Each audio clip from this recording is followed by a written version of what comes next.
Reprisal, Space Colony 1, Book 9, written and narrated by J.J. Green. Chapter 1.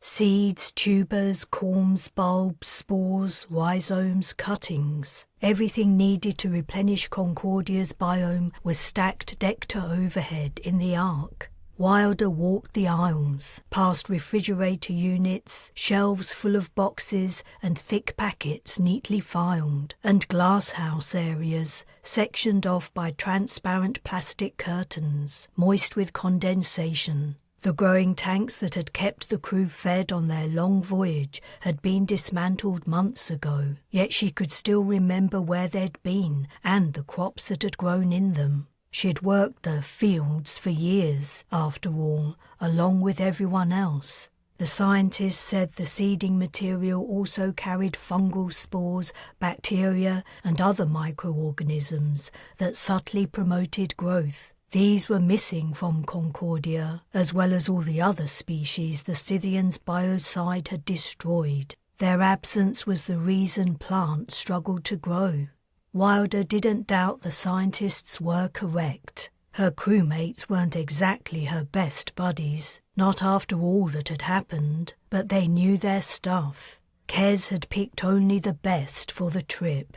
She halted. Tall shelving units stacked with containers flanked her. A faulty light flickered above, casting the space into chaotic darkness. She checked her surroundings again. Everything was different now, but she was sure it was here she'd found Cherry, flat on her back, on a deck swimming with water. Her friend had slipped and sustained a severe concussion. She'd been lucky she hadn't been electrocuted. Cherry. "It was good knowing you, Wilder."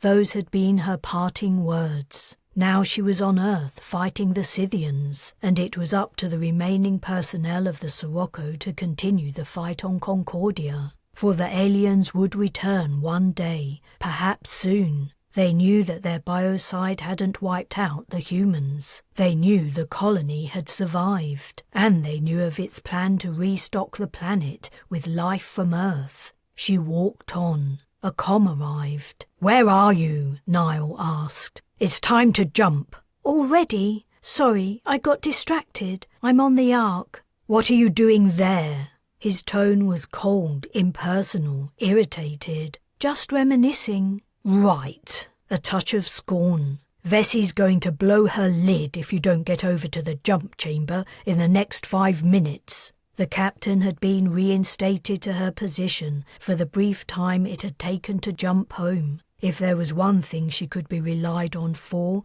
it was to coordinate the journey back. "All right, tell her I'm coming." "Tell her yourself."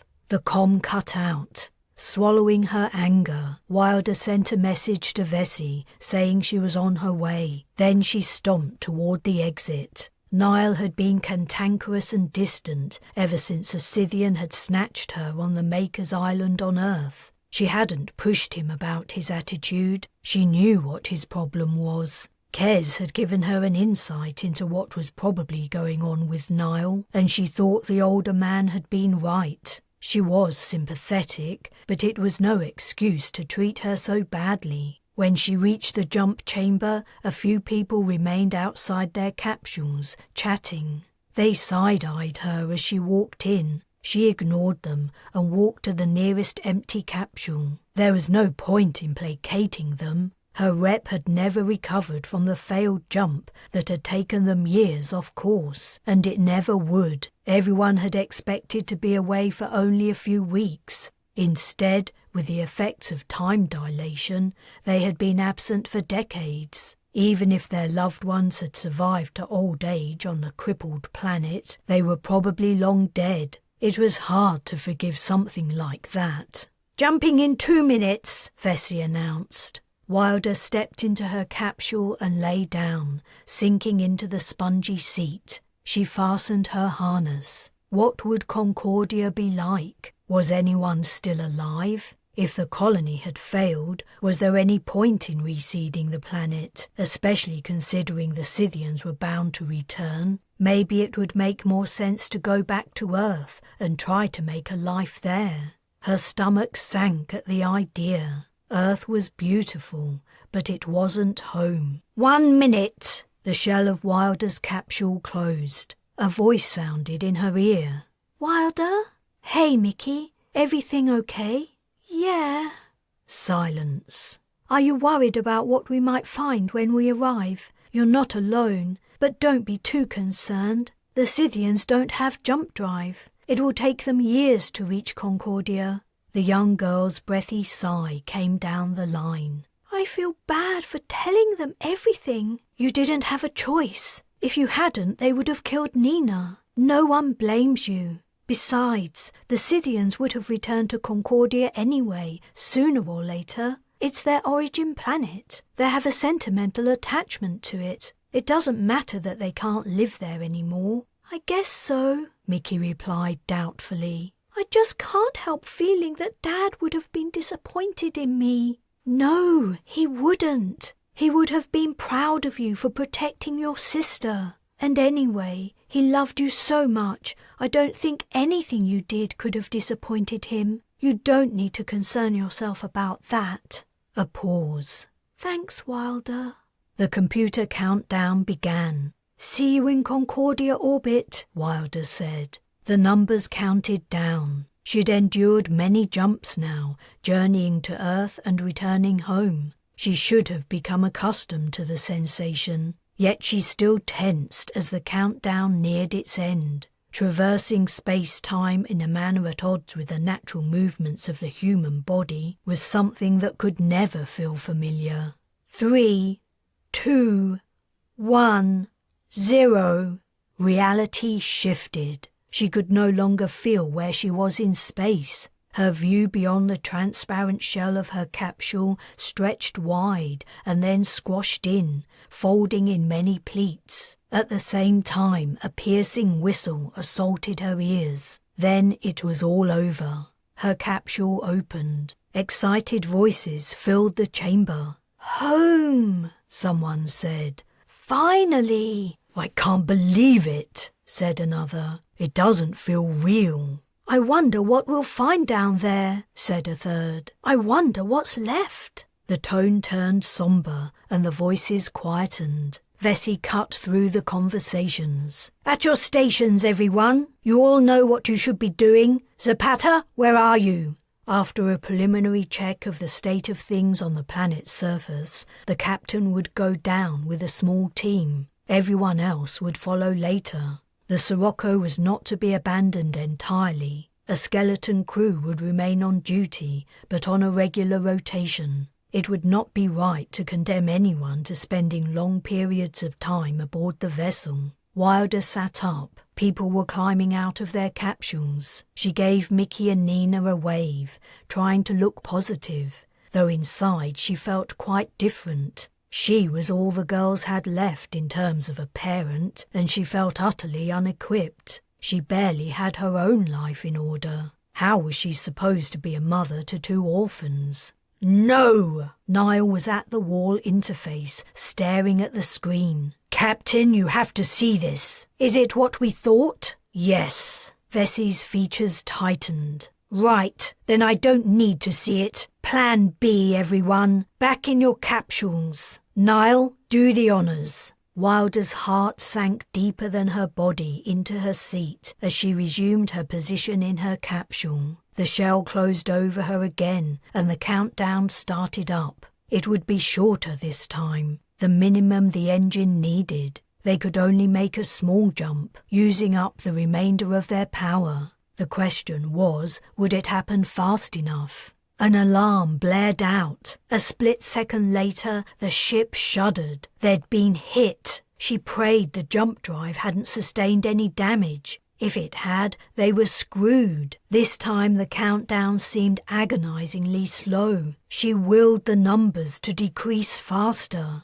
The alarm continued to sound, loud and urgent, as if the ship were begging her crew to do something, fast, before it was too late. But there was nothing they could do. They'd used most of their power getting here. There was too little left to operate the Parvis's weapon and jump. It was one or the other, and until they understood the situation better, getting the hell out of Concordia's system was a safer option. The Sirocco lurched, and Wilder was pressed tight up against the side of her seat. The assault seemed to have come from the port side. "Not the jump drive! Not the drive!" The countdown was only just audible over the alarm. It whispered tantalizingly. 2, 1. She held her breath. Chapter 2. "Someone turn off that damned alarm," Vesey ordered. The cover of Wilder's capsule opened, but this time she didn't sit up. Though they'd only completed 2 jumps and she was fully rested, exhaustion had settled on her. Lifting her head felt like too much effort, or was it only dread of what she was about to discover? They'd known it was a possibility. The alternative scenario to what everyone had been anticipating had been the great unmentionable subject of the return voyage. She lay still, waiting for the motivation to rise. Others were moving around and talking. The earlier excitement had disappeared and been replaced by grim resignation. "Any ships within range?" Vesey asked. "The scanners aren't picking anything up," Niall replied. "We're safe for now." For now. A face appeared in Wilder's vision, long red-black hair hanging down. "Why aren't you getting up?" Mickey asked. Wilder smiled thinly. "Just taking a minute. Want to give me a hand?" She unfastened her harness, and Mickey helped her climb out. "The jumps make me feel sick too," said Mickey. "What's going on?" "Vesey said something about Plan B. Have we left Concordia?" "Yes, but we've only gone a little way. We're at its closest neighbouring star." "How come?"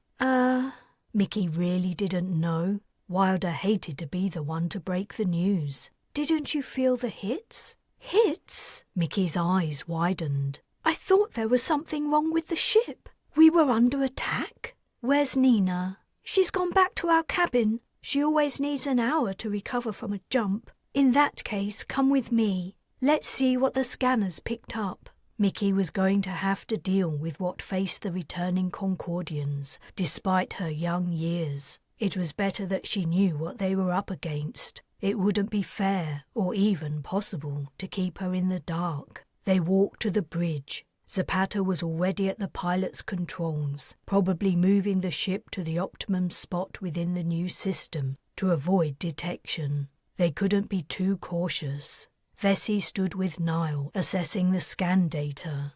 They looked up as Wilder and Mickey walked over.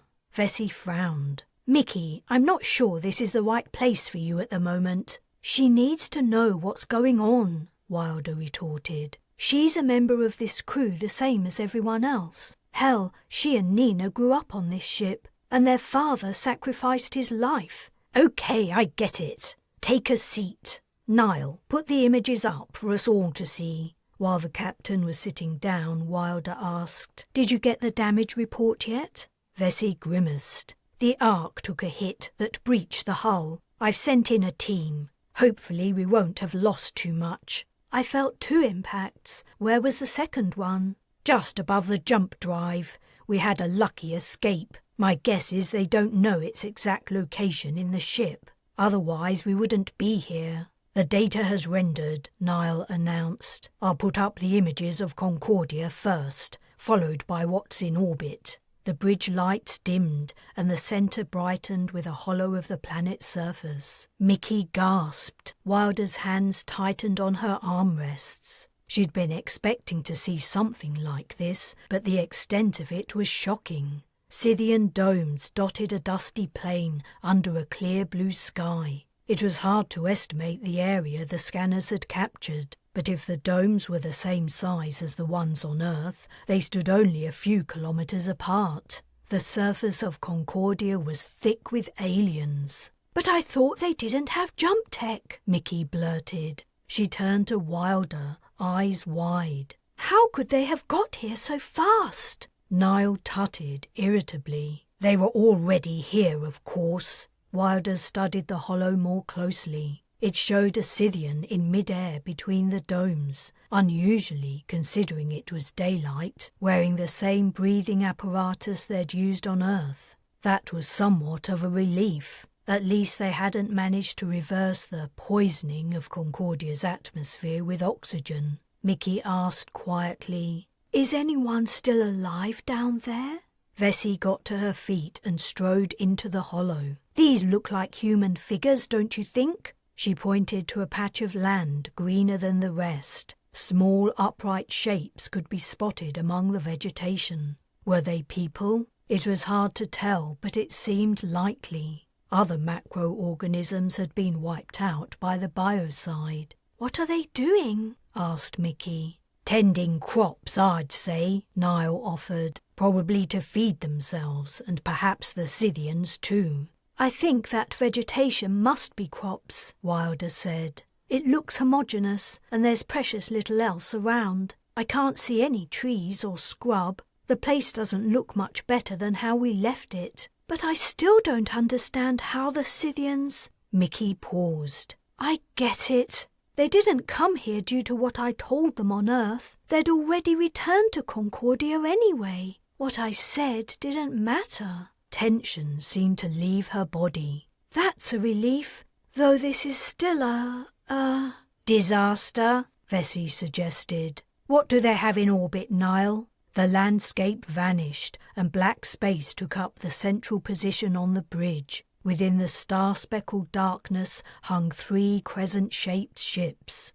"The largest is the one that fired on us," Niall said, consulting his screen. "It was quick off the mark. I don't know about the other 2, whether they aren't armed or if they didn't manage to fire before we jumped." "They're all Scythian military," Vesey said grimly. "Not transports. I'd lay money on it. We got a good look at their colonization vessels while we were on Earth." "I can make a detailed comparison," Wilder offered. "We have plenty of information on both types of vessel." Vesey waved dismissively. "Depressurization in the Ark and a damaged hull near the jump drive tell us all we need to know for now. There's no question in my mind that A. Scythians arrived at Concordia many years ago, and B. They know a starship carrying humans had departed the system and was expected to return. Those ships were waiting for us." "But how could they know that?" asked Mickey. "Probably the same way they found you were from Concordia." The young girl put her head in her hands. "The colonization attempt succeeded here," Niall said. "Unsurprisingly. The place was in a weakened state when we left. The Scythian attack had destroyed its defenses. Their biocide had wiped out most living organisms. The colony was on its knees. We thought Earth was in a bad position to defend itself, but compared to Concordia, it's a well-stocked fortress. Those poor bastards." "Maybe it isn't such a bad thing," said Wilder. Niall stared. "How the hell do you figure that?" "It might have been the Scythians' return that saved the colony. You remember what things were like when we left. Food stores were running out, crops would barely grow, and insect swarms were making being outdoors intolerable. If there are people down there, it might only be because the Scythians enslaved them. They need human labor on a planet where they can't breathe the atmosphere.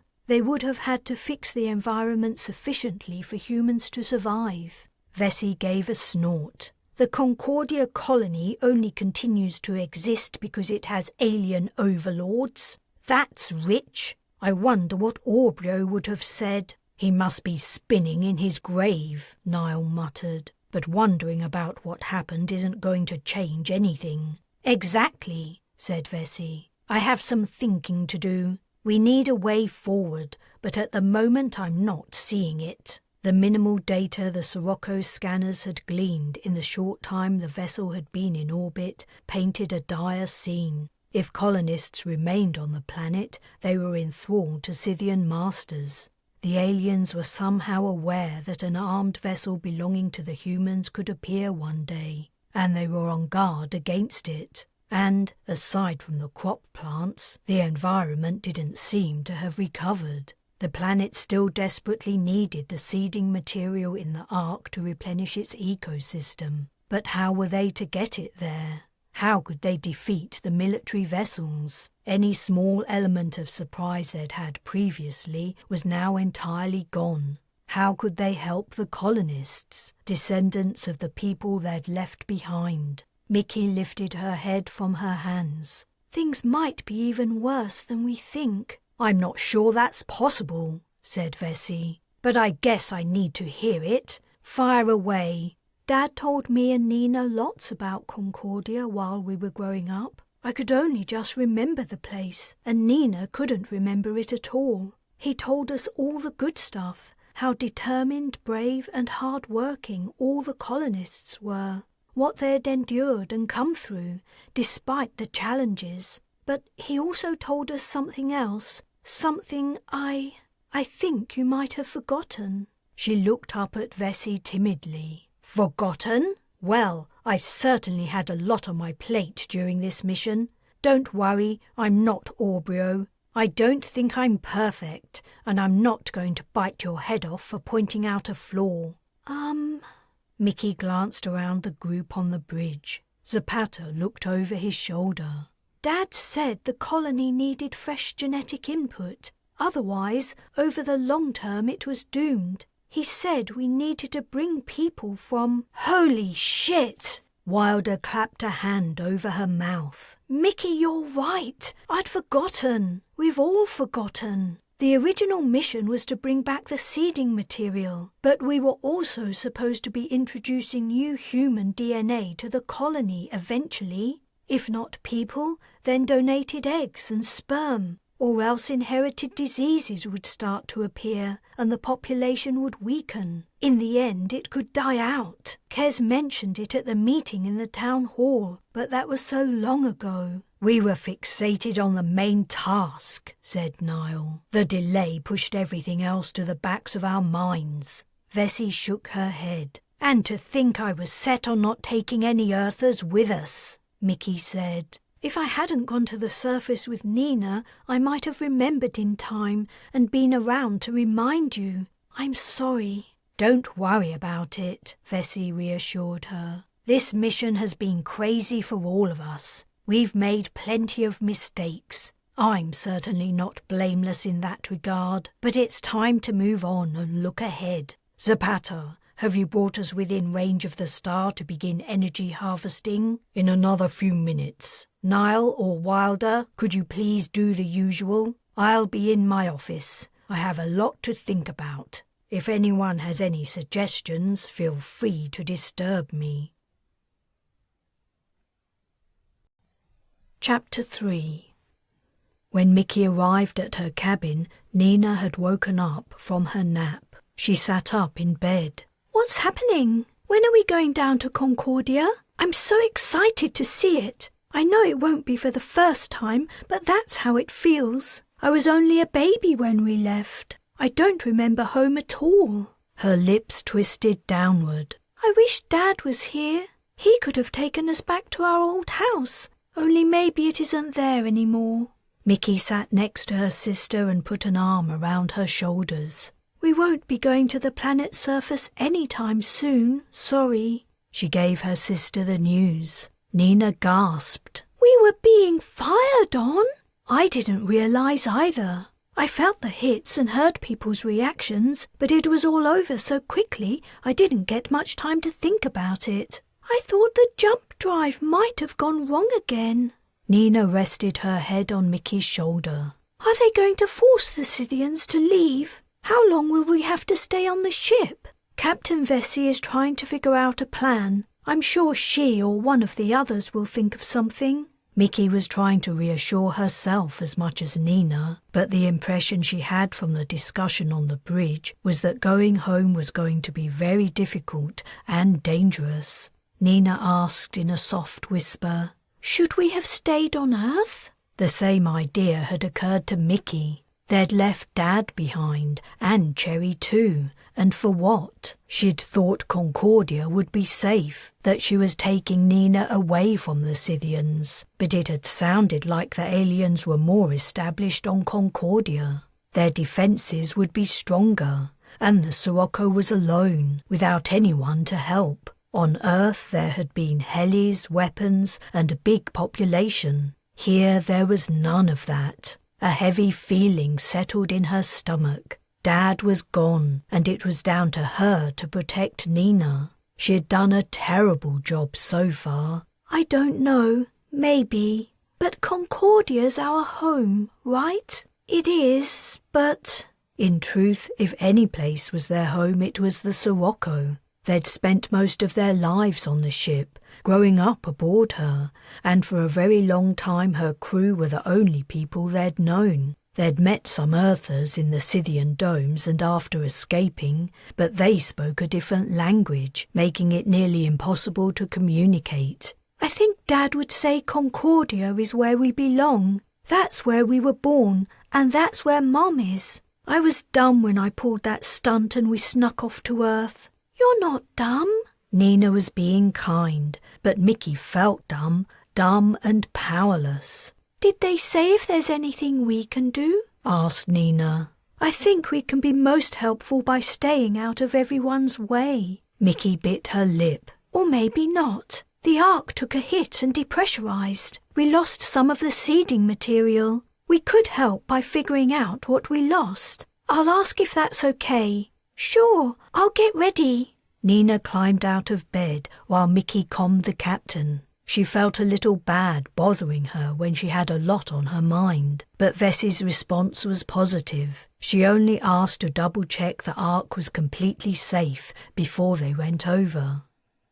The place was a mess. The crew had fixed the hull, but only roughly. Thick lines of solder ran over the plain metal surface like barely healed scars. They had fixed the interior first and were now working on the hull. An acrid scent remained. Circulation fans whined as they sensed the contaminating particles and strained to draw them into the filters. The crew had done nothing to address the devastation to the seeding material. The hit from the Scythian ship had penetrated an area a few centimetres in diameter, and whatever was gone had squeezed through the gap. The shelves nearest the breach were empty, naturally. Their contents exploded into space. Mickey read the labels. Seeds of alpine plants had been stored here. She hoped that some of the material might not be entirely lost, but there was no hope of recovering these. The cold and vacuum of space wouldn't harm them in the short term, but the seed packets were tiny, smaller than the palm of her hand.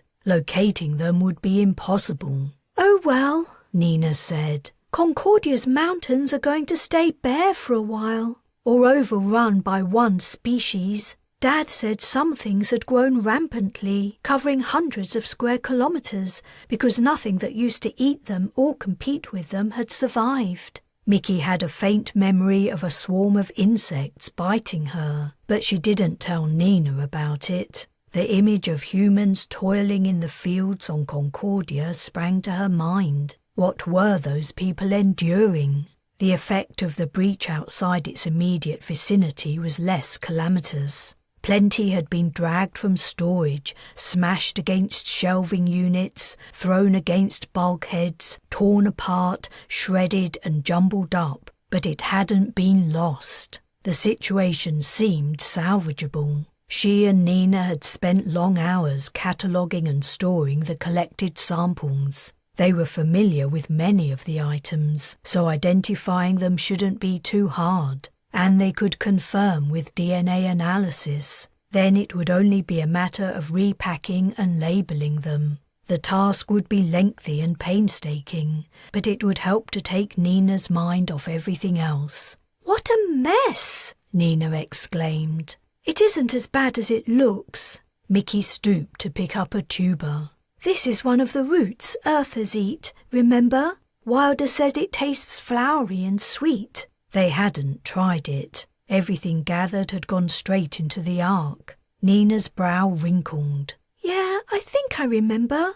Mickey pushed up her sleeves to her elbows. Let's get started. First, we need to separate it all out. We can use the empty area next to the site of the breach. This is going to take forever, Nina complained, but she squatted down and began to scoop up detritus. Mickey joined her, relieved to be doing something useful. The last thing she wanted was to cause more trouble. Chapter 4.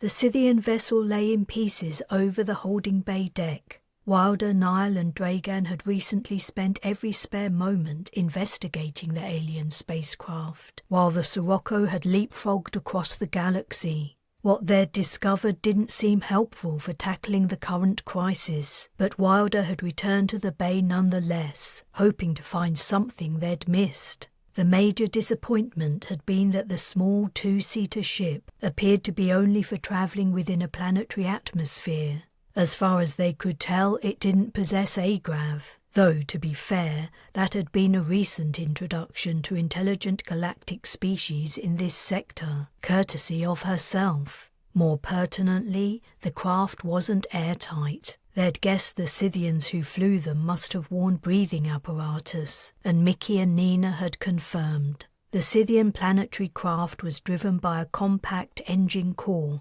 and battery-powered turbines. The remaining components comprised predictable devices, an altimeter, gyros, a compass, and so on. Some items remained a mystery, but most differences between the alien vessel and a heli were superficial. The crescent shape Scythians favoured seemed to be only a style preference. The oddly shaped seating and flight controls were suited to Scythian anatomy. The aliens clearly reclined, their wings folded to their sides, and operated the controls with their prehensile feet. Overall, the ship's technology was surprisingly similar to something humans might invent, or perhaps not so surprisingly. There had to be a limited number of ways to achieve and maintain flight. Wilder gazed at the heavily studied parts of the dismantled ship, feeling she was at a dead end. Even if they managed to figure out the functions of the remaining mysterious parts, she didn't think the revelations would help. Maybe it was time to try a different avenue of exploration. She should leave her comfort zone and venture into that cryptic discipline, biology. She calmed Vesey. "Wilder," the captain answered with a note of hope. "What can I do for you?" "Can you tell me who's been working on the Scythian cadaver?" "Ryan, mostly. Why?" Has he sent in a report?" "Yes, but—" The captain sighed. "It's mostly gibberish. I'm no scientist. Perhaps you could understand it better." "I doubt it, but I'm willing to give it a try. Anything you can suggest that might help us. Anything. I'd be happy to hear it. I'll send you the report." "Thanks." The report arrived and Wilder began to listen to it, but many of the terms were unfamiliar. She found a wall interface and opened the file on the screen. Reading the information made it more understandable, but it was quickly apparent that she needed to speak to the author himself. This was going to be tricky. Ever since the incident where they'd tried to kill her, she'd avoided members of the Final Day 5. Except for Dragan, who had ended up saving her life. Avoiding Marcus, whom she'd blinded, was easy. He rarely left his cabin. Durban and Goslin kept out of her way. Ryan, on the other hand, seemed to cope with his embarrassment over what he'd done by pretending it had never happened. After recovering from the injuries she'd inflicted to his knees, he'd tried to interact as if she was just another member of the crew. He'd never apologised or even acknowledged the attack. She wasn't sure she wanted him to, but she'd wished he would read the room and leave her alone.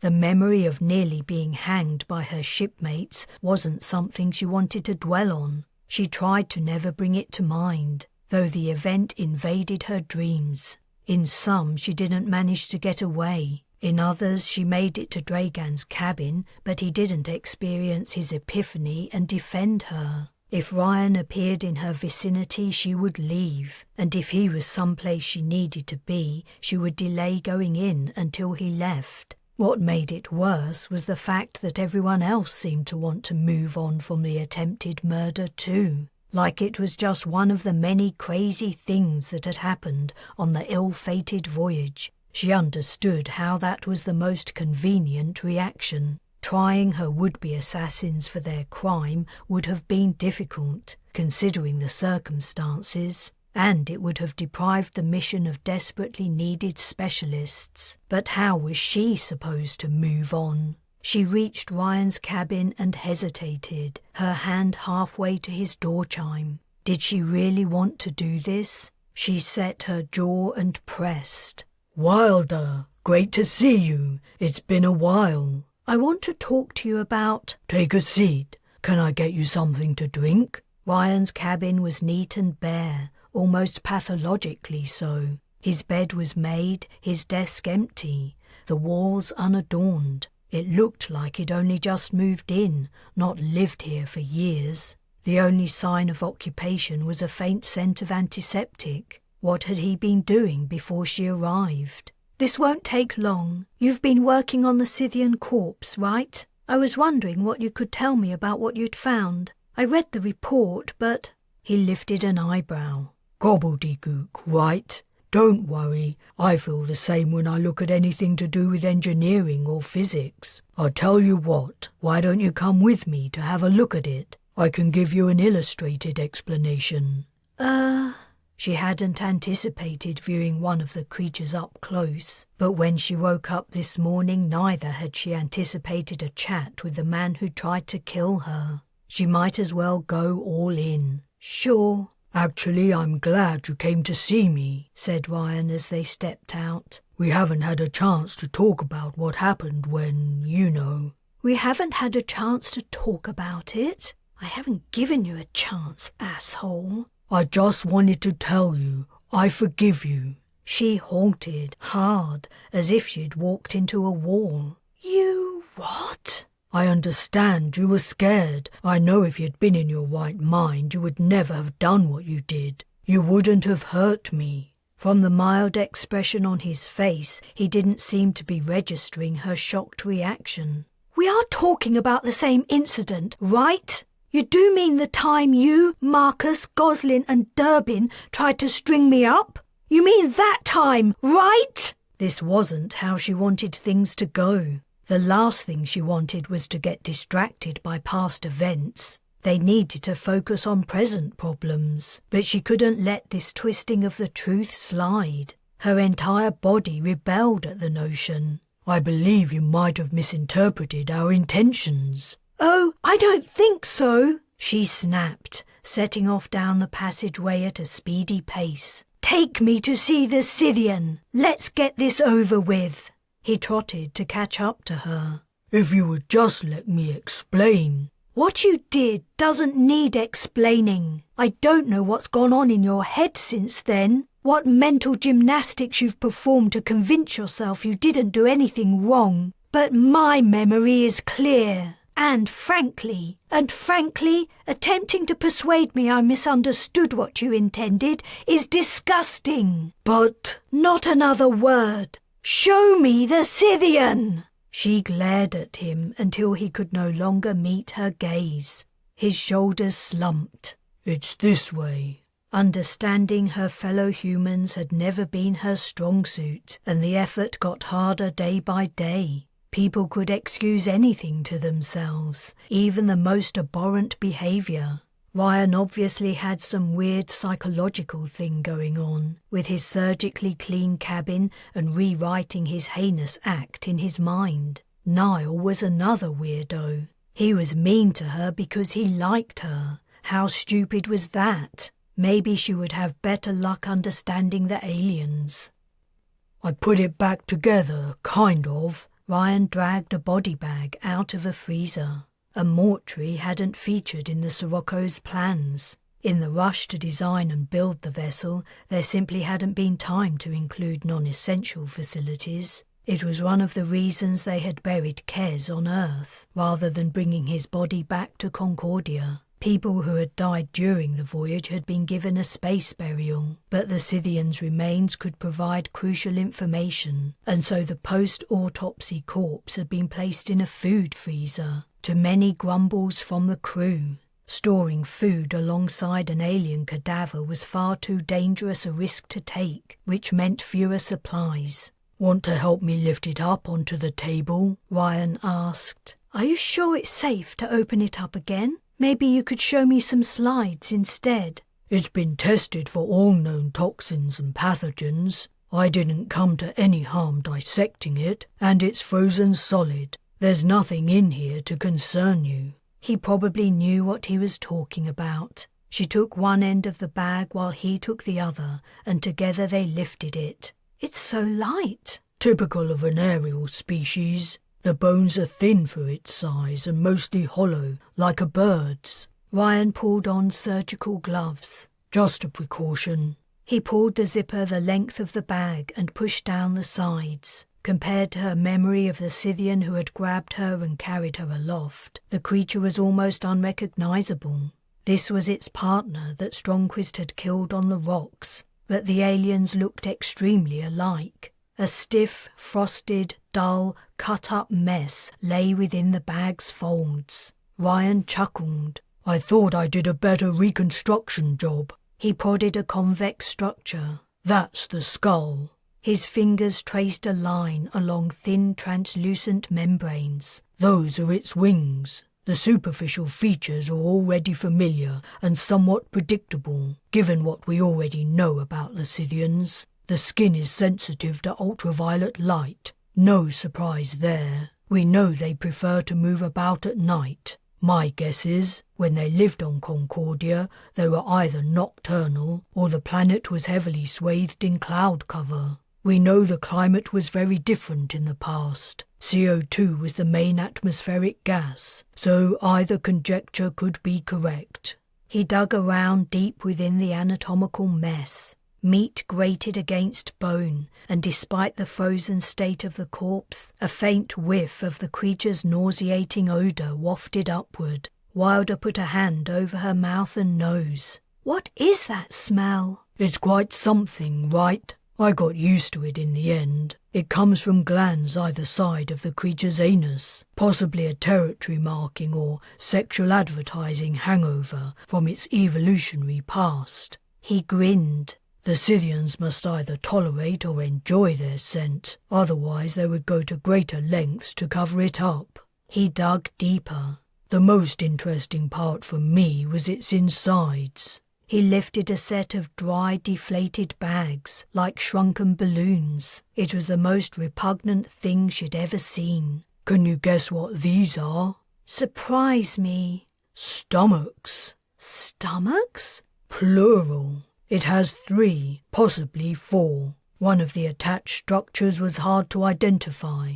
I knew these had to be stomachs because they were filled with partially digested material, and they led to the aforementioned scent-producing anus." "And because a tube leads to them from the mouth?" "You would think so, but no. As far as I can tell, they only use the mouth in their heads for breathing and speaking. They have another mouth in their abdomen for ingestion. It's covered by a flap and has only rudimentary grinding structures that look like modified scales. Hence the 3 stomachs." Her confusion must have shown in her face. He replaced the stomachs within the cadaver.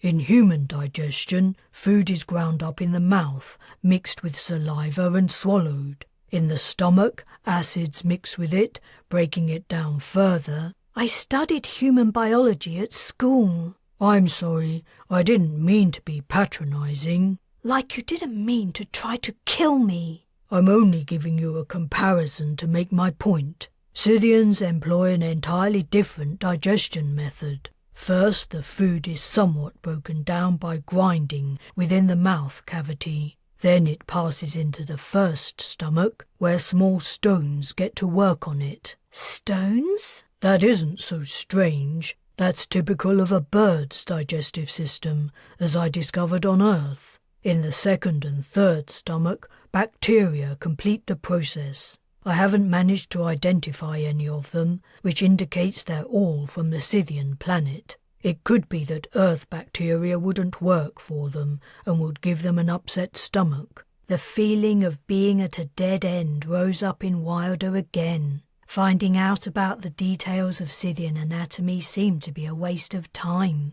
I'm sure this is all very interesting for you, but did you discover any information that we might be able to use to defeat them? Nothing springs to mind, I'm afraid, but the news about their digestive process was reassuring in a way. What way? Well, I believe it's long been speculated that the Scythians might want to not only use humans as their slaves, but also to farm them, so to speak. You mean eat us? If you insist on not putting a fine point on it, my investigations revealed that's extremely unlikely. Why?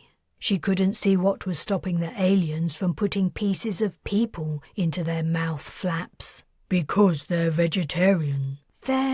She paused. That can't be right. Mickey said she saw immature Scythians eating each other.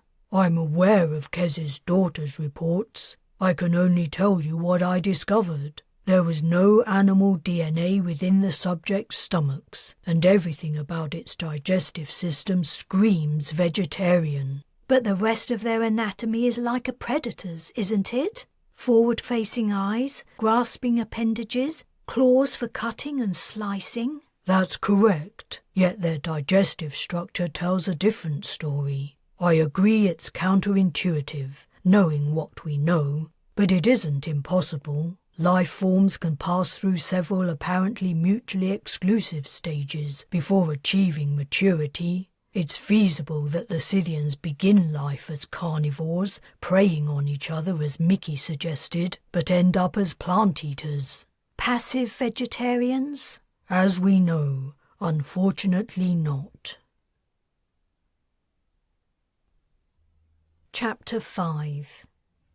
Mickey surveyed the section of the Ark, realising only a small amount of mess remained. Their work was running out. She needed to think of something else to do, especially since no one seemed to be coming up with a plan to return to Concordia. As far as she could tell, the Sirocco would remain where she was for the foreseeable future.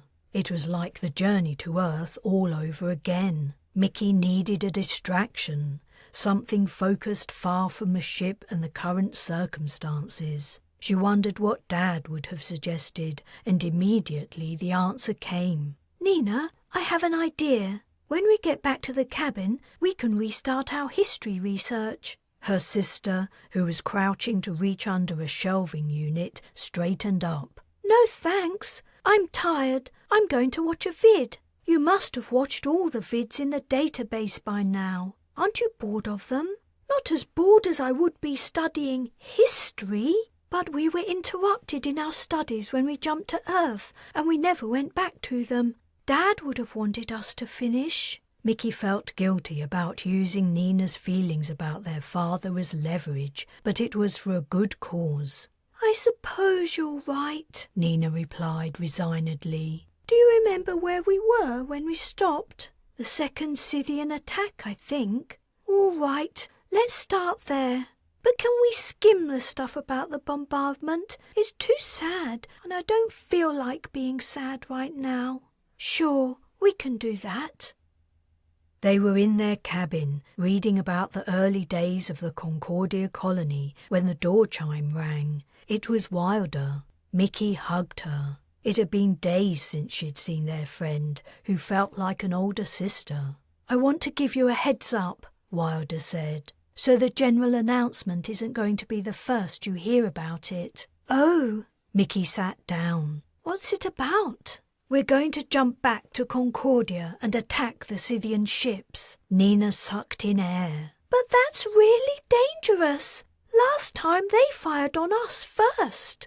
I know, there's more to it than that, but you're right. It is very risky. That's why I wanted to come here and tell you myself. We'll do everything we can to keep you and the ship safe. Can't we go back to Earth? Nina asked. It's been discussed. The decision was to stay on mission, Captain Vesey will make the announcement at 0700 tomorrow, and the jump will take place at 0900. Needless to say, you must be in your jump seats well before 0900. Mickey nodded and said with more confidence than she felt, "Thanks for telling us. We'll be there. Right, Nina?" Nina didn't reply. Her head was down and her hands lay listlessly on her lap. "While the battle's in progress," Wilder continued, "you must remain in your capsules. That'll be the safest place. We'll jump again with little or no notice. You might not have time to get back to them if you leave." "Isn't there anything we can do to help?" asked Mickey. "The best help you can give is to stay where you are, so no one has to worry about you." "All right," Mickey sighed. But then she said brightly, in an effort to take her sister's mind off the upcoming battle, "Wilder, you were around in the colony's early days, weren't you?" "I was, but I was quite young, about your age in fact." "Did you know leader Ethan? We were just reading about him." "Only by sight, mostly. I did meet him face to face once or twice." Wilder smiled, and the worry etched into her features faded. "I had to ask his permission to build a tree village outside Sidher." "A tree village?" Mickey lifted her eyebrows. "You never told us about that," said Nina. "I never had any reason to. So much stuff went on in those early times, it wouldn't surprise me if little of it was recorded. Ethan seemed nice when I met him, but distracted. He must have had a lot on his mind. Cherry knew him much better than me. They were friends." "Cool," said Mickey. "It's hard to imagine you guys were around all those years ago, right at the beginning." "Did Dad know Ethan too?" asked Nina. "He must have. They were all together at the start, but I don't think Kes was as close with him as Cherry was. Ethan and Cherry were gens, while your dad was a Woken, one of the scientists. There was hostility between the two groups back then." "We've been reading about that," said Mickey. "Ethan brought everyone together and gave them hope to carry on." "Yeah," Wilder said wistfully. "He really did. I can't tell you much more. I wish I'd known him better. He was a great man, but I didn't see him much after I built the tree village, and then he died very soon after I returned from the Galactic Assembly." Her expression turned thoughtful, but then she focused on Mickey and Nina again. She rose to her feet. "I'm sorry, but I have to go. I have things to do before tomorrow." "We understand," said Mickey. "Thanks for taking the time to come and see us." "It's a pleasure. I wish I had the leisure to do it more often. Maybe when this war is over we can spend more time together. I could teach you physics," Wilder added, her tone brightening.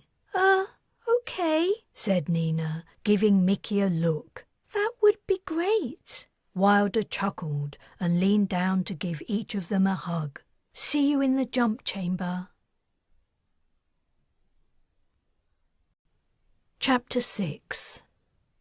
Wilder swallowed and gazed at the overhead above her capsule. The countdown had begun, but it barely registered. Should she have argued harder with Vesey when the captain announced her decision? The attack seemed rash, hasty, and desperate. Should they have taken the time to think things through better? They had plenty of supplies. They could last months in this uninhabited system. On the other hand, the Scythians knew the Sirocco was back. They might have already dispatched reinforcements. The longer the delay, the stronger and better prepared the aliens would become. Perhaps it wasn't such a bad decision. Perhaps it was the only one possible. Yet she couldn't help feeling it was wrong. At least this time the Ark was protected. They had detached it from the main ship and would leave it behind when they jumped. Naturally, that meant they had to make it back to collect it, or their entire journey to Earth would be wasted. Concordia would never be reseeded. She had never liked Aubreo. At times her feelings about him had bordered on hate and disgust. He'd been arrogant, obnoxious, callous, and overbearing. But when it came to battle strategies, he'd known his stuff. If it hadn't been for his insistence that the Sirocco be fitted with its devastating weapon, they would have been helpless against the Scythians. He'd been their best military tactician, and his death had left a vacuum Vesey was in no position to fill. The overhead stretched wide, multiplied into myriad versions of itself, and was instantly normal again. The shell of Wilder's capsule popped open. The jump was over. She and Niall had programmed the ship's scanners to determine the largest vessel in Concordia's orbit and transmit the coordinates to the Parvis's weapon, which would lock onto them and fire. Everything would be happening at computing speed, orders of magnitude faster than human capability. As she sat up, the ship shuddered. The weapon had discharged. A cheer rose from the surrounding capsules. She understood the sentiment. They were finally fighting back, striking a blow for humanity, getting revenge for the countless deaths and injuries humankind had suffered. She climbed swiftly out. Though none of the crew could work as fast as scanners and armaments, they could perform in ways chips and circuits could not. Breach teams had to be at the ready to seal the hull against depressurization. Medics were needed to treat injuries. Zapata had to pilot the ship through regular space. She and Niall had to interpret scanner data to inform the captain, and Vesey had to make decisions on the fly. A second shudder passed through the ship. The Sirocco had either locked onto a second target and fired, or she had repeated fire on the first, after concluding it remained in action. The battle had taken place without human input so far. That situation couldn't continue. Wilder sprinted to the bridge, dodging the rest of the crew running to their stations. Niall beat her there and was already assessing the stream of information pouring in. Vesey was pale, and her facial muscles were rigid as she sat in the captain's chair.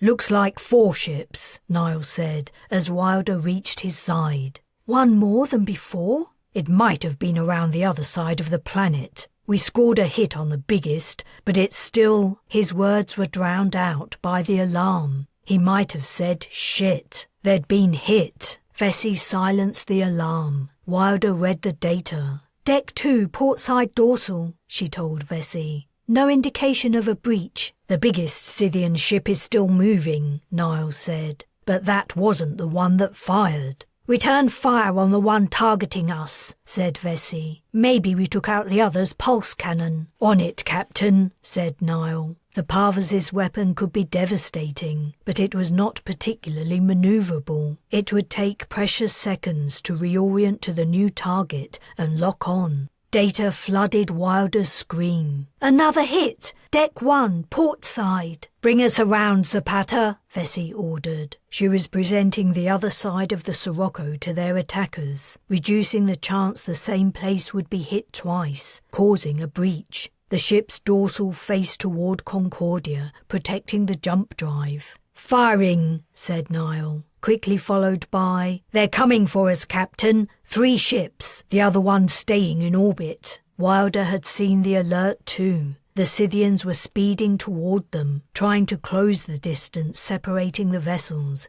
to increase the impact of their pulse cannon. Why had one remained behind? Did the aliens anticipate the arrival of more hostile ships? The idea that had occurred to her while she was talking to Kez's daughters resurfaced. "Take us away, Zapata," Vesey said, "but remain within our weapons' range." The pilot had already begun to sweep the ship around in response to her first order. Now the Sirocco jerked forward. Wilder gripped her panel, hoping Mickey and Nina had obeyed her instruction to remain in their jump capsules. "We've been hit again." As she spoke, Niall said, "We got that ship. It's dead in the water." He consulted his screen. "But they're gaining on us." "Zapata!" Vesey urged. "She can't go any faster." The Scythian ship's engines would beat the Sirocco's regular drive. "Is the biggest one heading toward us, Niall?" asked Vesey. "It is. I don't know why. I'm pretty sure we took out its cannon."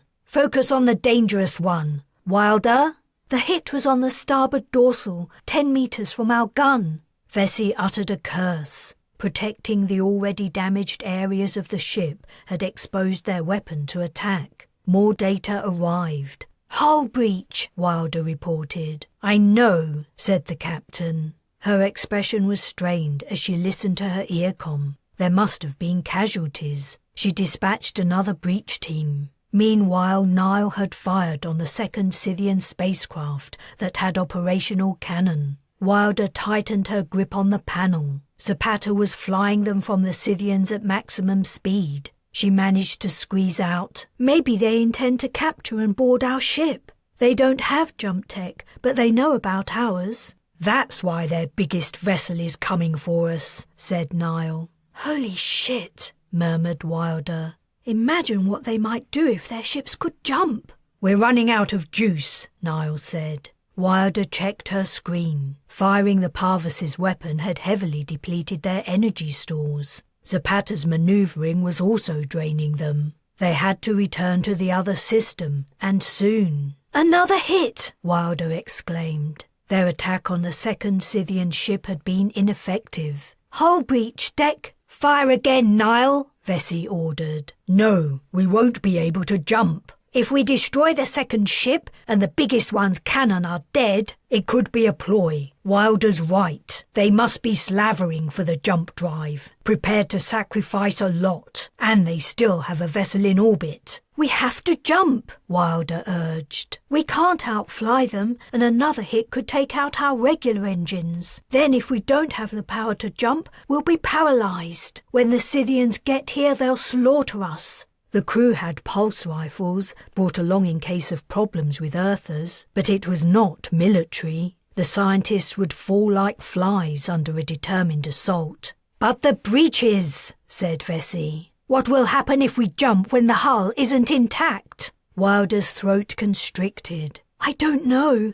She and Nile shared a glance. He shook his head. He didn't know either, and there was no time to contact Dragan, the only other person who might have a valid idea. Vesey's lips drew to a thin line. She opened a general comm. "Jumping in 15 seconds. If you won't make it to a capsule in time, secure yourselves as safely as possible." Wilder was already activating the drive. She checked the energy stores. The ship would only be travelling a short distance in galactic terms, but it would be close. Very close, as well as not knowing what would happen if they jumped with a breached hull. She also didn't know what might occur if the jump drive lacked power to complete its function. Would it only stall or do something else? Nile said, "Shutting everything down except essential life support." The lights died, replaced by an eerie red glow, and a sudden force threw Wilder against her panel. The loss of power to the regular engine had halted their acceleration, and the inertia dampeners hadn't quite managed to deaden the effect. She groaned from the impact, square in her middle. The emotionless computer voice began the countdown. "Are you okay?" Nile asked. Swallowing hard to force down vomit, she shook her head. He pulled her to the deck, and they crouched together under the console. Wrapping his arms around her, he held her tightly. The computer voice droned on. She closed her eyes and tensed.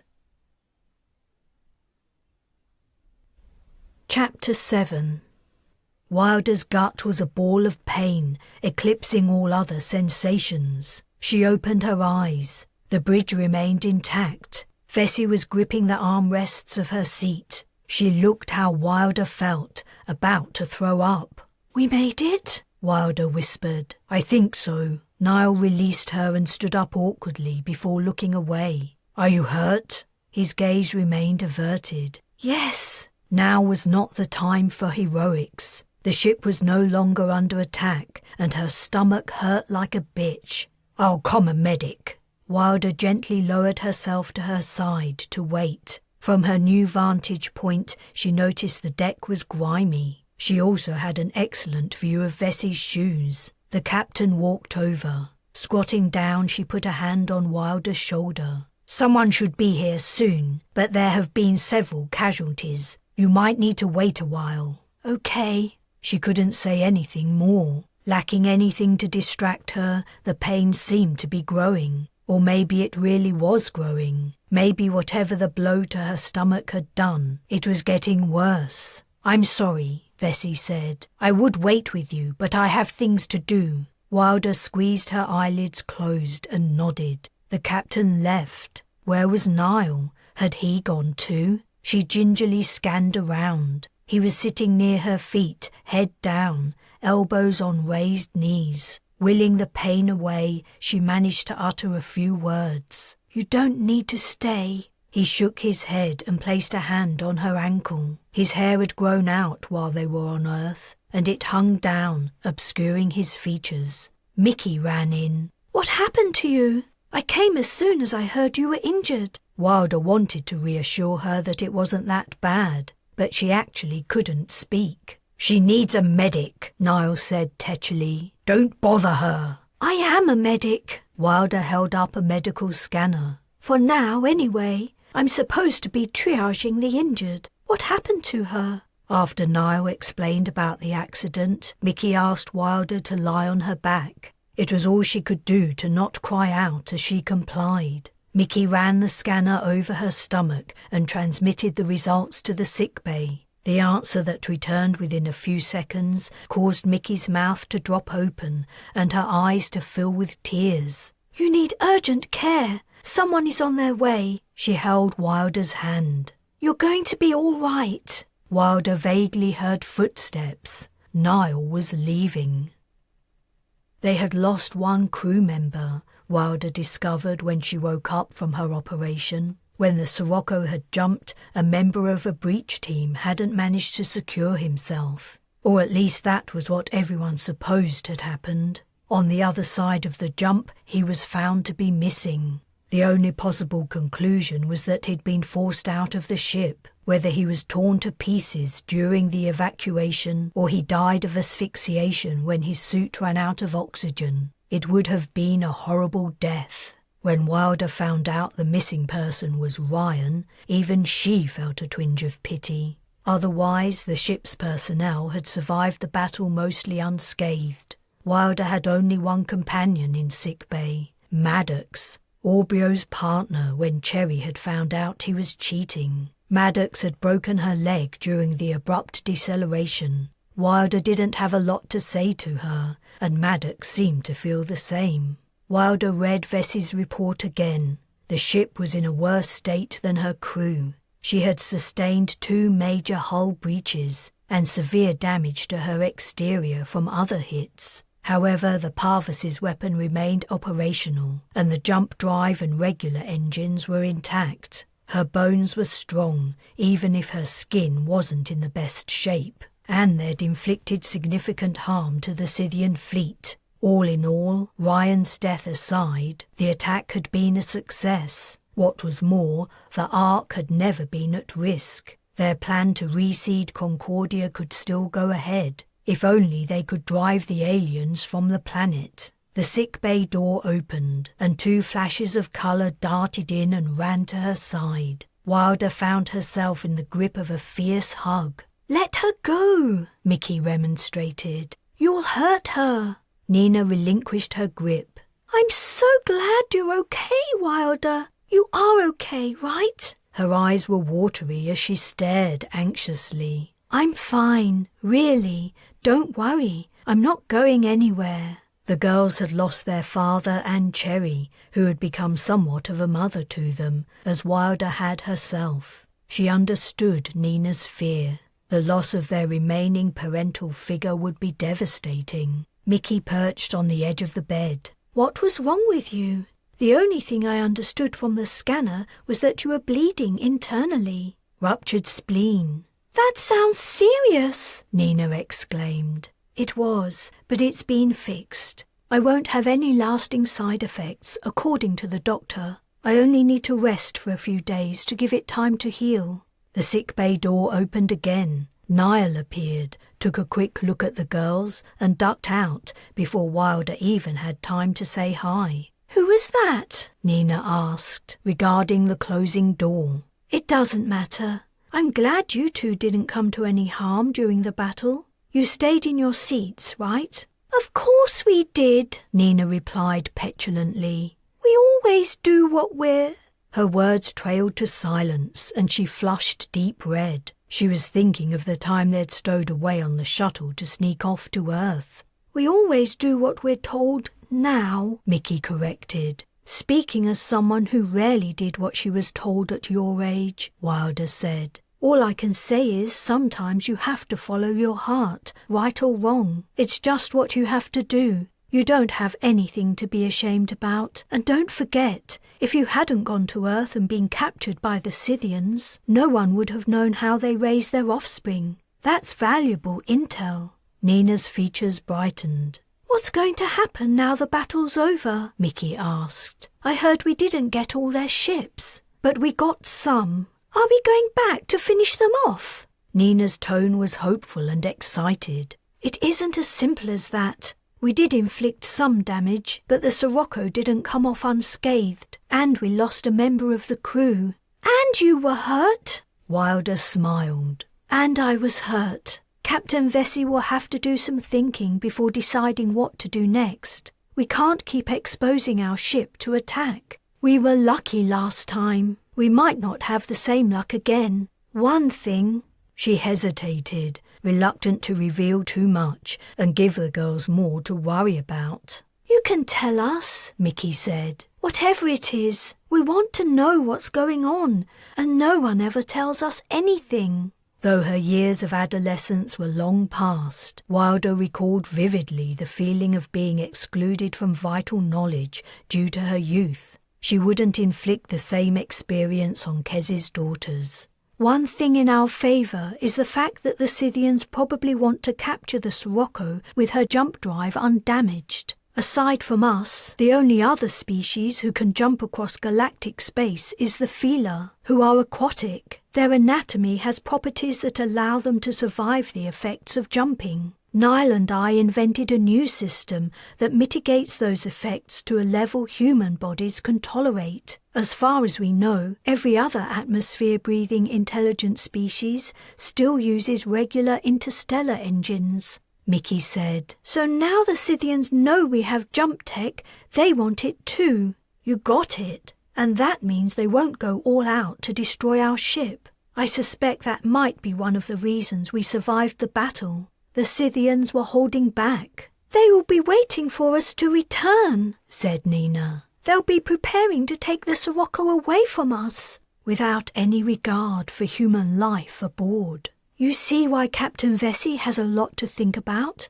I expect we'll hear from her in the next few days. Mickey and Nina stayed with Wilder for an hour or so, chatting about more pleasant subjects, such as the work they'd done in the Ark and what they'd learned in their studies of the history of Concordia. Mickey in particular seemed fascinated by Ethan, and Wilder regretted she couldn't tell her much more than she already had about the great man. She'd been a teenager when she'd known him, and not part of the inner circle of decision-makers in the colony. To her, he'd been a remote and imposing figure, even though he'd been friendly and down-to-earth when she'd met him. Is it true he was a farmer at first? Mickey asked. I don't know, if that's what the history files say. If he was only a farmer, how did he become leader? In those days anyone could be leader. You just had to stand for election. I wonder who's leader now, Nina mused. Wilder very much doubted the surviving Concordians had a leader at all. She yawned. You're tired. We should go. You don't have to. It's nice to chat. No, you need to rest. Mickey got up from the bed. Come on, Nina. Let's see if we can be useful somewhere, she added to Wilder. The ship's a mess, and we're going to rejoin the Ark soon. I want to check over the reseeding material. Wilder relaxed on her pillows after they'd gone. Maddox was asleep. Not that she had anything to say to the woman anyway. Wilder turned over an idea in her mind, an idea that had been niggling at her for days. It was hopeless, stupid, and desperate, but she couldn't see how it could do any harm, and ideas to help them in their predicament were scarce. She calmed Vesey. Chapter 8. It's a waste of time. Niall had that look on his face he frequently wore when Wilder suggested something out of the ordinary. She knew from long experience it was only the beginning of his typical mental process. Skepticism, doubt, a closer examination, analysis, acceptance. Nevertheless, his initial reaction irritated her more than usual. "What's the harm?" she snapped. "It's minimal effort. We might as well try, and if nothing comes of it, so what? At least we'll know we did everything we could." "I'm sure that'll be a major solace when we're being eaten by Scythians. Oh well, at least we did everything." "They don't eat people. They're vegetarian. Or herbivores. I don't know. Anyway, they don't eat meat." "What makes you so sure? Just because Mickey and Nina didn't see them eating meat, it doesn't mean—" "Ryan told me, before he, got sucked out of the ship. Couldn't have happened to a better person," said Dragan. Said Vesey. "If we could stick to the subject, I can't see a reason not to try Wilder's idea." They were in the captain's office, debriefing post-battle. They'd gone over the breakdown of the engagement, ship's damage report and casualties. After assessing the scan data, no one had been able to determine with any certainty the status of the enemy's largest ship.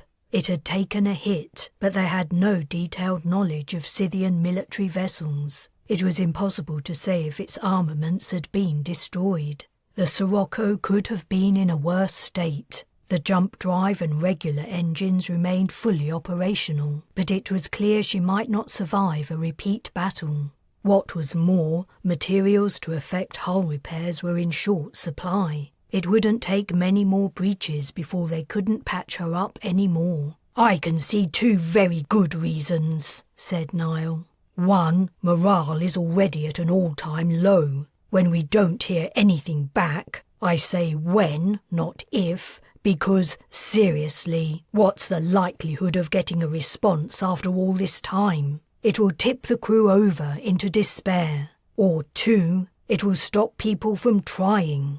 They will give up, imagining some great galactic power is going to come to our rescue. We need to find a solution ourselves. We need to figure out a way to get to Concordia without being blown to pieces. And we need to do it soon, before the Scythian defences grow stronger." "You think we should fight back at them from the surface?" Dragan asked. "Not try to destroy their ships? In order to reach the surface, we have to destroy their ships. I thought that's what we were attempting as a means to an end. Destroying their ships isn't an end in itself, because they will just send more ships. But if we can mobilize the existing human population, attack the Scythians from within, make Concordia an uninviting place to live—" "They give up and blast the place with biocide," Wilder interjected. Two could play at shooting down others' ideas. Niall faced her, eyes ablaze. "Then what do you suggest we do? Give up? Kill ourselves?" "I already made my suggestion. I haven't heard you offering up anything concrete lately, unless I missed something." "Please," said Vesey, rubbing her temples. "Let's not argue among ourselves. I have enough to do keeping peace among the rest of the crew. Wilder, what form exactly would this message take?" "It would be similar to the Mayday we sent out not long after the first jump failed, when we were decades from Earth. Do you remember?" "Vaguely. That seems a long time ago now." Wilder suspected the captain had also begun her descent into alcoholism. "We have to send it in English. The only other galactic language we know even remotely is the one the Feeler speak, though speak isn't the right word. The aquatic aliens communicated via water movement, thus their language was virtually impossible for humans to learn or use." "They must have used electronic communication too," said Dragan. "Otherwise, how could they comm the Galactic Assembly? It was the Feeler who arranged for Concordians to go there, right?" "It was, and you're right. They spoke to us using electronics. That must have been how they contacted the Assembly. But if anyone discovered what they did and how, I certainly never heard about it." A sudden pang of wistfulness hit as she recalled her Feeler friend Quinn, who she'd considered one of her closest friends. "We don't have any other option except to broadcast high-energy transmissions and hope someone picks them up. I know it's a long shot, but we don't know what receivers the Assembly might have. where they are, or how they work. We didn't ever learn anything about how assembly members communicate. The feeler always took care of that kind of thing for us." "What's the point?" Niall asked. "It didn't work before when we were delayed. It won't work now. We need to focus on ideas that are likely to bring results. The Galactic Assembly isn't going to come to our rescue at the last minute like it did before. That's ancient history. If by some miracle our message is picked up and the Assembly still exists, it will have forgotten all about Concordia and humans." "The Sirocco is in an area of galactic space that isn't inhabited by Assembly members," Wilder retorted. "That's why our Mayday wasn't picked up." "You don't have any evidence to support that assertion. You can't possibly know that." "You can't prove I'm wrong." "Guys," said Dragan, lifting his hands. "Cool it." Wilder folded her arms over her chest, fighting her growing anger. Niall was correct, of course. She had no idea why the Mayday hadn't been picked up. She hated it when his stubbornness made her irrational. In a more moderate tone, Niall continued, "My major doubt isn't that sending a message would be pointless, though it is. It's that it will give the crew false hope. Everyone knows or remembers the Assembly arriving to head off a Scythian attack. If we give the crew even a hint the same thing might happen again, everyone will want to down tools and wait indefinitely to be rescued. We've been through significant hardship since we departed Concordia. People don't need much of an excuse to hand responsibility over to someone else and relax." "Then the answer is simple," Vesey said. "We don't tell them." Niall opened his mouth as if to speak, but then closed it again. As his frustration at being unable to think up an objection filtered over his features, Wilder smirked. "I think that's a great idea, Captain. We send the message as a repeat transmission, but we keep it between ourselves. I don't think anyone else has access to systems that would allow them to detect it, except we four. How does that sound, Niall?" He glared at her. "Glad you agree. I'll draft a message and submit it for approval before sending it out." "Now that's decided," said Vesey. "I want to turn to more pressing issues. As Niall was saying, the key to driving the Scythians from Concordia lies on the planet's surface, not in space. That's what I've come to accept. We can't defeat them in orbit, but there's a chance we can change their minds about living there." Dragan said, "If they can't live there, they don't want us to either. They've made that clear. Humans must serve them or be annihilated." "I don't know what the answer is, but if we can make it to the surface, we can understand the situation better. Maybe a solution will present itself. That's all I'm saying." "So our new goal is to land the shuttle planet side?" Wilder asked. "Kind of sneak it in? Nothing springs to mind, but I can work on some ideas." "We all can," said Dragan. Vesey's features relaxed into relief, but instantly tensed again as she lifted a hand to her ear. "What? Say that again." The comm, silent to everyone except her, must have repeated. "Slow down! I can't understand you." Another pause. Okay, don't interfere. I don't want anyone else getting hurt. I'll be there in a few minutes." Her attention returned to Wilder and the others. "I have to go and break up a fight. Who knew a captain's duties would be so varied and entertaining?" "A fight?" asked Wilder. "Who's fighting?" "Marcus and Belvedere. It's something to do with Maddox." The captain slowly rose to her feet. She didn't seem in much of a hurry. "Maddox?" Dragan gave a short laugh. "I think we all know what that's about." "We do." Wilder also didn't have a clue. Neither she nor Niall got involved in ship scuttlebutt. "Oh, you know, Marcus must have found out Maddox is cheating on him. With Belvedere, presumably," Niall said. Wilder frowned.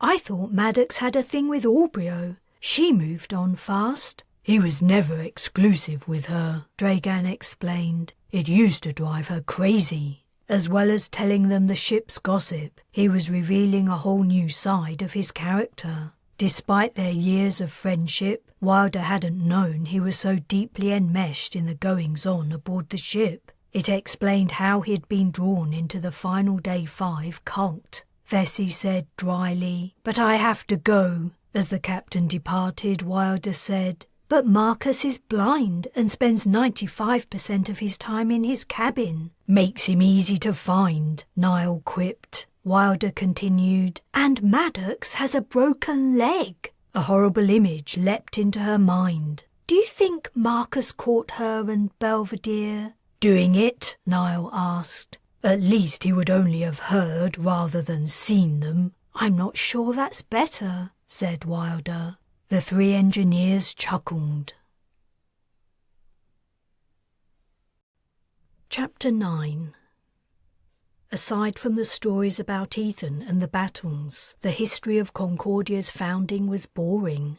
It was all about construction, farming, food supplies, the developing healthcare infrastructure, setting up schools, and so on and on. There was a bit about the difficulties the first colonists had faced, transitioning from communal child-rearing to nuclear families, that was mildly interesting, but not much else. Mickey sighed, rested her elbow on the table and her chin on her upturned palm. "I'm tired of this too," said Nina. "Shall we do something else?" Mickey was loath to agree. As the older of the two orphans, it was her responsibility to do the hard stuff, to set the tasks a parent would have set, the tasks she also would have complained about doing. Yet she didn't think she could take another data set of harvest statistics from the colonists' first 5 years. "Maybe just another 15 minutes? Then we can stop for lunch." It was way too early for lunch, but it was a convenient excuse. "All right," Nina agreed, though in a grumbling tone. Mickey blinked and refocused her attention on the brain-numbing figures. No patterns or meaning emerged, and the numbers seemed to dance and meld as if they were alive and confusing her deliberately. She yawned and stretched her arms and back. "I'll tidy up the cabin while you finish." "Hey, if I have to do this, so do you." "Just another 15 minutes." Nina rolled her eyes as Mickey stood up, but she bent over her work again. She'd always been ridiculously obedient. Mickey fussed around the room, moving items from one place to another, putting things that seemed vaguely related into groups, hiding stuff behind the sofa. She heard a soft tut and turned to see Nina give a little shake of her head. In order to escape scrutiny, she walked into their shared bedroom. Here she discovered something useful to do. Their bedding hadn't been changed in weeks. Neither of them bothered making their beds when they got up. Without Dad around to chide them, there didn't seem much point, and no adults ever came into the inner rooms. The grubby, wrinkled sheets and covers seemed to reproach her for her slovenliness. She pulled the bedclothes off her bed and put them into the laundry chute. She would have to remember to collect fresh ones from the laundry room after lunch. "What are you doing?" Nina called out. "I told you, I'm tidying up." She stepped to her sister's bed and picked up her pillow and gasped. "Don't touch my—" Nina was standing in the doorway, flushed. She strode to Mickey and snatched the pillow from her hands. "Leave my bed alone! I didn't tell you to change it! I can do it myself!" She put the pillow on the bed and pulled up the cover, roughly straightening everything. "Nina!" Her sister might have hidden the evidence, but the image remained clear in Mickey's mind. A pile of long black hairs had been secreted under the pillow.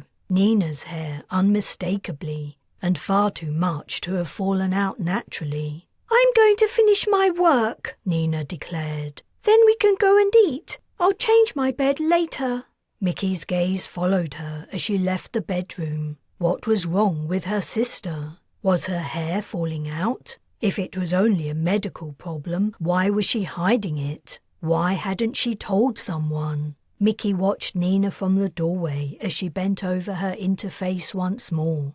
"Nina, is something wrong? You can tell me. You know I won't judge you." "Nothing's wrong."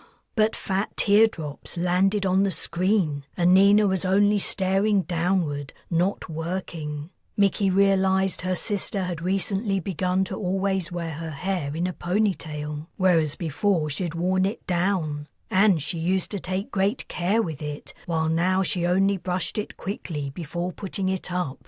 "Can I look at your hair?" Mickey gently asked. Nina gave a firm shake of her head. Her reaction told Mickey all she needed to know. Without seeing them, she could guess Nina's head had bald patches where she'd pulled out her hair. Why was she doing it? It had to be a reaction to the stress they were under.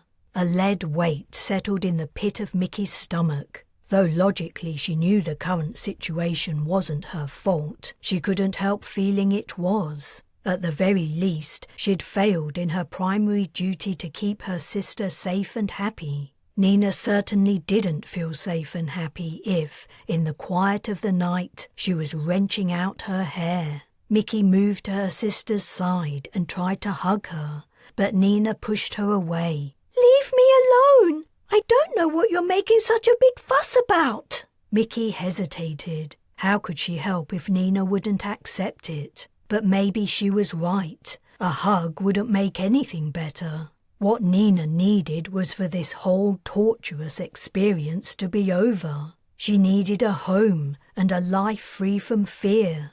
How could she give her that? They were both powerless, overlooked, a burden on the Sirocco's crew. They were an additional complication in an impossible situation.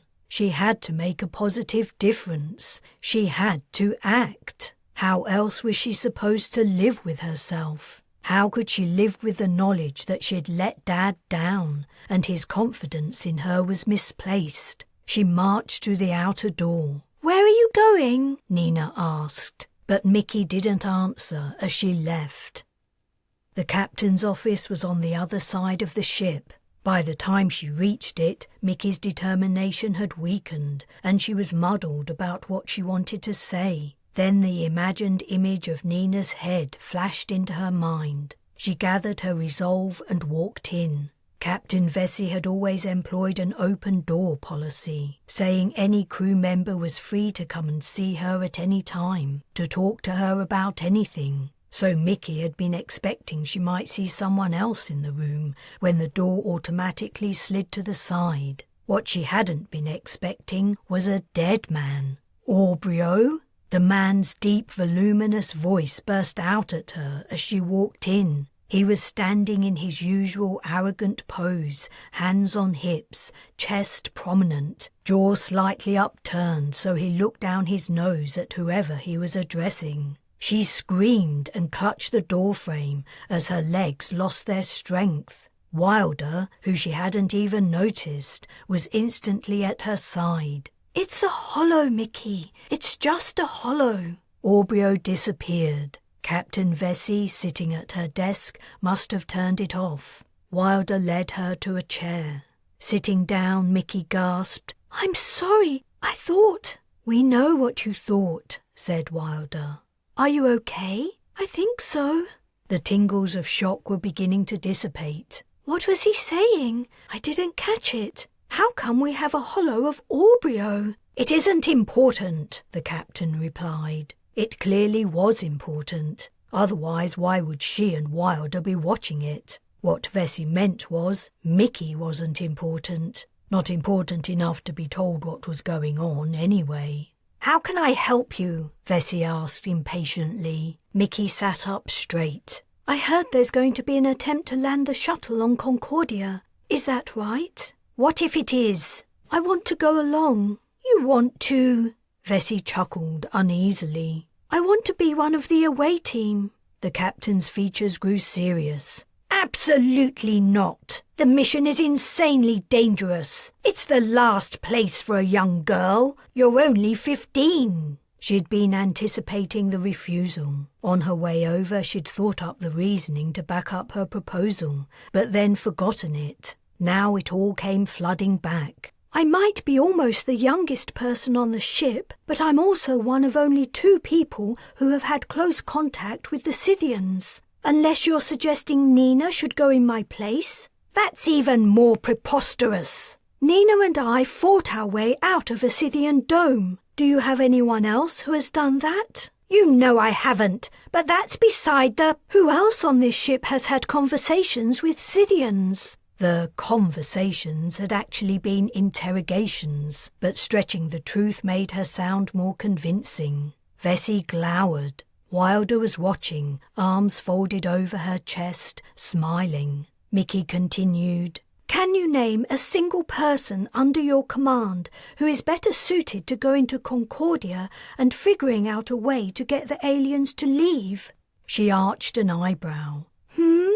Your argument might have some weight, Vesey replied, if you weren't a child. More than anyone on this ship, you have been entrusted to my care. I have a responsibility to your late father to keep you from harm. Assigning you to the mission to land on Concordia would be the very antithesis of that. I'm sorry. I admire your bravery, and I can't deny you make some very good points. But the answer is no.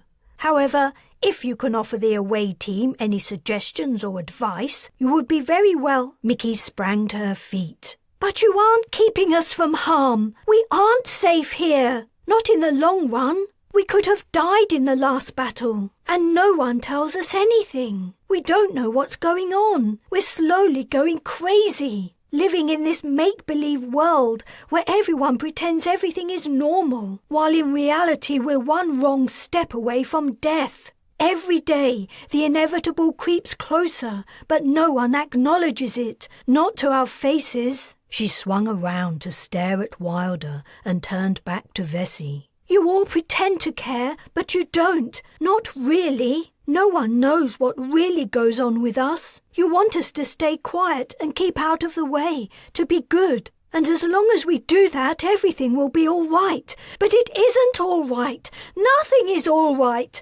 Nina's... Her emotions choked away her words, and she thrust her face into her hands. An arm descended over her shoulders, but she shrugged it away. Talking into her hand, she said, I want to help. You have to let me help. And I am the best person. I really am. If you don't recognize that, then you're a pair of idiots. Chapter 10. No one really knows what goes on with us. Mickey had left Vesey's office, but her words continued to echo in Wilder's mind. The girl had been distraught, almost hysterical. No one knows what really goes on with us. What had she meant? Wilder had thought she knew Kez's daughters pretty well, but the surprise trip to Earth had blindsided her. She hoped she'd helped to fill the hole left when their father died. Had she really done any good at all? She had no idea how to parent adolescents. She'd never been parented herself. The attempts of the couple she'd been assigned to incite her had been farcical. Kez's friendship had come close, but he'd been more like an older brother. Was that why Mickey had been so fascinated by stories of Ethan lately? Did she crave a father figure, or maybe only someone who had known her father? Are you ready to continue watching? Vesey asked. Wilder snapped back to the present. Yeah, sorry. Aubrio reappeared. The recording had barely begun when Mickey had burst in. Vesey had returned it to the beginning.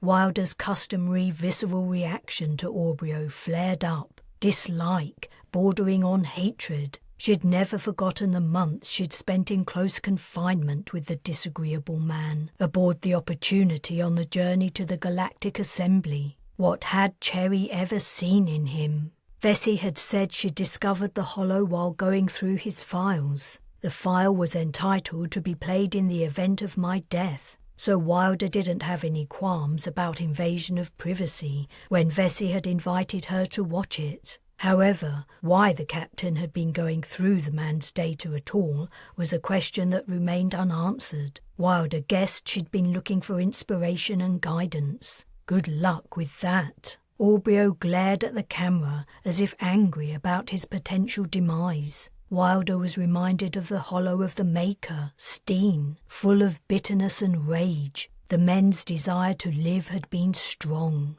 So I'm dead, Aubrio spat. I hope I went down fighting. I'm guessing it was the Scythians. If it wasn't, some stupid accident killed me, or a disease got me like Kes. That's a crying shame, and I'm glad I don't know about it." His arms fell to his sides, and he strode a couple of paces before turning to the camera again and jabbing a finger at it. "You're all going to be worse off now I'm gone. You might not think so. A fair few of you hate my guts, and you aren't afraid to show it. But I'm right. You need someone to tell you what's what and make the hard decisions. That's why I'm recording this, so you get the benefit of my wisdom and experience, even though I'm no longer around.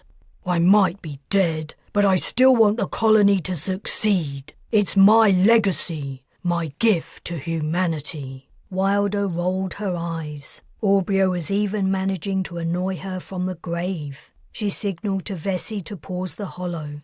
"Have you watched this already? You could give me a summary. It's my first time too. I find him just as irritating as you, but perhaps he says something useful." Vesey started up the recording again. "Right, I'm going to make this simple. I have one message for you, one thing for you to remember.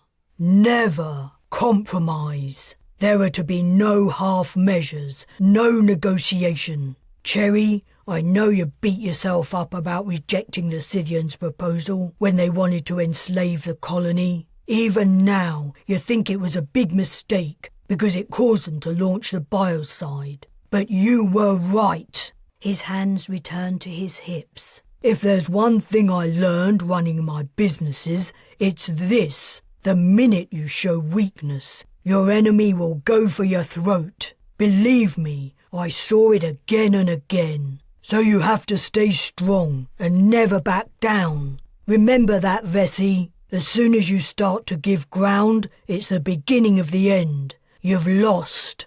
He paused, and his expression turned pensive. "Better no future at all for humanity than a future where we've been brought low. That isn't the way of humans. That isn't the spirit of the people who left Africa hundreds of thousands of years ago, leaving behind everything they knew, journeying into unknown lands without knowing what dangers lay ahead." He jabbed a finger at the camera again. "You cannot give in to the Scythians, not on anything, or before you know it, it would all be over. Don't give up who we are. A human being controlled by another species isn't human anymore." His rigid posture softened. "That's it. I could say more, but it would only confuse you. So that's all I have to say. It's a pity I'm dead, but I've lived an amazing life. I was there at the founding of humanity's first deep space colony. I've flown on starships. I've fought battles in space. I've lived. At the end of the day, I suppose I can't complain. Good luck, you lucky bastards. Don't let me down."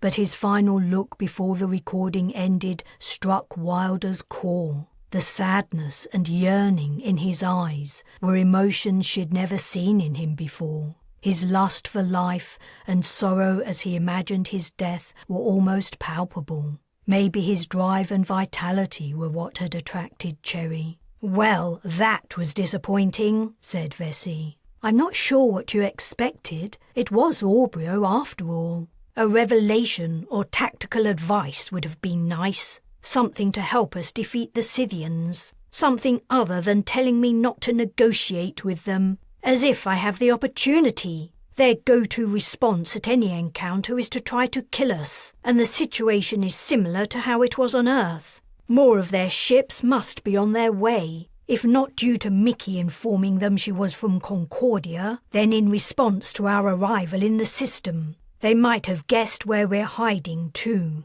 Their reinforcements might stop to check around here on their way over." The captain's spewing of her worries was clearly rhetorical. She needed a friendly listener while she got it all off her chest. Wilder was sympathetic, but she had no answers. "It isn't Mickey's fault, she—" I know. I'm not saying it was. She's just a kid. She couldn't be expected to stand up to the Scythians. I can't imagine what she endured in that interrogation. Wilder recalled the sensation of long, scaled Scythian toes gripping her tightly around her middle. She shuddered. What must it have been like for the girls living in those domes, not knowing if they would ever get out alive, surrounded day and night by the nauseating Scythian stench? Yet Mickey and Nina had escaped, albeit with the help of other captives. When it came down to it and their courage was put to the test, neither had quailed.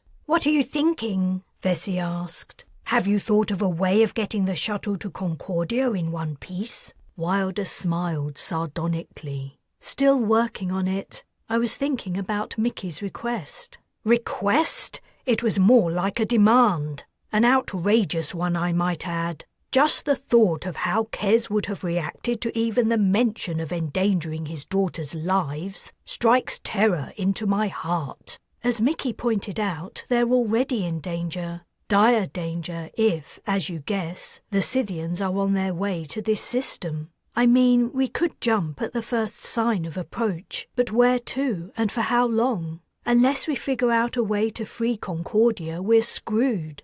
As Aubryo would have put it, we need to piss or get off the pot." "You think you're telling me something I don't already know?" "What I'm saying is, Mickey's request isn't so outrageous. She and her sister do have the most experience of Scythians of anyone on this ship, and they've demonstrated they can be brave and resourceful." Vesey's mouth fell open. "You aren't seriously suggesting—" "It's worth thinking about." "No, absolutely not. What would everyone say if I assign a teenager to the mission? They would think I was either crazy or desperate, or both."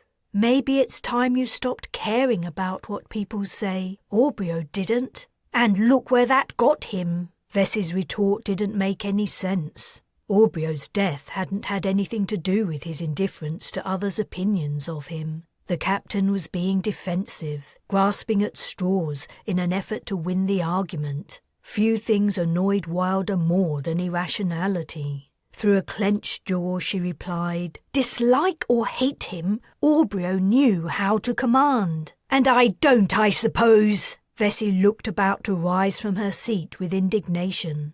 Wilder allowed silence to be her answer. After a pause she added, "Mickey should go on the mission, along with me and Niall. You need resourceful people, not only brawn on the surface. Shall I give her the good news?" "Do I have a choice?" Another rhetorical question. Wilder got to her feet, somewhat giddy from what had just transpired. "I'll let you know when we figure out a plan."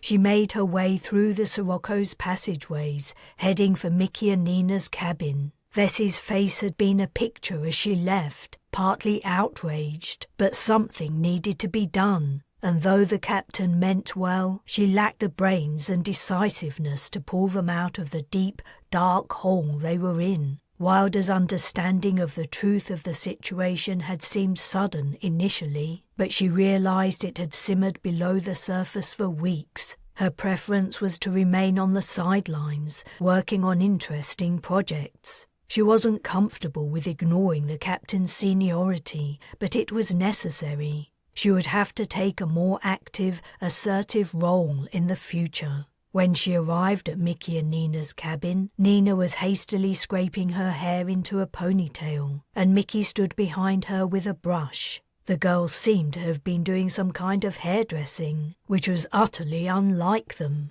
Even Wilder, who seldom noticed such things, had observed the two girls' hair resembled the nests of earthbirds lately. Nina was flushed and wouldn't make eye contact.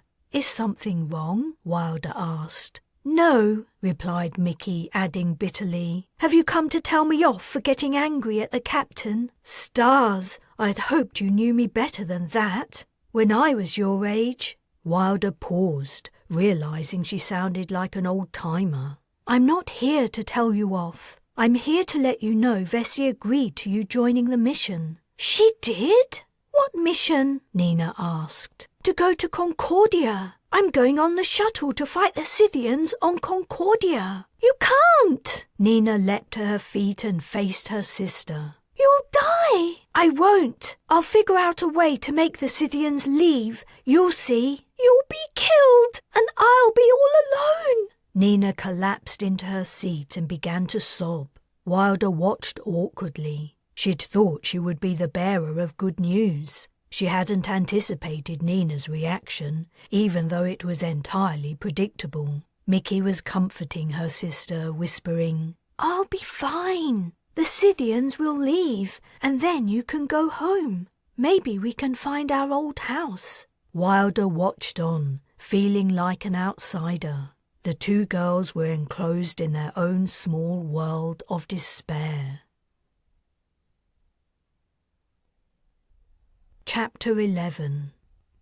Holy shit! Wilder exclaimed. We're morons! Morons! She was with Niall and Dragan, eating dinner. They'd spent the day trying to figure out a way to get the shuttle to the surface of Concordia without everyone aboard being killed. The Sirocco might survive the brief time she would have to spend in Concordian orbit before she could jump out again, but the shuttle would be a clear and obvious target for Scythian attack. They hadn't managed to come up with anything concrete, and now that Mickey was coming along, the imperative for caution was even stronger.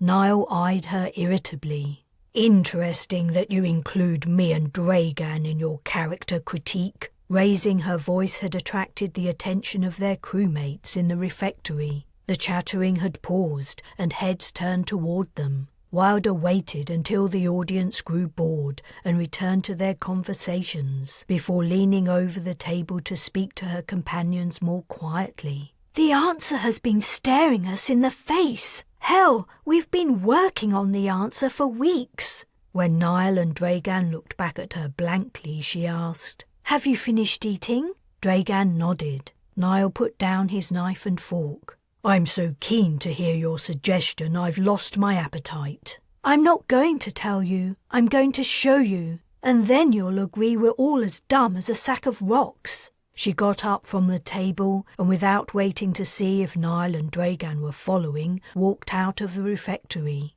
She marched to the holding bay, the only place sufficiently large for the work they'd been focused on for so long. Her fellow engineers had spent longer on it than she had. They'd started while she'd been on Earth, trapped by Vess's cowardly attempt to leave her behind, along with Cherry, Aubrio, Mickey and Nina. The bay doors slid apart, revealing the items lying on the deck in their various groups, sections of hull, engine, controls, interior and so on. The dismantling had been meticulous. Even the nuts, bolts and rivets had been removed and carefully examined. Reconstruction would take time and concentration, but it would be worth it, even now. In fact, now she'd thought about it, she believed it was the only sane option. Yeah, Dragan conceded, we're morons. Niall's gaze roved the dismantled Scythian ship. You're seriously suggesting we fly that to Concordia? You're seriously suggesting we fly the Sirocco shuttle, a human-built vessel, into airspace controlled by the Scythians? It wouldn't last a second.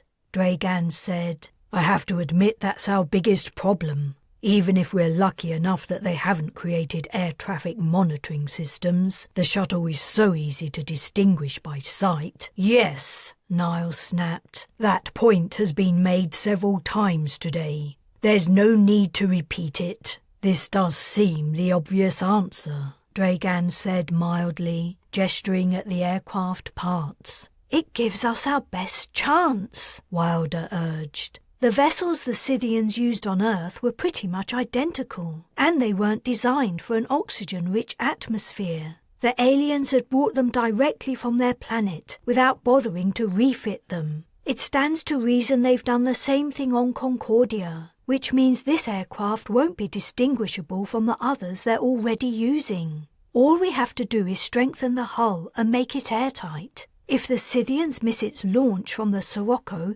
we'll be home free. And if they notice, well, they might lose it among their regular air traffic. But the cabin will only accommodate 2 people, Niall countered. We planned on sending more on the mission. The cabin fits 2 Scythians. We don't need the internal fittings except for the controls. We can leave them out, and the aircraft will look the same from the outside. I reckon it would fit 4 people, 5 at a squeeze. Niall's expression remained doubtful. No one knows how to fly it. Zapata can figure it out, I'm sure. We know the design isn't that different from an aircraft built by humans. But we discovered it needs a Scythian skin print to open it. The same is probably true for operating the controls. We have the Scythian cadaver in cold storage. We can take an imprint from its skin and make some gloves. It'll take forever to put it back together again. We itemized everything when we took it apart. It shouldn't be too hard to reconstruct it, and it won't take that long, considering we're only rebuilding the bare bones of it.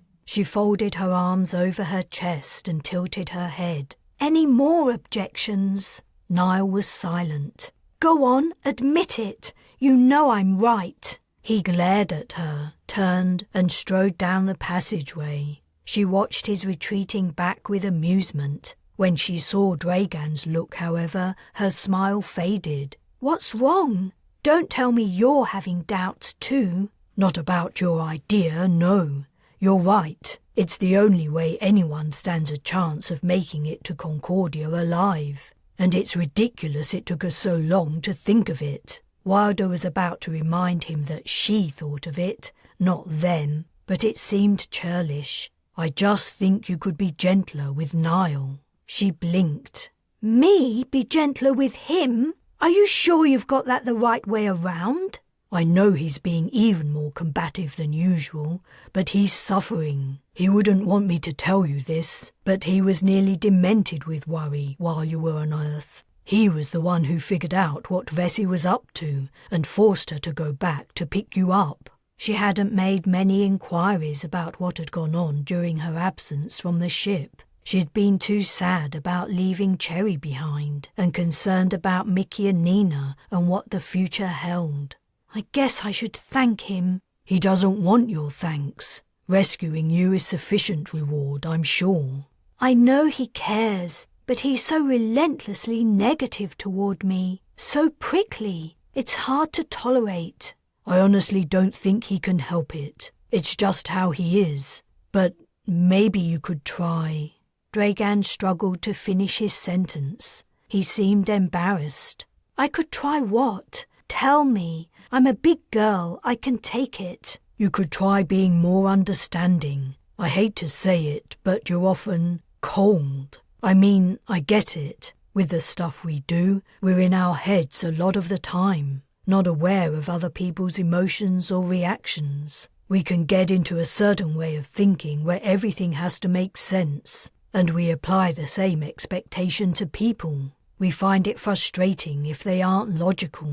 But people aren't logical, not even us. You have to allow other people to be flawed, irrational, inconsistent, whatever. Dragan's gaze drifted to the bulkhead. It wasn't until I accepted I'd lost my wife forever that I realized she'd been doing that for me for years, and I hadn't reciprocated. I'd always made out I was the logical one and she was ruled by her emotions. That it wasn't a difference of intellect or rationality, but a difference in compassion. Not comprehending that until it was too late is one of my greatest regrets. Wilder inhaled sharply. She had vaguely known that Dragan had left his partner behind on Concordia, but she'd never asked him about her, not even once. She reached out and touched his arm. I'm so sorry. It was a long time ago. I can't say I'm over it, but it is what it is. Talking about it won't make it better. All I wanted to say is, don't make my mistake. She looked down. When she didn't answer, Dragan said, I'll talk to Niall. We can begin work on the Scythian ship tonight. Chapter 12.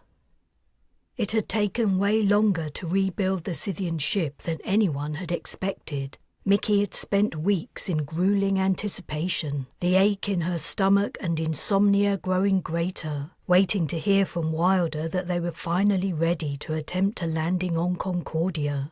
At the end of every active shift, Wilder had come to see her and Nina, her hair an unkempt halo, shadows under her eyes, looking thinner than ever, only to announce again and again that the ship wasn't quite finished. The snags the engineers had encountered while reconstructing the vessel weren't the only source of delay. The man most familiar with the frozen Scythian cadaver had died the last time they'd jumped to the planet. Someone else had been tasked with making the gloves the pilot would wear to fly the ship. Mickey heard down the grapevine that their early attempts were unsuccessful. It had taken a while to figure out that it wasn't only the print of the creature's skin that was required to activate the controls, but the underlying bone structure too. All the while the preparations had been taking place, her doubts had grown. Who was she to think she could be anything other than a hindrance and a liability in the mission?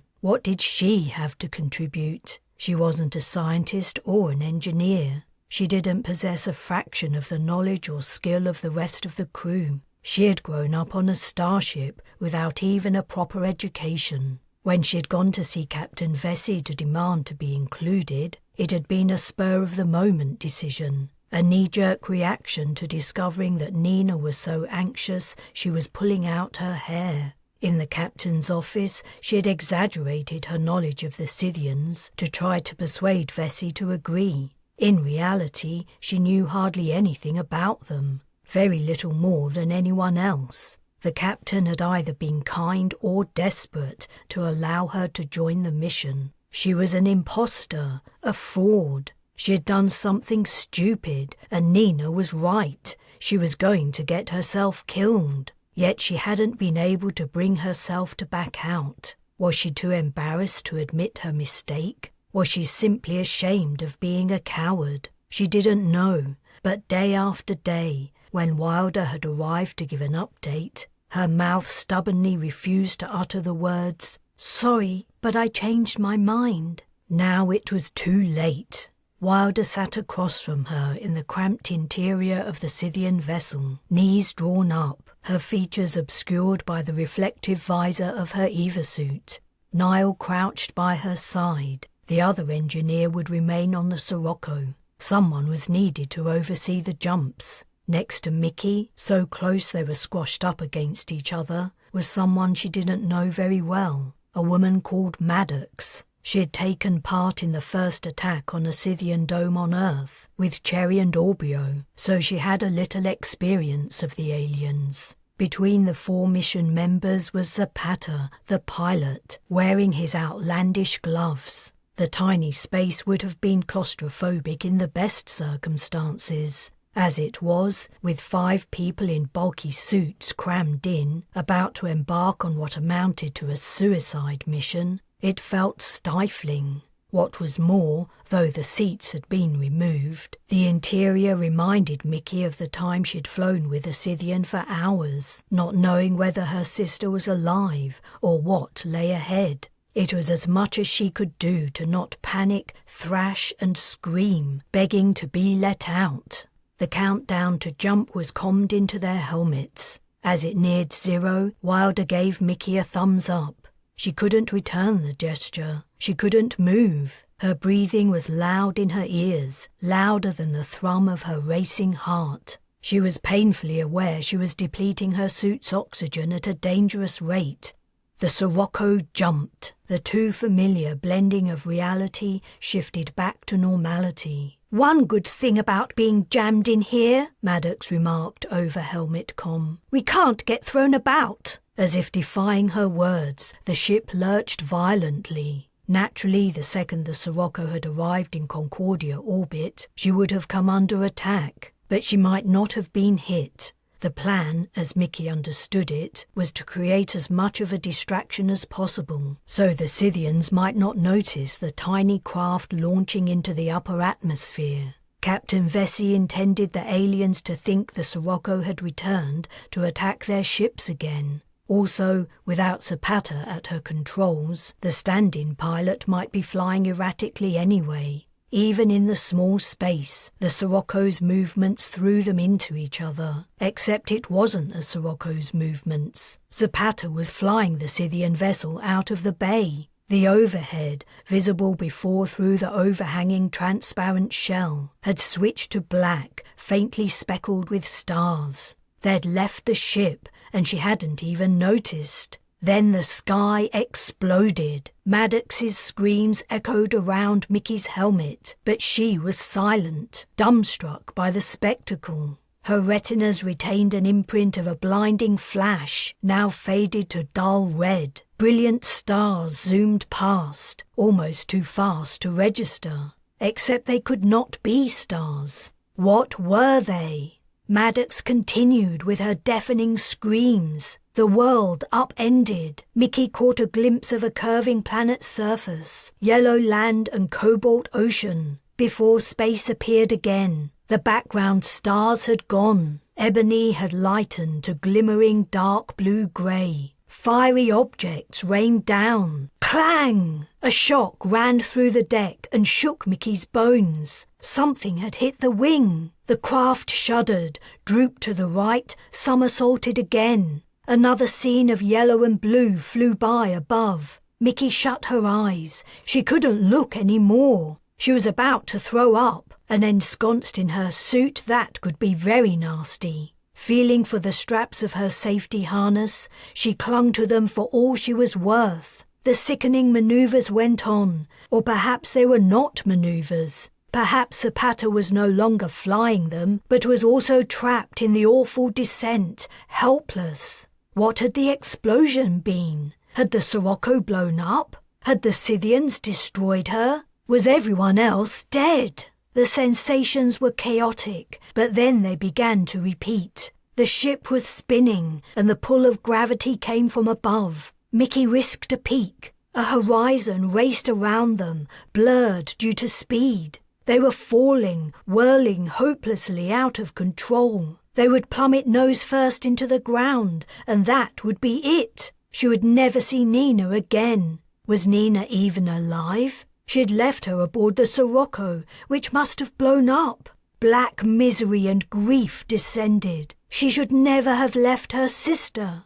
They should have been together at the end. Above Maddox's screams, someone was shouting. Mickey couldn't stand it. She turned off her comm, bent her head and waited. There was jostling, agitation. The whirling converted to a swoop. Her stomach rebelled, and she couldn't control herself any longer. Bitter acid vomit spurted up her throat and out of her mouth. She didn't care. She retched again, and more vomit came up, soaking her front and smelling vile. An impact threw her into Maddox. Another impact threw her the opposite way. Thunk! Bang! The Scythian vessel was turning over and over, each time it came down sending a teeth-rattling judder through the cabin. She was going to be killed, but it didn't matter. If Nina was dead, she didn't want to live on. Something slammed into them, and all movement stopped. Something hadn't slammed into them. Their vessel had hit something and finally come to rest. She was still alive. She took no joy from the realization. Dispiritedly, she took a look at her surroundings, revealed through the veil of vomit on the inside of her helmet. An EVA suit filled the area immediately in front of her. It moved slightly. Whoever was inside it hadn't been killed in the crash, but their weak motion indicated they were injured. Mickey prodded her belly until she felt the lock of her harness and unsnapped it. The effort did little to increase her freedom of movement. Something was crushing her side, forcing her against the bulkhead, and before her was the injured person. She squirmed, pushing up, but her hands met something solid. She tried moving sideways, easing Maddox, she presumed, out of her way. Breaking through, she came up against the shattered remains of the transparent shell, mixed with rocks and sand. She backed up, but the two mission mates had closed in behind her, blocking her exit. The stench of her own vomit thick in her nostrils. She felt the urge to throw up again, but managed to ignore it. There had to be a way out. She was hesitant to move the people blocking her in case she hurt them, but a body shifted out of the way and sunshine poured in. Sand stretched to the edge of her view, broken only by the legs of someone in an suit, hauling the second person from the crashed vessel. When he or she reached in to grab her too, she waved the hands away and crawled out. What a mess! Twisted, crumpled sections of hull lay scattered on the desert. She looked back at the vessel and was amazed she'd exited it alive. Only a smashed-in shell remained, driven into the sand. How had anyone survived? Knuckles rapped her helmet. She looked up. The person gestured at their head. She didn't understand. Had she hurt her head? Had they hurt their head? She'd barely begun to accept she hadn't died. The person thrust their helmet against hers. "Have you turned off your comm?" Wilder asked, her words muffled but intelligible. "Oh, yeah." Mickey turned it on. "Sorry, my helmet's jammed," Wilder said. "Can't remove it. Are you hurt anywhere?" "I don't think so." "Take off your suit. We need your help." Mickey got to her feet, hastily removed her helmet, pulled apart the Eva suit straps, unzipped, and stepped out. Hot, dry air hit her, sucking the moisture from her skin, and the rays of a merciless sun bore down. 2 figures lay on the ground, one with a leg at a strange angle. Wilder and someone else were getting them out of their suits. The wreckage of the Scythian craft dotted the immediate area, but otherwise the landscape was bare and lifeless. Mickey was finally back in the place she could hardly remember, the place she had left so many years before. She was on Concordia. She was home. Chapter 13. Niall approached with a knife. "About time," Wilder said, though she knew he couldn't hear her. Mickey must have found it among the survival equipment they'd stowed in the Scythian vessel's curved wings. She'd been a real trooper, rising to the occasion after the crash. Initially, Wilder had the impression the girl was nearly comatose with shock. She'd been white as a ghost when she'd taken off her helmet, and yellow with dried vomit, and her gaze had been unfocused. But she'd quickly snapped into action as soon as she was given a task. She had been searching the desert for the remains of the aircraft's wings and come up trumps. Niall was saying something. Wilder cupped a hand to the side of her helmet and shrugged. He'd taken off his suit. Unless someone spoke to her via comm, she was locked in a world of silence. "Hurry up! It's getting hot in here." He slipped the knife inside her suit near her neck and began sawing. As well as jamming her helmet into the neck ring, a crash impact had damaged her suit's cooling system. Its insulating material protected her from external temperatures, but it also trapped her body heat, and she'd been growing steadily warmer ever since crawling from the wreckage. She'd managed to open the front of the suit, but it didn't make a whole lot of difference. If things got really bad, she supposed she could take off the suit, but her head would remain inside the helmet. And what good would that do? She could hardly travel around Concordia like that. Niall didn't seem to be making much progress. It wasn't surprising. The suit was designed to protect against penetration by sharp objects. "Let me try." She gestured to him to hand over the knife. He said something. "I can't hear you." She gave an exaggerated shrug and held out her hand. Scowling, he gave her the blade. She groped for the opening. Wearing gloves didn't help. Which way around was the knife? She didn't want to hold the sharp edge against her skin. She lifted it to check. After turning it over, she felt for the gap in her suit again. She pushed the knife in. "Ow!" She had poked her chest with the tip. Giving up, she handed the knife back. Niall snatched it angrily and spoke to her again, no doubt telling her off. "Yeah, well, let's see if you can do any better." It was going to take him forever to cut through sufficient material to allow her to pull off the suit and slide her head out of the helmet. She hoped she could slide her head out of the helmet. Eva's suits fit pretty snugly around the neck. When she was finally free, what then? Zapata was in a bad way. His broken leg looked nasty, jagged bone protruding through his calf. He wasn't shouting about it, but he had to be in agony. How would he go anywhere? They would have to leave him here in the middle of nowhere. At least she guessed they were in the middle of nowhere. She had no idea where they'd flown, looped and spiraled after the impact. Their plan was already severely awry. Maddox was in better shape, though also injured. She seemed to have broken some ribs and, in contrast to Zapata, was whining about it plenty. Not that anyone was paying any attention to her. Zapata was in too much pain. Niall was concentrating on getting her out of her suit, and Mickey had set off again to search for more wreckage. Wilder had been against bringing Maddox along, and now she was regretting the decision even more. But Vesey and Niall had overruled her, and that had been that. Her objection wasn't only over loyalty to Cherry, though she suspected they thought it was. She also didn't understand what Maddox added to the team, except for being an extra person. More wasn't necessarily better, and someone could be more of a liability than an aid. Maddox's attitude so far seemed to be proving she was the former. A burst of fresh air hit Wilder's collarbones. At last, Niall was having some success. She couldn't see the area he was working on, but he seemed to have sliced through some material. She tapped his shoulder.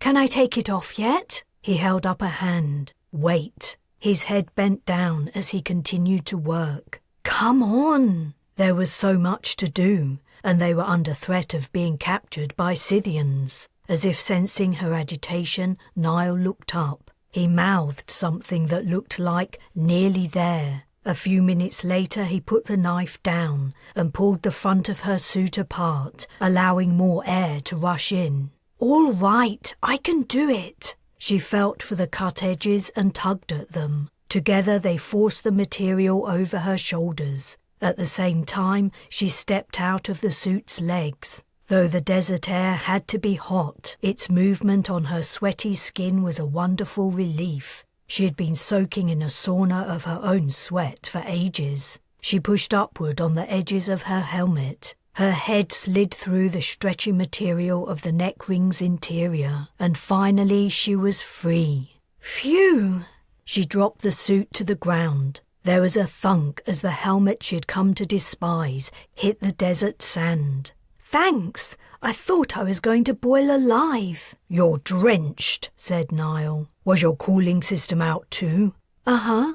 Where's Mickey?" She scanned their surroundings. The area they'd crashed in wasn't entirely devoid of life, but it came close. Spine-covered shrubs and a lone twisted tree with needle-like leaves clung to life in the harsh environment. The remains of the Scythian vessel's cabin lay close by, barely recognizable, and shattered fragments of the strange hull with its whirling, irregular pattern could be spotted here and there. "She's looking for the other wing," Niall replied. "The one with the rations? Gee, I hope she finds it. I'm parched already. It was a mistake to split the equipment up like we did. We should have put the same things in each wing. Not all the food and water in one of them. No one anticipated this scenario. We should have anticipated all possible scenarios. Still, no point in wasting time on regrets." Maddox cursed as she turned onto her side.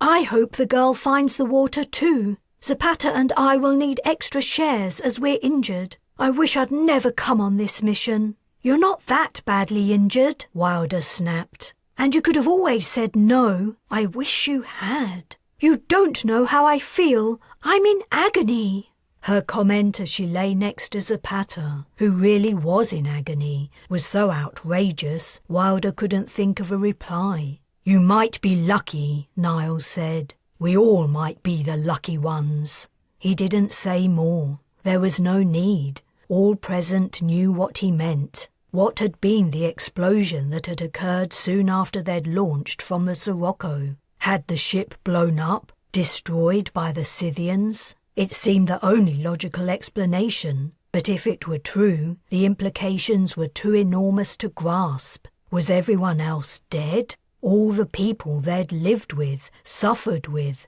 and toiled with to survive for years, were they all gone? Not only was the concept hard to bear, it also meant there was no going back. There was no way off the planet. They were doomed to live like the rest of the Concordians, enslaved to alien masters, unless they could think of a way to overthrow them. "There she is," Niall said. In the distance, a small figure could be seen slowly dragging something through the sand. She disappeared into the shade of a tree momentarily, and then appeared again, blurred by the heat haze. Wilder and Niall set out to meet her. The ragged metal was hot in Mickey's hands. It had been baking in the sun until she'd found it, and the strong rays had continued to warm it as she hauled it over the ground. Should she stop and leave the boxes here, returning to the crash site to tell the others about her discovery? In this lifeless place, nothing seemed likely to take them or disturb them while she was gone. But the supplies were precious, their only source of water and sustenance. Leaving them out in the open, even for a short time, was too risky. Grasping the torn piece of wing tighter, she walked on. The scrape of the metal on the sand and stones was the only sound. No animals seemed to live here, not even insects. Where was she? Captain Vesey had said they would be going to a country called Sardine, but that didn't mean anything to her. This wasn't how she remembered Concordia. Where she'd lived there'd been houses and fields. She couldn't remember much else, but she could remember that much. She hoped Wilder had managed to get out of her suit, and that she and Niall had been able to do something for poor Zapata. The pilot's face had been rigid and wet with sweat when she'd left the site for the second time. But what could anyone do? They had no medics. The sound of water sloshing in its container brought her a little comfort. Now Zapata could at least have a drink. Edging out her fears for the pilot was a black, thick cloud of worry ballooning from the back of her mind. She forced the thought away, blinked back tears, and trudged on. "Mickey!" She looked up. Wilder and Niall were walking toward her. "Wait there!" Wilder shouted. "We'll help you!" She was out of her suit, thank the stars. Mickey released the piece of wing and sank to the ground. Her shoulders ached from hauling the supplies. She had found the other wing about 1 kilometre away. She wasn't sure how it had ended up so far from the rest of the vessel. It must have broken off while they were still high up. "You're an absolute star," said Wilder as she arrived. "This was all I could fit on the wing. Fantastic!" Wilder squatted down and began going through the packages. "I didn't drink any of the water." "Why not?" asked Niall, joining Wilder. "You must be thirsty." "I thought we should ration it. Save it for Zapata and Maddox." Wilder huffed with contempt. "Maddox is fine. But you're right. We need to make sure Zapata has everything he needs, even if we have to go without." Niall straightened up. "We should all drink when we need to. Dehydration makes people confused and disoriented. Did you spot any medical supplies?" "There is more stuff there," Mickey replied. "I'm not sure what it is. I thought it was important to bring back water and food first of all." "You were right," said Niall. "You did a good job. Wilder and I will pull this the rest of the way." "Should I go back and get the other stuff?" "No, come with us." As Wilder grabbed the edge of the metal, she asked, "Did you see any Scythian domes?" "I don't think so. Nothing that looked like a dome to me, anyway. But the air is hazy. It's hard to see well into the distance. Maybe we have something in our favour at last, and we were right in thinking the Scythians aren't interested in Sardine. It's too barren for them." "We can't be sure of that," said Niall. "Let's not get ahead of ourselves. First, we need to try to make Zapata comfortable. Then we can figure out what to do next." Chapter 14. I don't want to stay here, Zapata said. I'd rather take my chances with you. He spoke through gritted teeth, his face a mask of pain despite the medication Wilder had given him. I'll slow you down, but if those things find me... Underlying his physical discomfort, Mickey read another discomfort in his features. He hated being a burden, but his fear of the Scythians and what they might do to him was greater. What would they do to an injured human? None of the people she'd seen in the Scythian domes had been injured. They'd all been put to work by the aliens, tending their young or performing other tasks. Zapata was no use to them in his condition, except perhaps as a subject for anatomical study. If they found him, they would either leave him, kill him, or experiment on him. Wilder and Niall exchanged an enigmatic look. Maddox said, "You'll be safer here than trekking through the desert with us, out in the open." "For how long?" Zapata asked. "We only have limited supplies of food and water. How much can you leave me? 3 days' worth? 4 days? Then what? I guess you could give me a gun to finish myself off before I die of thirst," he added bitterly, immediately followed by, "You're not asking a lot," Mickey murmured, touching the man's shoulder. "No, you're not," Wilder echoed. Niall said, "You've been there for us since the beginning, man. If you don't want to stay here, you're not staying, and that's it." "That's right," said Wilder. "We'll figure it out somehow."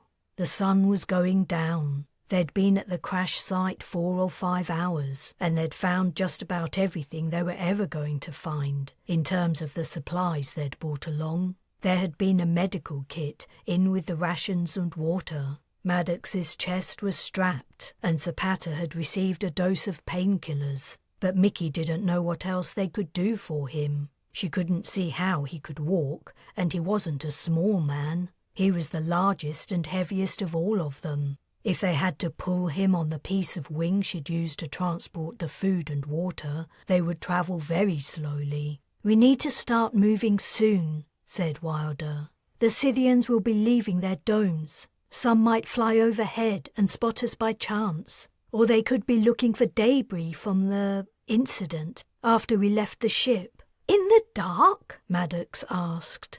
"Especially in the dark. They see infrared. It was one of the things Ryan discovered from examining the cadaver." "Shit!" Maddox's shoulders slumped. Instantly she winced. "What does that mean?" Mickey asked. "They can see the heat from our bodies," Niall explained. "Oh." Mickey looked up into the twilit sky, suddenly feeling naked and exposed. It was strange to imagine that the coming night wouldn't hide them. Yet at the same time she could see through Scythian eyes 5 figures crouched next to twisted wreckage, glowing in the dark. Her gaze returned to the shattered remains of the cabin. "Could we hide in there?" "We won't fit," Wilder replied. "And even if we did, our body heat would radiate out of the holes. We could cover them up, but then we would swelter all night." She glanced at the pilot. "Our best chance is to keep moving." Niall grimaced. "I'm sorry, Zapata, but we have to set your broken bone. It's the only way you'll be able to move at all." "I know." Again, Mickey was unsure what they were talking about, but from everyone's expressions it was clearly something awful. "Count me out," said Maddox. "Not with these ribs." "If you can find something for me to hold on to," Zapata offered. Niall shook his head. "Once we start pulling, you're not going to be in a condition to hold on to anything." "Then..." Zapata looked at Wilder. She lifted her thin arms. "I'll do what I can, but..." "Mickey," Niall said, "you have to help too." "Of course, but I don't know what you want me to do." "You have to help Wilder hold on to Zapata while I pull his leg. We're going to straighten it." Her jaw dropped. What they were proposing had to be incredibly painful. "I can try." "Good," Niall said. "Let's get it over with." Zapata's pants were cut from where Wilder and Niall had examined his wound. The man's leg was bare, the bone shard poking horribly through torn skin, bruised purple and oozing blood. Mickey could hardly stand to look at it. She moved to his right shoulder as instructed by Niall, while Wilder sat on his left. "Hold him really tight under his arm," Wilder told her. "When Niall starts pulling, whatever you do, don't let go. Dig your heels in for traction." Her eyes said more. Things like, "If we don't manage to do this, he's going to die." "I won't let go." Mickey grabbed Zapata around his armpit. She began panting, even though Niall hadn't started yet. "Take it easy," said Wilder. "Okay." Niall sat at Zapata's feet. He rubbed his hands. He and Zapata held each other's gaze. "Are you ready?" The pilot tensed under Mickey's hands. "I know it's going to be hard," Wilder said, "but you should try to relax your muscles as much as you can. It'll make the job easier." His shoulder softened a fraction. "Do it!" Niall grabbed Zapata's heel in one hand and the rest of his foot in the other.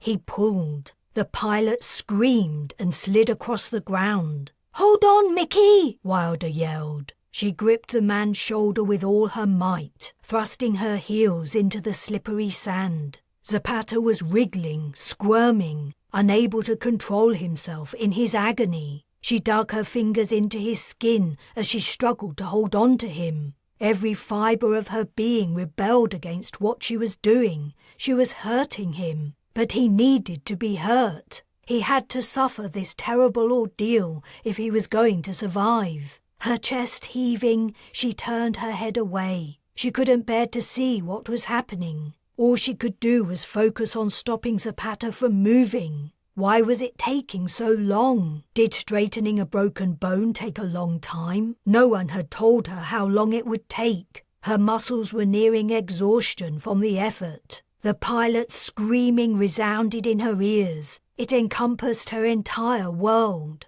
All she knew was the sound of the man's pain and her determination to cling on. Zapata jerked backward and she fell down, sprawling on her back. "You can let go," Wilder said. Mickey sat up. Zapata's eyes were closed. His skin shone wet in the failing light. Niall's hunched form remained at his feet. The jutting bone had gone. Only the open wound remained. They'd done it. Wilder leaned over the pilot. "I'll clean you up and make a splint." He didn't seem to hear.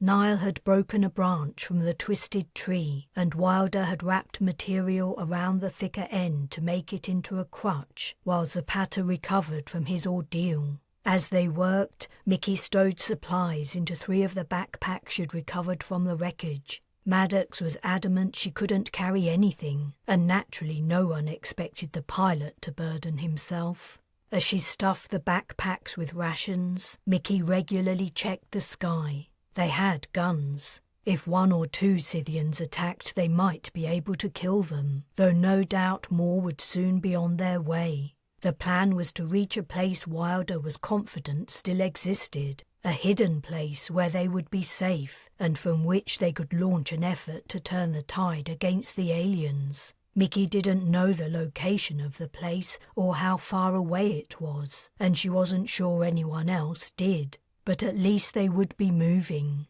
That was something.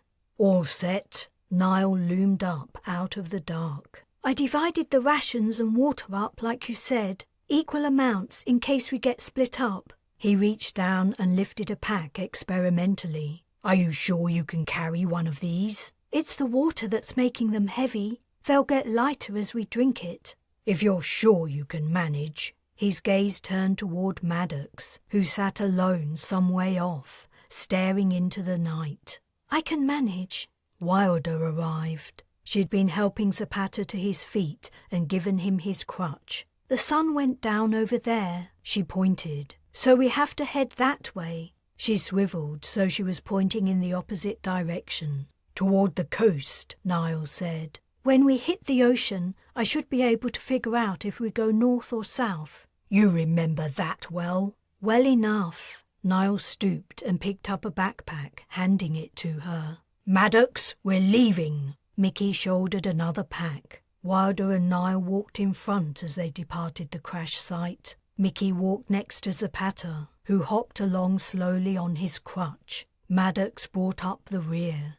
The temperature had dropped fast after the sun went down, but the exercise staved off some of the chill. Mickey's backpack straps dug in hard, and she struggled along, only just able to keep pace with the injured pilot. The terrain didn't make for easy going. Her boots sank into the sand, and the additional weight of her new load only made the problem worse. She kept quiet, however. Compared to the man trekking next to her, she had little to complain about. His grunts of effort put her troubles to shame. Everyone walked in silence except for Maddox. Her grumbles and curses accompanied them from a distance. After a while, Niall turned and noticed she was dropping behind. He signalled to the group to wait until she caught up. "I can't go any faster," she whined as she reached them. "I'm in agony here." Zapata said nothing, and Mickey marvelled at his restraint. "I know you're hurt," said Niall, "but it's hard for all of us. You aren't carrying a pack, so—" "You're not going to make me feel bad about that. I wish I'd never come on this goddamned mission. I must have been out of my mind to agree." Wilder said, "You're not the only one who wishes you didn't come along." "Cool it," said Niall. "Arguing isn't going to get us anywhere. Maddox, do your best. We have a long way to go to reach the coast." It was hard to make out faces in the dark, but Mickey caught a glimpse of Maddox's sullen glance. Niall told Zapata to lean on him, and the two men set off again. Maddox slowly followed them. Wilder had hung back to walk with Mickey. "How are you doing?" "I'm fine. It's not too bad, only—" "What?" Mickey swallowed. "Do you know what happened? Before?" "You mean before the crash?" "Uh-huh. Her voice dropped to a whisper. "Is everyone else dead?" Wilder didn't reply for a long while. "I'm sorry, Mickey, but I don't know. I just don't know." Chapter 15. They walked through the night and into the dawn. As Wilder felt the sun's rays on her back, she looked behind her. Niall and Zapata walked as a three-legged pair, the taller man's arm over Niall's shoulders. At each step the pilot wobbled precariously, and Niall struggled to keep him upright. Mickey trudged not far behind them, her backpack incongruously large on her small body. In the distance, illuminated by the rising sun, was the slim figure of Maddox. As the night had worn on, first Wilder and then Niall had given up on exhorting her to walk faster, or calling a halt to allow her to catch up. Sure, her ribs had to be painful, but she was unburdened. Zapata, who was in a far worse shape, was putting in his best effort, and Mickey had been a trooper, hauling a pack that didn't weigh much less than her without complaint. In the trying circumstances, it was hard to not be resentful about carrying Maddox's food and water. The place they'd crashed seemed like paradise compared to this new region. Not a stick or leaf of vegetation grew anywhere as far as the eye could see. A thin layer of sand overlay stony ground, and there was no sign that water had flowed or rain had fallen here for a very long time. The air temperature was already rising in line with the sun. The day promised to be brutal.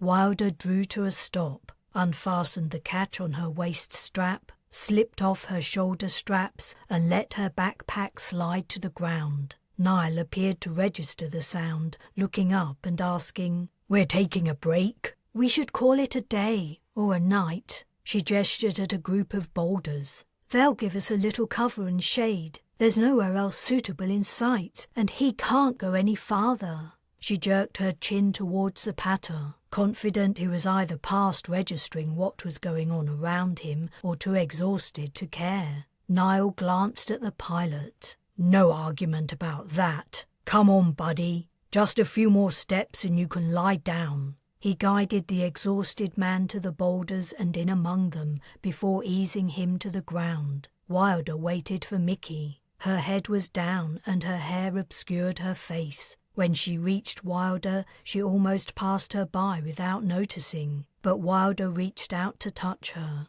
"We're stopping here."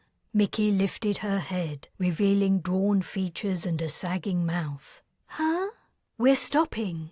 Wilder pointed at the boulders. Take your pack off over there. We'll eat and drink before resting. Without reply, Mickey plodded along the new course. Wilder turned her attention to Maddox, still distant. While waiting, she scanned the sky. If any Scythians had passed overhead during the night, they must have not spotted them, or not bothered with a small group of humans wandering the desert. None of the aliens' domes were visible in the surrounding land. Maddox was progressing at a painfully slow pace. Wilder gave up on waiting, hauled her pack onto one shoulder, and walked to join the others at the boulders. Maddox would figure out for herself where they'd gone. Zapata was already out of it, flat on his back in the shade. I got some water and rations into him, Niall explained, and I dosed him with painkillers. He zonked out immediately after.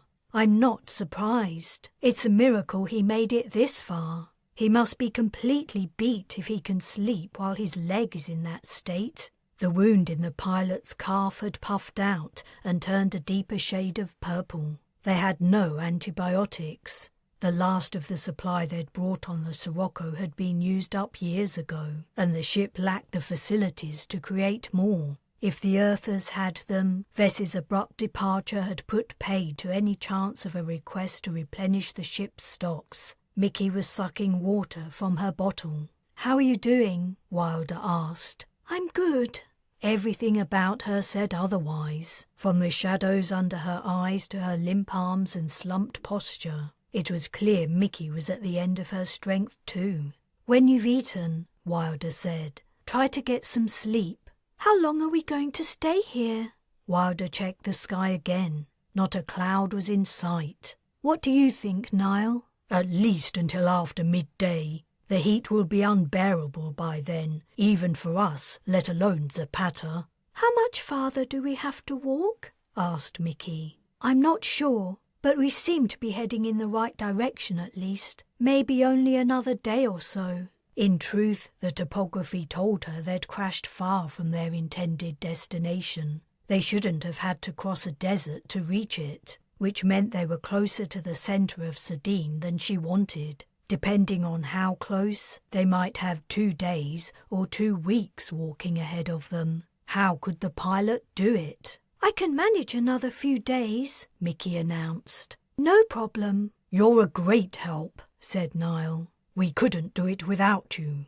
His comment sparked energy in her features. She reached into her pack and drew out a ration package. Wilder gave Niall an appreciative look, but he turned away to get himself some food. She rolled her eyes. Dragan had accused her of being cold. How was she supposed to be any different when Niall rebuffed every attempt to be nice? Between mouthfuls he asked her, "When were you in Sardine?" "A very long time ago." She took a swig of water. "Did you live here? It's so long since we were on Concordia, I can't remember." "I visited for a short time after the biocide attack." "You were only here a few days?" "How long did you think I'd been here?" "Longer than that. Long enough to be confident this is the best place for us to go." "Did you have a better idea?" "If we'd gone to Lioness, we would be sure of finding people." "And thousands of Scythians too. You saw the images of the surface." "Who the hell would choose to live in this desert?" Niall grumbled. "And now we've lost the aircraft, we have no way of crossing the ocean." "There are people here. People the Scythians don't know about." "How can you be so sure?" "I just know, okay? If Concordia had been invaded while I was here, Sardine would be the place I would go." He didn't reply, only chewed his food forcefully. Maddox appeared between 2 boulders. "Thanks for waiting for me, guys." "We were waiting for you," Wilder replied. "Here." Ignoring her, Maddox rummaged in Mickey's pack. Wilder was tempted to tell her off. They had a strict schedule for using up the supplies, but the more Mickey's pack could be lightened, the better. Wilder wasn't confident she could make another long trek. Somewhere deep in the depths of Wilder's subconscious, her mind registered the fact. Very briefly, something had cut out the light blasting her skin from the hot desert sky. Blearily, she opened her eyes. While she'd been sleeping, the shadow of the boulder she was lying next to had moved away, and the high sun shone directly on her. Her exhaustion after the long night's trek had made her oblivious to the increased heat and her burning skin. A realization that something more dangerous than sunburn threatened. What was it? She sat up. All her companions were sleeping. Zapata remained in the shade. Maddox was exposed to full sunlight but unaware. Nile and Mickey's upper halves lay in shadow, but their legs had to be roasting. She touched her face. The skin was hot and sore, and her clothes were uncomfortably warm and sweaty. That wasn't it. The brilliant sunshine dimmed for a fraction of a second. That was it. She turned her gaze upward. High above, 2 winged shapes were circling. Scythians out in the open in the middle of the day? Holy shit! Wake up! She roughly shook Niall's shoulder. Wake Zapata! She called to Mickey and Maddox. Scythians! We need to hide! They moved deeper into the group of boulders, huddling in a central space where they only barely fit. Zapata grimaced with pain as he was forced to bend his broken leg. They gripped the 3 backpacks on their laps. They couldn't afford to leave any trace the aliens might notice. Mickey whispered, "Will they see our body heat?" "I really hope not," Wilder replied. Would it have been better to lie on the baking sand where the infrared might confuse the Scythian sight? But the act of lying in the open in order to hide felt so counterintuitive. Her first impulse had been to conceal themselves, as if hiding from other humans. It was a mistake that had almost been the downfall of Sidher. But it was too late to move out from the boulders. If the aliens hadn't seen them yet, they would almost certainly discern movement in the lifeless scene. "Where have they gone?" Maddox asked. The sky was empty. Wilder pulled out her gun, and the others did the same, except for Zapata, who was slumped against a boulder, his eyes shut tight. Wilder's gaze flicking between the narrow entrances to the cramped spot. She strained her ears for sounds of the aliens approaching. There was nothing, not even the noise of the wind. The air was utterly still. Sweat coating her palm made her weapon slippery in her hand. She gripped it tighter.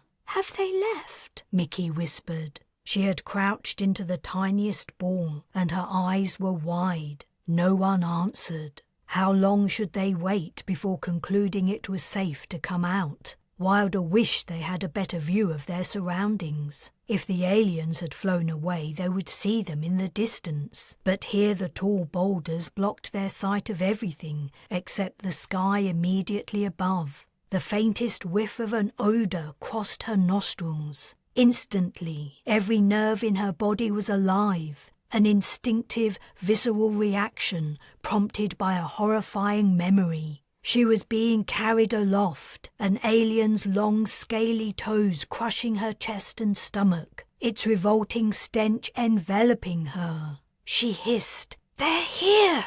Mickey had smelt them too. She had turned deathly pale. "We have to kill them before they find us," Wilder murmured, "before they get a chance to send out a comm. If the rest of them know where we are, we're dead meat." Niall nodded grimly. Twisting to ease herself out of the packed bodies, Wilder rose to a crouching position and leaned through a gap between the nearest boulders. Their former resting site lay before her, the sand disturbed but with no sign of the aliens. They had to be approaching from... Mickey screamed. Wilder whirled 180 degrees. A Scythian was leaning in, its head encased in its breathing apparatus, wings outspread. Something was different about it, but she didn't have time to think more before firing. Her and Niall's pulses caught it square in the chest, and it toppled backward. "Two!" Wilder yelled. "There are two!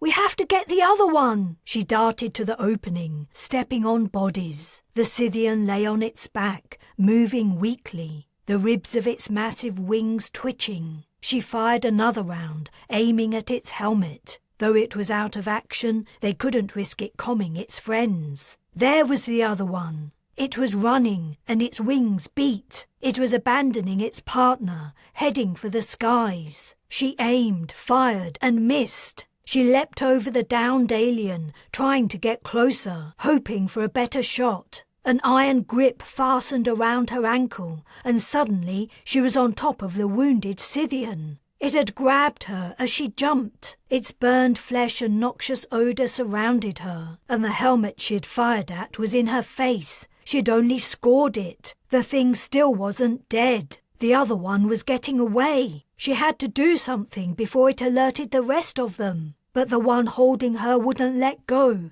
and at this close range, struggling with the creature, she risked hurting herself if she fired at it. With her free hand she reached behind the helmet and grasped the tube that led to its CO2 pack. She gave a hard yank. That did nothing. She fumbled at the base and felt a snap lock. She flicked it open. The tube came out, and finally the thing released its grip. She scrambled to her feet. Where was the second one? It was flying, but beneath it stood Niall, aiming. He got off 2 shots in quick succession. The first pierced the alien's wing, disrupting its flight. The second bright pulse round seemed about to go astray, but the creature turned into its path and caught the round in its throat. It tumbled from the sky and landed heavily on its back. As Niall finished it off, Wilder checked the alien that had grabbed her. It held the tube she'd pulled out in one of its feet, but it was still. Either it hadn't managed to replace it before it suffocated, or it had expired from its wounds in the process. Both the Scythians were dead, but had they managed to tell the others about the humans in the desert? Chapter 16. In a flurry of haste they made their departure. Niall helped Zapata to his feet, the older man grimacing and blanching in pain.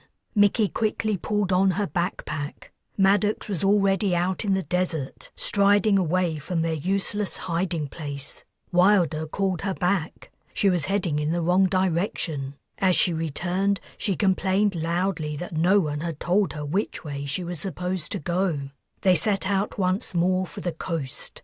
It was early afternoon. The sun was barely past its zenith. Wilder was already burned from her exposure to its rays while she was sleeping. She pulled her hat lower and rolled her sleeves down from her elbows. Better to swelter than burn. Glancing back, she assessed the trail they were leaving. The looseness of the sand made their footsteps indistinct, but they remained visible to a sharp-eyed observer. There was nothing to be done about it. No one in their party had the energy to cover their traces. All they could do was hope the 2 Scythians hadn't managed to get word out about their discovery, and that it would be a long while before their bodies were found. Wilder! Niall had Zapata's arm over his shoulder again, while the pilot struggled along with his crutch. Niall's features were sweaty and strained. She dropped back a few paces to draw level with them. Yeah?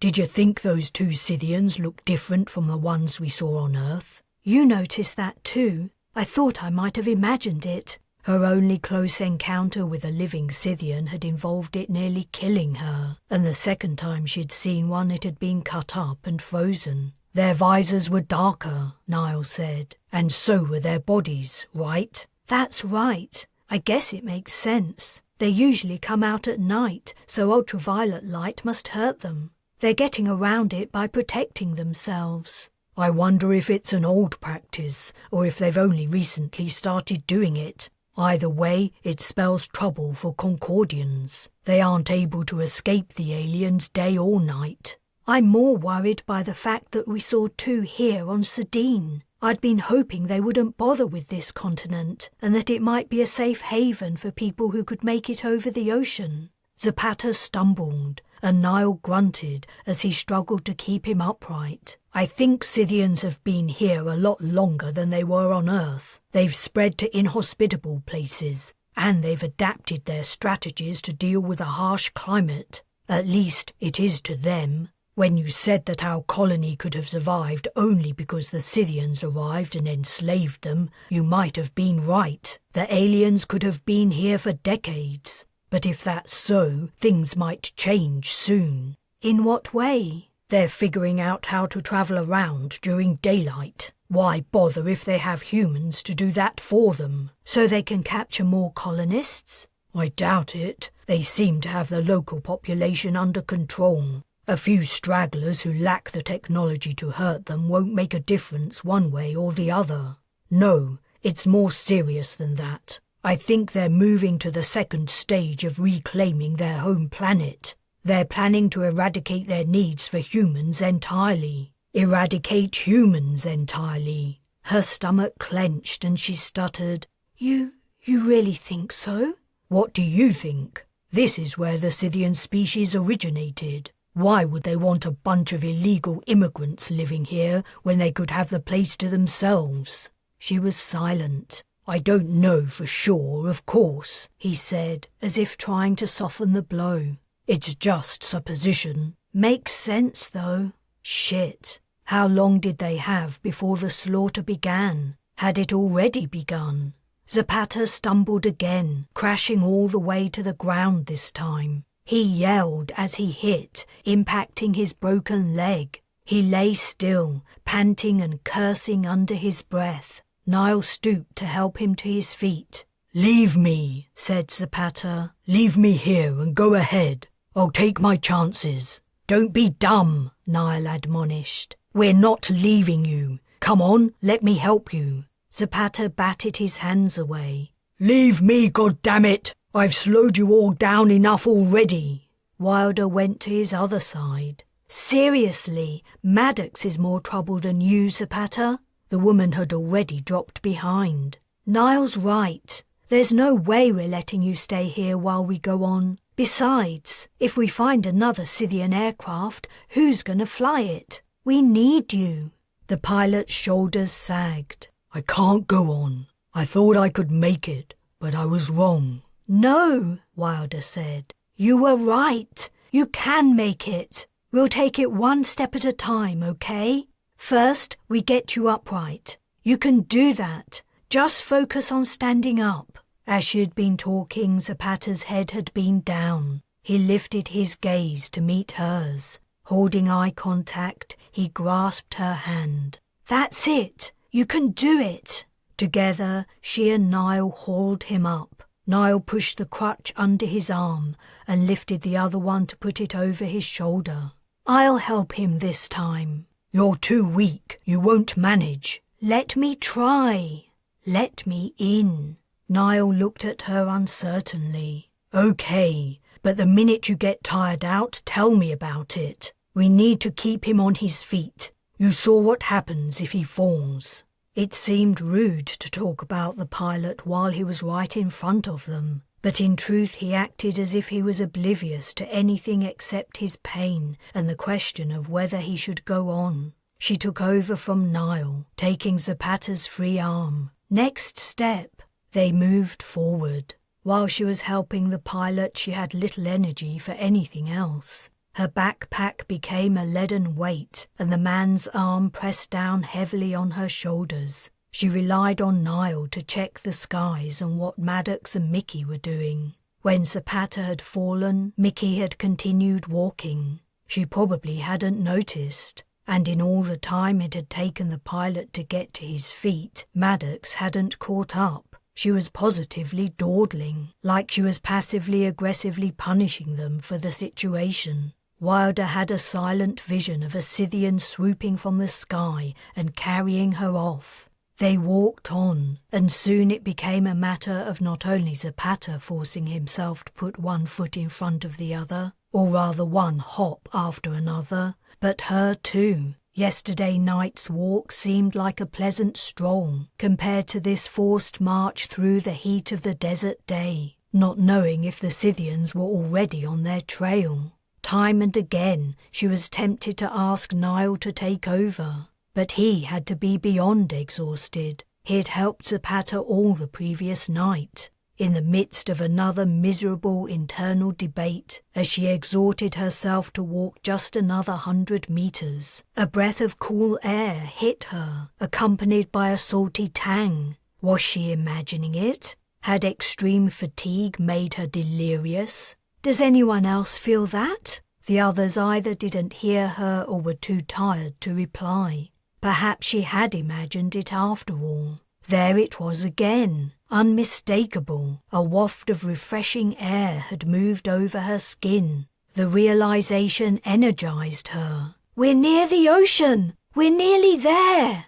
Niall looked back and then turned his gaze ahead again. His footsteps slowly drew to a halt. The landscape rose in front of them, sandy hillocks mounting higher until cut off by a cobalt cloudless sky. Thick clumps of tough undergrowth dotted the slopes. Niall lifted his backpack straps and allowed it to slide to the ground. Without a word, Zapata stopped alongside her. Mickey walked on, heedless of everyone else. Niall walked ahead. Wilder watched him staggering through the low hills, disappearing beyond each and then rising into sight again. He disappeared beyond the farthest slope. Mickey finally noticed what was going on. She stopped, dropped her pack, and turned to look at Wilder questioningly. But Wilder was more interested in what was happening on the horizon. "Wilder!" Mickey called. "What's going on?" Niall popped up on the ridge, waving excitedly. "We made it!" Wilder called back. "We've made it!" Chapter 17. They hadn't made it. When Niall had announced they'd reached the ocean, that it lay just another few 100 meters march over the sandy hills, Mickey had thought they'd nearly reached their destination. But it turned out that wasn't the case. She'd trudged the remaining distance to the water and then dropped onto the beach, too tired to remove her backpack. A little later, after her legs had ceased thrumming and the sea breeze had cleared her head, she snapped the waist catch open and gingerly slid her shoulders out from under the straps. The pack fell backwards onto the sand and she left it there. Where was the place they were supposed to be going? The shoreline ran for kilometers to the right, and though the view to the left ended in a high bluff, there were no signs of people living there. No footprints marked the beach except their own. There were no buildings or roads, nothing that indicated a human presence.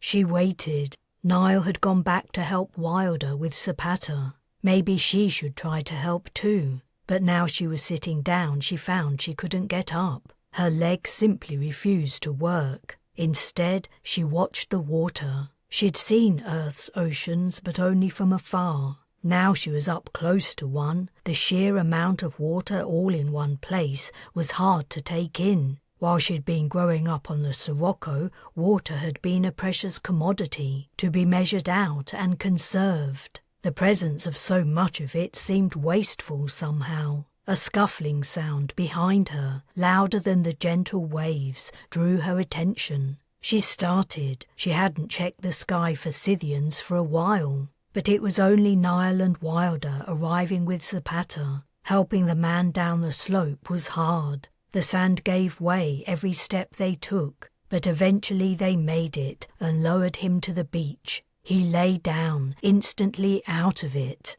Even at a distance, his leg wound looked awful. "How are you doing?" Wilder asked, approaching. "When you said we'd made it, I thought you meant we were at the end of our journey." Mickey hated the petulant tone in her voice, but she couldn't help it. "But we aren't, right?" She squinted as she looked up at Wilder, who stood over her, her back to the sun. "Right. Sorry, I should have explained. The site we're aiming for isn't on the coast, it's—" "Is it much farther?" She wasn't sure she could walk any more, at least not today. Wilder took off her pack and dropped it. Then she put her hands on her skinny hips and gazed up and down the beach. "Do you know where we are?" "It'll take me a little while to get my bearings. It's been a long time since I was on Sardine."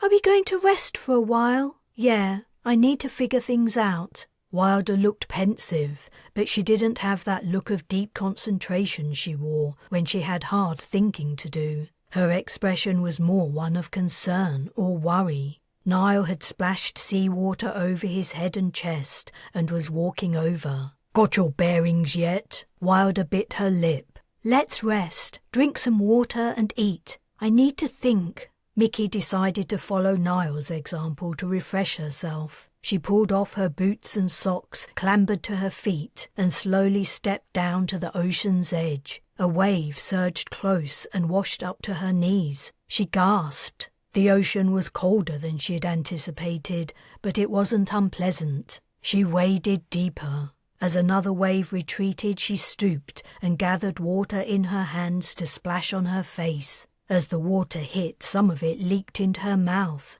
"Ugh!"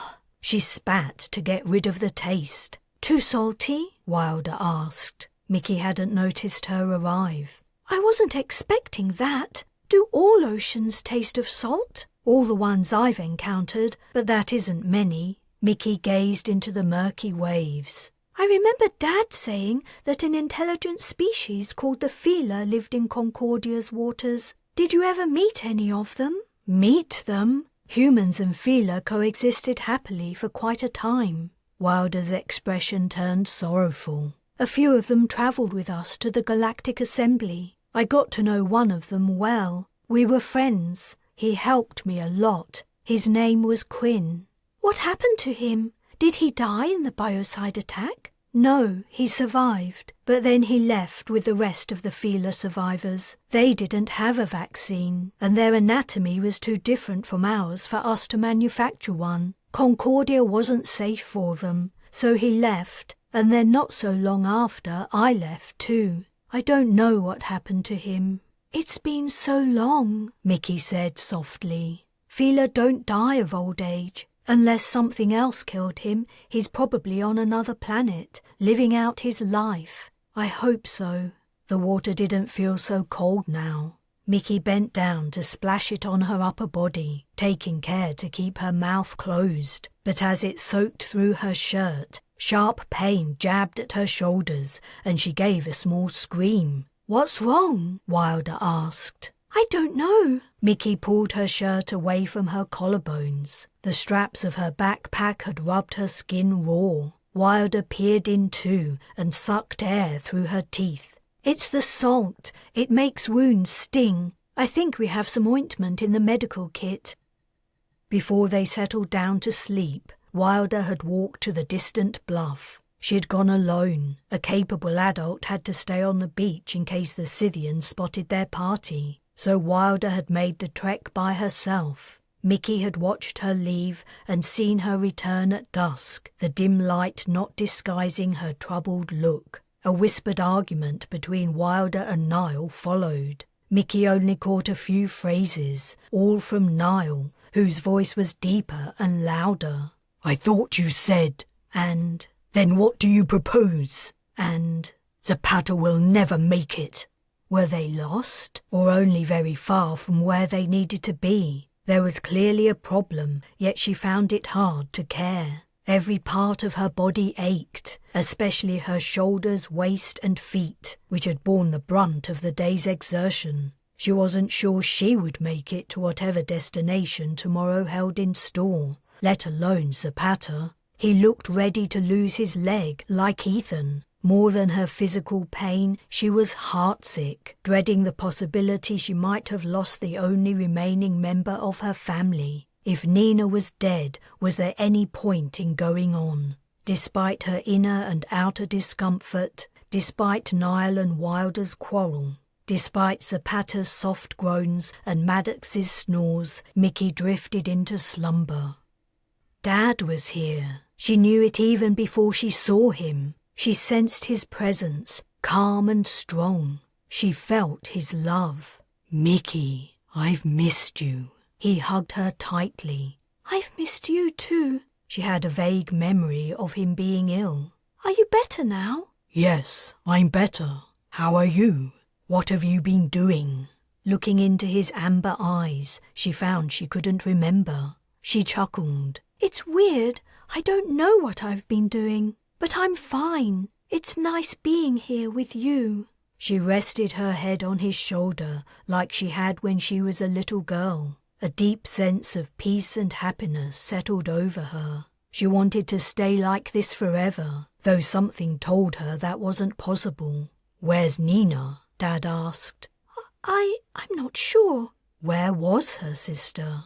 "Isn't she here?" "I'll go and look for her." "No, stay with me a while." "Okay." He stroked her hair. "My little redhead." "I'm not really, only a little. Just enough for my classmates to tease me. Dad, what was Mum like?" It was a question she'd asked him 1,000,000 times. She had a few misty memories of her mother, but that was it. He said what he always said. "She was kind, warm, loving and smart. I always felt lucky to know her." "I wish I'd known her." "Me too, but it wasn't to be." In the far distance, someone was shouting. "What's that?" But Dad didn't seem to hear. He was still, as if frozen. "Dad, what's wrong? What's wrong with you?" Her father was melting. His features were dissolving. "Dad! Daddy! Wait for me!" She reached out, but he was gone. In his place was darkness, a starry sky, and the sigh of waves washing to shore. "Where's he gone?" Wilder yelled. "He can't have gone far by himself," said Niall. "But we'll never find him in the dark," Wilder added more quietly. "Do you think he walked into the sea?" "What are you chattering about?" Maddox asked groggily. "Some of us are trying to sleep." Wilder answered. "Zapata's gone. Niall, you check the beach. I'll go inland. Maddox, you—" "I'm not doing anything. I'm still in agony. I can help look for him," Mickey offered, sitting up.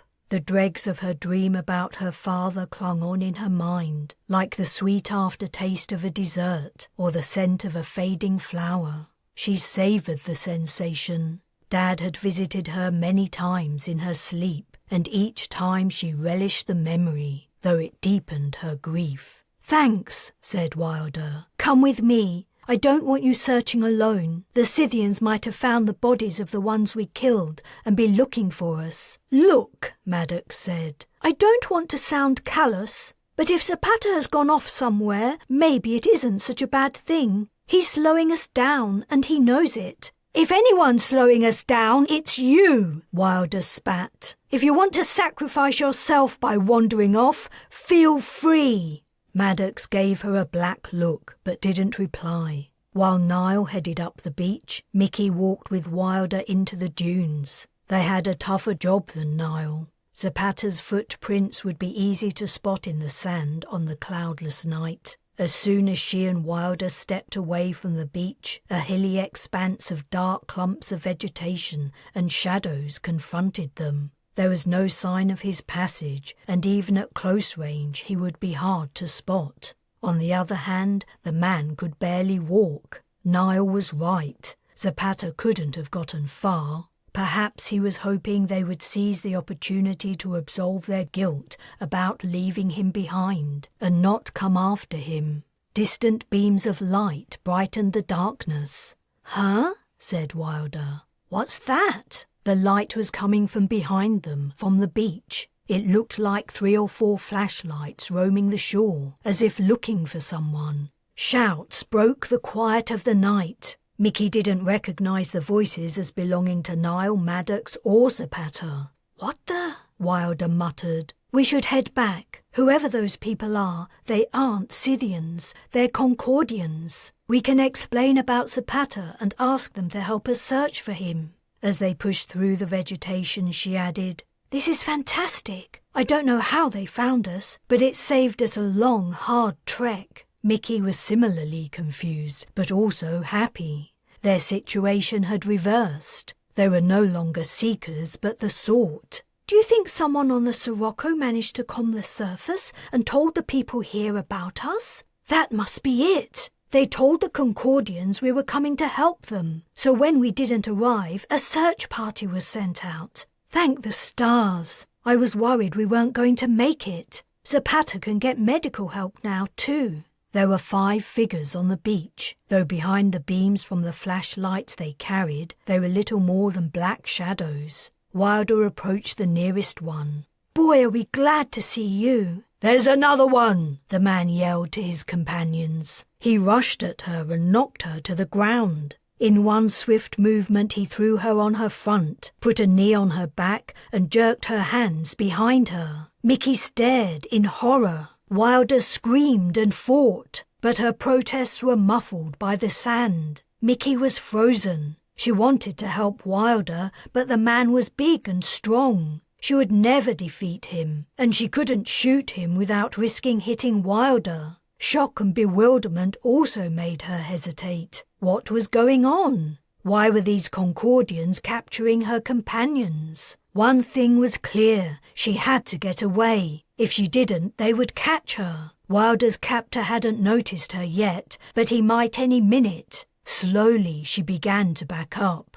She hit a spiny shrub and fell into it, gasping as the spine stuck in her skin. The man looked up. "One more! Get over here, guys! Where are you?" Mickey tried to get up, but the more she moved, the more she impaled herself on the spiky bush. She whimpered. 2 of the strangers ran up and hauled her from her predicament. She shrieked as the spines tore at her. There was no sympathy from the men. As soon as they'd freed her, they roughly bound her wrists and gagged her. Where was Wilder? What had happened to Niall and Maddox? One of the men pushed her toward the waves. Dread made her legs weak. Were they going to drown her? She stumbled, her knees slapping into the hard sand at the water's edge. Another man dragged her to her feet and then shoved his shoulder into her stomach. He lifted her up, and she dangled, helpless, her legs hanging down his front and her face lying against his back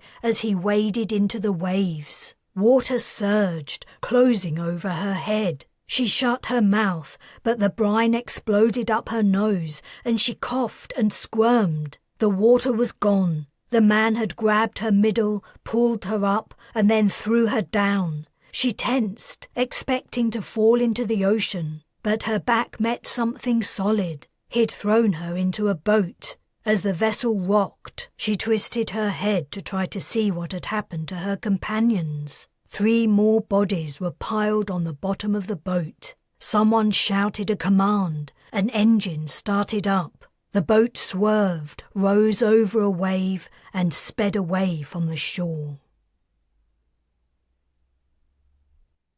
Chapter 18.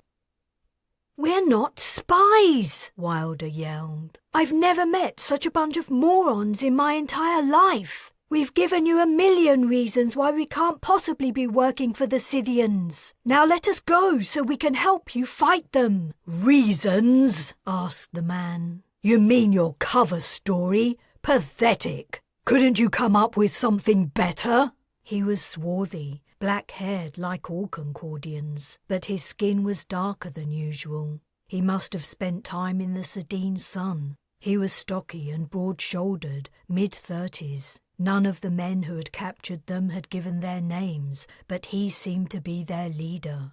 When she didn't answer, he got up and left. Wilder didn't know what else to say to convince him she was telling the truth. Niall was concussed from the blow he'd sustained when the Concordians subdued him. Maddox seemed speechless with rage at their new predicament, and Mickey was clearly simply terrified. They weren't going to be any help. Yet if Wilder didn't turn the situation around, they could all be in a lot of danger. She didn't know what the Concordians did to people who sided with the enemy, but she knew it wouldn't be good. If explaining their background and the reason they'd been in the desert wasn't going to work, she would have to think up a different tactic. They'd brought them to Chimera. The excavation site for Concordia's 5th military silo had changed a lot from how she remembered it. When she had come here after leaving the Imani ship, the cavernous space had been bare. Encampments of people sheltering from the biocide had dotted the ground, but otherwise the area had merely been a hollowed-out chamber, cool and dimly lit by temporary lighting. Now it was a village. Lines of low buildings formed streets, and street lamps illuminated them. Sounds of bustling activity came from all around, and the scent of humans struggling to stay clean filled the air. If it weren't for the dark roof arching high overhead, it might have been Sidher all over again, Concordians driven underground once more by their age-old enemy. Wilder wasn't sure what she'd suspected when she'd suggested going to Chimera, but it hadn't been this. She'd anticipated something more basic, but, obviously, other minds had come up with her idea a long time ago. What better place to hide from the Scythians than on a continent where little grew, and in a place beneath the ground, where aerial creatures couldn't venture? A number of Concordians must have fled here soon after the aliens arrived, and they'd been here ever since, gradually improving their habitation, perhaps adding to their numbers with new people from Lioness over time. Niall lifted his head and groaned. She shuffled over to him on her butt. It was the most movement she could manage. Their captors had bound their ankles in addition to their wrists after dumping them at the dead end of a street. One of the 4 guards, standing with their backs to them, looked over his shoulder but then ignored her. "How are you feeling? Try not to move. It'll just make it worse." Niall squinted up at her. "Wilder?" "Yes, it's me." He groaned again before murmuring, "Did you find Zapata?" "No." Her heart heavy, she added, "He's still out there. When I've convinced these idiots we are who we say we are, I'll ask them to help us search for him. Unless he's done something stupid, he should still be alive and not very far from the camp." In a way, it was fortunate that the pilot had escaped the Concordians' notice. The treatment her party had received had been rough, and he was in no condition to endure it. Yet in another way things might have gone much better for all of them if Zapata had been captured too. His injury would have supported her story that their aircraft had crashed in the desert. Maddox only had bruising and a lot of complaints about the pain she was in, which their captors didn't seem to believe. "What's going on?" Niall asked. "Why are they doing this?" "They think we're spies, in cahoots with the Scythians. They say because we didn't have a boat, that means we were dropped off. And if we were part of the rebel network, we wouldn't be wandering the desert. We would know their location. We also wouldn't be armed. I guess there must be collaborators on Lioness." He grimaced, turned to one side, and slowly pushed himself upright with his bound hands. "Maybe you should stay lying down." He didn't reply until he was sitting. "I'm okay." He looked around him. "This is Chimera?" She nodded. "It's changed, but this is it. No mistake." "So we made it in the end." The mild joke brought a smile to her lips. "Not exactly how I imagined." "I heard their boat while I was looking for Zapata." He squeezed his eyes shut as a wave of pain seemed to hit before continuing, "I didn't recognize the noise. Thought it must be a Scythian engine, a new kind of aircraft, so I ran." "That must have looked suspicious." "Uh-huh." He grimaced again. "I think I will lie down." The swarthy man returned. Jabbing a finger at her, he said to the guards, "Bring the mouthy one." "Mouthy one?" A man cut the bindings around her ankles, grabbed her under her armpits, and yanked her to her feet. He gripped her biceps and forced her along the street in his commander's wake, taking her to a nearby habitation. She was led into a room and pushed onto a chair before her ankles were tied again. The swarthy man was already waiting, sitting opposite her. He leaned forward and spread his knees, resting his elbows on them and clasping his hands. His gaze was keen and direct. "I'm going to be straight with you. You might have heard rumors about what we do with traitors. Maybe you've seen a body or two wash up on Lioness. Everything you've heard is probably true. When you die, it'll be slow, messy, and agonizing. And to be honest, my stomach turns whenever we do it. But people like you don't deserve any better, and we need to set an example." "I don't know who you think." He raised a hand.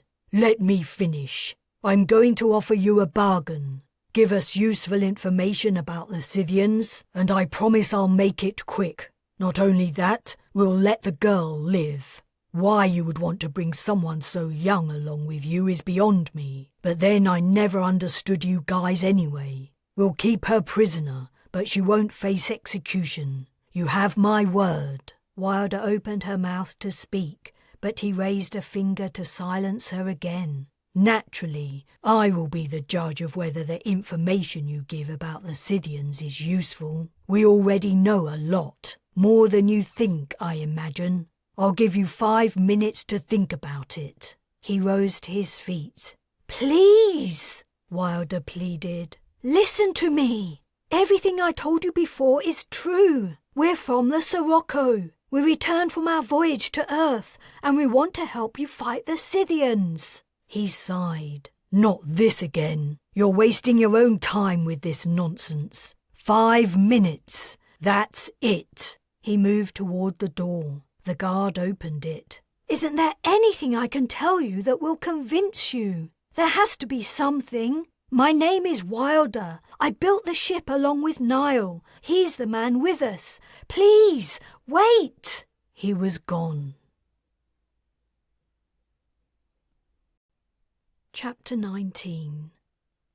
Ever since the moment she had been tossed into the boat, Mickey had been operating in a fog. She had barely registered being lifted out of the vessel and forced into the back of a vehicle, and nor could she recall much of the journey to this new place, though she remembered the sensation of travelling downward along a long tunnel. The voices of the people around her seemed muffled, or as if she was hearing them from a great distance. Physical contact felt as though she was being touched through a thick blanket. Her companions and she were in trouble. She knew that much, but she wasn't sure why, or why their captors hated them. For hate them they did. Of all the impressions she had of what was going on, she felt the hatred of the Concordians. It didn't make any sense. She was Concordian, and so were Wilder, Niall, and Maddox. They were here to help their fellow colonists. Why had everything gone so badly wrong?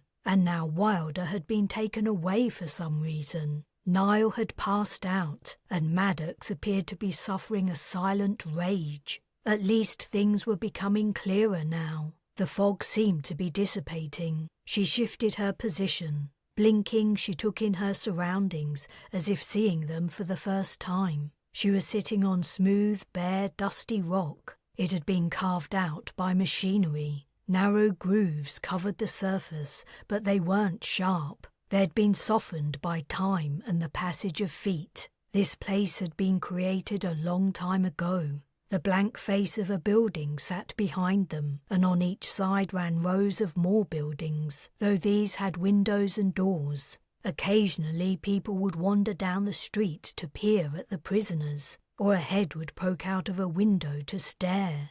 Why were she and the others on public show? Why didn't these people lock their prisoners away? She became aware she was dreadfully thirsty. "Excuse me," she said timidly. "Could I have some water?"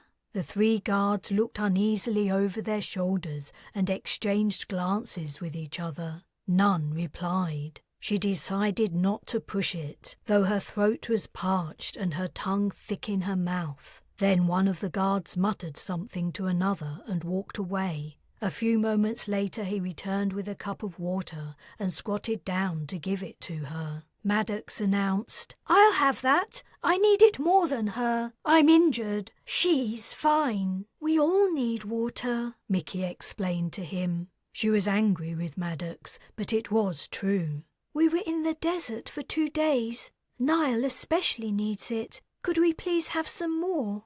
The guard frowned, but he left again and returned with 2 more full cups. "Thank you," she called to the guard who had helped them, but he ignored her. "I don't know why you're being so polite," Maddox snapped. "These assholes kidnapped us, and they're treating us like shit. Ungrateful idiots. To think we wanted to help them out. We should have cut our losses and returned to Earth, or found somewhere else to live. It's just a misunderstanding. When Wilder explains why we're here, I'm sure everything will work out fine. Ha! You sound like your dad. He was a naive fool too. Don't speak about my father like that. He was a good man. Tears of rage choked her. She wanted to slap the smug look off Maddox's face. At least he didn't screw every woman on the ship. The rude language sounded strange as it left her lips, but she meant every word, and Maddox had to know exactly who she was talking about. Maddox had adored Aubrio, but the feeling hadn't been reciprocated. Aubrio had loved Cherry, and everyone knew it. You little bitch, Maddox hissed. If I wasn't in agony from my ribs, I'd teach you a lesson about talking back to adults you would never forget. One of the guards barked. Quiet back there! Maddox glared. Cut it out, Niall muttered. Wilder appeared in the doorway of a nearby house, her arm held tightly by a guard. He guided her over to them. Her expression was downcast. Her talk with the Concordians hadn't gone well. They aren't going to let us go? Mickey asked. Wilder shook her head. She seemed very upset. What's going to happen now? Did they tell you? Wilder gulped air and looked at Niall, who remained prone though his eyes were open. What's up? He murmured. I couldn't convince them. They won't listen to me. Won't even entertain the possibility we're from the Sirocco, Mickey asked. Did you tell them about the crash site? If they found that, they might believe us. I tried to explain about it before, but they only said of course Scythian spies arrived in a Scythian aircraft. This time around I wasn't even given a chance to talk. They just gave me an ultimatum. What was it? Wilder swallowed, and her gaze travelled across her companions. She seemed unable to speak. Let me guess, Maddox said sarcastically. They aren't inviting us to live with them happily ever after. They're gonna kill us? Niall asked, turning onto his back. Mickey's heart seemed to stop. What? They think we're collaborators, traitors. We're even worse than the Scythians because we've betrayed our own kind. But, Mickey, they said they would spare you due to your age. The fog that had enveloped her before returned, enclosing her in a thick grey shroud. What Wilder had said was impossible. It couldn't be true. Her companions were going to be executed, and Nina was probably dead too, as well as everyone else aboard the Sirocco. The Concordians were going to kill the only people she had left, her only friends. They were going to die. Someone was screaming. It was her.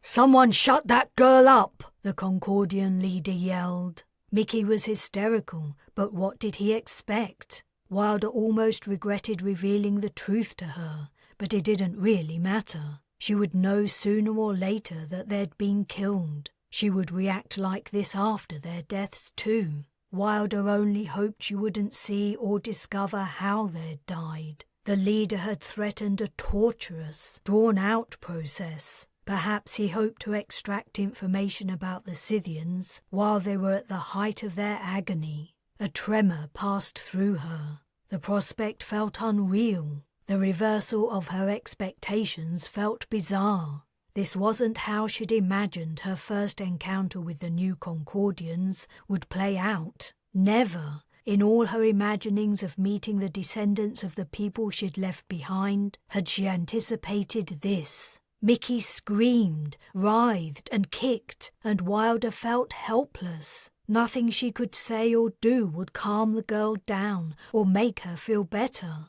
And she couldn't think of anything to tell the Concordians that would persuade them she was speaking the truth. When they listened, they had an explanation for everything, and their explanations bolstered their suspicions. Now they'd stopped listening. Grim-faced men approached. They were going to do it so soon? She was hauled to her feet and force-marched down the street. Where were Niall and Maddox? Poor Niall, he could barely walk. Someone else was screaming. Maddox. The buildings passed on each side at a breathless pace. Wilder wrenched her head around. They were bringing Mickey too? Leave her behind! Don't let her see! Please, don't let her see! She fought and kicked, lifting herself off the ground as the men's grips on her arms tightened painfully. People emerged and clustered at the street edges, staring, jeering, cursing. "This is a mistake!" Wilder yelled. "It's a stupid mistake! We're here to help you!"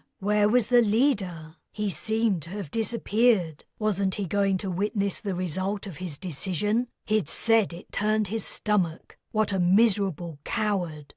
They'd brought them to the edge of the cavern, near the tunnel leading to the surface. It had been her first sight of Chimera just a few hours ago, when she'd believed the confusion could be ironed out. The lighting was dimmer here. Rocky walls towered into darkness. It was here she'd met Kes, Cherry and Aubryo again, after her long separation from the surface, living aboard the Opportunity with Quinn. The past seemed surreal, the future an empty blank, formless, meaningless.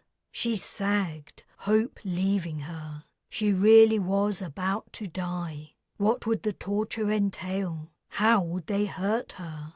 The only thing greater than her fear of the pain that lay ahead was her horror that Mickey would see it. The poor girl had suffered enough. She would never get over what was about to take place in her presence. The hands gripping Wilder's biceps thrust her downward so her knees struck the rock floor. She sucked air before exclaiming, "Please take the girl away! Please take her away!" "You have one last chance." She looked up. The leader had reappeared. "Confess you're in league with the Scythians. Tell us all you know about them." "We're not spies. I can't tell you what I don't know." He looked sorrowful. "I hate that you make me do this, but you've sided with our oppressors. You don't deserve any better. Don't worry, we will remove the girl before your execution."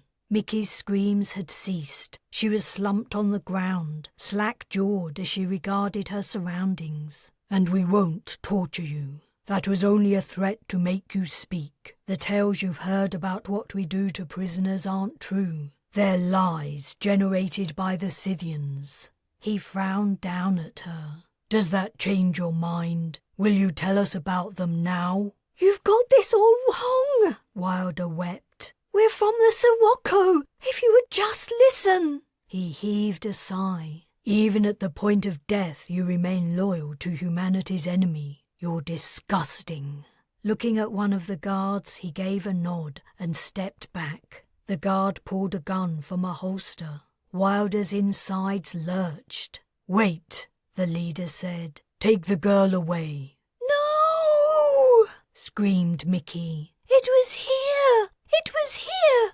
I remember now!" She rocked backward and forward, mumbling and sobbing. Her words triggered a wave of bewilderment among their captors. "It was here!" Mickey cried. "It was here Mummy died!" Wilder gasped. "Oh, stars, she's right! Her mother died here during the biocide attack. I'd forgotten." Poor Mickey. And she'd brought the girl here. What a fool she'd been. "More bullshit," said the leader, but his tone was uncertain. "No," Wilder protested. "It isn't bullshit. It's the truth. You think she's faking?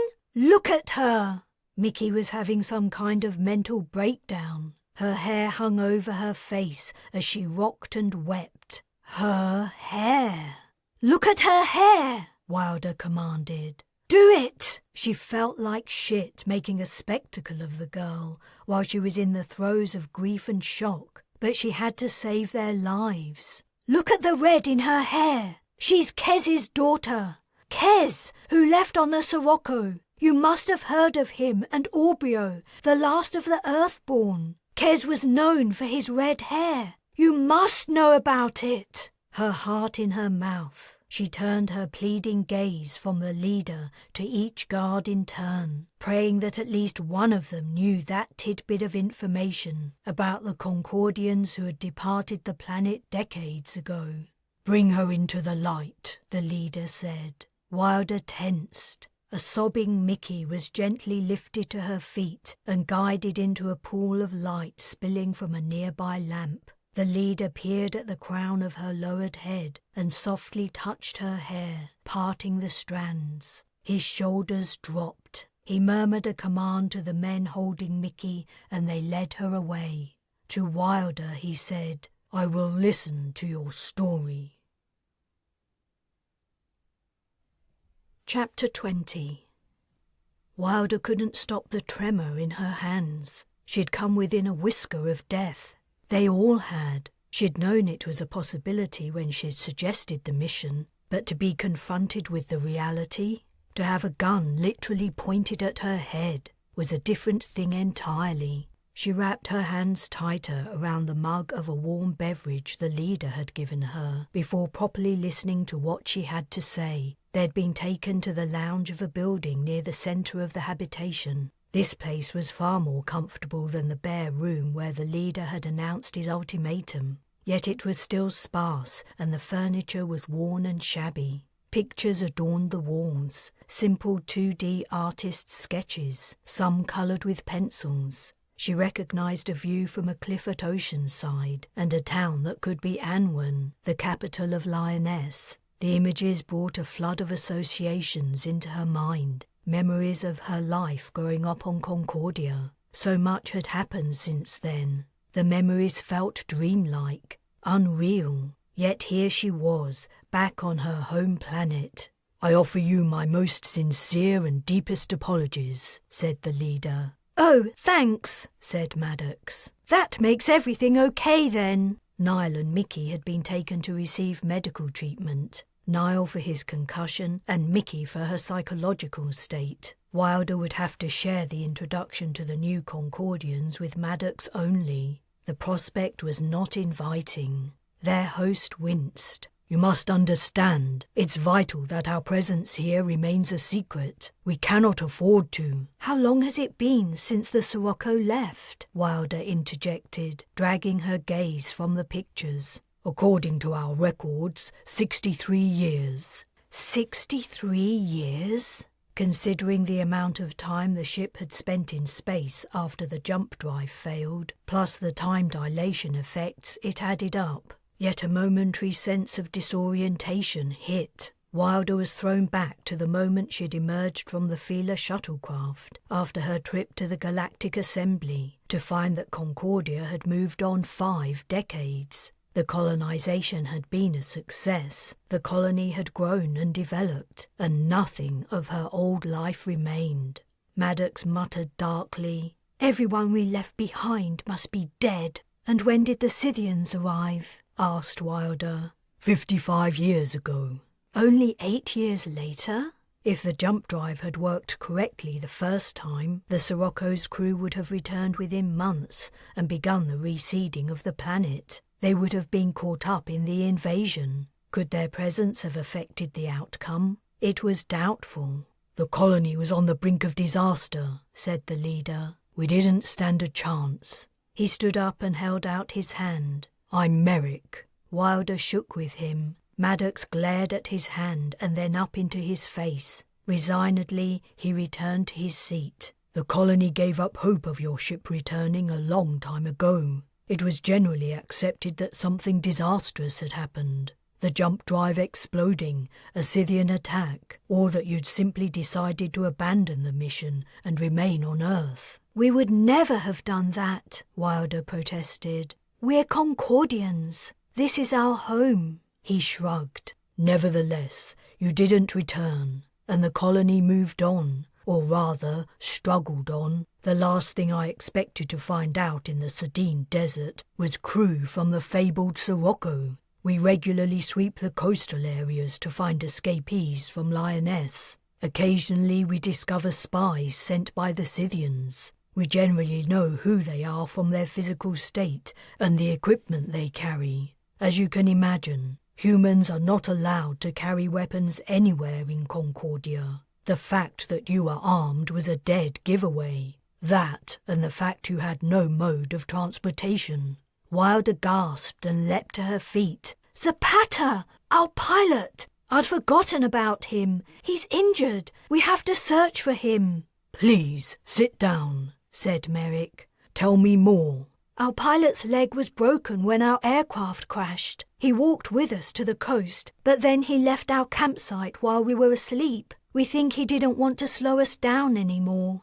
Merrick grimaced. "The desert is a harsh environment, and it's been hours since we picked you up. If this man is already injured—" "I have to go and look for him," Wilder insisted. "You have to take me back to the beach where you found us." "That's a bad idea. You won't last long out there in the heat. You aren't used to it. And how would you find your friend? I will send out a search team, men and women experienced at tracking in the wilderness. They will find him. But if I were you, I wouldn't hold out hope of them finding him alive. Give me a minute." He rose and left the room. Wilder sank into her seat. How could she have forgotten about Zapata? While searchers went out looking for the lost pilot, Wilder asked Merrick to bring her up to speed on what had been happening on Concordia while she'd been gone, and the current situation. Maddox demanded to be taken somewhere she could lie down. "I'm sorry," Merrick said. "I should have offered you a place to rest earlier. You need time to recover from your ordeal."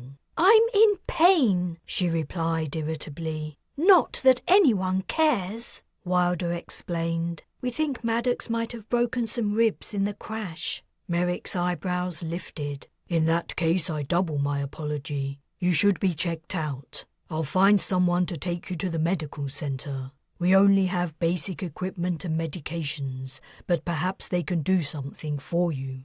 After Maddox had left, Merrick poured Wilder a top-up of her drink. "Where to begin? I hadn't been born when the Sirocco left. It's history to me, and difficult to believe you're the Wilder, the chief engineer, yet you're younger than me." "That's time dilation for you. It throws everything out of whack. But I was also very young when we designed and built the ship, not much older than Mickey." "And does my memory serve me correctly when it tells me you were one of the first Concordians? You were born on the Nova Fortuna?" "I don't know if you would describe it as born exactly. I was squeezed from a gestational sac, the same as the rest of the gens. As Cherry had said, she was the last of them, on Concordia at least." "Huh." He shook his head in wonder. "What a day I'm having. I receive a message that the sweep team picked up some spies, and find myself faced with the distasteful task of executing them, only to end up sitting opposite a walking relic from the past." Wilder's disturbed reaction to his description of her must have shown, for he added, "No offense." "You said the colony struggled on for 8 years after we left. What happened?" She wasn't sure she wanted to know. She still harbored a lot of guilt over the malfunctioning of the jump drive, but her curiosity overcame her hesitancy. "They were hard times by all accounts. I'm glad I didn't live through them. There were plagues of biting insects and insects that ate the crops that were already meager and poor quality. A large fraction of the population died of simple starvation. Others died of malnutrition caused by an extremely limited diet. Only certain plants would grow, you see, and that's all there was to eat. Very few children were born, either because women couldn't carry babies to full term, or they chose not to become pregnant, not wanting to subject their offspring to a hopeless, short life. Some colonists gave up and walked into the sea or hanged themselves. It must have been terrible." Wilder wondered at what point the Concordians had given up hope the Sirocco would return. After 6 months, a year, 2 years, she hung her head. What happened when the Scythians arrived? "First they attacked Oceanside, and after that Anwen, blasting both from space. Then the bombardment suddenly ceased. No one could understand why the Scythians had spared us from complete destruction. It would have been easy for them to send down their spiders to kill anyone still alive, but they didn't. Things were quiet, and once more we began to rebuild. Crops were sown, roads and bridges were repaired, and new houses were constructed from the remains of the ones that had been destroyed. He rose to his feet and walked to the window, which looked out on the street where the people of Chimera walked past. By that time there were signs the ecology was beginning to recover. The numbers of insects in the annual plagues were not quite so vast. Crop plants grew more strongly, and the vegetation in the landscape had become more varied. Prior to that, single species would dominate huge tracts of land. The slug limpets returned. Really?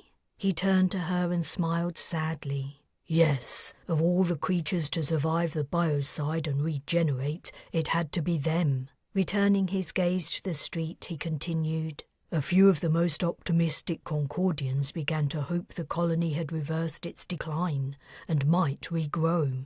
Their comments and articles are in the archives. But it was a fool's hope. No rational person could have believed the Scythians were finished with us. More colonists were waiting for them to return. And sure enough, 3.5 years after the bombardment, they were back. Their builder craft landed in droves. Builder craft? Wilder asked, though as the question left her lips she knew exactly what he meant. Specialized transports that construct their domes. They descended all over Lyonesse. More came each night. People would wake up to a Scythian ship in a neighbouring field or sitting on the main road into town. At first they only constructed the domes. Some people weren't even sure it was the Scythians doing it because we only saw their robots. But when they started the abductions... The same as on Earth. The Scythians followed the same colonization process.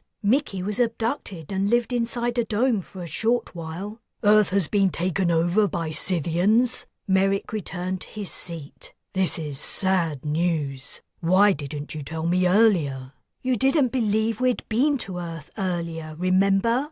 He rubbed his chin. So there's no escape. He appeared to be talking to himself.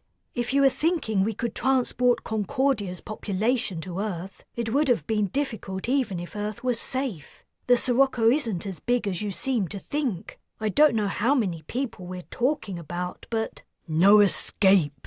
Damn. He looked her in the eyes. I confess that as soon as I accepted you'd been telling me the truth, I'd hoped perhaps you could help out the people here in Chimera. Concordians living on Lyonesse are a lost cause, I'm afraid. What are conditions like there? The Scythian colonization of Earth has only just begun. I don't know what things will look like decades from now if the Earthers don't manage to fight them off. Conditions? I suppose it depends what you mean. In some ways they're much better than pre-colonization. There's no starvation, as far as I'm personally aware. It's been years since I was there, and the information we receive is sparse and unreliable. But generally the human population seems healthier than it was when we were alone. The Scythians understand how to replenish the depleted ecosystem, and they have plants that will grow well and that humans can also eat. But people are basically slaves. They only exist to serve the Scythians, and if they fail in the task or stand up to them, or if a Scythian is having a bad day... He drew a finger across his throat. The aliens keep adult men and women in separate living quarters and match them for breeding pairs, according to some criteria we don't fully understand. Babies are removed from mothers at birth and given to wet nurses and carers to bring up. Often the infants are moved to another region, maybe to reduce the ability of their parents to find them. I never knew my mother or father. I have no idea who they are. Wow, said Wilder. Me neither. That's how things were on the Nova. Really? I didn't know. So much information about the past has been lost, and after the Scythians arrived, they confiscated all that remained. What we know now has been passed down orally. How strange that the Scythians and the project's founders treated the colonists the same way. Well, it wasn't exactly the same. I never had a mother, only an egg donor. Yet the similarity in the two processes was odd. The founders' rationale had been they didn't want strong familial bonds to develop that might jeopardize the mission while the Nova was en route. whereas the Scythians didn't want familial bonds to develop. The founders had been as controlling as the aliens, though supposedly to fulfill a nobler cause. What else is happening there? Movement is extremely restricted, and it's becoming more so. In the early days, when people began to escape to Chimera, it was hard but not impossible to break out and flee across the ocean. Nowadays it's virtually impossible. The Scythians figured out most of the ways their slaves were escaping. We haven't seen anyone except spies for years. So they know that humans are living here on Sardine? They suspect it, but I doubt anyone has made it back to Lioness to confirm their suspicions. But they must know about Chimera. There's an ancient Scythian city here, right? Where they sited their planetary defense system when they left. They sent the compromised Guardian, Faina, to reactivate it. Cherry had told her Orbrio had destroyed the system after Faina led him to it. I'm not sure they do know about Chimera. The site was top secret even before the Scythians returned, right? And no domes have ever appeared on Sardine. The Scythians seem to take the absence of human activity here as a sign the continent had been abandoned as the colony began to fail. They were right. No one lived here after the biocide attack. Port City and Chimera were abandoned. As far as we can tell, all the Scythians know is that the android managed to restart the planetary defense, but then it ceased operation once more. Now they have no reason to come here. Even if they did, they cannot access the control base themselves. It's buried beneath meters of sand, and they cannot trust the humans to do it for them. It's far too dangerous. They continued to discuss the situation on Concordia and what had happened on Earth. Merrick was happy to hear about the Ark, replete with seeding material to restart Concordia's biomes. But Wilder was dispirited. It seemed the efforts of the crew of the Sirocco had been useless. Humans on both planets faced an impossible task. Several hours later, she was about to ask Merrick where Chimera got its food and other resources when there was a knock at the door. He opened it, and a man gave him a message she didn't catch. He thanked the man and closed the door. Your pilot has been found. They're bringing him back. He's alive, but in a bad shape, dehydrated and suffering heat stroke. It's uncertain whether he'll live. Chapter 21. The sick bay was tiny, just 4 beds squeezed into a small room. Niall was sleeping off his concussion in one, and the other 2 were empty. Mickey guessed space was at a premium in Chimera. Chimera, the place Mum died. How could she not have known? Perhaps Dad hadn't mentioned the name. He'd told her it had happened soon after Nina was born, that, due to the biocide attack, Mum had been forced to go somewhere remote with minimal medical care.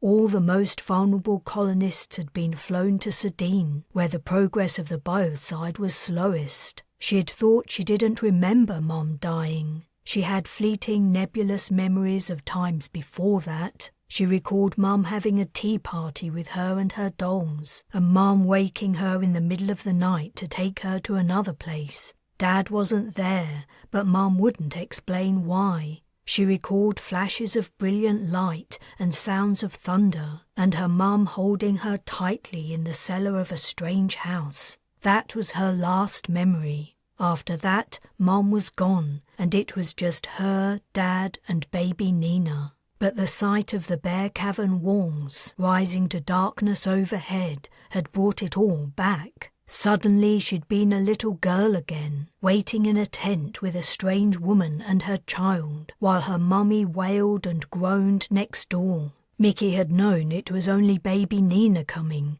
but she'd been scared nonetheless. Then the noises had stopped. The woman she was with went out, and when she returned she seemed worried. Her voice had been too bright and cheerful, telling Mickey she should sleep and tomorrow she would see her baby sister. Mickey had only wanted to see her mummy, but she'd never seen her again. Someone had told her mummy had gone far away. It wasn't until later Dad had explained she had died. It had happened here, right here, and she was back here again. Dad was dead too, and she didn't know if Nina was alive.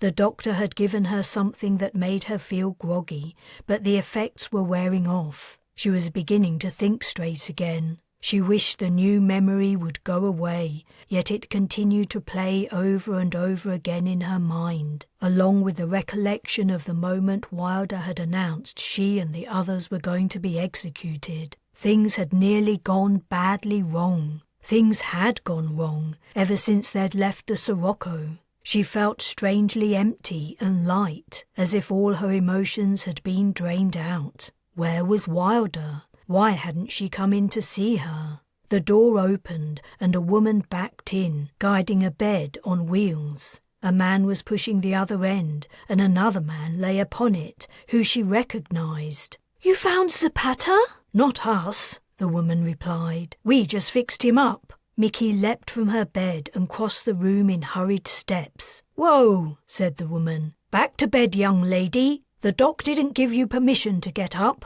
A sheet covered the pilot to his chin. His face was thin and drawn, and his skin red from sunburn. He was deeply asleep, his mouth hanging open. "Is he going to be okay?" "We think so. He needs to rest, and he can't do that with you gawking at him. I thought I told you to go back to bed." Mickey didn't think the pilot was in any state to notice her. The medic was only saying that to make her obey. But she did what she was told anyway, and watched as they lifted Zapata onto a bed and covered him up before leaving. Now there were 2 sleeping patients, and she had nothing to do. Did they really expect her to stay here indefinitely? She lay on her back and stared at the ceiling. The empty feeling persisted. She felt like a sodden rag that had been thoroughly wrung out and hung up to dry. Staying here any longer was impossible. She had to see things and hear things, or she would go mad. Her ship's clothes sat in a little pile on the table next to her bed. She hastily changed out of the hospital pajamas. Her clothes seemed to have been washed. The grittiness of the invading desert sand was gone.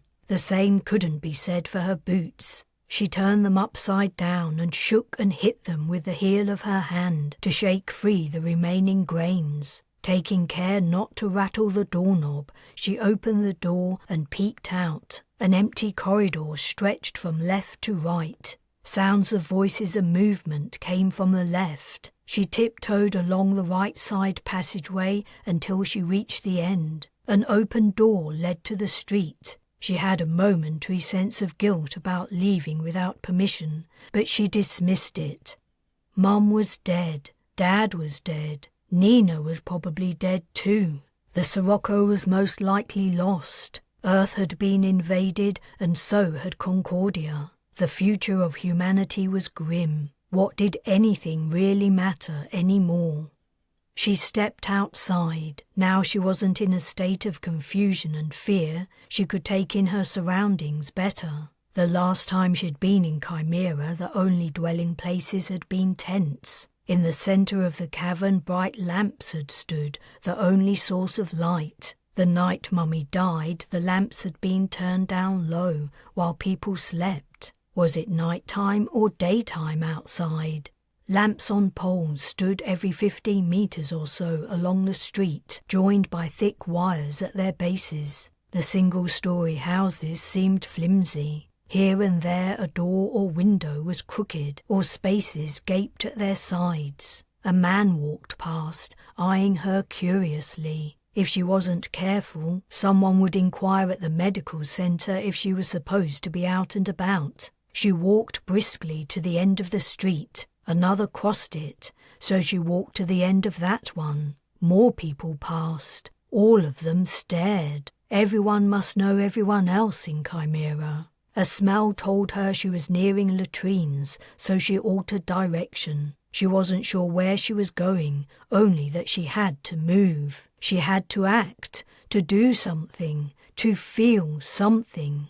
At a street corner she halted and looked up. Her gaze met only darkness. It seemed to encroach, to push down. Only the feeble light of the street lamps held it back. She wanted to see daylight. After growing up on the Sirocco, going planet-side on Earth had been weird at first, but she'd grown to enjoy it. The apparently limitless space and open sky brought her joy. She longed to see it again. Which way was the exit? In the maze of little streets it was impossible to tell. Instead, she looked for a wall and headed for it. When she reached the vertical surface, she turned and followed it. The lines of houses abruptly ended at the edge of the cavern. There was no fence or other barrier to separate them. It was darker here. She touched the wall as she walked alongside it. The rough rock had been worn smoother at shoulder height. No one seemed to come near the cavern boundaries, and she walked unnoticed by passers-by. Where was the exit? Would she have to circumnavigate the entire space? The houses receded, leaving an open area. This was the place her companions and she had been brought, where she'd had her realization, the sudden familiarity smacking her in the face. It had to have been around here Mum's tent had been pitched, though she had no tangible memory of the site. A wave of distress washed over her. Yes, it must have been here. A little farther on, a hole yawned in the cavern wall. It had to be the exit, the opening of the tunnel that led to the surface. No one seemed to be about. She walked over, sauntering, as if she was only here by accident. She guessed that leaving Chimera wasn't straightforward, but no guards stood in the gap. The thick doors that barricaded it were open too. She slipped into the tunnel. Walking to the top seemed to take forever. She trekked it in almost darkness, groping along the wall for guidance. The air grew warmer and drier the higher she rose. Where the occasional light glowed overhead, it revealed smooth tracks worn on the rough ground by the passage of vehicles. But then another light brightened her way, a light from up ahead. She was nearly there, and it was daytime. She hurried on.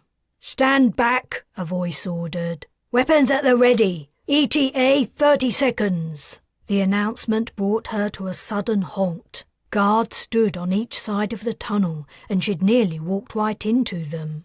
Bright, glaring sunshine had silhouetted the men and women, blending their figures with the general darkness. But at the command their shoulders had hunched, and they lifted their rifles. What was arriving in 30 seconds? She edged closer. A distant rumbling caught her attention. The people ahead of her collectively tensed, their postures tightening and feet adjusting their position. Intrigue urged her on another few steps. She also longed for a glimpse of an open landscape, even though it would be dry and barren. Living underground made her feel like a worm in a hole, constantly fearing detection. "Hey, who the hell are you?" The commander had glanced back at the guards, perhaps checking their readiness, and spotted her. She shrank into the shadows. "Get out of here," the commander barked. "This is no place for a kid. Haven't you learned?" His head swiveled forward. A dark shape blocked out the sun, and the tunnel resounded with the loud hum of an engine and the crackle of tires on concrete. A large truck was rolling in, nearly filling all available space with its bulk. Mickey pressed her back to the wall. It rolled past her. A second truck passed, and then a third. That seemed to be it. The guards relaxed, and Mickey judged it was a good time to slip away. But the commander yelled, "Who the hell are you?" She backed away as he bore down on her. "Wait right, Scythians!" The cry had come from the head of the tunnel. Guards were in the process of closing the doors, but they were half open. Through webbed sheeting, two shapes could be seen whirling in the upper atmosphere, their wide wings outspread. "Shit! Seal the entrance!" Cursing with worse words, the commander strode right past Mickey as if forgetting her existence and marched into the depths of the tunnel. Chapter 22. Merrick's argument with the commander of Chimera's paramilitary had been building for half an hour. Wilder waited in an adjacent room with Mickey as the two slogged it out. At first, their voices as they discussed Mickey's transgression had barely penetrated the dividing door. But for the last few minutes the commander had been shouting, every sentence painfully clear. I don't give a shit who they are. They might have brought the Scythians right to our doorstep, and that idiot girl is a liability. She was a minute from wandering out into the open and giving us all away. Merrick's reply was soft, a murmured attempt at appeasement. Who cares whose daughter she is? You're seriously telling me you allowed Scythian spies to live because one of them has a bit of red in her hair? Are you insane? Again the sound of Merrick's response was audible, but his words were not. They have no place here. We don't know who they are or where they're from, and you're jeopardizing the safety of this community on a fanciful dream. The Sirocco's crew died a long time ago, and if they didn't, they're whooping it up on Earth. You'll be telling me next the guy in bed in sickbay is Ethan, and their supposed pilot is Aubrio. They're all dead, Merrick. Dead and gone. The sooner you accept that and get rid of our unwelcome visitors, the better. If you don't, you should reconsider your fitness as leader. The door slammed open, and Wilder and Mickey jumped in unison, casting each a baleful glare. The commander thumped past them and out the exterior door. Merrick appeared, his brow furrowed and rubbing his hands. I guess you must have heard a lot of that. We got the gist, Wilder replied. I'm sorry. Commander Orson is hot-tempered and speaks his mind, but he isn't rash. He'll calm down eventually. Do we have to leave? Mickey asked. I didn't realize I was doing anything wrong when I walked up the tunnel. I only wanted to go outside for a little bit. I wasn't thinking straight. You picked a bad time, unfortunately. Usually there would be guards at the inner doors. Chimera is guarded day and night at both ends of the tunnel in case of Scythian attack. No one living here would want to go out, even if it were permitted. But the moment you chose for your excursion happened to be the scheduled arrival of a supply shipment. We're at our most vulnerable when we open up to allow the trucks in, so all guards were deployed at the surface. Wilder asked, Isn't it incredibly risky for Chimera to be supplied in that way? The Scythians would see the vehicles from the air. The entire route from the port is camouflaged, and the trucks only travel by day. The Scythians seem to have poor sight in bright sunlight, and the heat from the desert seems to confuse them. I'm sorry for what I did, said Mickey. If it would make things better, I'll leave. I could go on one of the empty supply trucks to... You're not going anywhere, Wilder interrupted. She turned to Merrick. Right, he replied, but his tone lacked conviction. The commander had threatened that Merrick should consider his fitness as leader if he didn't make them leave. If Merrick was no longer head of Chimera, he wouldn't be able to protect them from people who didn't want them here. They had to show they were who they said they were if they wanted to remain. They had to demonstrate their worth. But in reality, Wilder wasn't sure they had any. What could they realistically do to expel the Scythians from Concordia?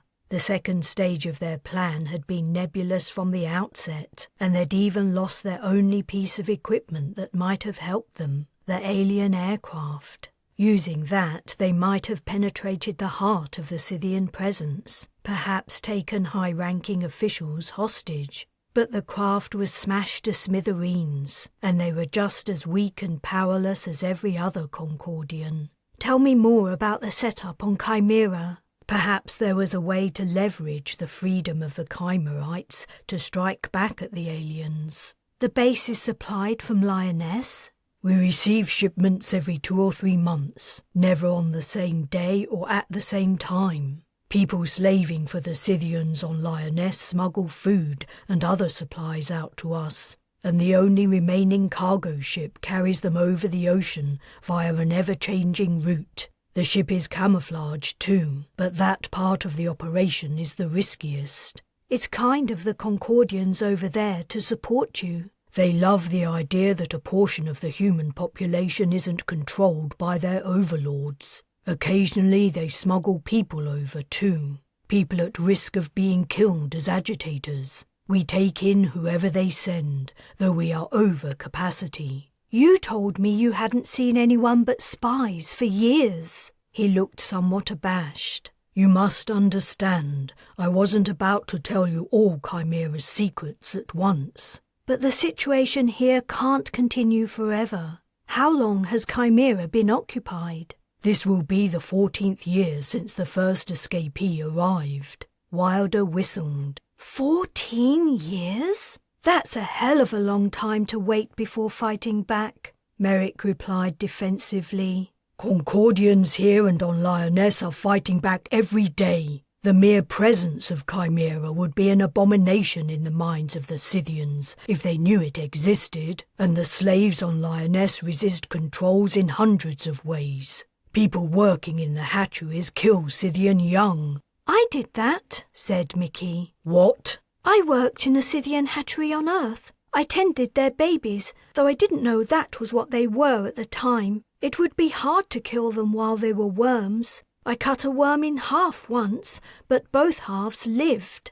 Merrick seemed to lose his train of thought. I'm not sure how they do it, but that's what I've heard. Other slaves spoil the crops, which is a big self-sacrifice. Humans eat the food too, so everyone goes hungry. Wilder asked, is it true that adult Scythians are vegetarian?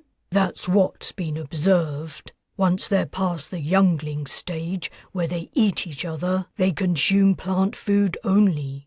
There have been no reports of Scythians eating animals. Not that animals would be easy to find. Except for the obvious ones. The two we killed in the desert looked different from the ones I saw on Earth, said Wilder. Their visors were darkened, and so were their bodies. We didn't stick around long enough to find out if the skin colouring was natural or applied, but both observations have me worried. How so? I think it's an indication that they're trying out ways to survive here without human help. So they're going to free all the people they're keeping as slaves? Mickey asked. No, Wilder replied heavily. I really doubt it. Oh. Mickey looked down.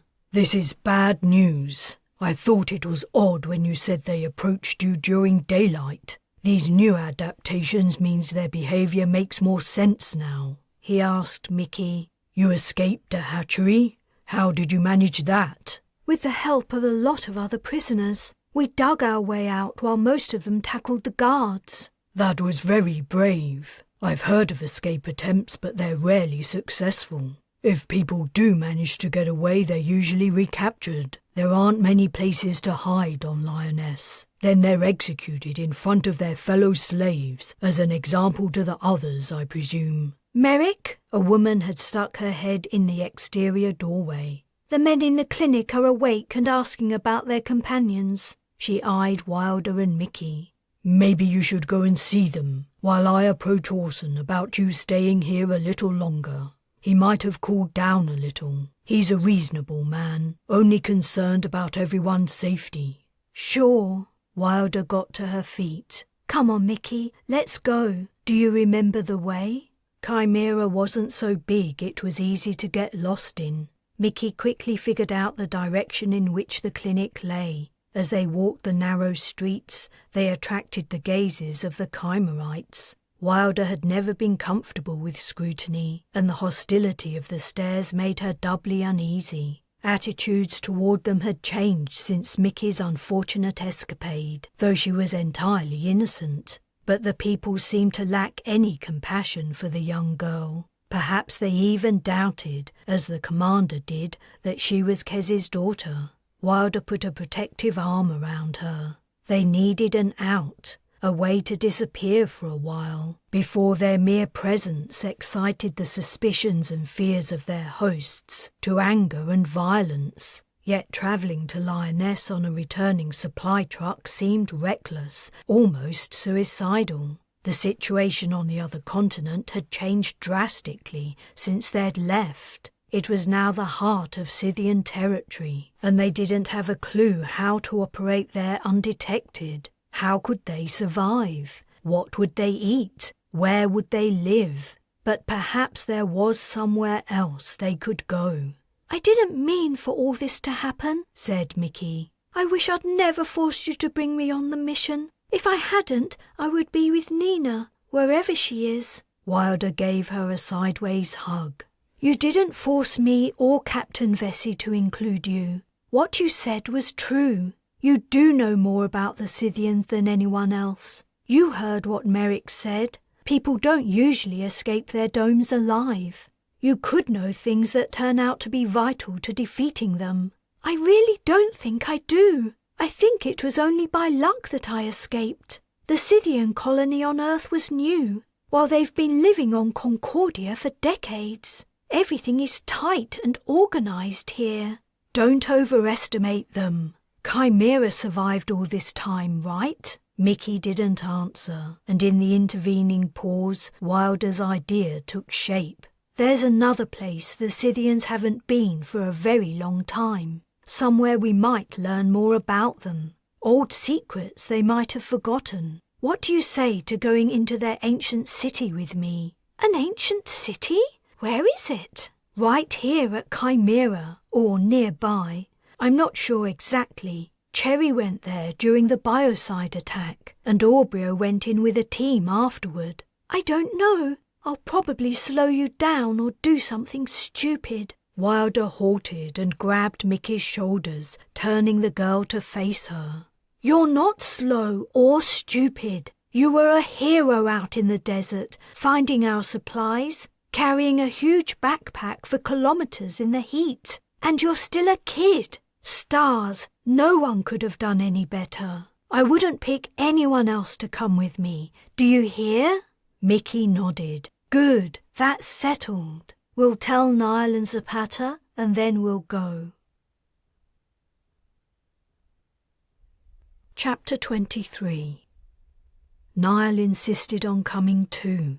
"No way!" Wilder was perched on the edge of his bed. She reached out to take his hand, and he pulled it under the covers. She heaved a sigh, and they held each other's gazes. Mickey didn't know where Maddox was, maybe in another room, but Zapata was asleep. He looked better than he had when he'd been brought in. His skin was peeling, but it had filled out, and his eyes were less sunken. Wilder was right. Niall certainly wasn't in any condition to be coming with them to the Scythian city. He looked better too, but he remained somewhat pale and drawn, and the dressing over the spot where he'd been hit was raised in a bump. From the reactions of the Chimerites when they learned of the proposed mission, it was a dangerous place to be. Mickey also understood the city was very big and there was no water down there. They would have to carry a lot with them, though Merrick had also loaned them an old device that supposedly condensed water from the atmosphere.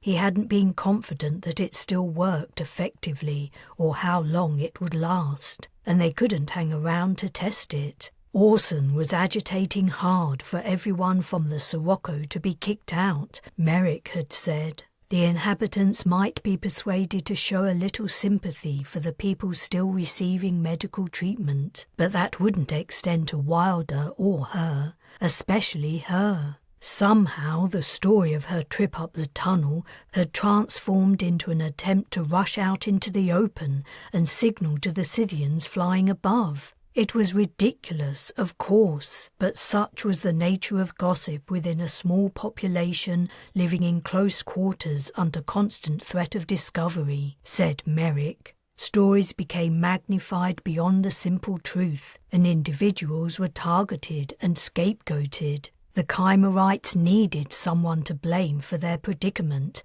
and someone to sacrifice to prevent things going wrong. It had sounded as though he spent most of his days keeping a lid on people's fears. "You aren't better," Wilder continued, "and you know it. It's going to be tough in there. What happens if you have a relapse and can't go any farther? What are Mickey and I supposed to do then? We can't carry you far. Do you expect us to leave you behind?" "Then wait until I am better," said Niall. Give it 48 hours. The doc will write me a clean bill of health by then. We don't have 48 hours. Wilder turned to Mickey. Could you wait outside? Mickey walked to the end of the clinic's corridor and leaned on the outer wall, kicking her heels against it. Passers-by threw her dark looks. She went back into the clinic. Sound travelled easily here. Though the door to the room with the beds was closed, she could hear a whispered argument. Wilder and Niall were going at it. She hoped they made it up before Wilder left. It would be sad if Niall's last memory of her was the exchange of harsh words. The door opened and Wilder came out, rubbing her eyes with the heels of her hands. So much for that. Are you ready? Their equipment was packed and waiting at the opening that led to the Scythian city. I'm ready. Then let's go. Are we going to say goodbye to Maddox? What do you think? They couldn't reach the city alone. The plane that surrounded it sat at the bottom of a drop that was too steep to walk down. They would have to be lowered to it and then cross it to reach the city boundary. What's up there? Mickey asked. Her neck craned as she tried to make out the edge of the upper expanse. A dome, replied Merrick. Holy shit, said Wilder. The biggest Scythian dome ever. They must have constructed it when the oxygen levels rose so high the atmosphere became poisonous to them. That's where they got the idea for re-inhabiting Concordia and colonizing Earth, Mickey said. For them, it's old technology. You're right. Wilder gave her a smile. Smart girl. Not really. I couldn't do half the things you do. I could never invent agrav or... There's more than one kind of smartness. Merrick, can you lower us down now? You got it. He walked to the cab of the excavating machine that had sat here next to the drop for who knew how long. The ropes from their harnesses had been wound around the machine's spiral-shaped point. Merrick had managed to get the machine started, but, considering its great age, Mickey wasn't confident it would continue running. She had a vision of her and Wilder dangling in mid-air, halfway down the drop and out of reach of the side. Don't worry, said Wilder, appearing to perceive her uneasiness. If this doesn't work, we can get people from Chimera to lower us by hand and haul us up when we're done, or throw us into the abyss. Wilder stepped off first. Her rope tightened. She beckoned to Mickey. After some hesitation, she also took a step into darkness. Clinging to Wilder, she felt her body sag into the restraints of her harness. I really don't like this. There was a jerk, and the point of the excavator began to turn. Steadily they dropped lower. The side of the cliff moved slowly past. The ground presumably approached, though there was no sign of it. Pitch blackness sat beneath their feet. Wilder said something. Huh? Mickey piped, her voice barely making it out of her throat. Goggles. Oh, yeah. She pulled the night vision goggles that had been sitting forgotten on her head over her eyes. Instantly the ground appeared, ghostly green. It seemed a very long way away. She gave a squeak and clutched Wilder. Best not to look down. They had begun to spin the same time their descent had started. All the while the speed of their rotation had increased. Shit, Wilder muttered. She reached out to the side of the cliff, but it was too far away. The cliff appeared in Mickey's view, and then the darkness, except now she had her goggles on, it wasn't dark any longer. She had a glimpse of towering structures like angular mountain peaks. Then they were gone, replaced by bare rock. The city. It was surrounded by a high wall. Rock. Beyond the wall the ground was strangely patterned. Rock. The city walls were patterned too. They looked like the hull of a Scythian aircraft. Rock. I feel sick. I can't stop our momentum. Try to hold on another minute. We're nearly there. Their downward progress abruptly halted. Damn it! Mickey looked down. About 10 meters remained between them and the ground. Merrick? Wilder called up. When he replied, his voice was faint. Sorry, not sure what's wrong. Maybe we could jump the rest of the way, Mickey suggested. Are you kidding? One broken leg on the team is more than enough. Merrick, shut the entire system down and start her up again. The quiet hum of the excavator engine ceased. Silence. They had continued to spin. If they didn't reach the ground soon, Mickey was sure she would vomit. Wilder muttered, "And to think Niall wanted to come with us. Can you imagine?" The hum restarted, and with another jerk, so did their slow plunge into the unknown. The last few meters passed surprisingly quickly, and before she knew it, Mickey's feet touched the ground. The ropes continued to spool out and pile onto their heads. "We made it!" Wilder yelled up. "You can turn it off!" Mickey unfastened her harness and stepped out. "What do I do with this?" She gestured at the empty harness crumpled on the ground. "Leave it right there. You're going to need it when we get back." Mickey looked at the harness doubtfully. "You guys okay?" Merrick called out. "Yeah, thanks for your help." "Remember, if you con me from outside the Scythian city, I'll hear it. But once you're inside, you're on your own. Good luck." "Thanks. You too. I hope Orson doesn't give you any more problems." "Don't worry. I've got a handle on him." The light from Merrick's headlamp disappeared. The excavator's lights went out too. The plain and cliff face faintly glowed pale green. "Cherry came here?" Mickey asked. "Aubryo too. What was my dad doing then?" Wilder's expression turned sorrowful. "Mickey, I haven't apologized yet for bringing you to Chimera. I'd completely forgotten your mum died here. If I'd remembered, I would never have agreed." Mickey touched her arm. "I'd kind of forgotten too. I mean, I thought I couldn't remember it. It wasn't until I saw the place where it must have happened that the memory came back. Don't feel bad. I would rather remember than not. I don't have many memories of Mum. In that case, I won't feel so guilty. Are you ready?" Mickey tightened her backpack straps. "Now I am." "Then let's see what we can find." They began the march to the Scythian city's walls. Mickey wondered if she would ever return, and if she didn't, would she be sad? Chapter 24.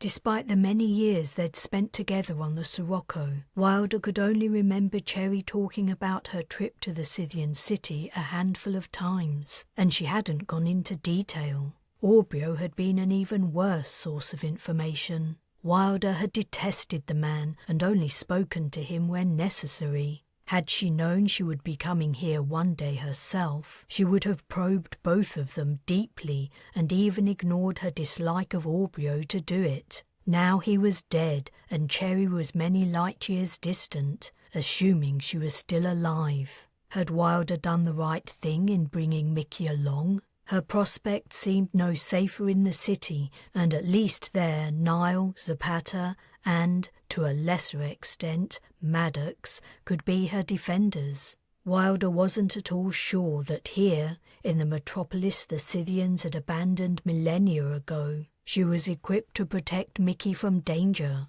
One thing Cherry had said that had stuck in her mind was that the aliens, for some unknown reason, employed extremely soft, spongy materials in their constructions. In some places the material was sufficiently soft to allow passage through it, with only a little pushing. The purpose of the odd property was unclear, and the discovery that the Scythians' main method of locomotion was aerial didn't shed any light. Wilder scrutinized the crazy patterning of the city's boundary wall. "There should be a way through this." "Through it?" Mickey questioned. "I thought we were looking for a door." "No doors. Cherry was very clear about that." "I guess because they fly everywhere?" "I guess so." Wilder poked a swirl darker than the rest. It was soft, but it also resisted her touch. "I saw doors in the domes," Mickey remarked. "You did? Then maybe Cherry was wrong. They might have been there for us, for humans." "Makes sense. This place was built before they even knew humans existed." "Oh!" Mickey's arm had disappeared into the wall up to her elbow. I think I found a way in. She pulled out her arm and examined it. Does it hurt? No, that stuff doesn't cling. My arm's clean. They regarded the spot she'd pushed through. It had sealed up smoothly. Mickey asked, It isn't possible there's anything on the other side, right? Could the Scythians have entered the city from somewhere else? No.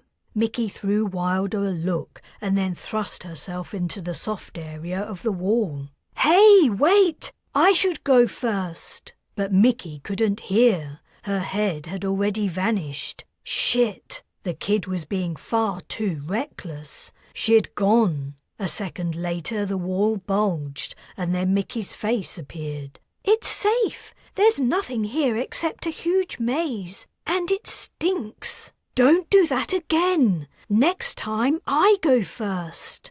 Wilder forced her way through to the other side. It did stink. Mickey's description of the structure that sat in front of them had been accurate. It was a maze, except they stood on top of it. Deep channels ran in all directions, cutting through the ground. What the heck is this? Did you see anything like it in the domes? No, but I only went to a few places. Cells for prisoners, hatcheries, and the places where I was examined. I didn't see a lot else. Wilder couldn't remember Cherry mentioning a maze, so she presumed it wasn't important or dangerous. They only needed to figure out a way across it. This would be a lot easier if we could fly. Maybe that's the point. Mickey stepped along the nearest path between two channels. Already the air was beginning to feel arid. Wilder's eyes felt itchy and sore, and her skin seemed to have had all the moisture sucked out of it. She forestalled stopping for a drink of water as they navigated the maze, however.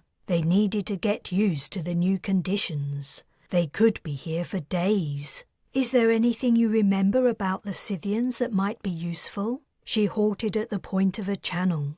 Like what kind of thing? Did you notice any weaknesses? We know they can't breathe our atmosphere, and they prefer to go out at night. Did you notice anything else that might be a vulnerability, compared to what we can do, I mean? They're stronger and bigger than us, Mickey replied gravely. And they have ready-made weapons at the edges of their wings, while we have to carry our knives and pulse rifles. But they do have trouble getting around any place they can't fly. The two Scythians who questioned me seemed to be scientists. They were involved in gathering data about humans, and to move around, examine me, and input information into their system, they hung from a contraption attached to the ceiling, so their toes weren't encumbered, you see. I don't think the claws on their wings are particularly dexterous. She touched her cheek pensively. Did they? Wilder hesitated. Did they hurt you during your interrogation? It was Nina they hurt to make me talk. They nearly suffocated her, but I fought with them before that, and one of them cut me. On your cheek? Mickey nodded. Wilder peered closer. Though she still wasn't used to the view through the night vision goggles, the definition was good. I can't see a scar. The first one that examined me put something on the cut. It did? Why?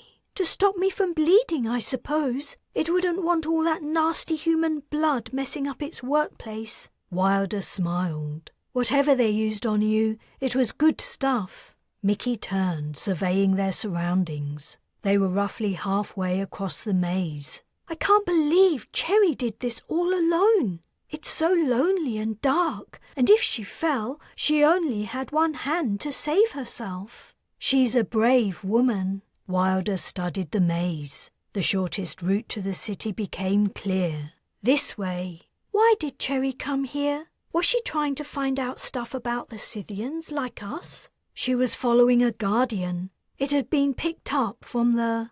Wilder swallowed. She didn't want to remind Mickey about her sister's probable death. The Sirocco had most likely gone the same path as the Mistral. The Scythians managed to get hold of one of them, and they programmed it to come here and reactivate their planetary defense system. Cherry suspected it was up to no good, so she followed it. Did she catch it? Not until after it had done its job. That was why Aubryo had to go in and deactivate the system again. So we might find the system too?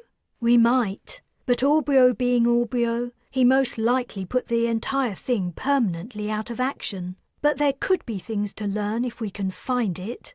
You don't know where it is? Not a clue. The Guardian showed Aubryo the way, I think. Mickey seemed to take this news stoically, for no response came from her. Wilder walked the final paces to the edge of the maze. We made it! Mickey joined her, saying somewhat dourly, The first stage, anyway. Wilder looked up. Walls of buildings on the city outskirts towered above them, forming a facade. There were no roads into this place. There were entrances, arched, doorless, and far out of reach. Once upon a time, Scythians had flown to and from the portals, free of their breathing apparatus, while day and night in Concordia's sky had curved overhead. What colour would it have been while rich in CO2 and low in oxygen? Then the atmosphere had altered, building in poisonous gases, until finally the decision had been made to enclose the metropolis in a gigantic dome to keep the citizens safe. What a feat of engineering it had been! Eventually Concordia had become unlivable, and the Scythians had built their starships and flown away, off to colonize new worlds. Here's a way in, Mickey announced, up to her armpit in a wall. Stop doing that! I told you, I go first. You don't know what's on the other side. But Mickey was already forcing herself into the Scythian city. Muttering curses, Wilder followed. Chapter 25. Wilder could not imagine how Cherry had managed to travel through this place alone. It was hard enough for two entirely able-bodied people working together.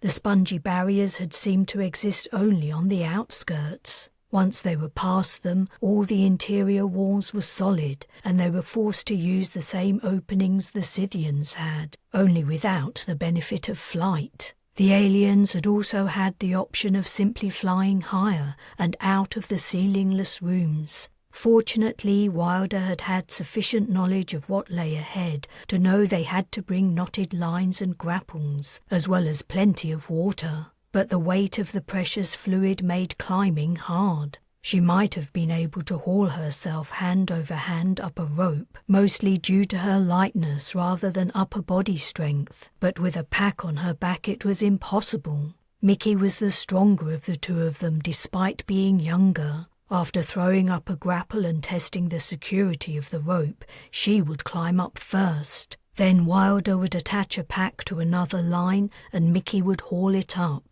After she lifted the second backpack, Wilder would climb up. Then they would lower themselves into the next room, cross it to the exit, and begin the process again. Some portals were close to the floor, and they could simply throw their packs through and then follow them. If there was a choice of exits, they would pick the lowest one. The climbing was their most arduous task, and going out of their way to reach their destination was a small price to pay for an easier ascent. Strange debris filled several of the rooms they passed, flakes of a dull, dusty substance that gave no indication of what it might once have been. The first time Mickey had descended into the debris, she had disappeared over her head, and Wilder had quickly jumped in after her, fearing she might not be able to breathe. They'd misjudged the depth of the material, estimating it by comparing it with the placement of the floor in the room they'd just left. Scrabbling around for Mickey in the clouds of dusty wafers, she'd quickly located her and scooped the stuff from in front of her face. Again she'd thought of Cherry, who was about Mickey's height, and hadn't had anyone to find her or help her. On and on they went, deeper into the still, silent city, until Wilder was utterly exhausted. Lying on the floor of another anonymous Scythian room, she was too tired to speak, too tired to think. She had briefly checked the Pathfinder to make sure they hadn't deviated far from their intended course toward the center of the city. Then she'd taken a deep drink of water. heedless of the necessity of conserving it. She was beyond parched. Her tongue was thick and her head pounded. Any sweat her body produced had been instantly absorbed by the bone-dry air. "We're stopping for the night?" Mickey asked. "Can you go any farther? I could manage a little more." "I can't." Mickey allowed her pack to fall to the floor and dropped down next to it. She took out her water bottle and shook it before taking a careful swig. "I don't know how you have so much energy. You've done the majority of the work, lifting up the packs. I'm younger than you." "Are you calling me an old lady?" Mickey chuckled. "I'm going to take off my goggles and see what this place looks like without them." "I wouldn't if I were." Mickey pushed them to the top of her head, checked around her, and swiftly pulled them over her eyes once more. "Pitch black?" "Uh-huh," Mickey replied tremulously. She tapped the goggles. "How do these work?" "Echolocation." "They use echoes?" "They're constantly sending out sound waves too high-pitched for us to hear. When the waves bounce back, the goggles interpret them to create a picture of our surroundings." "So the picture isn't real?" "It's as real as the picture your brain creates from the signals it receives from your eyes. More real, in fact. Your brain fills in a lot of what you think you're seeing. The goggles also process the information they receive just a tiny bit slower." A pause. "What happens if they break or run out of power?" "They won't," Wilder replied, though a shiver coursed through her at the scenario Mickey's speculation had painted. "You know so many things. You're so clever. I wish I was as smart as you." "Knowledge and intelligence aren't the same, and there are many ways of being clever. Let's eat and get some sleep. We have a long way to go tomorrow."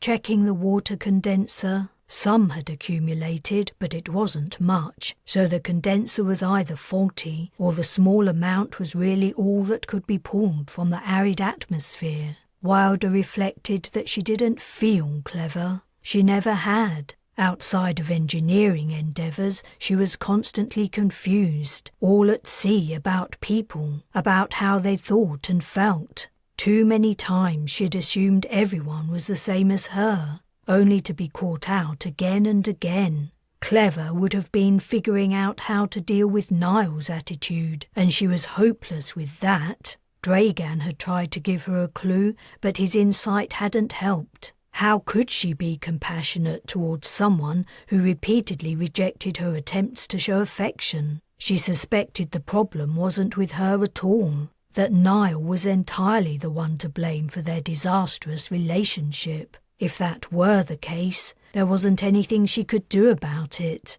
With a heavy heart, she wished they hadn't parted on bad terms.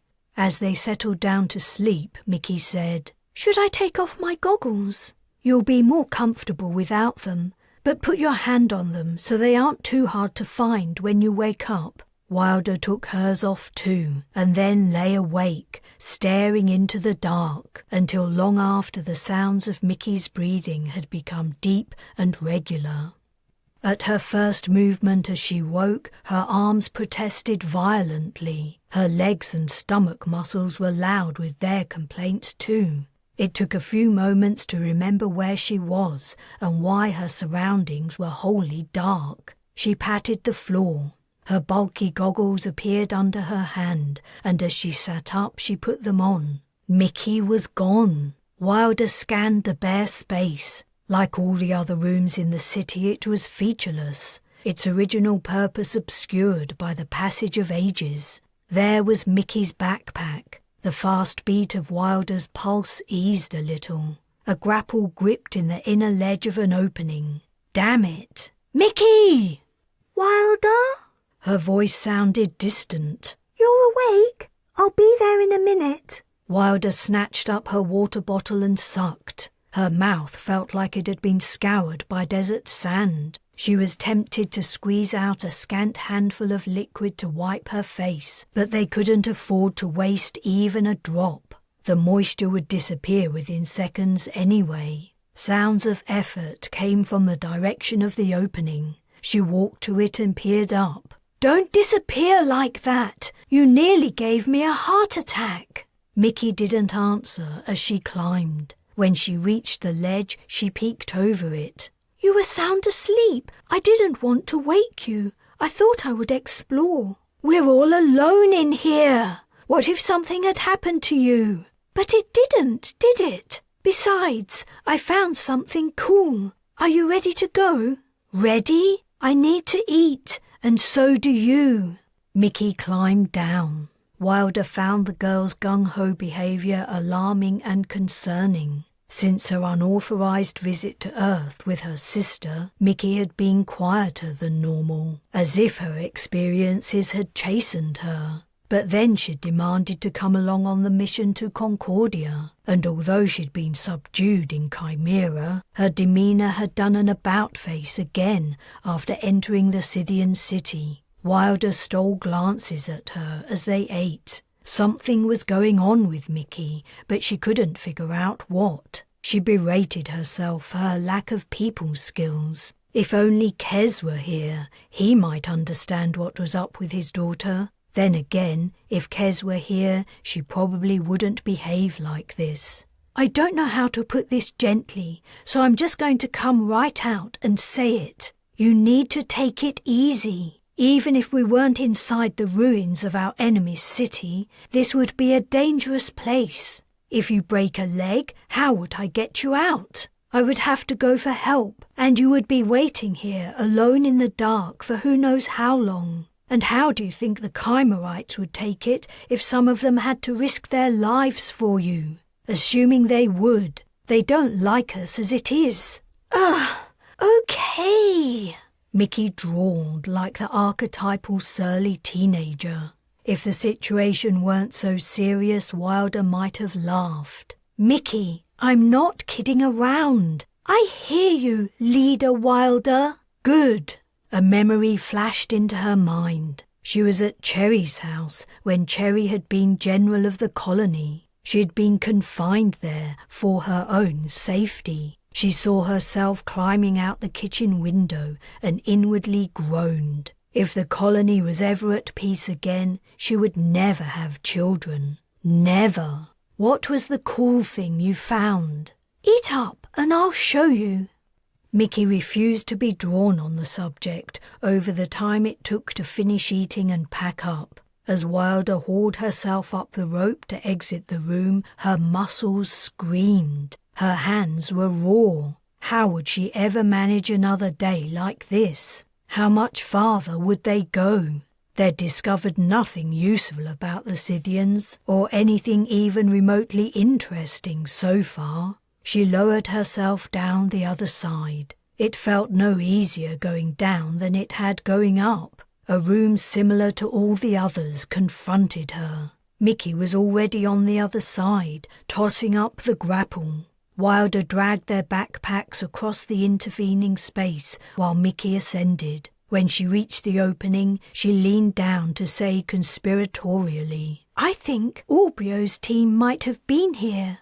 Wilder squinted up. "That's the big secret?" Mickey chuckled. "Bet you can't guess how I know." "I bet I can't. And you're not going to tell me, right? You're going to make me climb up there and see for myself." "Tie on the first backpack," Mickey said, grinning. Wilder frowned as she squatted and grabbed her pack. Mickey's mood had improved, but she seemed to have gone too far in the opposite direction. After both packs were hauled up, Wilder climbed after them. As her head rose over the ledge and she got a view of what lay beyond, she sucked in air sharply, which caused her to cough. There was little else she could do except cling on while waiting for the uncontrollable fit to pass. When she finally caught her breath, Mickey was watching her with concern. "Sorry, I should have told you so it wasn't a surprise." A long passage stretched from left to right, the walls rising high on each side, dotted with openings. As in the rest of the city, the passage had no ceiling, and the dome arched high overhead. It was some kind of Scythian thoroughfare, a direct route, for once, leading deep into the city. At one time it must have been thick with aliens, flying to and fro. Yet that was not the most remarkable thing about it. The most astonishing feature, the one that had made Wilder gasp, was around 2 meters up from ground level. Words had been scratched on the wall next to an arrow pointing left. "This way, losers!" Chapter 27. The relief at simply walking rather than endlessly scaling and descending ropes was immeasurable. Even more important, the discovery of the passageway meant they could make faster progress. The time they were spending in the city had become a concern. Their water supply was rapidly dwindling despite their conservative consumption, and the condenser's output was pathetic. Wilder hurried along with Mickey down the passageway. After 100 or so meters it split, forking to their left and right. Aubreo had helpfully scratched an arrow to indicate the correct direction, so they took it without hesitation. Rather than wandering vaguely toward the center of the city, they were finally going somewhere. They were heading for the control room of the Scythians' planetary defenses, no doubt. It seemed as good a destination as any. Aubreo might have scuppered the controls, but they might learn something from them nevertheless. "How did Aubreo know which way to go?" Mickey asked. "Did he have a map?" "He had a guardian guiding him. Then I guess he scratched directions on the way out, after he'd found the control room, in case anyone wanted to follow in his footsteps."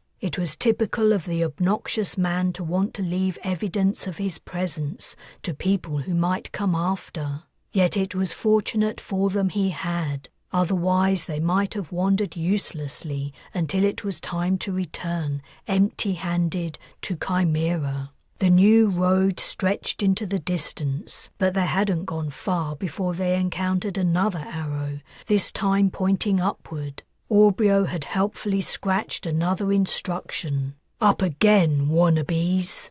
Above, the widest, tallest, and highest portal they'd seen yet opened in the expanse of wall. Climbing up to it would have been easy for the dead Earthman. He had been powerfully built. For Wilder, the prospect was daunting. She had developed somewhat of a technique over the previous day, employing the traction of flexible soles of her boots on the walls while hauling herself hand over hand. But she was most definitely unsuited to the task. The discovery of straight passages through the city had given her a ray of hope that the regular climbs were over. "You can do it," said Mickey, apparently reading her crestfallen expression. "Maybe, but can you throw a grapple up there?" It took Mickey 3 tries, but she managed it. She also managed the climb without pausing. Though agile as she was, even she was panting by the time she reached the top. She immediately turned and dropped a second rope to pull up the backpacks. Then it was Wilder's turn. As she climbed, mentally forcing away the protestations of her exhausted body, she reminded herself that Cherry had done this with only one arm, or perhaps she hadn't made it this far. Aubreo had completed the task for her, or something like that. Mickey's encouraging face grew slowly closer. Wilder concentrated on moving just one hand, then just one leg, the other leg, on and on. She did not look down. She dared not.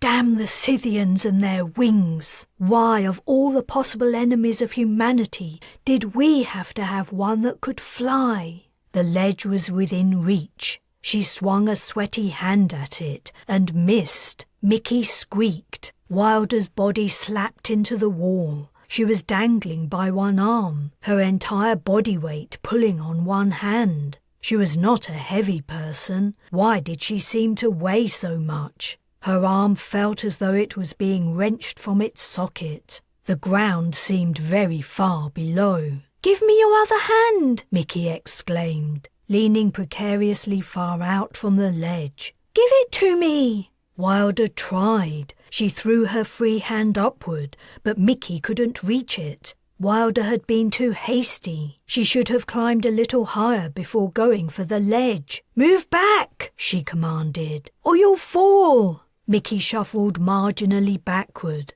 At the same time, Wilder grabbed the rope with her second hand and put the toes of her right boot against the wall. She hung there for several moments, catching her breath. It was time to live by her own advice. Take it easy. Just one hand, just one foot. Mickey moved closer, ready to help her. Stay away! I don't want to pull you down. I can do it myself. Another hand, another foot. The ledge was within easy reach. She climbed onto it. I knew you could do it, said Mickey. Wilder waited for her panting to subside before replying, You're a good big sister.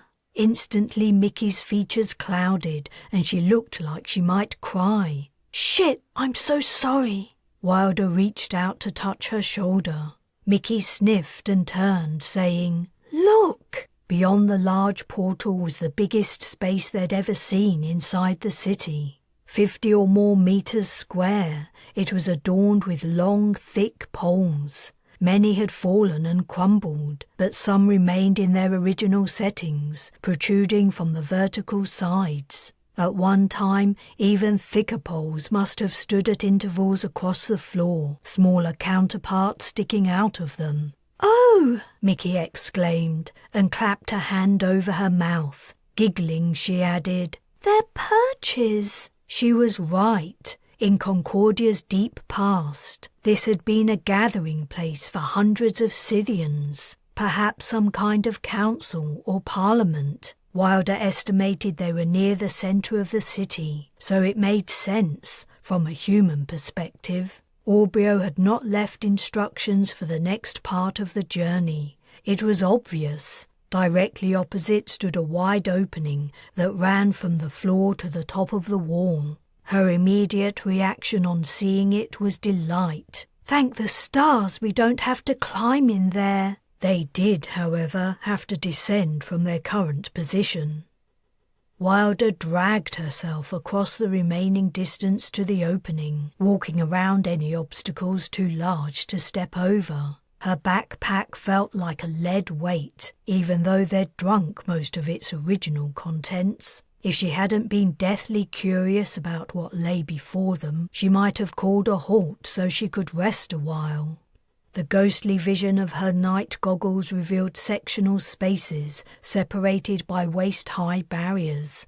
Something was odd. She looked up. Ceilings! They were rutted, crisscrossed by grooves, and fractured. Some had entirely collapsed, but they were unmistakable. "Is this like what you saw inside the domes?" she asked. Mickey drew her gaze from the horizontal surfaces overhead.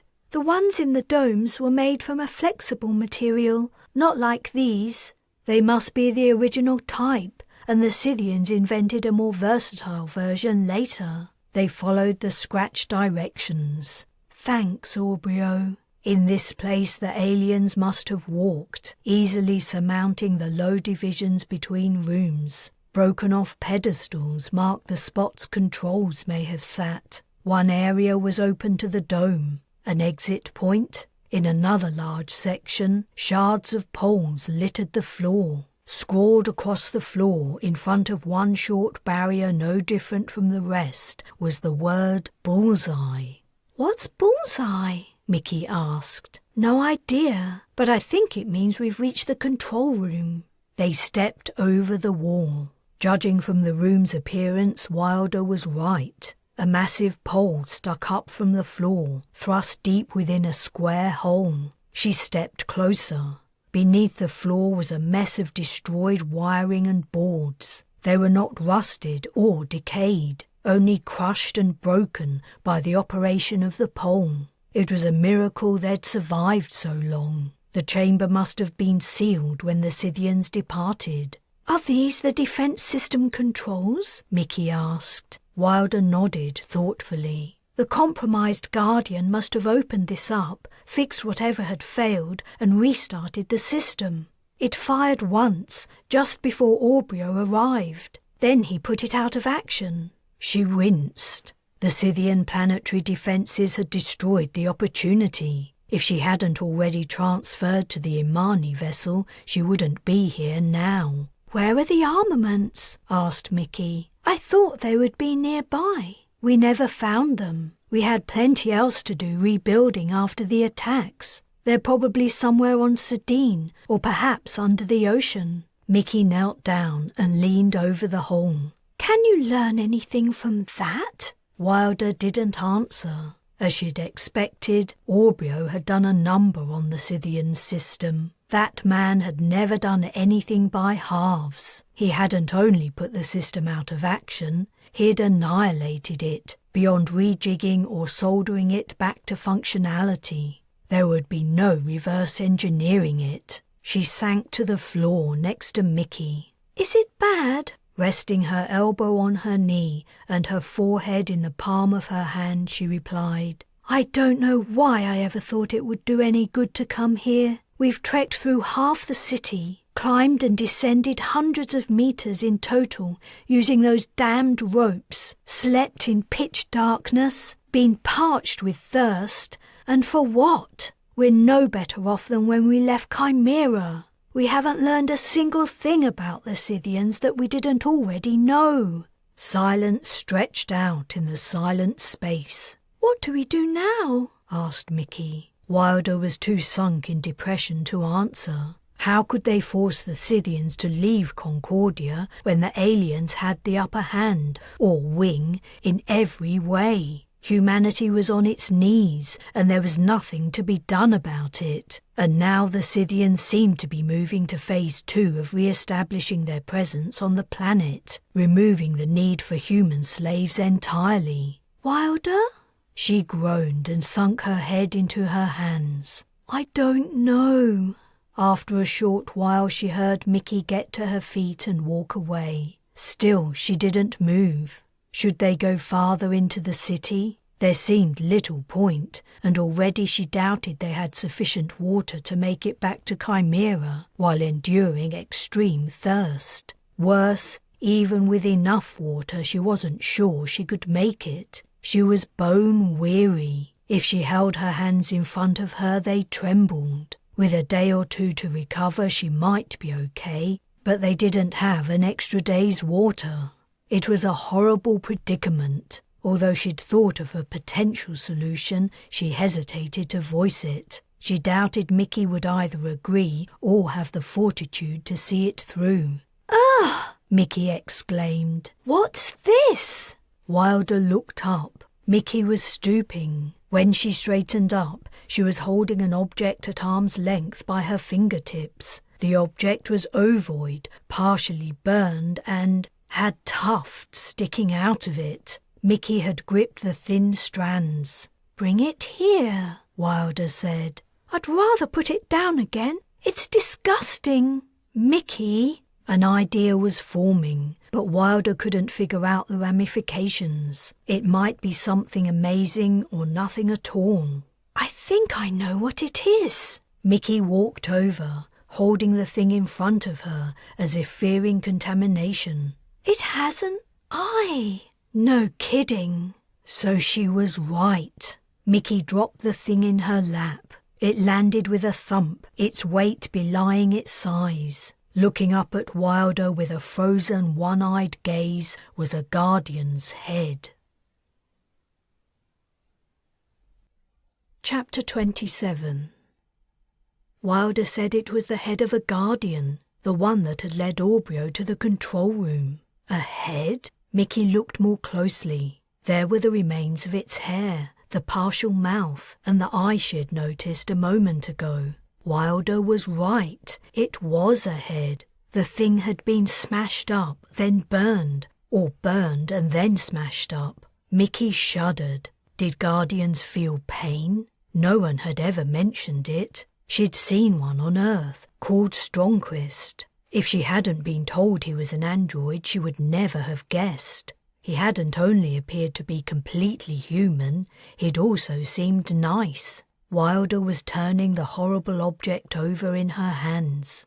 "What's it doing here?" Mickey asked. "I don't know. Cherry never mentioned what had happened to the Guardian that showed Aubryo the way through the city. I'd assumed it had been destroyed by her order. She hated the Guardians." It is destroyed, isn't it? That's only its head. Guardians aren't animals. Decapitating them wouldn't necessarily put them out of action, though this one is certainly not working. Did the power run out? Maybe, or the head doesn't have its own supply, so when it was separated from the body, Mickey scanned the room. I can't see the body anywhere.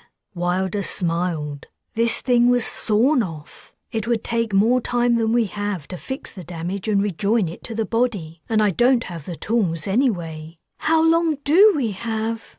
I'm not sure, but we can't stay here much longer. We don't have a lot of water left. So this is it? This is our big find in the Scythian city? This... Wilder put the head down, balancing it on its neck. Is it? The head toppled to the side and rolled to a stop. You know, Mickey said, of all the things we might have found, I never imagined it would be that. You're telling me. Can we do anything with it? It's a long shot, but maybe. Let's get out of here. We aren't going to find anything else in this hellhole. I preferred the desert. Me too. Wilder opened her pack and picked up the head. I'll carry it. Wilder hesitated, but then passed it over. It was a sign of her weakened state. Ordinarily, Wilder would have refused to allow her to take the greater burden. She was that kind of person, and she'd been a kind of proxy mom for a while. But her face before she woke up this morning had shown lines of exhaustion, and she'd moved more slowly and with greater effort all day. Wilder had little muscle or fat on her. Physically, she was unsuited to feats of endurance, and she was quite old. She had to be in her mid-30s. Mickey stowed the head and shouldered her pack. She took a drink of water before they set off for home. Or rather, not home, but Chimera, where they were generally disliked. They followed Aubryo's directions in reverse order, returning to the main thoroughfare. Instead of climbing up to the opening where they'd entered it, they continued along it to its end. Aubryo had thought up several more taunts for the later generations he had imagined might follow him. Suckers, has-beens. Wilder pointed out that they couldn't be both wannabes and has-beens, and also-rans were the politer insults, if there was any such thing. Then the arrows directing them along the passageway ceased. At first they thought it was only that Aubryo had run out of put-downs or had grown bored with the exercise. The passageway continued onward, straight as an arrow, so they followed it. Their goggles only revealed open space up ahead, and though the route might be a longer way to return to Chimera, it was infinitely easier.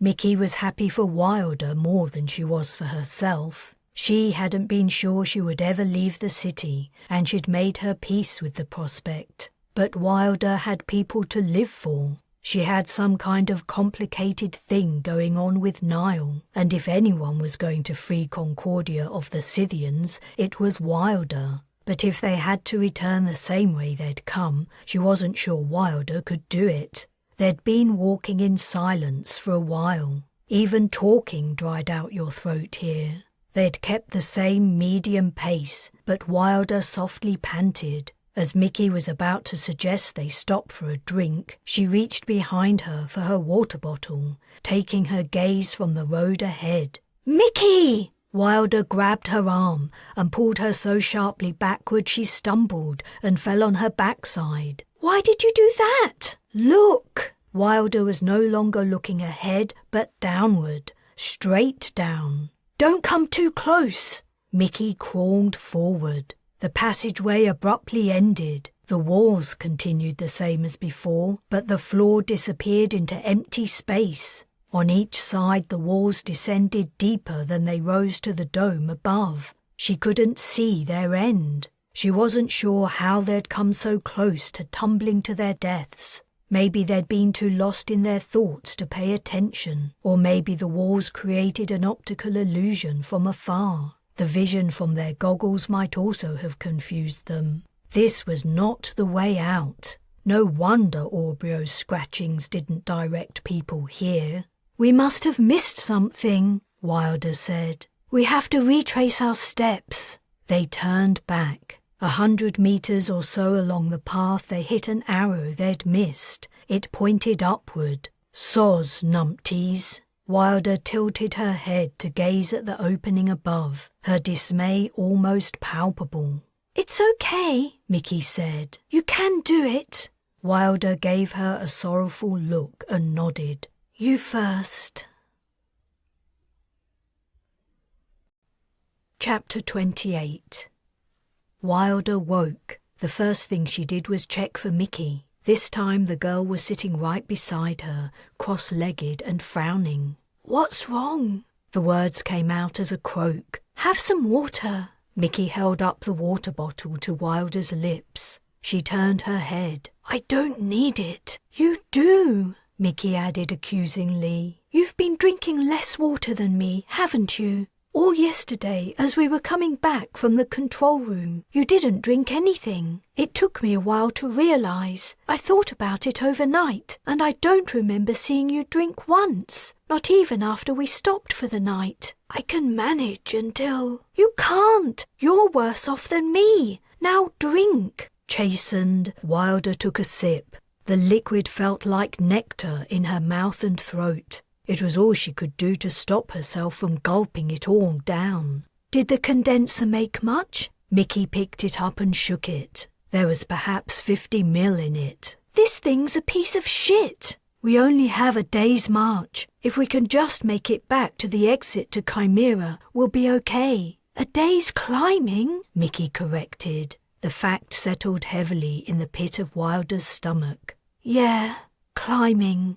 Aubrio's route was some way off the one they'd taken on their way in. Theoretically, considering his had been created according to the advice of the Guardian, who had insider knowledge from the Scythians, it should be the most direct. Yet if it were the most direct, it was not the easiest. The aliens would have flown it, and the android would not have felt fatigued by all the ascents and descents. If anything, their new way out had proven harder than their entry route. The aches and pains Wilder had felt on previous days were nothing compared to how she felt now. Even her head throbbed. They were probably only a day's journey from Chimera, but it felt like the other side of the galaxy. She had to do it. She sat up and instantly lifted a hand to her head, as if pressing might take the pain away. Drink some more, Mickey urged. No, you need drink. She took another welcome sip, but couldn't help eyeing the container. There was perhaps a litre in it. In other circumstances this wouldn't have been a problem, but her experience of the city was that it sucked moisture like a hull breach sucked air. Let's go. Mickey rose to her feet. The sooner we're out of this nightmare, the better. And we have a prize to bring back. She lifted her pack, which contained the Guardian's head. What an odd find it had been. It might be a treasure trove of information if they could get it working and delve the secrets of its electronic mind. But first they had to get it back to Chimera. Wilder also stood up, though shakily. Mickey threw a grapple at the nearest opening high on the wall and hauled herself up the rope. Another day within the Scythian city had begun. 3 hours later, Wilder was done. Her hand shook and refused to grip. Her arms, legs and stomach were balls of fire. Her mouth was as dry as the ancient dusty flakes littering the city. Her water was almost gone. Back in the desert, Nile had said if your water supplies were low, it was still better to drink when you needed it. Otherwise dehydration would make you confused and cloud your judgment. But what were you supposed to do when your water ran out? Mickey stood at the base of the wall, watching her and waiting. Just one more, Wilder. You can do it. She had said just one more before the last 5 ascents. I can't. Wilder walked to the edge of the room and slumped to the floor. It was hard to talk when your mouth had 0 moisture. I'm sorry, but I really can't. You go on ahead. Take the Pathfinder in case you miss one of Aubrio's arrows. I'll wait here. I'm not going without you. Unless you can fit me in one of the backpacks, you don't have a choice. But by the time I get to Chimera and send someone to find you, you could die of thirst. If you don't leave now, you'll die of thirst. I'll be fine as long as I don't have to climb that damned rope one more time. If I'm not exercising, I won't sweat as much." Wilder had actually stopped sweating as far as she could tell. It took more arguing than they had time for, but eventually she persuaded a very reluctant Mickey to leave. She pressed the condenser into Wilder's hands. "Promise me you'll still be alive when I get back," she choked. "Promise me. I promise." Wilder rested the back of her head against the wall as she watched Mickey climb the rope. She was so brave for someone so young, and it hurt like hell to force her to navigate the remainder of the Scythian city alone. Mickey had lost her mother, her father, and maybe her sister too. Turning onto her side to rest, Wilder vowed she would not die and be the last of Mickey's friends to desert her. She would keep her promise. She would remain alive if it killed her. She smiled grimly before slipping into exhausted unconsciousness. When she woke, everything was dark. Her dreadful thirst hit her, and she remembered where she was. Reaching out, she patted the floor for her goggles. She patted a wide circle, getting onto her hands and knees and crawling around. Shit! Where could they have gone? There was nothing and no one else here. Hopefully Mickey would be reaching the city's outskirts by now. She might have even made it to Chimera, and a rescue team was on its way. Mickey would definitely not have snuck back and taken her goggles while she was asleep. They had to be here somewhere. She crawled until she hit a wall, wincing at the pain from her blistered, raw hands. Then she crawled along the wall until she came up against a corner. She would search the room methodically, end to end and side to side. It was possible she might have moved in her sleep, disturbed by her predicament, and pushed the goggles far from her. Rationality niggled at the back of her mind. You couldn't have moved them that far. You should have been able to find them easily. Desperation forced her to ignore the logical conclusions, and she began her search. Crawling painfully up and down the room, she swept it with groping hands. Keeping to a straight line was impossible now she couldn't see anything, and she arrived at the opposing walls at odd angles. Nevertheless, she completed her task fairly confident she'd covered all the floor space. The chances of missing her goggles were slim. They simply weren't here. She crouched into the opposite corner from where she'd started. Her thirst was a nail being hammered into her head. It was sandpaper scouring her throat, and now, somehow, her goggles were gone too. She sank her face into her hands and felt her goggles. She had been wearing them all this time. Dehydration was muddling her mind. She slipped the goggles off, shook them and tapped them. Feeling out the lenses by touch, she peered through them. Darkness. They were broken or had run out of power, as Mickey had feared they might. How old were they? Maybe they dated back to the time before the departure of the Sirocco, or even the biocide attack. Manufacturing in the colony had been devastated back then, and had probably never recovered before the Scythians returned. Even sitting up was too tiring. She lay on her back and stared up sightlessly. "Wait, just a couple of days," Niall had said. "I told you, we can't." "Can't or don't want to. You're just playing the hero again. It's always been the same, right back to when you invented the agrav. You had to be the centre of attention." "That's not true. You know it isn't. Why are you doing this? Why are you always so mean to me?" Niall's anger fell away. "I don't know. I'm sorry." "Sorry isn't enough. I'm sick of your hostility, and I'm sick of you. I try to be nice to you over and over again, and over again you push me away. I'm not trying any more. We're done."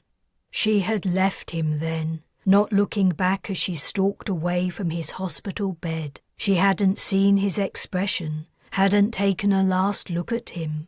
He'd offered the opportunity to at least part on good terms, and she'd scorned it, flung it back at him, just as he'd thrown her gestures of affection back at her. Only Niall had good reasons for being the way he was. What excuses did she have?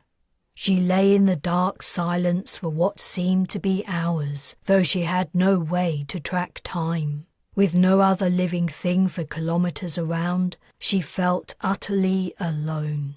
Then the hallucinations began.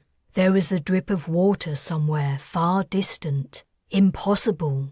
Colours swam in her vision. Things touched her. Creatures scrabbled across the floor. Slug limpets were coming to get her. They always attacked at night, and here the night was endless. Chapter 29. When Mickey reached the comm station at the base of the cliff on the edge of Chimera, she couldn't speak. She opened a channel but couldn't say a word. At the other end, Merrick said, "Hello, hello, who's this?" There seemed to be nothing to tell him who was comming him. "Is that you, Wilder? Are you back?"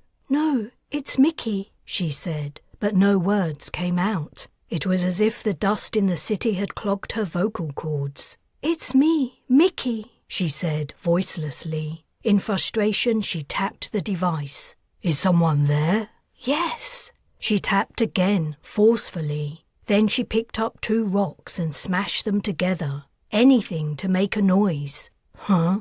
Odd," Merrick muttered to himself. Then the comm cut out. She opened the channel again. "Merrick, listen to me. I made it back, but Wilder needs your help." He took a minute to answer. "Wilder, if that's you, I'm on my way. If this is a prank, whoever you are, you're in serious trouble for wasting the leader's time." Mickey sank to her knees. A few minutes later, the beam from a flashlight shone down. She looked up, squinting, and waved. "Only one of you?" Merrick called. "Who is it? Where's the other one?" How to explain without the use of her voice? All Mickey could do was step into the harness and fasten it as a signal she wanted to be pulled up. The hum of the excavator's engine started, and it was like the most wonderful music she'd ever heard. Now if they could only reach Wilder in time, everything would be okay. She drew level with the upper surface. Merrick halted the excavator's tunnelling spike, climbed down from the cab, and reached out for her. Swinging her to safety, he asked, "Why have you come back alone? Is Wilder injured?" She gestured at her throat and shook her head. "You hurt your throat, and that's why you can't speak?" She mouthed the word water. "Ah, of course. I was forgetting how dry it is in there. Come with me. Can you walk?" Niall had left the medical centre. As Mickey was brought in, she looked for him, but his bed was empty. So was Zapata's. The first thing she'd said after Merrick had given her water was that Wilder was alive and she had to go back and bring her out. But he'd told her he would send in a rescue team and that she was in no fit state to be going anywhere. So here she was. The medic had inserted a tube into her arm to give her fluids. He was examining her hands when Niall burst in, wild-eyed. "Where is she, Mickey? Where's Wilder?" "I'm sorry, she made me leave. I didn't want to abandon her, but she couldn't go any farther." "I understand. I know you wouldn't leave her alone if you could help it. But do you know where she is?" "I gave Merrick the Pathfinder. I marked the position I left." He was gone. The medic gave her something to help her sleep. As she was drifting off, she imagined Wilder all alone in the Scythian city.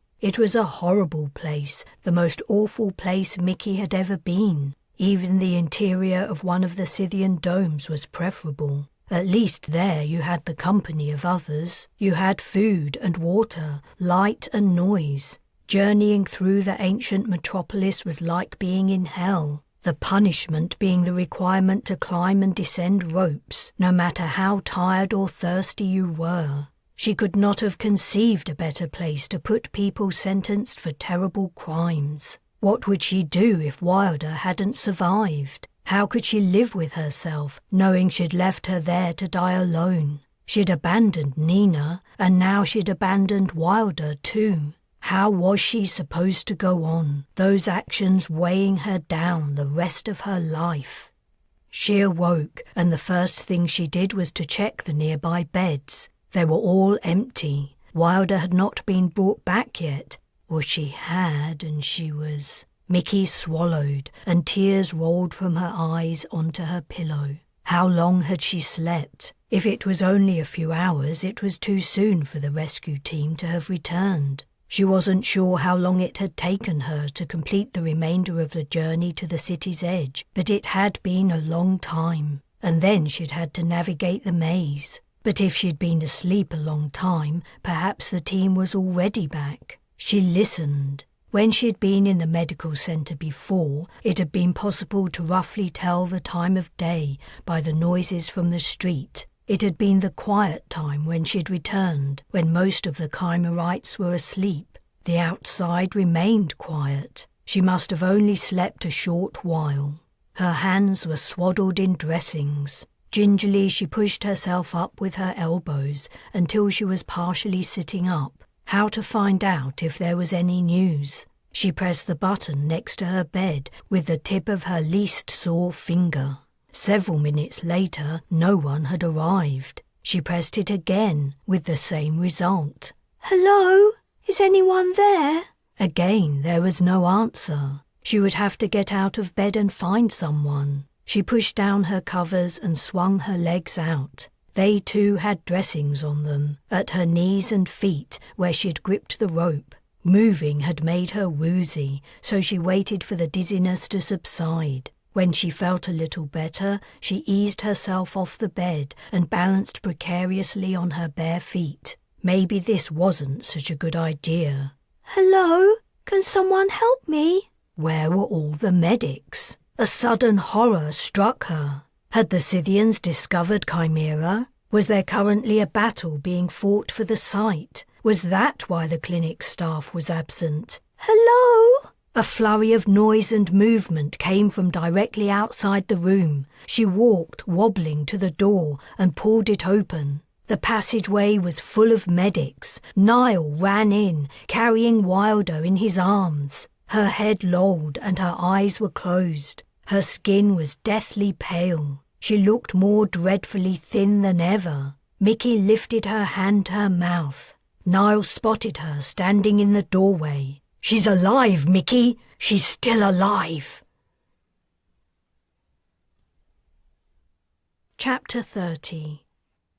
The supply trucks were ready to return to Lioness. They would be travelling in the second one, in the centre of the convoy. There were no creature comforts in the back of the vehicle, not even a cushion. However, they would be given food and water for the journey. Merrick had reassured them. His expression had been sad when he'd announced his decision. It was clear it was not his decision at all. He'd bowed to pressure from Orson and the general opinion the commander had whipped up. "It's not so bad," said Zapata, patting Mickey's shoulder. "It doesn't make sense for us to stay in Chimera. What good can we do here, skulking with the other cowards in their hideaway?" The sharp intakes of breath and the glowering of Orson as they waited to board the truck showed Zapata's comment had hit home, as no doubt he'd intended. The commander stepped forward. "There are no cowards here, only loyal Concordians. You should count yourselves lucky you're getting out alive. If I had my way, this truck would be carrying out your corpses to be dumped at sea,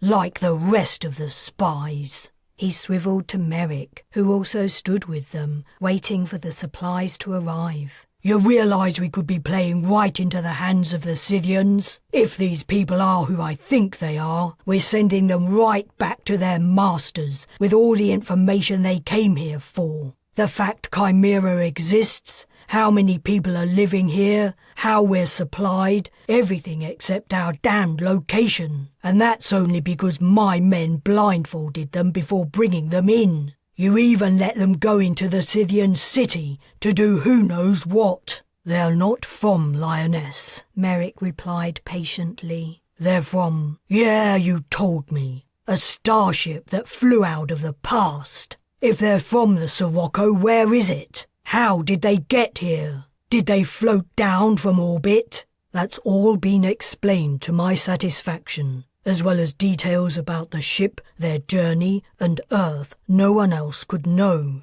Information you're unable to verify that could easily be made up. Robert, if you would just listen, there's still time to call this off. Orson glared at Mickey and the others. And there's still time to put an end to the doubt once and for all, and avoid risking the lives of everyone in Chimera based on outlandish lies. People arrived carrying the backpacks, now full. I think we'd better get on the truck, said Niall quietly. Mickey silently agreed. Things might turn nasty, deadly in fact, if Orson got his way. Niall took the backpacks and slung them onto the truck. He held out a hand to help Mickey up. When she was inside, she pushed the backpacks to the front while the others climbed in. Wilder's weakness from her ordeal still showed, and Maddox winced as she made the effort. Her ribs were still healing. Getting Zapata aboard was even more of an exercise.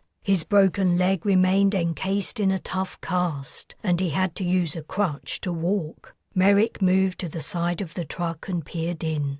I'm sorry about this. If there were any other way. It's fine, Niall replied tightly. We appreciate everything you've done. Tensions are high, you see, after the Scythians were spotted flying directly above us. People are scared, and when they're scared it makes them less hospitable. Don't apologise, said Wilder. Zapata was right. Not about you being cowards, I mean. But we need to go to Lioness if we're going to do any good in the fight. Merrick seemed to accept her point. Your weapons will be returned to you when you arrive at your destination. Where exactly are we going? Niall asked. Merrick glanced at Orson. I can't tell you, but it's within inhabited regions. Wilder said. There has to be a resistance organisation operating over there who supply Chimera. Are you sending us to them?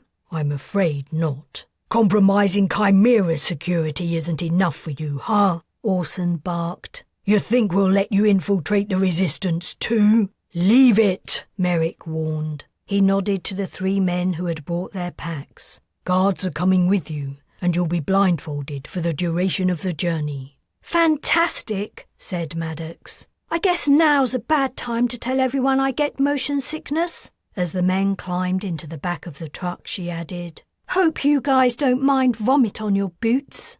Blindfolded, sitting in a corner of the truck, Mickey tried to figure out what to do next. She was to blame for them being evicted from Chimera and sent to Lioness, which was infested with Scythians. If she hadn't stupidly wandered to the top of the exit tunnel just as the supplies were arriving, if she hadn't allowed herself to be spotted by the commander, the Chimerites might have let them stay. She'd put her friends' lives in danger, and she didn't know how to make it up to them. The truck ride was smooth as it travelled upward. Wilder and Niall were talking, but too quietly for Mickey to hear. They were probably discussing the Guardian's head. They still seemed to hold out hope they could get it working, and that it would reveal useful information about the Scythians. But Niall had fiddled with it for a couple of days already, and Wilder had worked with him as soon as she was well enough to sit up. Nothing they'd tried had activated it, and they'd complained they didn't have the equipment to access its drive. So where was their optimism coming from? It had to be because they were desperate. They were ready to believe in anything that might mean the mission wasn't how it was, an absolute disaster. Faint words were exchanged outside the truck. A rumbling started up, and the vehicle's movement evened out. Mickey could sit straight and didn't have to press her hand on the floor to remain upright. They had to be out of the tunnel and on the surface. As the journey progressed, and she tried to think up the best thing for her to do when they arrived in Lioness, the truck's interior grew warm, despite the camouflage netting. Sadine's hot sun was reaching them, beating down. She grew warm too and lay on her side. Maddox demanded water. At first the guards refused, one of them announcing there would be a stop for water and food before the sea crossing. But Maddox argued and whined and argued some more. Eventually they gave in. "Do you want some water, Mickey?" Zapata asked, nudging her foot. "No, I'm good." Maddox did throw up, as she'd warned. They didn't stop the truck for her when she said she felt sick, but led her to the end and made her vomit in the road. That did not improve her temper. But Mickey was way beyond caring. She zoned the woman out and concentrated on her own problems. Some time later, the truck slowed to a stop and the engine was turned off. They were made to get out, still blindfolded. Their wrists were bound, and they were marched a short distance. Mickey could hear waves. They were forced into the water. She was in up to her hips, the waves splashing up to her shoulders, before their wrists were untied and they had to climb into a small boat. "This is fucking ridiculous!" Maddox exclaimed. "Are you hoping we'll all drown? Is that the idea?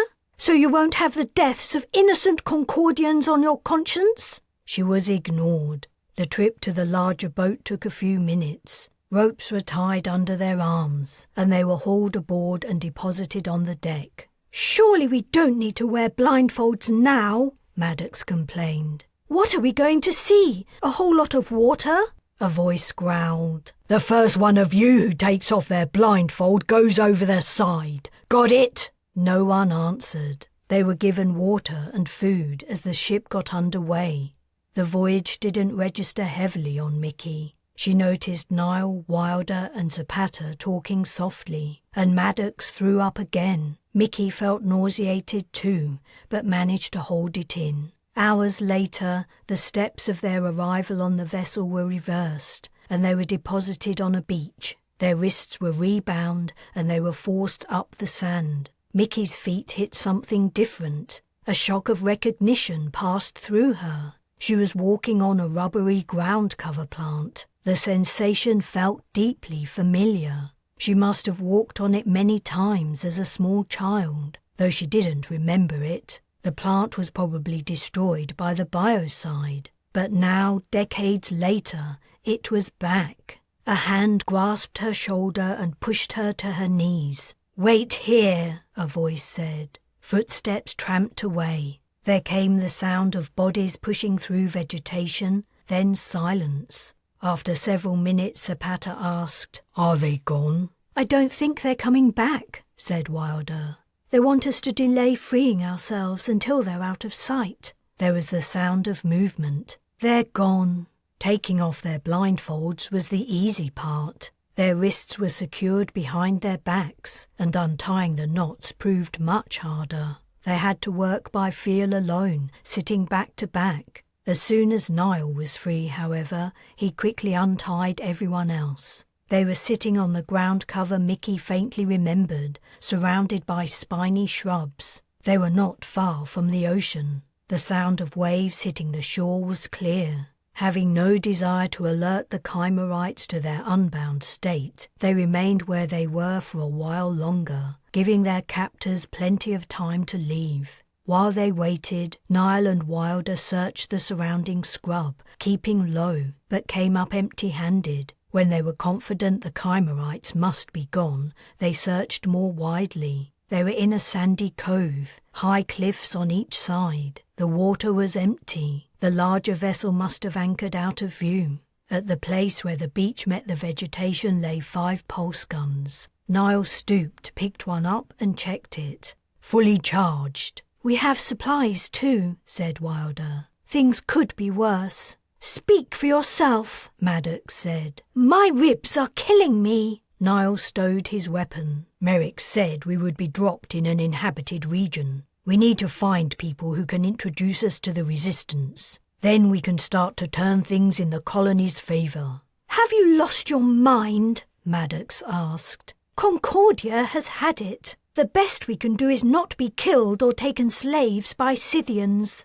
This mission was doomed from the start." "Thanks," said Wilder. "We can always rely on you to cheer us up." "I'm just saying it how it is. There's no point in sugarcoating it." "And how does that help? If you can't think of anything positive to say, keep your mouth shut. Who made you leader?" "Shut up," Niall ordered. "Both of you. We aren't going to get anywhere if we're constantly at each other's throats. Let's walk inland and see if we can figure out where we are." Mickey didn't recognise this place, but she didn't expect to. Her memories of Concordia were hazy at best. It didn't really matter where they were anyway. Her mind was made up about what she had to do. Chapter 31. Wilder climbed with Niall to an area of high ground, while the others waited in a hollow at the bottom. They'd marched a kilometre or so inland, along a thin, overgrown trail between low hills. Though Merrick had assured them they would be dropped in an inhabited region, they hadn't come across any human dwellings or Scythian domes. That wasn't so surprising. Concordia had always been sparsely populated compared to Earth. Even during its most peaceful and productive period, vast tracts of wilderness on Lyonesse had barely been explored, let alone settled. They seemed to be in an area of the coastline north of Oceanside. The southern region was fairly arid, but here the few types of vegetation that had recovered from the biocide grew thick and lush. A type of short-stemmed, supple, tough ground cover plant that Wilder remembered from her days at Sidher flourished, and the spiny shrubs they'd encountered near the beach proliferated over most of the terrain. The latter's presence made progress difficult, snagging on clothes, backpacks and skin as they were forced to push past it. It was horrible stuff, yet its presence and vitality lifted Wilder's heart. Life was returning to her country despite all the onslaughts it had suffered. Hope remained, no matter what pessimists like Maddox thought. Niall stooped and put a hand on her shoulder. She followed his suggestion and crouched low as they moved higher. They were nearing the top of the rise, where the shrubs grew more sparsely and provided little cover. The wind blew stronger. As they drew closer to the top, the shrubs disappeared, leaving only dirt, rocks and patches of thin ground cover. They crouched lower until they were crawling on their bellies. A gentler sun than Sardines was high in the sky, peeking out between scudding clouds. But this would not stop the Scythians from patrolling, as they'd discovered. For the moment the skies were clear. They were moving along flat ground, and the land beyond slowly came into view. At first, Wilder thought they were looking at the shore, and they turned back on themselves. But then she spotted a thin line marking a farther shore. A vast estuary spread out before them, dotted with sandbanks and water of varying colours according to its depth. In some places it was deep blue, where it had cut a channel through the bed and the river ran fast. In others it was pale and festooned with green seaweed. She checked to her right. A mountain range rose high, its peaks dusted with snow. Before reaching the range, the water narrowed to a wide river. "I know where we are. This is the mouth of the Weimar." Ethan had famously encountered the feeler on the other side of the range, caught and trapped by them in an underwater chamber, while they investigated this strange new species that seemed to have suddenly appeared on Concordia. "You're right," Niall said. "Has to be. But shit, look over there." A little farther inland, on the nearest banks of the estuary, stood 3 Scythian domes, equidistant from each other. The tops were closed, and no aliens appeared to be circling, but this was clearly hostile territory. Then again, as they understood it, so was most of Lyonesse. "I'd hoped they hadn't come this far north," said Wilder. "They've been here a long time. They will be wherever people are. And from memory, this place had been settled a while before the biocide attack." Wilder thought back to the Concordia she remembered from before the Scythians returned. "You're right. There was the beginnings of a tourist industry. People came here to swim, sail boats, and play with the feeler. It was easier in the shallow water. Near the domes was a patchwork of fields. As they'd seen in the images recorded from the Sirocco, crops were being grown, presumably for human and alien consumption. Concordians would be the farmers, though none were visible. I can see buildings, Niall pointed. They were in the typical Concordian style, a throwback to the prefab colonization kits, low, simple and functional.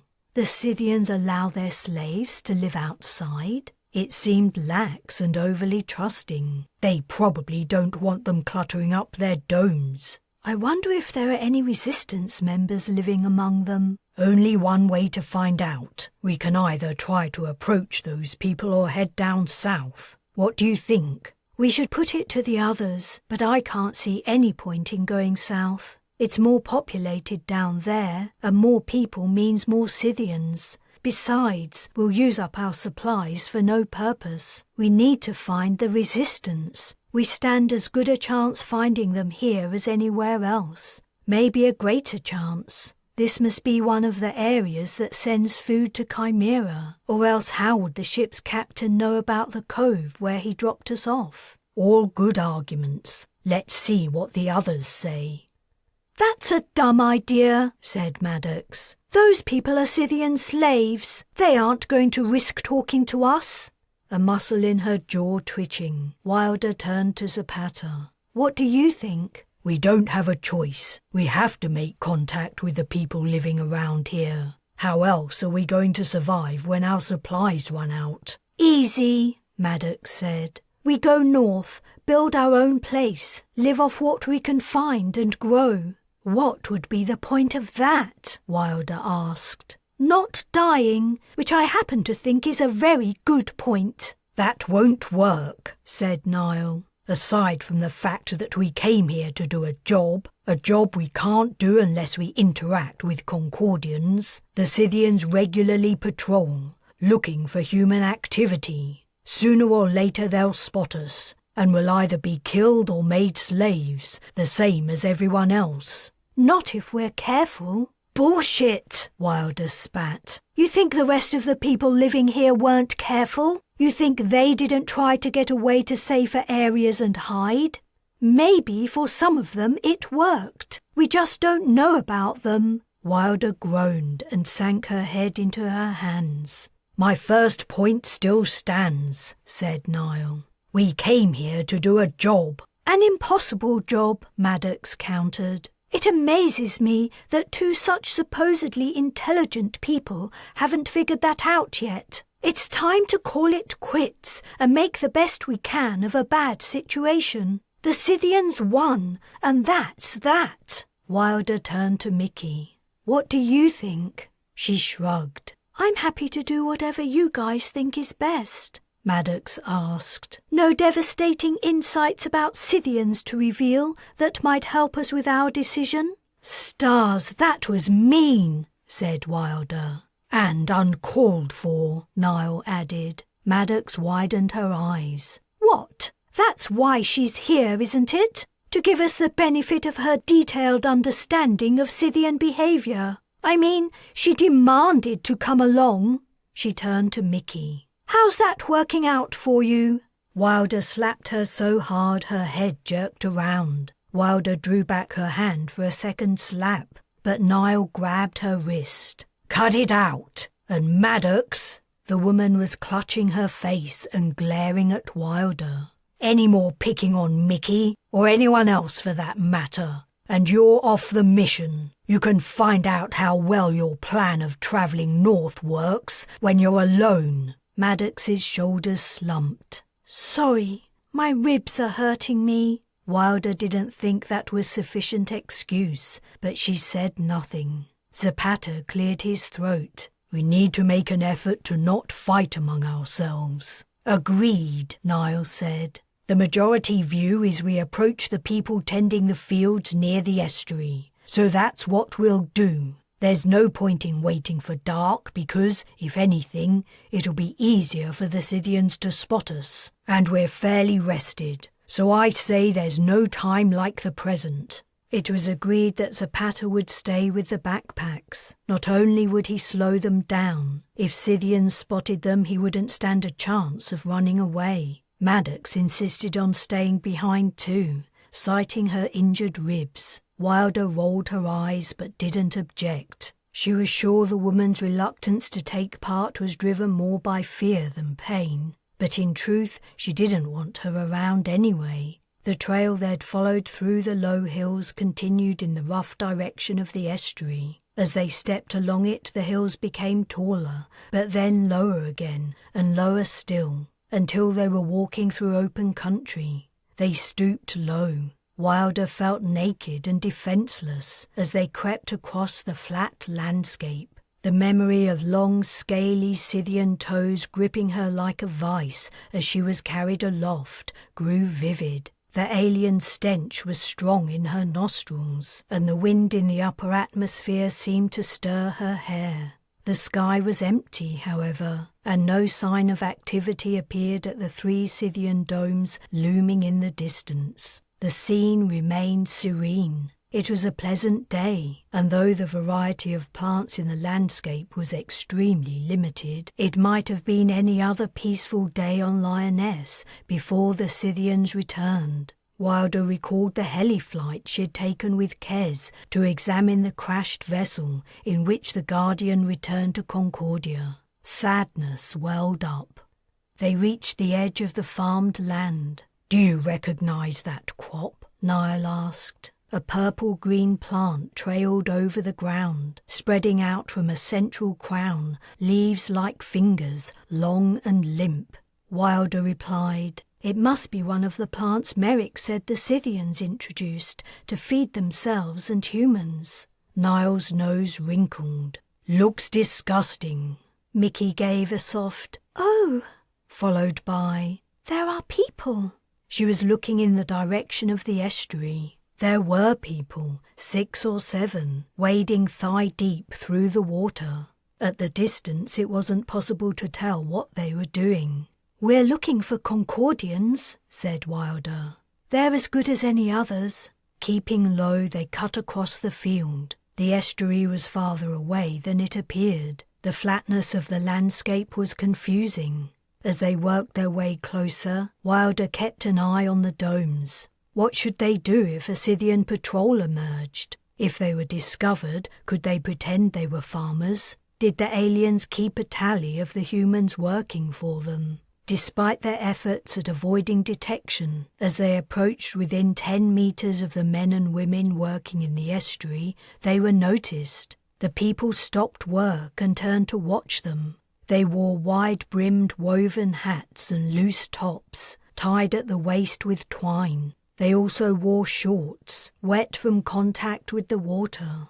On their backs were net bags. Their stances grew stiffer. Presumably they realized these people creeping toward them were strangers. A woman, hunched with age, flapped a hand toward Wilder and the others, gesturing at them to go away. "They don't want to see us?" Mickey asked. "I think they might be frightened," said Wilder. "Let's try to talk to them anyway. We have to talk to someone."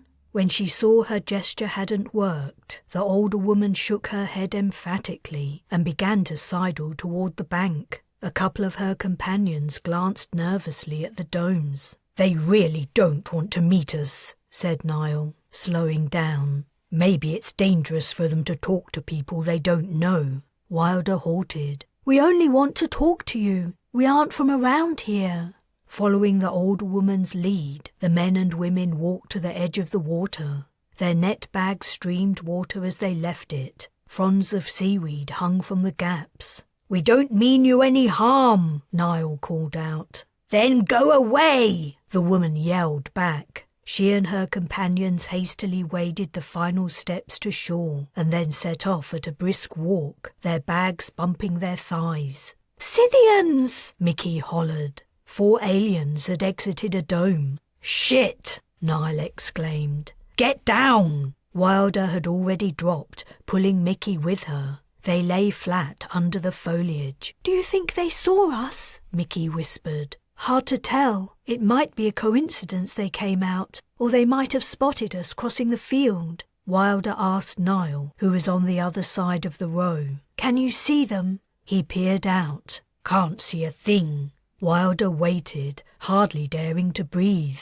Just when she was beginning to think the Scythians weren't looking for them, an impact sounded behind her, along with the crash of disturbed foliage. One of the aliens had landed. She cursed. Niall met her gaze across the gap. If she'd remained still before, now she was utterly frozen, partly to avoid attracting the Scythians' attention, partly out of pure fear. Niall was mouthing something to her. What? She mouthed back. His lips puckered up as if to peck someone on the cheek, opened a little, and then widened as his teeth drew together.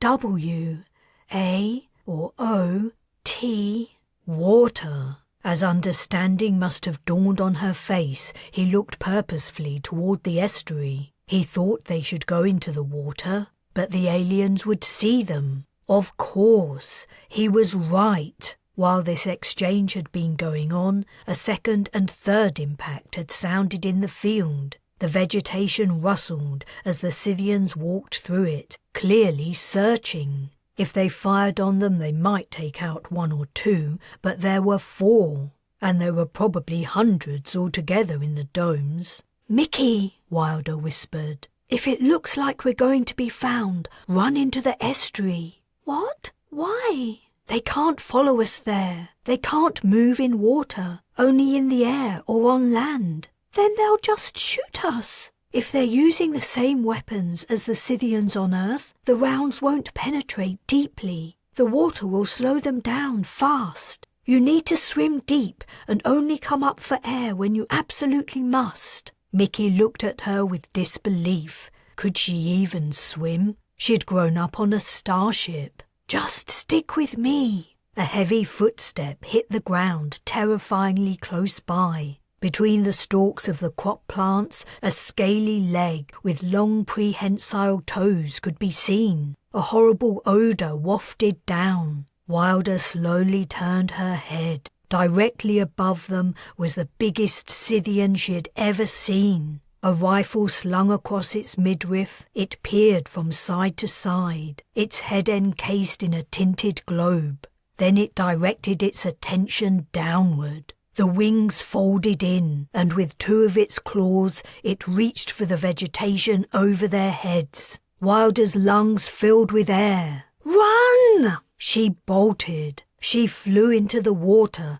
and was up to her waist and about to dive before she noticed Mickey was not with her. There was a splash. Niall disappeared under the surface. Where was Mickey? Wilder checked over her shoulder. 3 Scythians stood in the field. Another batted its wings above, aiming its weapon at her. Mickey faced one of the aliens, her arms up, as if offering herself as a sacrifice. Wilder hesitated, horror and comprehension echoing through her bones. The 3 in the field focused on Mickey. The zing of a bullet passed by Wilder's ear, accompanied by the tiny plop of it hitting the water. She turned away and dove down to the bed.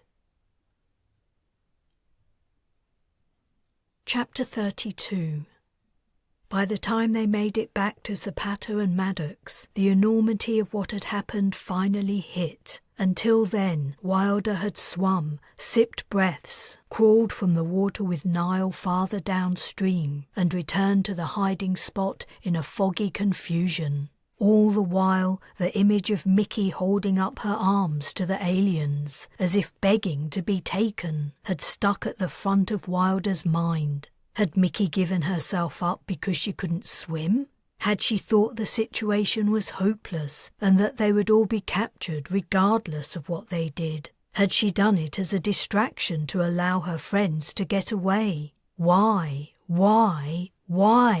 Collapsing to the ground, Wilder buried her face in her hands. "Where's Mickey?" Zapata asked. "Is she on her way?" "She isn't coming," Niall replied, his tone hard. "The Scythians have her." "You let them take her?" Maddox asked accusingly. Oh well, no big loss. Wilder's head snapped up. Shut up! Shut your goddamned face! She went with them willingly, said Niall. Maddox scoffed. Why the hell would she do that? Are you sure you're telling us the truth? Wilder launched herself at the woman, elbow pulled back. Niall grabbed her and wrestled with her. Her body went limp and she began to weep. She had failed Mickey. She didn't know how it had happened or what she had done wrong, but she had failed her. She should have known the girl had something going on. She should have been able to read the signs. She'll be alive still, Zapata said. I'm sure of it. They will put her to work like they did on Earth. They don't seem to be in the habit of killing people, only turning them into slaves. Wilder sniffed. We don't know that. Even if she is alive, we can't rip the lid off a dome like we did before. How will we get her out? The Scythians treat their slaves badly, starving them half to death. She recalled what Merrick had told her about the aliens pairing humans up for breeding. Her stomach churned. I'm just saying, we shouldn't give up. Mickey got herself out before. She might do it again. Things were different on Earth. People were resisting the colonization. Here they seem to have given up, Niall said. Losing Mickey is a big shock. We need to calm down and think things through. There is a resistance here. If we can contact them, they might be able to help us free her. How can we contact them if no one will talk to us? You saw how those people at the estuary behaved when they saw us. They don't want anything to do with outsiders. People at the estuary? Zapata echoed. Niall filled him in. So the Scythians allow humans to work outside the domes unsupervised? That's a good sign. Is it? Asked Maddox. All it says to me is Concordians are so under their control, they don't even bother watching them. I swear, Wilder said. If you don't, I'm allowed an opinion. Keep your opinions to yourself for now, said Niall. If we want to hear what you think, we'll ask you. Maddox folded her arms and looked away. You should try the buildings near the fields, said Zapata. We should try them. I'll go with you this time. With your leg like that? Asked Niall. Especially with my leg like this. They went at twilight. As they'd watched and waited, people had come out to harvest the strange leafy crop from a field. Then, when they'd collected the bundles from the ends of the rows and carried them in, they'd slipped in among them. It wasn't until the farmhands drew closer together they were noticed in the half-light. Zapata was the first to draw attention, hopping along on his crutch. An uneasy stir passed through the men and women, but they seemed too scared to say anything. Scythians had begun to leave their domes, flapping lazily up into the dimming sky. If they scanned their slaves for newcomers, they weren't able to spot them, for Wilder, Niall and Zapata made it to the barn where the leaves were being taken. Once they were under cover, a lanky man spun to face them. You're the strangers! Get out of here before you get us all in trouble! We need help, said Zapata. I've hurt my leg.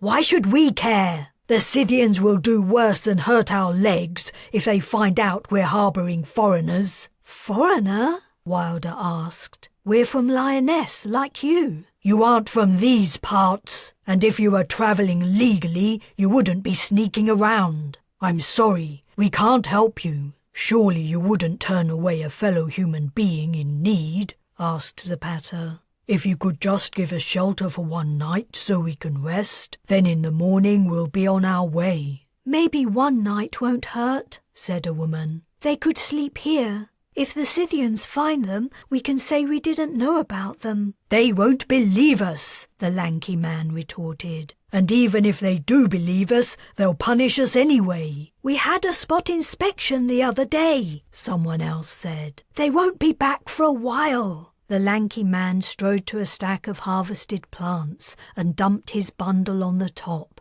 Have it your way. I don't want any part of it. He marched out of the barn. Don't pay any attention to him, said the woman. His son lives in a dome, makes him extra cautious. Thanks for your hospitality, Niall said. We understand we're asking a lot. No names, please. It's safer that way. Make yourselves comfortable. There's a bit of space at the back you can bed down in. I'll come by later with water and food, though we can't spare much. You're very kind, said Wilder, feeling guilty at the offer of food when they had plenty in the backpacks they'd left with Maddox. Maybe they would find a way to give them some. They had brought only one thing with them, aside from Zapata's crutch, and it wasn't supplies. It's no trouble. As you said, it would be wrong to turn away a fellow human being in need. We're all in this together, right? Right. As the woman and the other workers left, Wilder relaxed. Step 1 had been accomplished. From now on, all her efforts would be focused on getting Mickey back. Defeating the Scythians could come later. Zapata hop-stepped around the bundles of drying plants, and Wilder and Niall followed. As the woman had said, a small area of bare ground lay between the plants and the barn wall. What about Maddox? Asked Niall. Should I go back and get her? Screw Maddox, said Wilder. She can fend for herself for once, and see how she likes it. Niall also didn't seem to feel any sense of urgency about collecting their remaining mission member, and neither did Zapata. The pilot eased himself to the ground, one hand on the planks of the wall for support. They seem to think we're vagrants, or escapees from another Scythian-controlled territory, said Niall. I got the feeling we aren't the first they've seen. I suppose it must be a thing, Wilder said, joining Zapata on the ground. There must be a few Concordians wandering about, keeping out of sight of the Scythians, but unable to gather in sufficient numbers to fight back. They won't have any weapons either. The first thing the aliens would have done is confiscate and destroy any they found. Can you pass me the head? Asked Niall. You want to give it another go? She reached into the bag and drew out the grisly artifact. A figure stepped around the stacked plants, and Wilder shoved the Guardian's head behind her back. I brought you this, said the woman who had spoken to them earlier, holding a jug of water and a small cloth sack. It isn't much. Wilder was tempted to say they weren't hungry, but it would appear suspicious. For the time being, it seemed better to go along with the woman's assumptions about them. Niall accepted the jug and sack. Would you stay a while? We only arrived today, and we'd like to learn about this place. Alarm appeared in her features.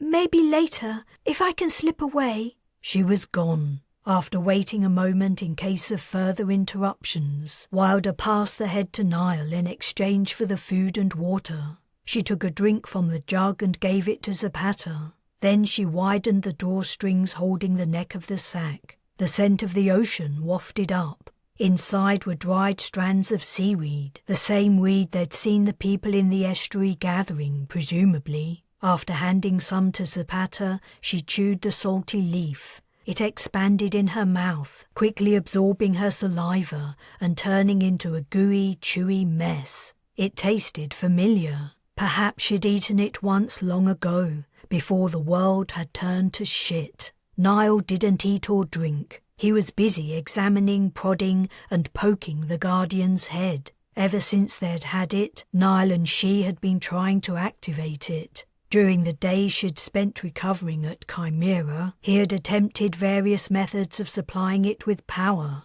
while also avoiding the risk of overloading or short-circuiting it. If the problem was a lack of energy, they hadn't solved it. And if it had power, and there was another way of starting it up, they hadn't found it yet. Wilder had speculated that, as neither she nor Mickey had seen the Guardian's body, it must have been only its head that Aubrio had taken into the city, which meant it had operated on its own. What it had done, it could do, hypothetically. Moreover, either the head had run out of juice after Aubrio had left it behind. The idea of the AI spending decades alone down there, unable to even move, sent shivers down her spine. Or he'd turned it off. And if there was a way of turning it off, there had to be a way of turning it on. They'd looked the thing over 100 times, trying to find the switch, but the head was a burned, smashed mess. If there had been an on-off button, it was no longer recognizable. And if there had never been a button, both she and Niall were flummoxed as to what else could be used to activate it. She watched him, chewing the seaweed, as he tried again all the things they'd tried before. It was dumb, but she understood his frustration. The vegetable matter in her mouth didn't seem to be getting any smaller. She forced the bolus down and held out her hand. "Let me try." Heaving a sigh, Niall lifted the head to pass it over. Whatever he touched as he did so, it must have been the magic spot. The Guardian's eye blinked to life. Chapter 33.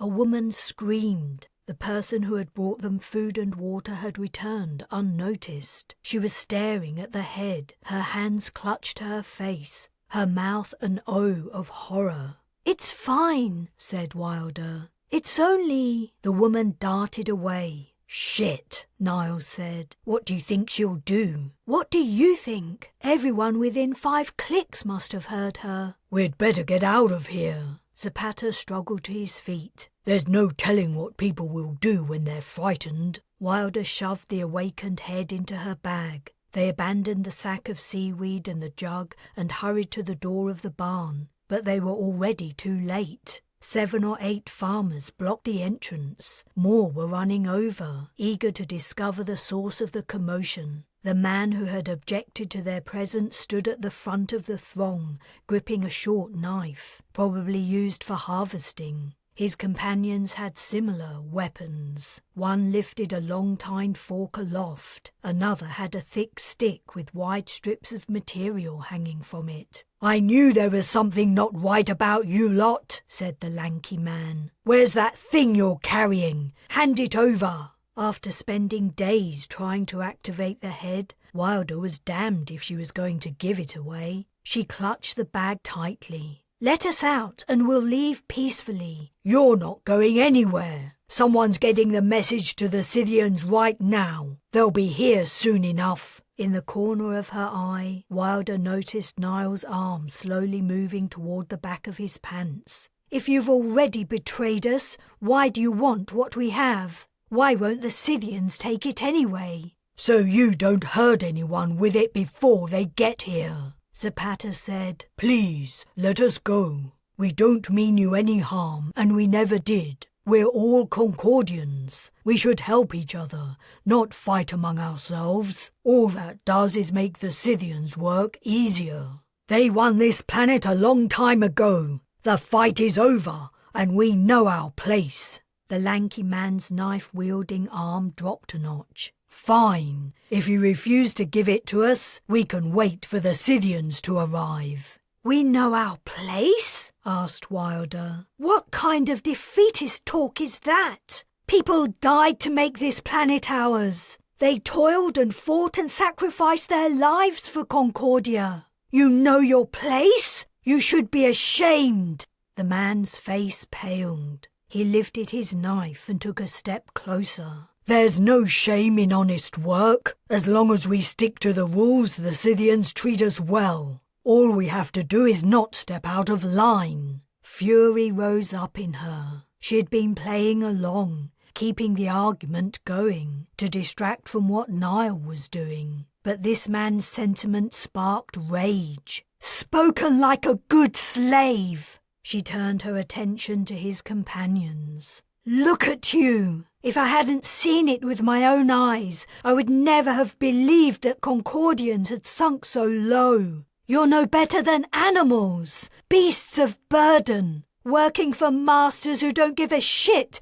whether you live or die. What kind of legacy is that to leave your children? What kind of gratitude are you showing your ancestors? Generations of people lived out their lives aboard a starship. Colonists endured bombardments and floods and attacks. And every time, after each disaster, they started again from scratch and rebuilt, again and again. And all for what? So their pathetic, disgusting descendants could bow down to Scythians and know their place. Niall's gun whipped up. The farmers' rapt attention broke, and their stares shifted to the weapon. "Move aside," he stepped forward. "I don't want to hurt anyone, but I will if I have to." "I knew they were resistance," the lanky man muttered. Wilder took out her gun too. The man drew back along with the rest, creating a gap.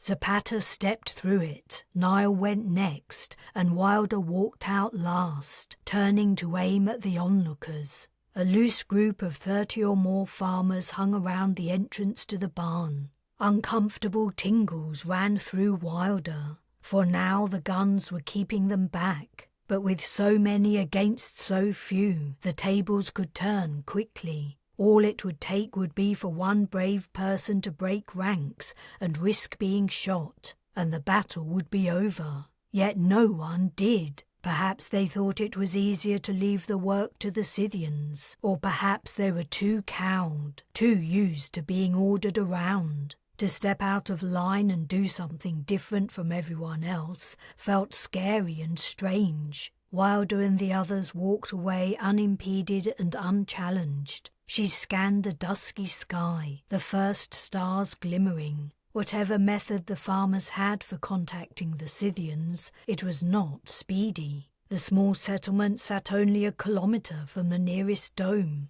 One of the aliens could cross the space in half a minute, but no winged shapes blotted out the stars. A fast runner had to be on his way to a dome. As soon as the alert was given, the aliens would fly out, and there was no cover anywhere nearby. With their infrared vision, the Scythians would spot them easily. They reached the end of the last building. The farmers watched, silent and still. Niall hissed, "Run!" Wilder sped into the dark field, the Guardian's head in a bag bouncing against her. They had no plan, no agreed place to rendezvous, no strategy for what to do if any of them was captured. Hell, at this rate, they were all highly likely to be captured, especially Zapata, who could barely walk, let alone run. So much for making contact with the Concordians. She didn't think she'd ever felt so disappointed, so disheartened, or so embarrassed for her people.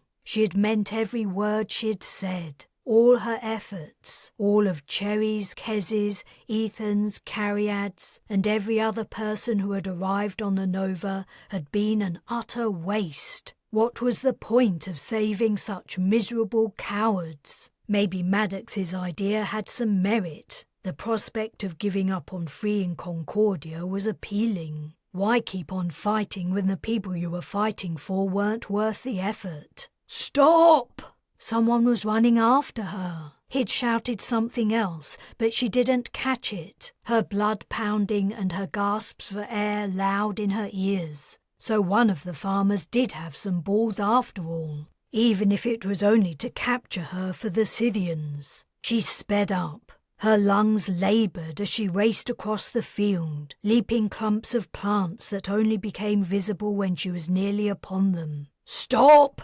Wait!" She didn't have breath to answer. If she had, she would have given the type of reply Orbio had been in the habit of giving. Footsteps thudded, getting closer. "Stop! Damn it! Arms wrapped around her thighs. She and her pursuer smacked into the ground. She kicked and struggled, swinging for the man's head. "I'm trying to!" A punch connected. Bone and flesh met her knuckles with a crunch, while pain exploded in her hand. "Ah!" He moved on top of her, crushing her with his weight and pinning her wrists to her sides. "I'm trying to help you, you stupid!" He panted, catching his breath, and repeated more quietly and urgently, "I'm trying to help." "Help take me to the Scythians?" She lunged upward, teeth bared. "No, come with me, now. They'll be here in less than a minute." He released her and rose to his feet. "Follow me, or don't. Your choice. I'm done risking my life for you." He loped off across the field. She checked the domes, black humps against a blacker sky. Their tops were fuzzy and active. Scythians were pouring out. The alarm had been given, and they were on their way. The man was already becoming indistinct in the darkness. She couldn't see Nile or Zapata. She ran after him. He was moving fast. She had to force her aching legs to work harder, just to keep him in sight. She had no chance of catching up. Then he vanished. She slowed down. Where had he gone? 1 second he was here, the next he'd disappeared, as if he'd melted into the night. Her run slowed to a jog. The scene was surreal. The landscape was empty, save for the wide fields, the glints of the distant estuary, and the alien shapes speeding closer. Had she imagined the encounter? But her chest ached from where she'd hit the ground. Something snagged her ankles, grasped her tightly, and dragged her down. She was falling. She smashed into a spongy surface that softened her impact. Starlight above abruptly cut out at the sound of a trap closing. Another type of light flared, and there was the man who had chased her.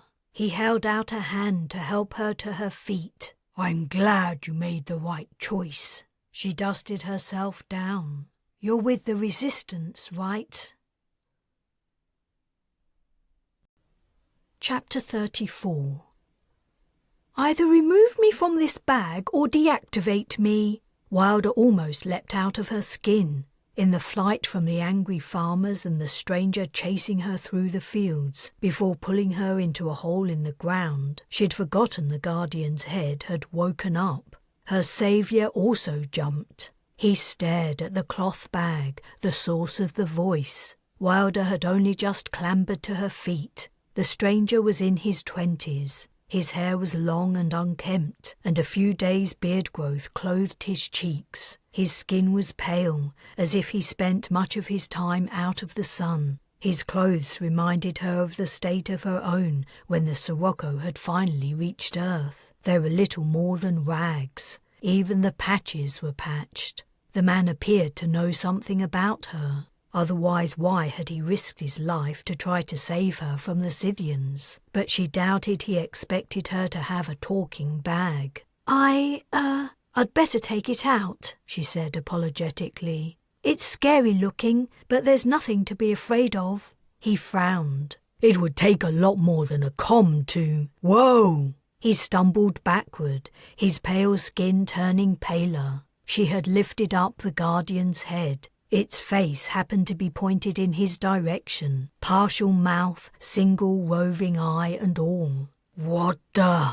My name is Faina, the android said. My bearer is correct. You have nothing to fear from me. Please attempt to overcome your natural repugnance at my appearance. Who is holding me? Wilder turned the head around. The stranger rested a hand on the wall, staring at the Guardian's scant remains. Faina studied Wilder's features. You have aged, but I believe you are Wilder, one of the original colonists who disembarked the Nova Fortuna. Remarkable. I do not detect a net to connect to in this vicinity. What year is this, and where am I? You're on Lioness, near the mouth of the Weimar, and the year is... Wilder looked at the man questioningly. Though Merrick had told her the year, she'd actually forgotten. When the stranger gasped it out, Faina said, Interesting. I didn't expect to ever be reactivated. Did you reactivate me, Wilder? And for what reason? Why have you brought me to Lioness? The last thing I remember is Aubrio shutting me down. At that time I was within the Scythian city on Sardine. Wilder didn't want to talk in front of this man she didn't know. He might be resistance, and he might have saved her from capture, but she'd learned the harsh lesson that not all Concordians were friendly or sympathetic. She didn't know who this man might talk to. That's a lot of questions, Faina. Maybe we should go somewhere I can sit down and we can talk. Can I put you back in the bag? No. The man opened an arm wide, inviting her to step into the passage leading from the base of the hole. It was so low she had to stoop.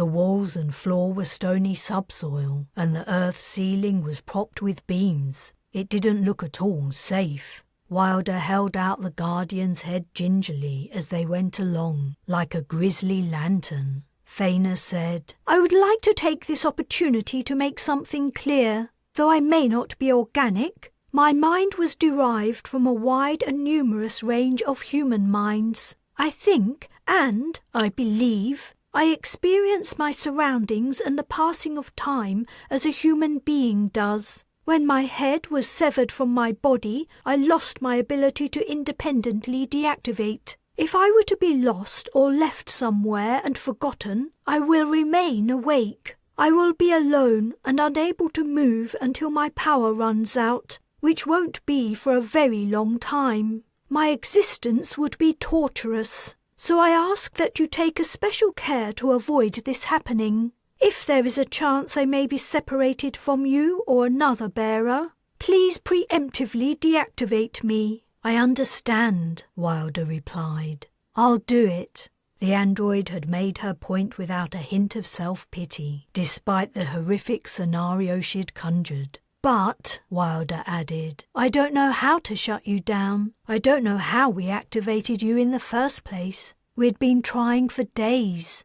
There is a small area you must press. I will describe the spot to you when we reach a resting place. As they'd talked, the resistance man had squeezed past Wilder to walk in front. Maybe he found the talking head unnerving. He straightened up. They'd reached a circular chamber. The floor, walls and ceiling were made from concrete, and a single lamp hung in the centre. 2 figures were seated in the shadows at the edge, and they stood up. It was Niall and Zapata, who had managed to retain his crutch. Wilder put Faina down on the bench and hugged Zapata tightly, Niall a little less so. Guys, I was worried about you. You've got the head? Niall asked. Thank the stars. I was worried you might have dropped it. My name is Faina. Weirdest thing I ever saw. The man shook hands with Niall and Zapata. You can call me Stephen, though that isn't my real name.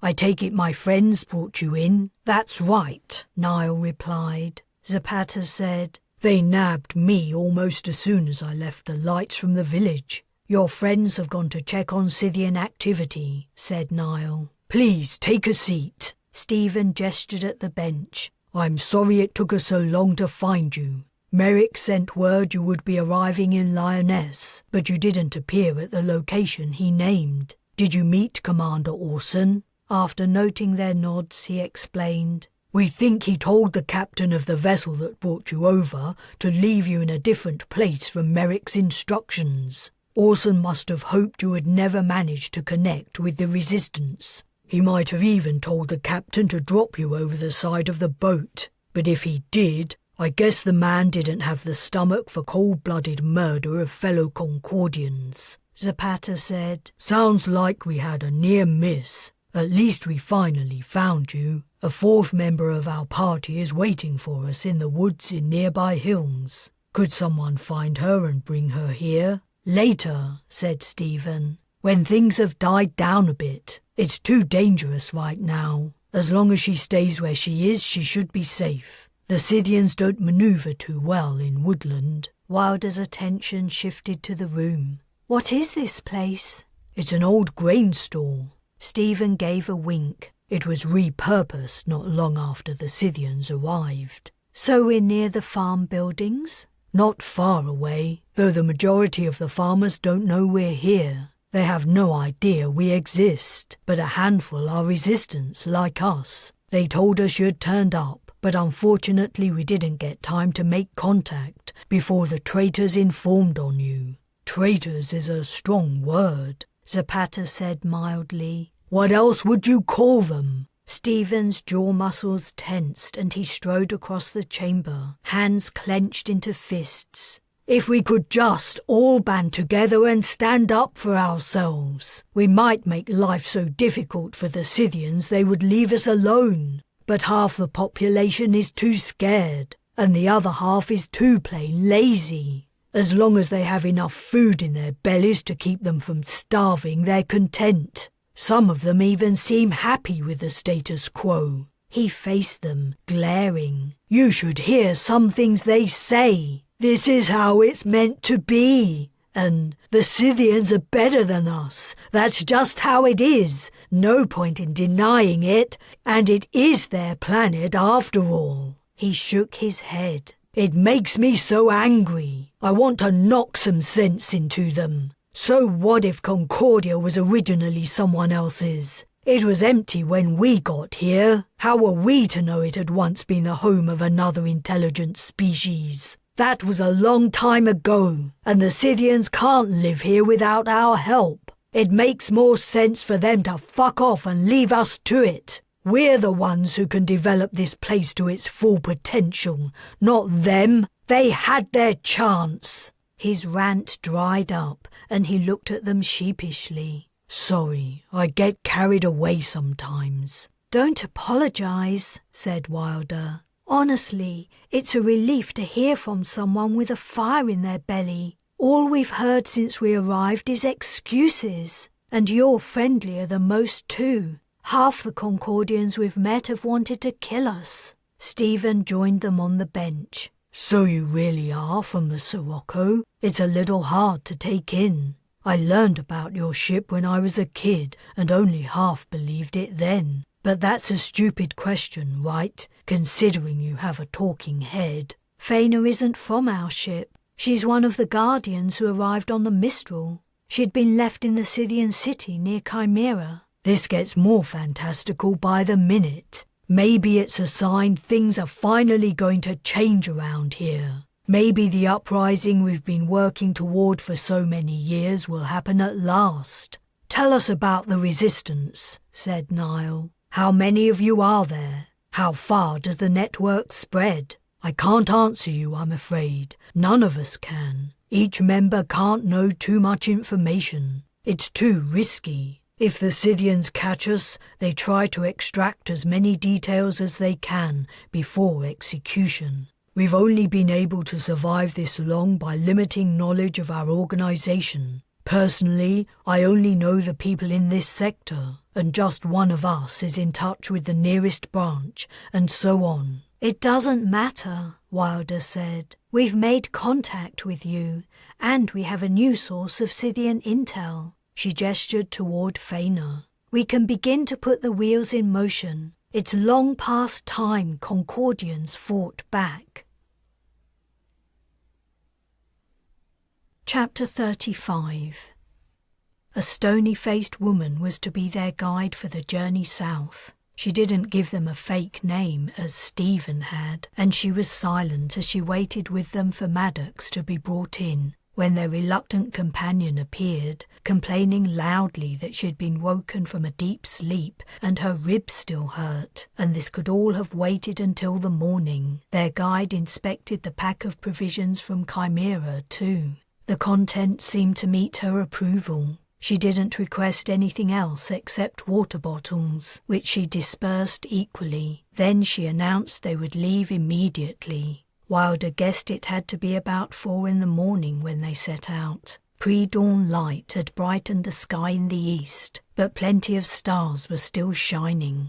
Isn't it dangerous to travel at this time? Wilder asked the guide. Won't the Scythians be patrolling? All times are dangerous for travelling. The Scythians constantly patrol, but here in the north there aren't many of them, not compared to down south anyway. By the way, we can't stop or rest for long at night. If we do, don't worry, we know all about slug limpets. Wilder had close experience of the animals, and Niall, Zapata and Maddox knew their reputation, which had survived since the early days of colonization. Such was the horror they evoked. The woman led them across farmed land, keeping close to hedgerows that overhung ditches. Her eyes were on the sky as much as the trail, though how she would spot Scythians in the darkness Wilder couldn't imagine. She guessed the resistance members had honed their abilities over the years. Those who didn't grow good at it didn't survive. When the fields petered out, they crossed rougher ground. Their already slow progress due to Zapata's broken leg was slowed further. and Wilder sensed their resistance companions' impatience and growing fear. Nevertheless, the woman said nothing as she frequently drew ahead and then stopped to wait for her charges to catch up.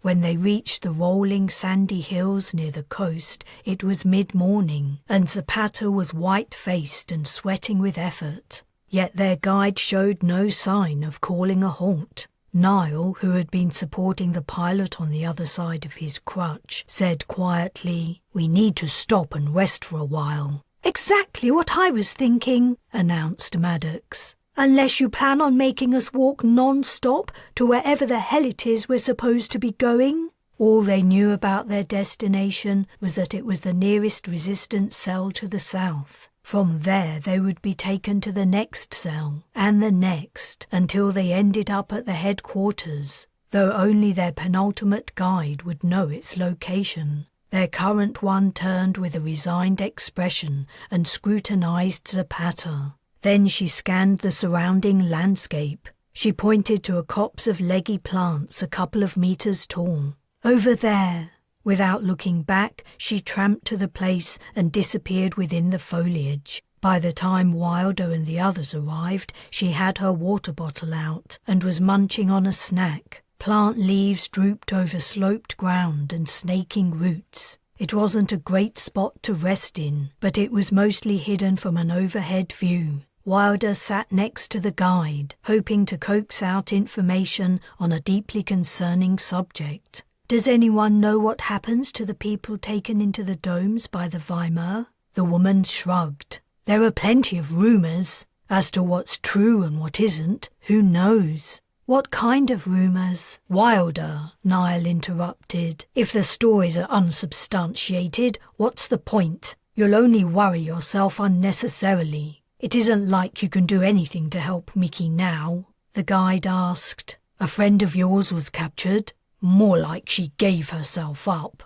Niall muttered. "All we know for sure is anyone taken into a dome is never seen again, dead or alive. That's it. No one has ever escaped our local domes, so I'm sorry, but—" Wilder hung her head. She couldn't stop thinking about the girl. Thinking, wishing, hoping, and regretting. "It's best to accept they're gone," said the guide. "Another victim of the Scythians. It makes you hate them more, gives you the motivation to keep fighting." She stuffed her water bottle into her pack. "I'm going to sleep. Wake me up when the sun shines in. Or, of course, if you spot Scythians." "Huh?" said Maddox. "When do we sleep?" "You sleep after we arrive." The guide took off her jacket, lay down, and put her jacket over her shoulders and head. "You sleep too, Zapata, if you can," said Wilder. "We'll keep watch."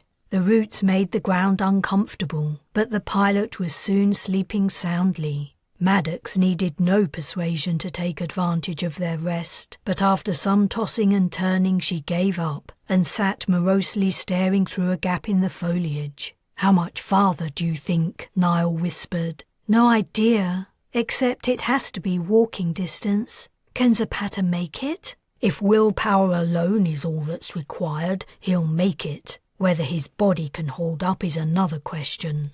"I wish he could have stayed with the resistance at the last place. This stage of the journey alone could be too much for him, and I'm guessing we'll have plenty more to make. In the old days we would have used flitters. I think Ethan came up this way on a flitter, then headed inland, and when I travelled with Kez over the mountains, it was by heli. Never thought I'd have to walk it."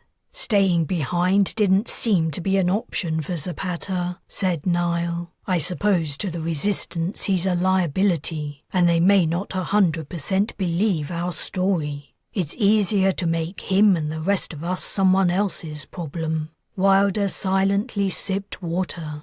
She and Niall waited for the time to pass. Every so often Niall would stand for a better view and search the skies, but no Scythians passed overhead. The day grew cloudy and dull, and they had to guess when the sun would have been shining into the copse if it had been visible. The guide went from deeply asleep to wide awake within seconds, sitting up and putting on her jacket. She jerked her chin at the still sleeping Zapata.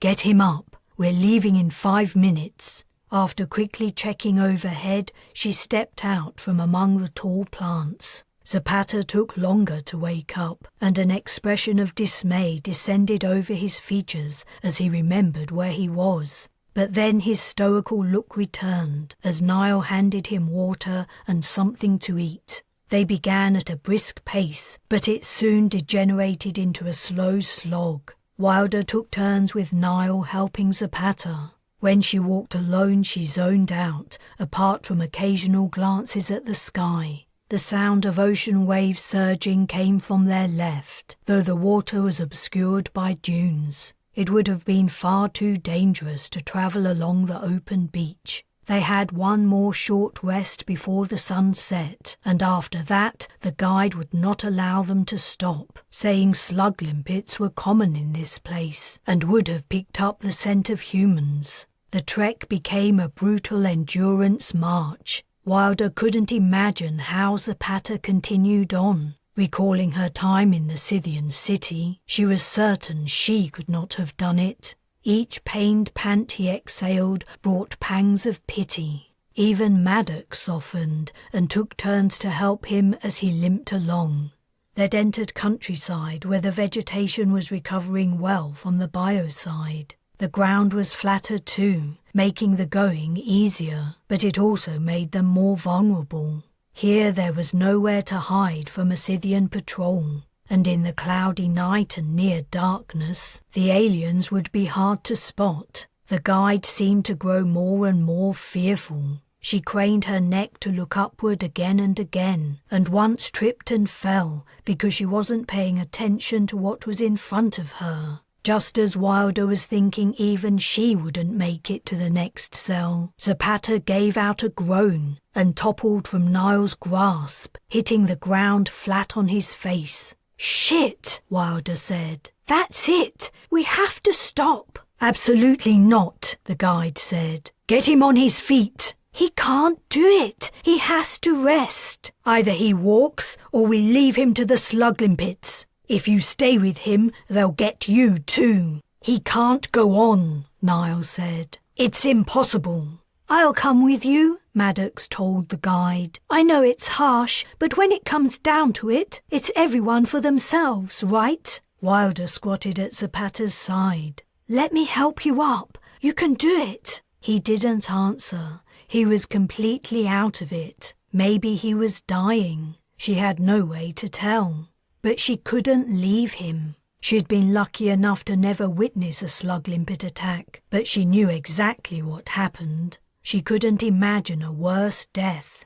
An insect called loudly in the darkness. Wilder instantly recognized the sound. She'd heard it so much when she was growing up, it had become background noise. But it came from another time. She hadn't heard the calls once after the biocide attack. The guide put 2 fingers to her lips and made the same sound. "What are you doing?" "Shut up, idiot," Niall said. "It's a signal." Sure enough, a few minutes later, a shadowy figure emerged from the blackness. A tall, broad-shouldered man shook hands with the guide. He was swathed in dark garments. A scarf was wrapped around his head and the lower half of his face, revealing only his eyes. While he conducted a quiet conversation with their guide, he watched Wilder and the others, frowning with suspicion. Wilder caught the words, "your contact," and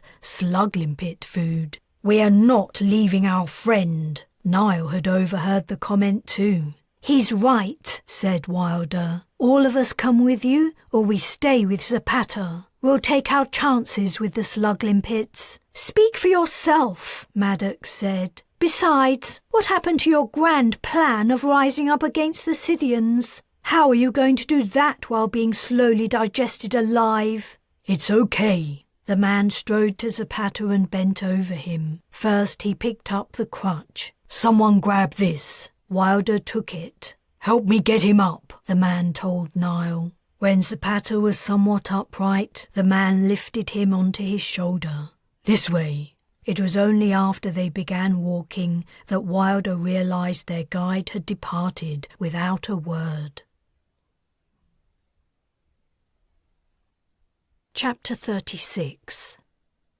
Massive shapes loomed in the darkness. For a brief second, Wilder's heart froze, and terror flashed into her mind as she inferred their new guide had betrayed them and brought them to the Scythians. But the shapes were not domes. They were angular and blocky. She couldn't guess what they might be. "What are those things?" "Mining equipment," the man gasped. It was no wonder he could barely talk. He'd carried Zapata half a click, and the pilot was not small. He was also out cold, and therefore dead weight. "Entrance is over there," the man continued, slowly squatting. "Knock 3 times, wait 7 seconds, then knock twice." He gently lowered Zapata to the ground. Wilder assumed he meant the direction he was facing, so she headed that way. The night seemed to have grown even darker, if that was possible, and she almost had to feel her way with her toes. When she arrived at a single-story building, it seemed to rise up out of nowhere. She was right in front of the door. Using Zapata's crutch, she struck the code on the hard surface. It dully boomed within, as if the interior was larger than the exterior. About a minute later, after Wilder had tried and failed to divine the murmured conversation of her companions, the door jerked open. The opener took one look at her and slammed it shut. "It's all right," the new guide called out. "It's the visitors from outer space." The door slowly opened again. Wilder found herself staring into the eyes of a young woman, maybe even younger than Mickey. Her eyes were wide with wonder. "So it's true?" Wilder wasn't sure how to answer. She wasn't actually from outer space, though she understood the resistance man's quip. The man called out again, "Fetch a couple of strong guys. I need some help." A dim light shone from within the building. When the girl stepped away from the door, Wilder went in. An open elevator cage stood in the center of the room.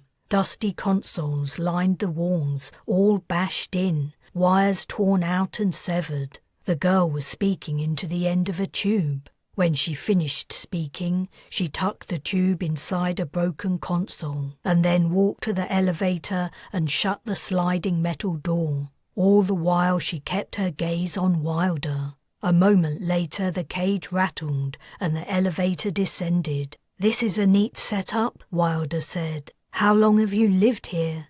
The girl gave her a wary look. "Sorry, dumb question. I suppose you're not allowed to talk about that kind of thing." "All my life. I was born here." "Wow. Don't the Scythians know about this place?"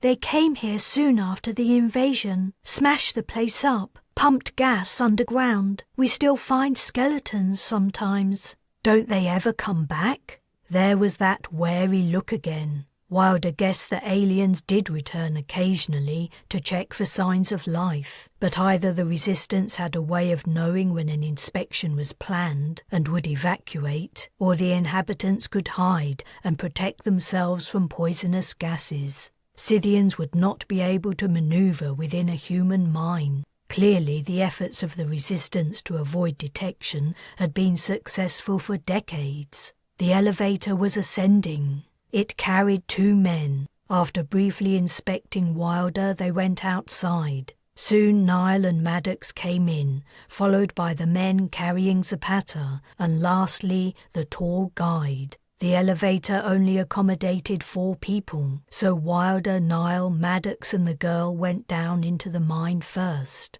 What Wilder saw within her first half an hour made her proud and angry. The resistance hideout was obviously long-standing and well-established. On their way in they saw the generator, run from a mill in an underground stream. There were living quarters, recreation rooms, a kitchen and refectory, even a small schoolroom. She guessed 30 or 40 people lived here, including the handful of children. It was an amazing achievement, built in secrecy with great ingenuity due to scarce resources. So much thought and effort had gone into the place, thought and effort that might have been better spent fighting the Scythians. If Concordians could plan and execute such complex, challenging schemes like the mine hideout and the resistance network, why hadn't they used the same skills to inflict damage on their overlords? While Zapata was taken somewhere to rest and recuperate, Wilder, Nile and Maddox were invited to join the group's organisers. They sat around a heater and were offered hot drinks flavoured with a substance Wilder couldn't identify.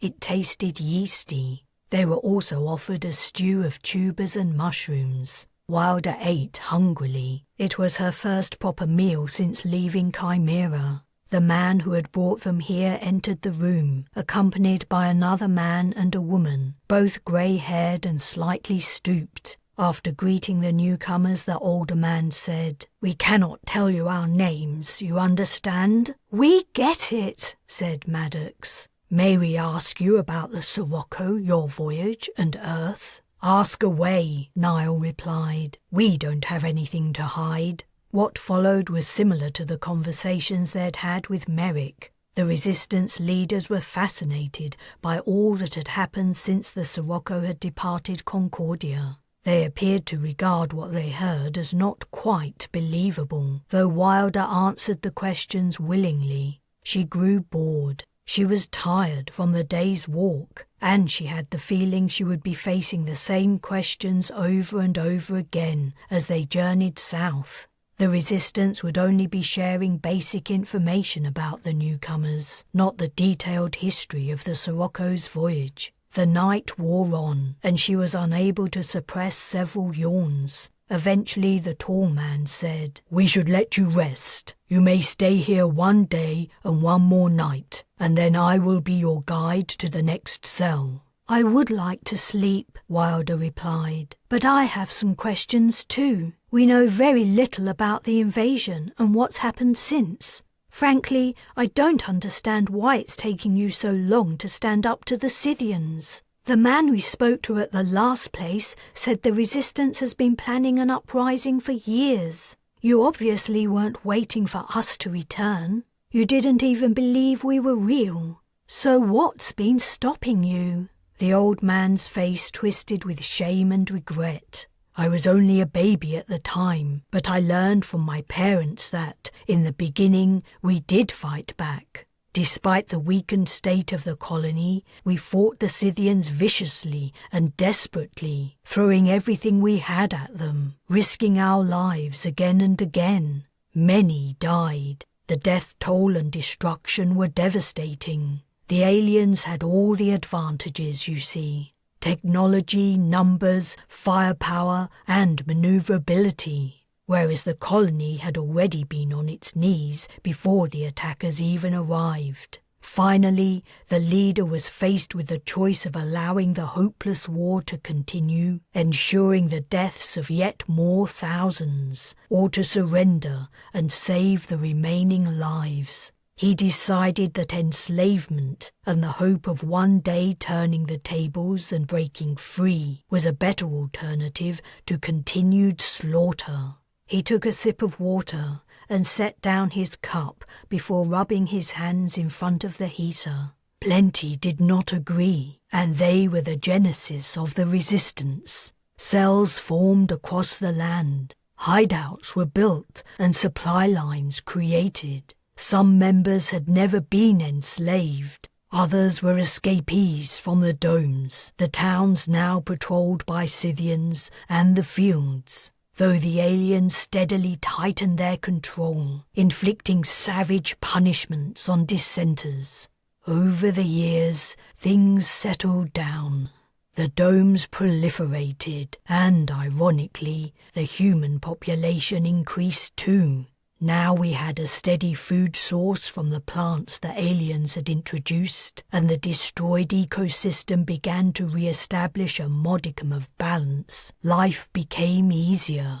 Sorrow suffused the old man's features. The resistance has disrupted this new normal when it could, but we face a difficult problem. Scythians generally live in close proximity to humans. Large numbers of Concordians inhabit their domes and the surrounding areas. Towns like Anwen and Oceanside are shadows of their former busy states, but though people still live there, so do Scythians. They've taken over the largest buildings still standing after the war, sealed off the main sections for their own living quarters, and arranged for live-in servants. No matter where the aliens are, any attack is guaranteed to result in human deaths and casualties. We have been hamstrung from the start, but we have done what we could, targeting patrols, blowing up domes under construction, organising breakouts, and committing other acts to subvert Scythian domination.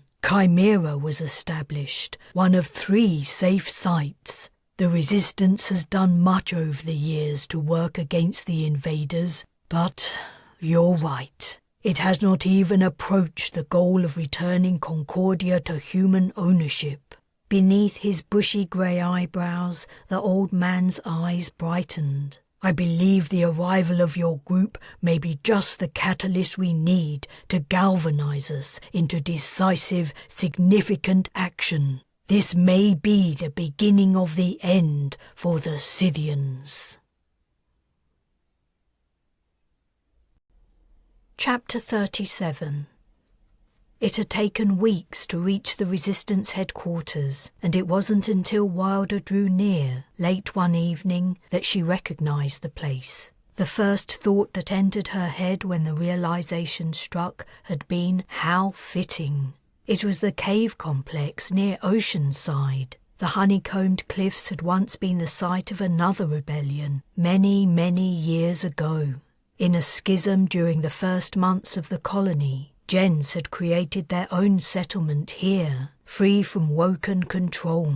But not long after, an act of sabotage had flooded the system with millions of cubic meters of water. Scores of people had died, very nearly including Cherry. Now the caves were dry once more, though, as far as Wilder was aware, they had never been reoccupied before the Resistance moved in. Its members had dug, tunnelled and blasted connections between the various caves within the soft limestone. They couldn't take the risk of traversing the cliff face as the gens had. The danger of losing one's grip and tumbling into the ocean was obvious. But there was also the possibility a passing Scythian patrol would notice the stray human. After brief introductions, Wilder, Nile, Maddox and Zapata had been assigned living quarters. The next day, the process of drawing together the threads of the planned uprising had begun. Wilder's small space was at the dead end of a narrow passage, which meant no traffic past her door. Not that she had an actual door, only a curtain on a rail. She relished the solitude, and she'd settled in quickly, relieved to finally be able to rest and recuperate, though fear and regret over what had happened to Mickey still plagued her, along with anxiety over the fate of the Sirocco. Roughly a month after her arrival, she was in her room one afternoon when someone beyond the curtain door said, "Knock, knock." It was the standard method of announcing your visit and saved hurting your knuckles on the bare rock. "Hi, Niall." He pulled back the curtain and poked his head in. "Got a minute?" "For you? I don't know. I'll have to think about it." He smiled and stepped in. "I was wondering if you'd got any further with the head." "My name is Faina."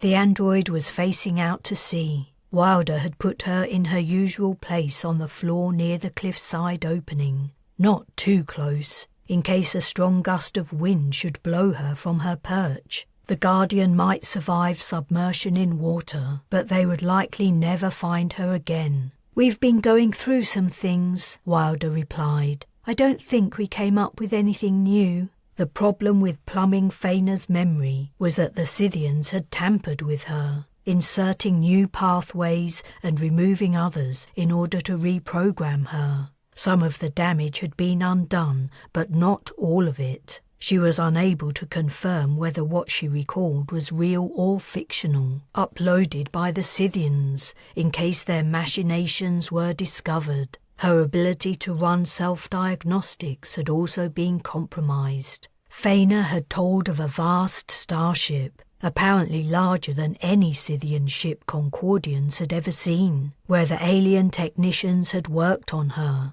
It had taken years to travel to the vessel, and she didn't recall going to any of the aliens' planets. This last item of information had been a disappointment. If the Resistance knew something vital to Scythian survival, something not easily created or obtained, it could have been the key to eliminating their presence from Concordia. But Faina hadn't come up with anything like that. Much of what else she could tell them they already knew. Once upon a time, the aliens' main method of locomotion would have been a revelation. Now humanity was as familiar with Scythians as Faina had become, if not more so. Nevertheless, Wilder had continued to question the android in the hopes of prompting the recollection of something useful. Shame. Niall sat next to Wilder on her low cot, the only place to sit. Any updates on the plans? That was also what I came to talk to you about. We've set a date. 2 weeks from today, Operation Rebirth begins. So soon? Are they ready? They obviously think they are. It's a little hard to tell, but I guess they know what they're doing. They've been anticipating this moment for decades, remember? All they needed was a push to set things in motion. Wilder's impression had been the same. The return of a few members of the Sirocco's crew had been a reminder of the good old days, when Concordia was under human control, despite the Scythians' many attacks. Yet Wilder harboured doubts, which apparently showed on her face. Niall put an arm over her shoulders. "You're not sure about this, are you?" She looked at his hand on her shoulder and then into his eyes, lifting an eyebrow. He didn't remove his arm. Are you sure? Do you get the impression they're ready? Well, Chimera has confirmed. Teams of Chimerites will be crossing the ocean over the next few days and moving into position. I think, in a certain way, the Resistance has been ready for a long time. Whether they're adequately prepared and equipped is another question. It had been hard to assess the true scope of Concordia's resistance. The leaders had given the newcomers detailed information, and they were privy to much more intelligence than rank-and-file members. But they hadn't spent years at the top as the leaders had. They didn't know everything, not by a long stretch. Wilder's gut told her the planned uprising was at best hopeful, rather than a confident endeavour. At worst, it was a desperate final gasp for freedom, an act of defiance for those who would rather die than accept alien rule. What worries me is the Scythian space fleet. Assuming everything goes according to plan, and the Resistance manages to kill or imprison most of the enemy and free the slaves, what then? There's at least one fully operational military starship in orbit, and it's been weeks since the Sirocco's attacks. The Scythian ships could be repaired and/or more could have arrived. So what if the Resistance wins the day on the planet's surface? The Scythian reprisal from space will be fast and devastating. She sighed. I take it there's still no sign of our ship. You know I would have told you. No Concordians appeared to have even noticed the battles the Sirocco had fought in the sky. They didn't have access to satellite data, telescopes, or anything else that would have told them what was happening in the heavens. If any flashes or streaks had been spotted, they must have been dismissed as shooting stars. The lack of evidence must have been one reason the Chimerites were suspicious of the newcomer's tale. On the other hand, no starship wreckage had been found, which gave Wilder hope the Sirocco hadn't been destroyed. It was a tenuous hope, however. Oceans covered 2/3 of Concordia's surface. It was more likely than not the ship would have fallen into the sea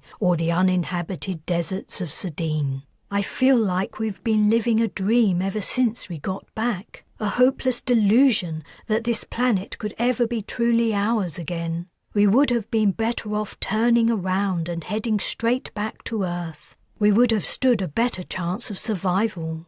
We've been over this. Everyone from the Sirocco has. Concordia's our home. For how much longer? Wilder didn't mean before the Scythians took over the planet entirely. She was wondering how much time Niall and she had, considering their role in the uprising. Hey, I was talking to Zapata today, and he mentioned it was you who got me out of the Scythian city. Why didn't you tell me? There didn't seem much point, but why would you think it was anyone else? You know I would risk my life for you in a heartbeat. She didn't answer. She did know that. She didn't even have to think about it. Well, thanks. You don't have to thank me. You would do the same for me. He was right. Said Faina. Wilder started. She had forgotten about the android. Yes? Could you please deactivate me? This view is pleasant, but it grows boring eventually. You may wake me first thing tomorrow. Wilder pressed the tiny nubbin on Faina's neck that was her switch. How is Zapata? Niall asked. He's doing great. He's walking well now, as good as ever. Maddox is still complaining about her ribs, though. Wilder avoided the woman as much as humanly possible. Any news about Mickey? Niall shook his head. The Resistance had put out feelers to locate the 5th mission member, but no word had come back. It was presumed that, if she was alive, she was inside one of the 3 domes near the Weimar estuary. The human population in that area was especially under the Scythians' sway, and so intel on alien activity was hard to come by. Wilder looked out over the ocean. The sun was going down, and despite Faina's complaint, the scene was breathtakingly beautiful. The lowering rays were kissing the tops of the waves, gilding them red gold. But Wilder's mind flew far away, to the depths of the Scythian city. She had been beyond exhausted. Her palms were open, bleeding blisters. Each movement was excruciating, and her throat had closed up with dehydration. A young girl was saying softly, "Just one more. You can do it." Wilder rested her head on Niall's shoulder, and they didn't speak. After a while he left to attend to Resistance business. Later, when the cave complex was quiet and the stars were bright over the dark ocean, she heard another, quieter, knock-knock. She opened the curtain to let him in. Niall didn't leave until morning. Chapter 38. Returning to the Weimar estuary in time for the launch of Operation Rebirth had been a hard trek for Wilder and Niall, but it was here the Resistance felt their talents would be best put to use. The area was one of the Scythians' most secure strongholds, due to the human population's extreme obedience and docility. The Resistance couldn't count on the majority of locals for support when things kicked off. They might even turn against the fighters and defend the aliens. Their reaction was an unknown factor in the battle plan. Wilder and Niall were to bolster the local branch's numbers and fighting ability. Wilder had tried to explain that neither she nor Niall had combat skills, but her efforts had been to no avail.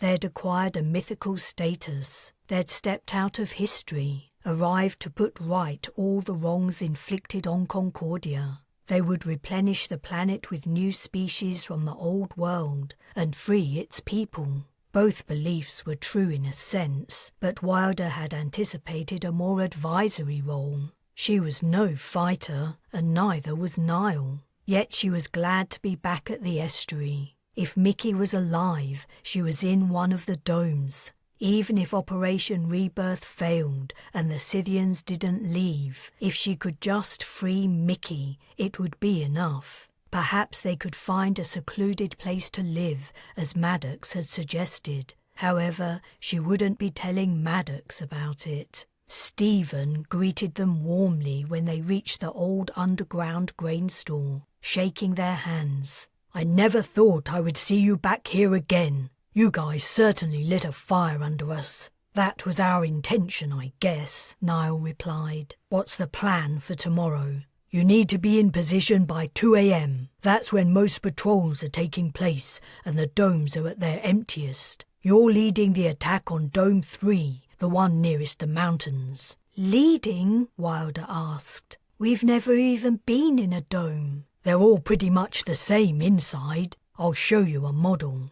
You'll blow open the shell where it faces the river. That's smack in the middle of the area pressurized with CO2 and unlikely to contain many humans. Scythians will pour out and you'll pick them off as they come. Give it a couple of minutes for the gas to escape, then you go in. Do we have breathing masks? Asked Wilder. You shouldn't need them. She looked doubtfully at Niall. They wouldn't be able to tell if they were breathing an atmosphere rich in carbon dioxide. If they were, it would kill them fast. The gas was odourless, colourless, and it was also heavier than air. It might take longer than a couple of minutes for the CO2 to dissipate. The Scythians will call back their patrols immediately, Stephen went on. But we will be waiting to take them out as they arrive. Once you're inside Dome 3, your goal is to kill every alien on sight. We don't have anywhere to put prisoners, and they're dangerous even unarmed. When the fighting dies down, you can get the people out. They don't know you're coming. We couldn't risk warning them in case a traitor informed on us. You'll be able to tell where the people are by the doors in the walls. He smiled. That's the short version. We can go into more detail over dinner. Then you'll have a few hours to sleep before you leave. Wilder didn't think she would be sleeping at all tonight, despite her tiredness from her trek. Niall seemed to have reservations too. But this was what they'd come here for, and once they were out in the field, they would be able to call the shots. If they needed to amend the plan the local resistance had made, they would. Before they ate, they took a look at the model of the Scythian dome. Then they talked business over dinner, preparing for the big attack. When it came time to sleep, Wilder was feeling a little more optimistic. She had talked to the other team leaders and given them a description of Mickey, emphasizing her most memorable characteristic, the red in her hair. Finally, it was time to snatch some sleep if they could. Wilder lay next to Niall in a room near the grain store. Dug out of subsoil, the floor was hard and stony and deeply uncomfortable. Even if she hadn't been about to risk her life, she would have struggled to nod off, and the snores of other resistance fighters sharing the room didn't help. Niall was trying, but, though his eyes were closed, she could tell he was awake. She leaned close and kissed his cheek. His eyes opened. If things get dicey tomorrow, what am I talking about? When things get dicey, and assuming we both survive, don't be mean to me, okay? Her request clearly troubled him. I'll try. I might need to stay away from you for a while. I can live with that. She kissed him again. Later, to her surprise, she found herself being shaken awake. She had fallen asleep after all. Stephen was kneeling over her. Everyone else was sleeping, including Niall. She blinked. Time to get up? He didn't answer, only stood up and beckoned. She tiptoed out, following him into the low passageway. What's going on? She was growing more puzzled by the second. Something very weird. A capsule has been found on the estuary shoreline. Capsule? I don't know how else to describe it. It's like a coffin, only a bit longer and wider, and it's oblong, not rectangular. Right. He looked at her expectantly. I have no idea what you're talking about. Well, that's even stranger. I thought you would know what it is because it has your name on it. My name? There aren't any other Wilders around here. She stared. Do you want to go and see it? Do I have time? We have 2 hours before we have to leave for the domes, and the capsule is about a half-hour walk. She was never going to get back to sleep, not with the puzzle of a mysterious object with her name on it whirling around her mind. Let's go. As they walked through the darkness, she got an inkling of what the thing might be. The description Stephen had given reminded her of something she'd heard about very long ago. She'd never seen the item in question, so she couldn't make a comparison. It sounded like the same thing, but everything else about her guess was impossible. Yet what other explanation could there be? Was Stephen pulling a prank on her? That was even less likely. Then she saw it, even from afar and in the dark. The sight made her stomach flip. "Do you recognize it now?" asked Stephen in a hushed whisper. They crouched in tall weeds at the edge of the sand. "I think I do, but I can't be right." The implication of what she was seeing had rocked her, and it did have her name on it, and that meant only one thing. "There don't seem to be any Scythians around," Stephen said. "You could take a closer look. I'll keep lookout." "If that thing is what I think it is, I'll need to leave for a while, and I'll need your help to do it. Is that okay with you?" "Huh? Just trust me." "Will you be back in time for Operation Rebirth?" "I don't know." "I guess you've got to do what you've got to do, but I'd appreciate it if you could explain. I'll have to tell the others something." "Come with me to the water's edge." It was a feeler capsule. There was no mistake. The transparent cover was open, revealing a single seat. There were no controls. The passenger didn't pilot it. She hadn't seen the ones Ethan and Cherry had travelled in during the early days of the colony, but she knew a little about them. Her name was on the side like the name of a ship, the word written in a long flowing script like feeler tentacles. She had no doubt what it all meant, her name and the appearance of the capsule on the estuary shore. It was an invitation. "I have to get inside. When the lid closes, push me out into the water. That's all you need to do. You can go back to the hideout. I remember the way." Push you out into the water? But there's no sail or engine or... What the hell is that thing? She was already climbing inside. "Just do as I say, please." As soon as she lay down in the reclined seat, the cover automatically swung over and sealed. Stephen gazed through the barrier, wide-eyed. "Push me," she mouthed. "Hurry." He disappeared from view. The capsule jerked as it broke free, and then the sand ground beneath it as it moved closer to the water. Its movement became liquid. The capsule lifted as a low wave caught it. Then she was floating free, bobbing on the surface. Wilder craned her neck, but she couldn't see Stephen. She hoped he'd left and wasn't hanging around out in the open, his curiosity making him forgetful of the threat of Scythians. A sense of urgency hit. Perhaps there was time to call off Operation Rebirth. Perhaps there was another solution than all-out war, bloodshed, and massive loss of life. Chapter 39. She was being carried out to sea, as far as she could tell. From her reclined, submerged position, she could see hardly anything. The water above was dark, save for glints of light that might be starlight penetrating the surface. She'd felt the capsule turn so her feet faced the ocean, but she hadn't noticed anything else except acceleration. Of course she was being taken to the ocean. That was where Ethan and Cherry had gone, down to the metropolis on the ocean floor. The feeler were back. It had to be good news for Concordians. They'd helped them so much in the past, introducing them to the Galactic Assembly and helping them fight the Scythians. The aquatic aliens must have returned to lend humanity a hand once more. She only hoped her meeting with them would be over in time for her to report to the Resistance before Operation Rebirth launched. The capsule sank deeper. The glints disappeared and darkness entirely enclosed her. She began to grow cold and very aware of the fact she was in an extremely confined space, surrounded by water. How great was the pressure! Her breathing sped up and cold sweat bathed her. Years living aboard the Sirocco had helped her overcome her claustrophobia somewhat, but now it returned in a wave of panic. Her hands clenched as she resisted the urge to bang uselessly on the hull overhead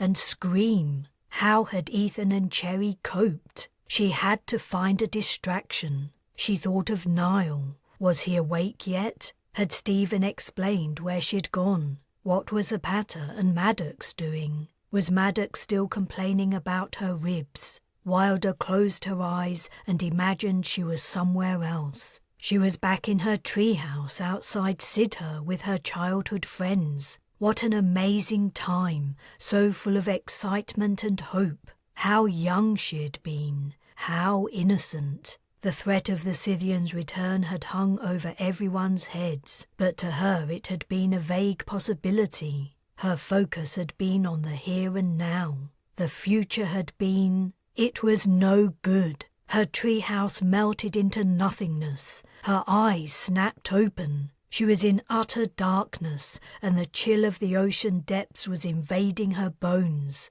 She was trapped in a fragile bubble, a thin layer of material separating her from pulverizing pressure. It would crush her to death before she had time to breathe in a lungful of water and begin to drown. Lights appeared. For a second she thought the capsule must have risen to the surface, and it was starlight. Had the feeler decided to not meet her? But the lights were coloured and moving, undulating gently, and the colours were changing, coruscating, pulsing. A feeler was approaching. She was transfixed. Cherry had described the sight, but words didn't encompass it. Wilder?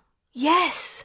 She was no longer alone. The feeler moved so close it was directly outside. It had been years since she'd seen one, and even now she couldn't see it properly, only the lights it emitted. I didn't know the feeler had returned. How long have you been here? She imagined she was going to meet many of them. Why was there only one? It's so good to see you again. A pulsing tentacle touched the hull directly over her head. It's good to... Quinn?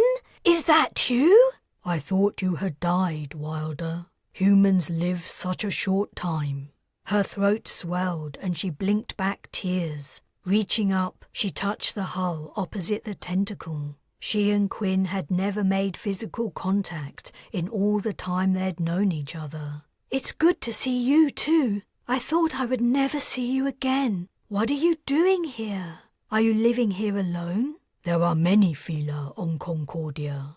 You're travelling to our city now, but I wanted to meet you on the way. I have missed you greatly. How did you know I was back? I got the shock of my life when I saw my name on this thing. We monitor the human communications between Lioness and Sardine via the undersea cable. We have a policy of never interfering in land affairs. But when I heard your name had been mentioned in the messages, I was concerned for your safety. I wanted to see you. I persuaded our authorities to organise this meeting. You have a policy of never interfering in land affairs? What do you mean? Quinn, she repeated more urgently. How long have the feeler been living on Concordia? We returned not long after your ship departed. The biocide had worked itself through the oceans and faded out. The water was safe once more, but we made a decision to not become involved with humans again.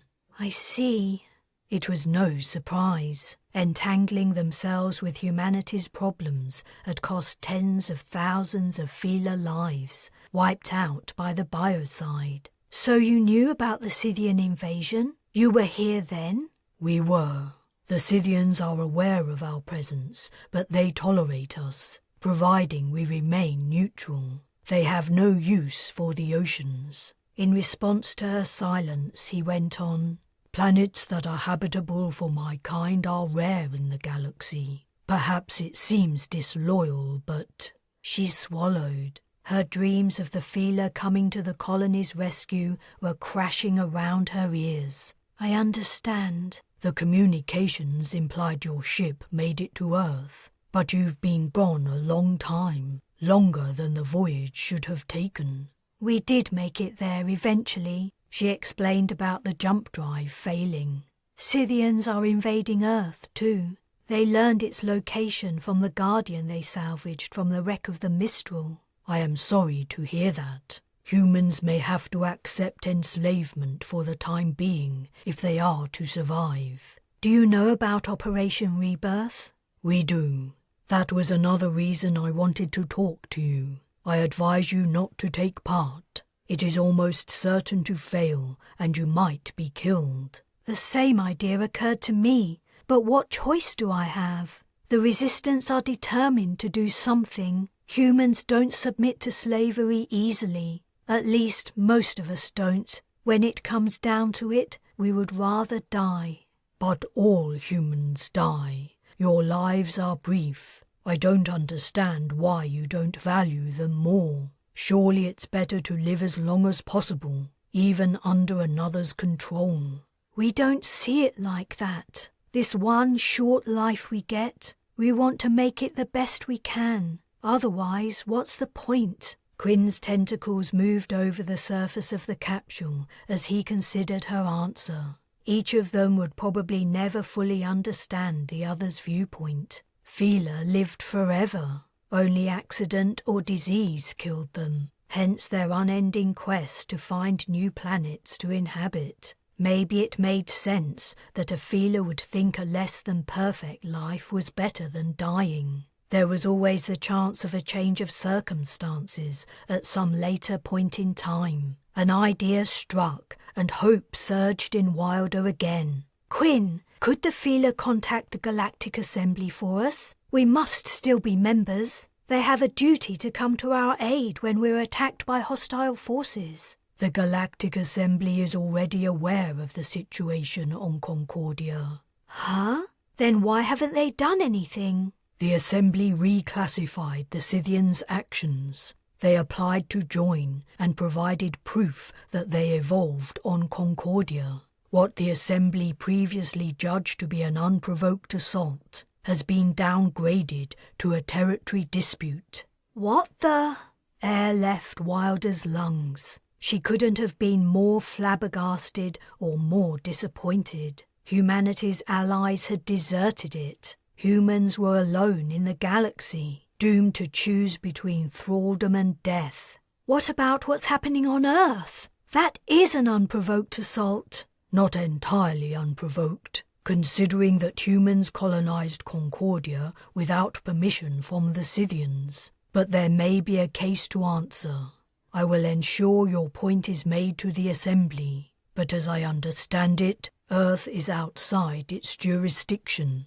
No! No more, Quinn! I can't stand it! I am very sorry, Wilder. You know I want to help you.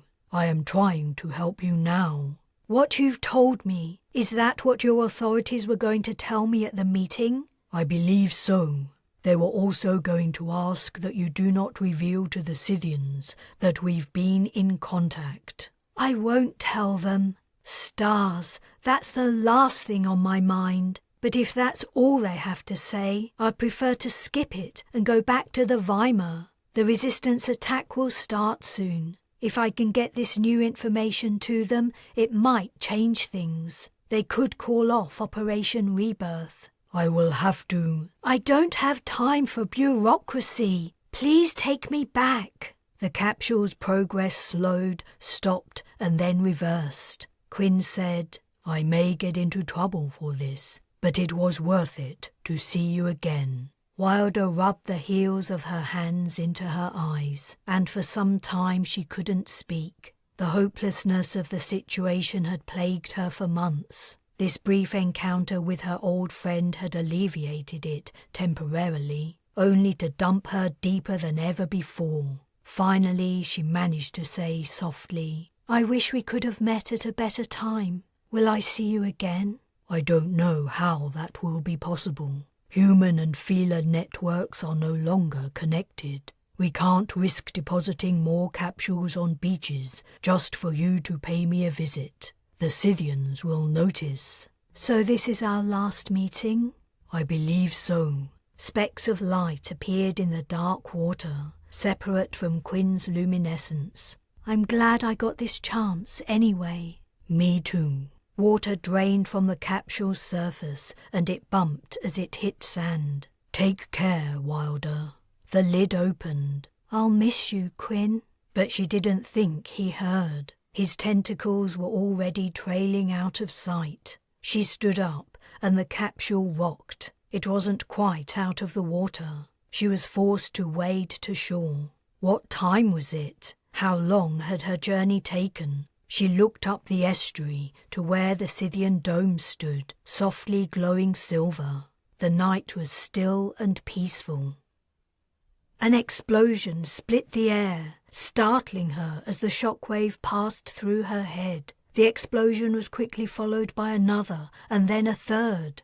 Operation Rebirth had begun. Chapter 40.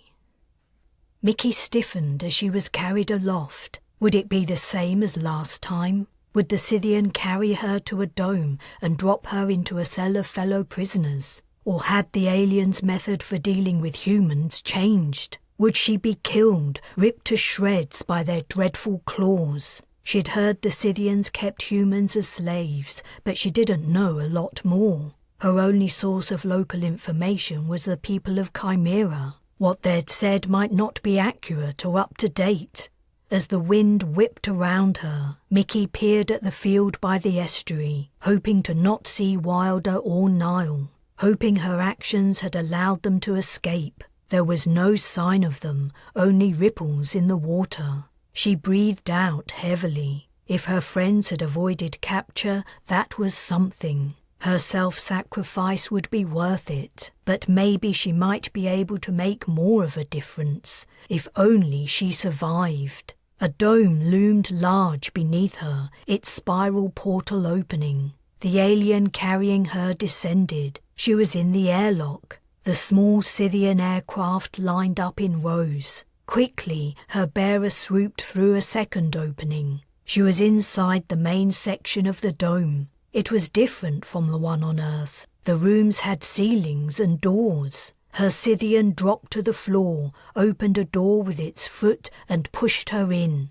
The other prisoners stared. She moved into a corner, regarding her new companions uneasily. They were dreadfully skinny, and their expressions weren't friendly or welcoming. They seemed suspicious, and no one spoke. This place was different from the dome she'd been inside on Earth. There were beds of a kind. Rows of stuffed cloth mattresses crossed the floor, walking space between them. There were no chairs or tables or other furniture, only the beds. But the prisoners were allowed possessions. A small pile of belongings sat on each mattress. Clothes, combs, small oblong objects that might be bars of soap, dishes and spoons. "Who are you?"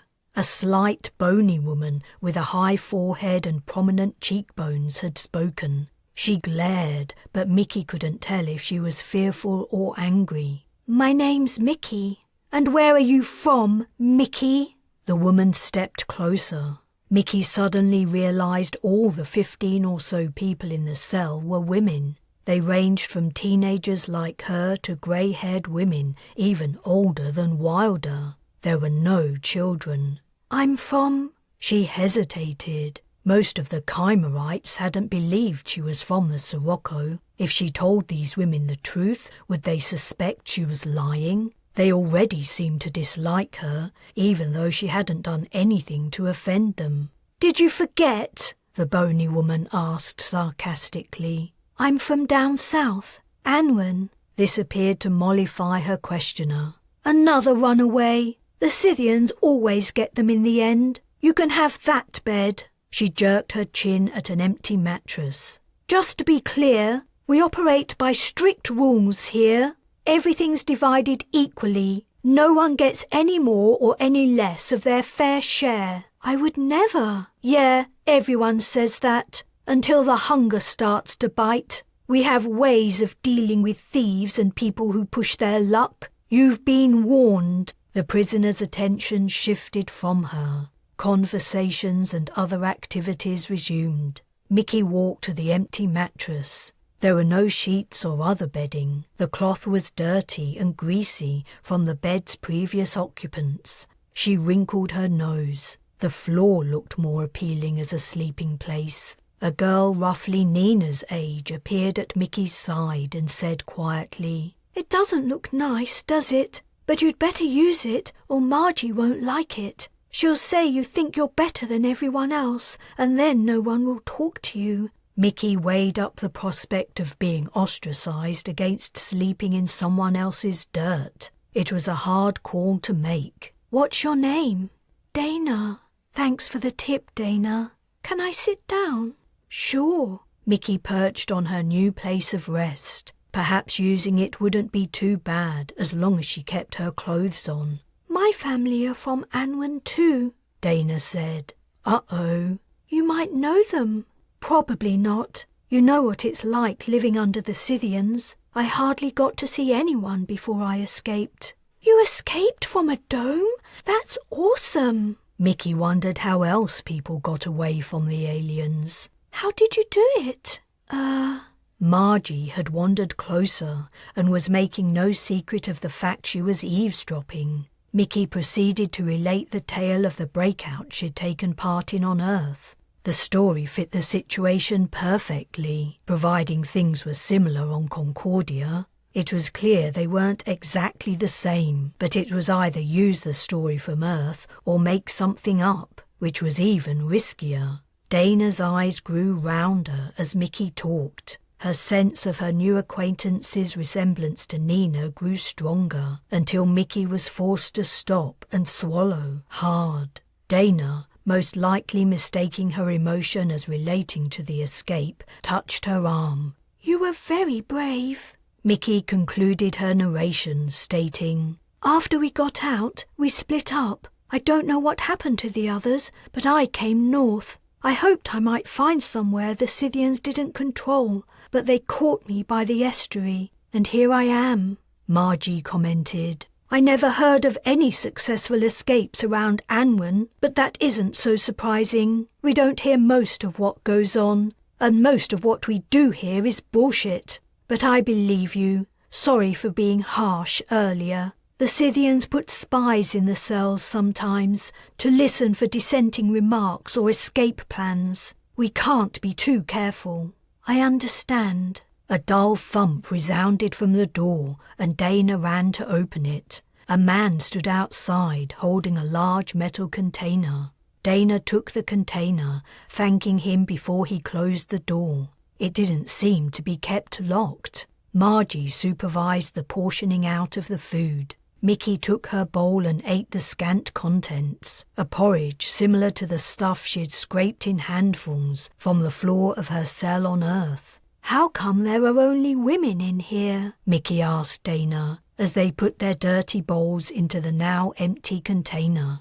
Dana gave her a quizzical look. Apparently realizing the question was serious, she flushed. "Because, you know, I don't. Weren't the men and women segregated in the domes in Anwen?" Mickey became suddenly aware of Margie hovering close by once more. Yes, they were. I just never understood why. It's so the Scythians can choose who has a baby with who." Dana had turned deep red. "Oh yeah, that makes sense. I was stupid not to figure it out." Dana looked at her as if she didn't quite believe her. "They haven't selected any pairs for a few years here. Maybe they're phasing out the breeding program. Why would they do that?" Dana shrugged. Naturally, the Scythians on Concordia had their systems all worked out. They kept the humans captive by a number of methods. Near starvation was one. It was hard to stage a breakout when you were weak with hunger. The spies the aliens planted in the cells were probably rewarded with extra food or special privileges, and the sheer force of habit and lack of expectation for anything better from life seemed to be a powerful factor too. The women here in Mickey's cell appeared to have accepted their fate. Dana had been excited by the story of an escape from Anwen, but her reaction had been as if she had been watching an engaging vid-drama, a fiction, not something that could ever happen to her. A second thump came from the door. The man had returned to collect the food utensils. He handed Dana clean bowls and spoons in exchange for the dirty ones. No words were spoken. Perhaps it was forbidden. The man pointed at Mickey. "Come with me." Her cell companions fell silent and watched as she walked to the doorway. "Where am I going?"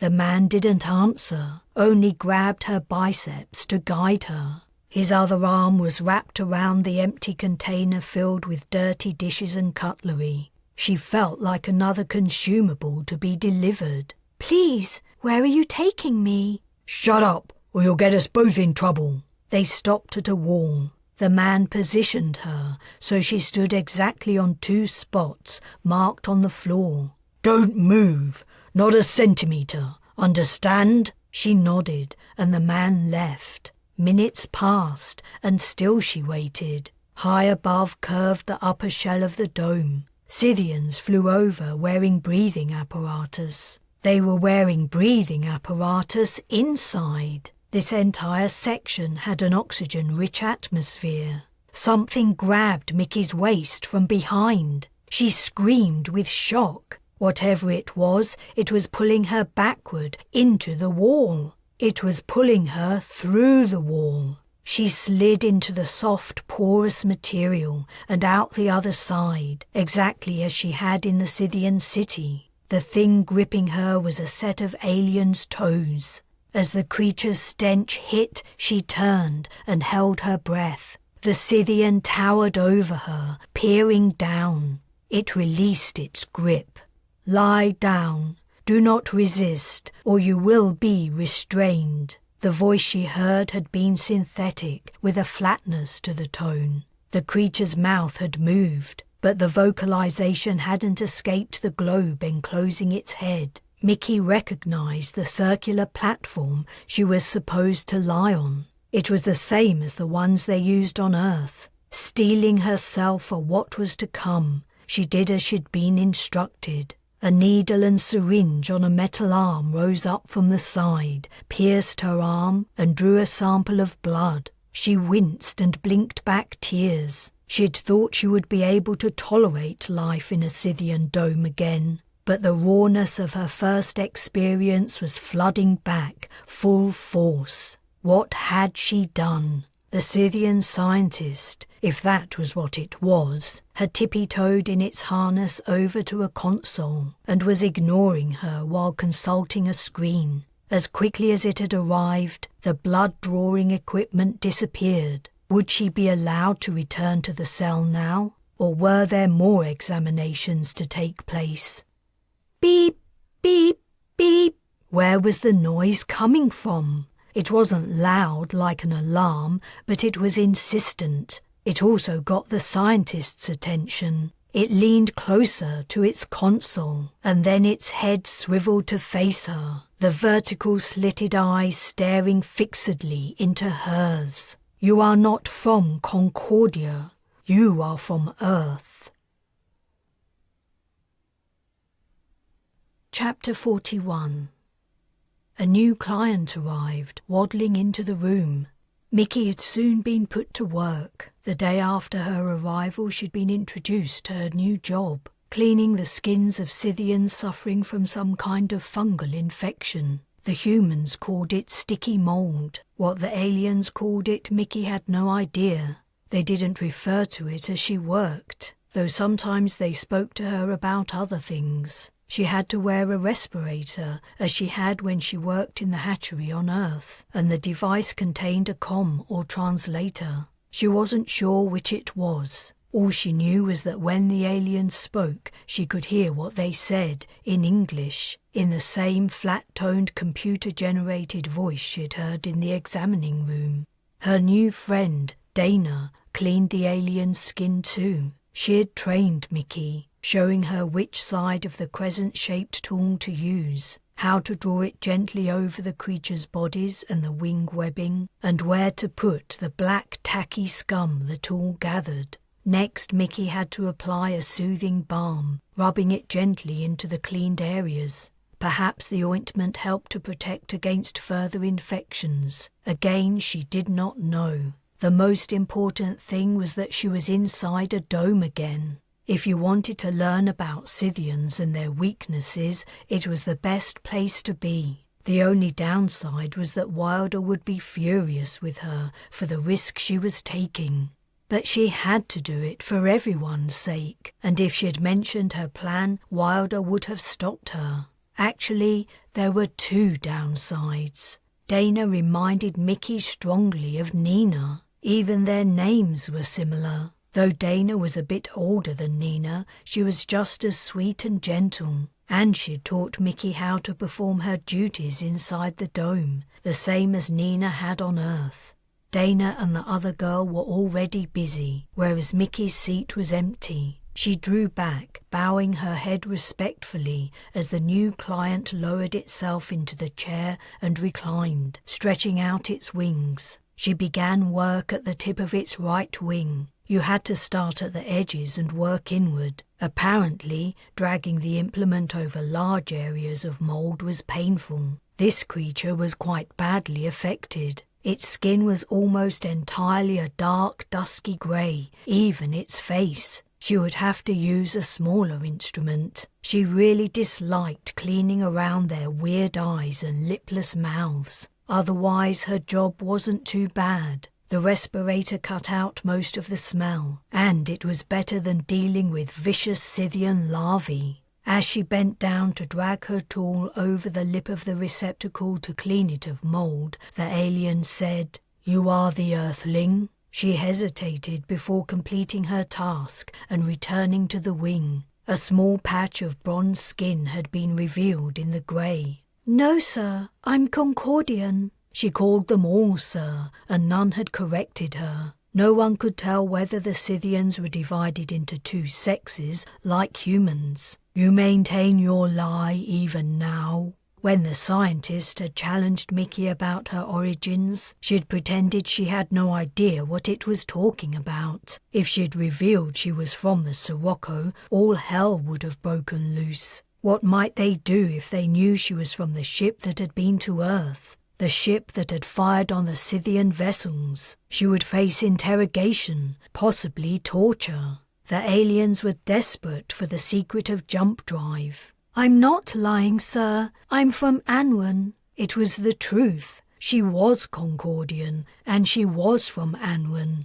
And yet no humans have been reported missing from that area. And your genetic code clearly demonstrates an association with the earliest phase of human colonization of this planet. "I'm afraid I don't understand about genetics. All I can tell you is I was born in Anwen, and my mother and father are dead, so I can't ask them about my heritage." The statement she didn't understand about genetics wasn't true. Dad had taught her and Nina quite a lot. And when the Scythian scientist had told her she must be from Earth, she had realized he must have analyzed her DNA. Had she been mistaken when she'd assumed the alien scientist on Earth deduced she was Concordian from the language she spoke? Perhaps it had a record of Concordian genetic patterns. Her client stretched its wing wider, increasing the tension in the webbing so she might clean it better. "It is beyond doubt that at least one of your parents belonged to the original settler stock. The only other possibility is that an Earther came here and mated with a Concordian. We know that to be impossible. No Earth ship arrived here at the time of your conception."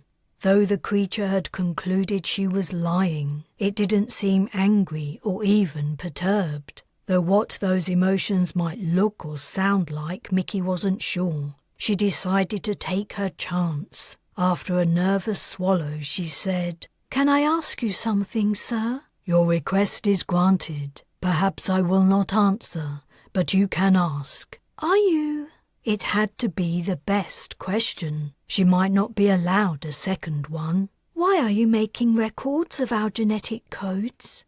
"To maintain healthy stock. Humans must be capable of performing all the tasks we require. Unfortunately, your colony is somewhat inbred. It lacks diversity, which is likely to result in the emergence of congenital diseases and the colony's eventual collapse. We have tried to mitigate against these effects by careful selection of mating partners. Nevertheless, our best geneticists predict we will only forestall the failure by a few generations. The creature turned its head to stare at her. Does that answer your question? Yes, sir. Thank you, sir. You seem to know a lot about humans. We have been studying your kind for many years. The research findings on new semi-intelligent species have been illuminating. She started scraping the underside of its wing.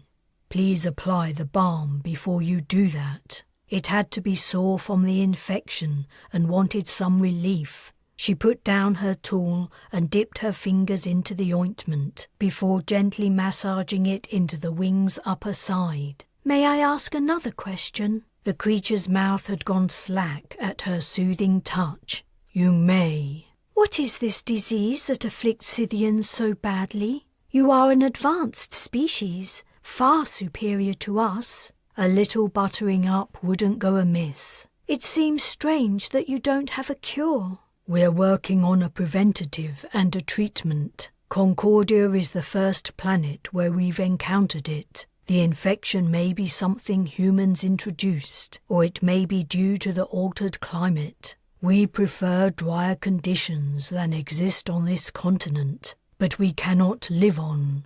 The word came through the translator unchanged. The climate there is perfect for us, but humans would find it unendurable. We must have slaves. Mickey recalled the arid atmosphere inside the Scythian city. The memory made her think of Wilder. How were Sheen, Niles, Zapata and Maddox getting on? Mickey was glad that, as far as she could tell, Wilder and Nile had managed to escape. Sir, I know it is very impolite of me, but may I ask your name? You cannot pronounce my name, Eartha. Is my service pleasing to you? The Scythian regarded her intently. It is unlike a human to care about the quality of their performance. Your infection seems painful. I would like to suggest at your next treatment you ask specifically for me. I will do my best to ease your pain. The creature held her gaze for long seconds. She stared back, frankly and confidently. I will bear your suggestion in mind. Thank you, sir. Shall I start on the underside of your wing now? It lifted the appendage to allow her access. Secretly, she smiled to herself. She was gaining the creature's trust. Chapter 42.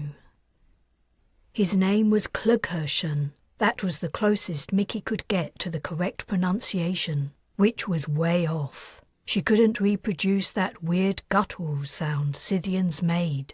Clughershon seemed to like the fact she tried, however. When he came for his scraping and balm, he always asked for her, and she was sure he timed it so he arrived when she was on duty. She thought of Clughershon as a he, but even after all these weeks, she didn't know anything about Scythian gender. It was just easier to think of him that way. Over the weeks she'd grown so used to seeing him she recognized him immediately. She'd begun to distinguish the other aliens too. When you saw them all the time, you began to spot differences between their faces and skin patterning, and they were different sizes, the same as humans. The girls who gave the treatments had made up joke names based on the aliens' bodies. One was Potbelly, another was String, and they called one with particularly undefined facial features Gloop. Naturally, their giggles were saved for when no aliens were around. Scythians knew the signs of human insubordination and punished it severely. One time, an alien with very short, bandy legs had waddled in, and a girl burst into semi-hysterical laughter she was unable to stifle. The creature had sliced her cheek open. She was forbidden from leaving or even trying to stem the flow of blood until her workday was over. Mickey and the other girls had cleaned the floor in somber silence. The incident had left a strong impression on Mickey. She was extra careful to always be polite and respectful, but especially with Clughershon. Their relationship was fragile. Scythians had zero respect for humans and clearly believed them to be only one step higher on the evolutionary scale than dumb animals. A single wrong word, look, or movement could shatter the relationship she was painstakingly building. If it broke down, she would have to start all over again with another client. She took every reasonable opportunity to probe Concordia for information, but she had to be subtle about it. He was smart. It wouldn't take much for him to realize what she was doing. Maybe he'd already guessed, but was tolerating her for now. Maybe he enjoyed the special attention, and maybe he was indulging her in kind. Or he found it amusing that a human being might imagine they could manipulate a Scythian. Regardless, she was learning useful things, information her friends from the Sirocco and humans on Concordia could exploit. One tidbit she'd learned was that some Scythians didn't mind the fungal infection too much because it provided some protection from the sun's rays on day patrols. Something in the fungus's hair-like fibres helped to prevent sunburn. "Is the infection ever helpful to you, Concordia?" she had shyly asked. "Not particularly." "Is that because your job isn't to go on patrols?" "I am a nursery supervisor. I avoid leaving the dome. Exposure to the external atmosphere makes my condition worse." "I'm so sorry. I hope the scientists come up with a medication soon." "Either that or I'll apply for a transfer off this dank, putrid planet." It was laughable that a Scythian could refer to Concordia as putrid when they stank to high heaven. Naturally, Mickey did not laugh. Neither did she delve into the opening Concordia had created with his mention of alien movements off-planet. The information might be vital, but going after it immediately would be too suspicious. She forced herself to not respond and filed it away to bring up another day, as if it was something she vaguely remembered. "I used to work in a nursery." "You did, Mickey?" Her heart skipped a beat. He'd used her name. He'd asked her it only once, weeks ago, and when she'd told him he'd mocked its simplicity. Not reacting had been hard. Dad had told her that Mum had chosen her and Nina's names. Her name was all she had left of her mother, about all she had left of anything. But she'd managed to keep anger out of her expression. Concordia hadn't mentioned her name again after asking it, and she'd assumed he'd forgotten. "I was in I don't know what to call it, the starter room. I took out the little She gulped. Would he be offended if she called the first stage Scythians worms? "The littlest ones out of the soil and put them in the nutrient solution. Then, when they grew bigger, I would put them in the cages with the others." The savagery of the attacks the young aliens inflicted on each other was indelible in her mind. The early stages of our growth cycle are excellent at weeding out the slow and weak. Only the strongest and most intelligent survive. The human system is far inferior. You nurture every baby, regardless of its deficiencies. It is no surprise your species has barely achieved space travel, or that we defeated you so easily. "You're right, Concordia." She tightened her grip on the scraping tool as she drew it over the alien's skin, a line of grey-black sludge building up at the edge. "You're so right."